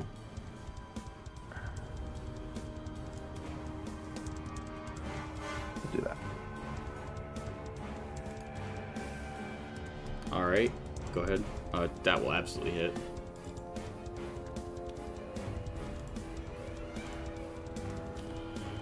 And also, he took 2 more acid damage at the end of his turn. Okay. Minus From 2. that. And then he's taking 5 slashing damage. Okay. And I think that's it. All right. We are gonna try to. We are gonna. So he is unconscious. Strahd has him, and we're gonna try and drain him. Which this should be a crit. And it's definitely a crit. All right. So. I think Brutus is now dead. Am I dead? I think so. 11, 11, 20, 29 damage. Yes. And so Brutus, what was that? Can I die? I don't know. You Oh tell me. yeah, stabilize when you're dying. But if you kill me outright, probably. Yeah, I would say you were dead. And Strahd's going to heal 14 from draining you. So Brutus met a heroic end trying to buy time for his friends and is defeated. Potion bottle opening. I'm going to leave Brutus's token here, but I'm going to put this X here now. Alright, well, I'm going to try one last inflict wounds. Okay, go for it. With advantage. A 13 does not hit. Alright, well, that's everything for me. All right, and he is going to go ahead and hit you with an unarmed strike as his legendary action. Hiya, and he'll miss horribly. Bank, it's your turn. All right, here comes shooting another arrow. Okay, regular arrow. It's all I got left. You hit.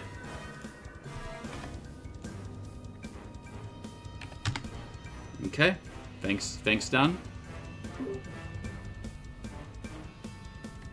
All right. Yes. All right. Urky's over here like, All right, and Strahd has to make a dex save, which Strahd has done historically poor at these. Again, he's not once has his regeneration happened, which is why he's been so desperate for blood. Brutus is dead. Nashua. 5 minutes remaining. Under pressure. Okay. I guess I'll just shoot him in the face. Actually. Yeah, I'll just shoot him in the face. I'll save my last spell slot just in case. Okay, go ahead. He did get Sacred Flame, so don't I have advantage? Nope. He just doesn't heal. You're thinking of Guiding Bolt.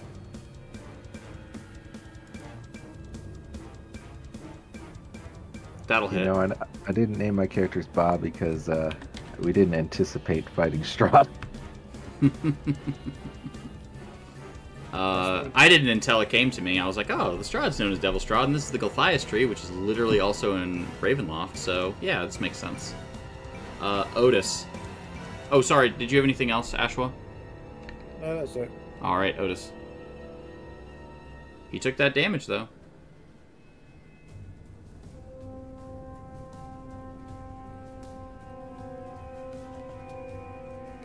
Don't laugh, Otis. Take your time.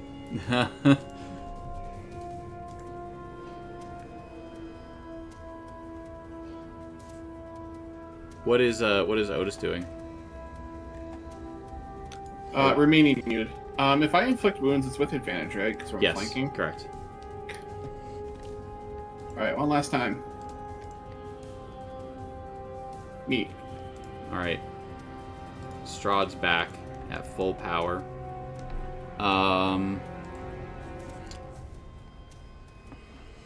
Trying to decide who looks the best, the most appetizing. Huh? I'm at 2. I know. You do not look the most appetizing, to be honest. Do you know who does? I'm gonna roll a 1d2. Full health behind me. Or behind him. Yep.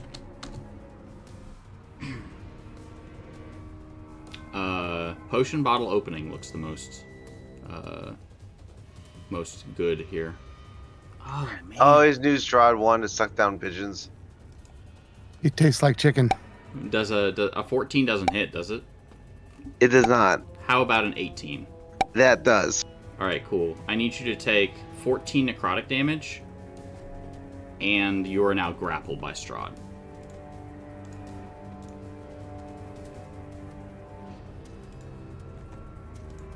All right, and now it's Rush's turn. 2 minutes left. All right, booming blade, great sword.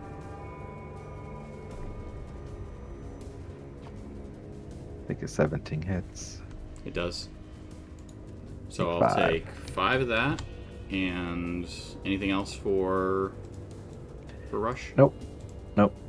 At the end of your turn, I'm gonna try to drink potion bottle opening, and we'll see what happens. Bite time. Hits. So you're not dead, not outright, but you are unconscious. I am. Yep. And Strahd will regain 5.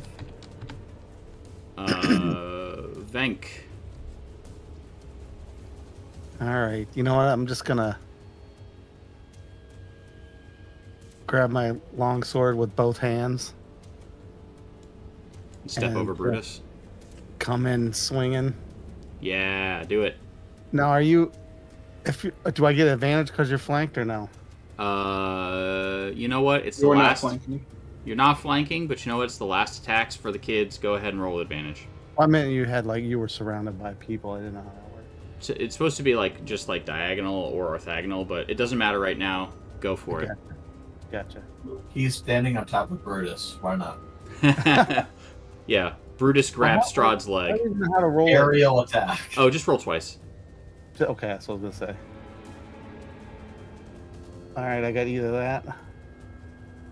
I'll take the first one. All right, go ahead. Roll your damage. And that was two-handed, so All right, so he'll take 4 of the damage. and I believe I used my action surge. I believe you did too. I forgot to check it off, but I think I did. So I think I'm done.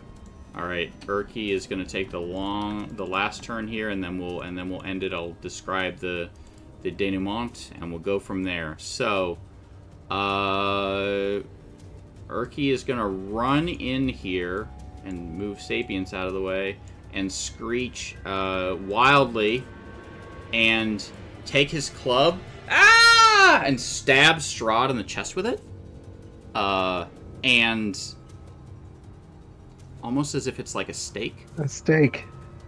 And he's gonna hit and do 1 point of damage, but Strahd's weakened form on this realm away from Ravenloft it seems to have an effect on him, and as Strahd reaches down, he grabs Erky by the throat, picks him up, and is getting ready to break. You can hear Erky's vertebrae begin to pop as he is squeezing, and then he pulls out this club, clatters on the floor, and Strahd begins to melt away. As Strahd's corporeal form, no, the spell, the sacrifice, and Strahd in this realm will burn, slowly melt back into blood and say, I'll drag you into my realm and make you my puppets. We'll meet again. And the mists swirl around Strahd as he is dragged back into Ravenloft. And he is no longer here. The heroes lost one of their own, but were able to, over the course of the 12-hour marathon, were able to survive, find the Gulthias tree, stop the person who was exiled and was running things, and even fight and hold their own against Strahd von Zarovich. Incredible. This was great. This is so much fun. I've had so much fun at this marathon. Don't go away. We're going to do our wrap up here. We'll give everyone a chance to say what they need to, and we'll be right back in like 2 minutes. So we'll see everyone soon. All right. So here we are. I'm here with Abby. So we are going to, I guess, should we do this first or have them talk first? Doesn't matter to me.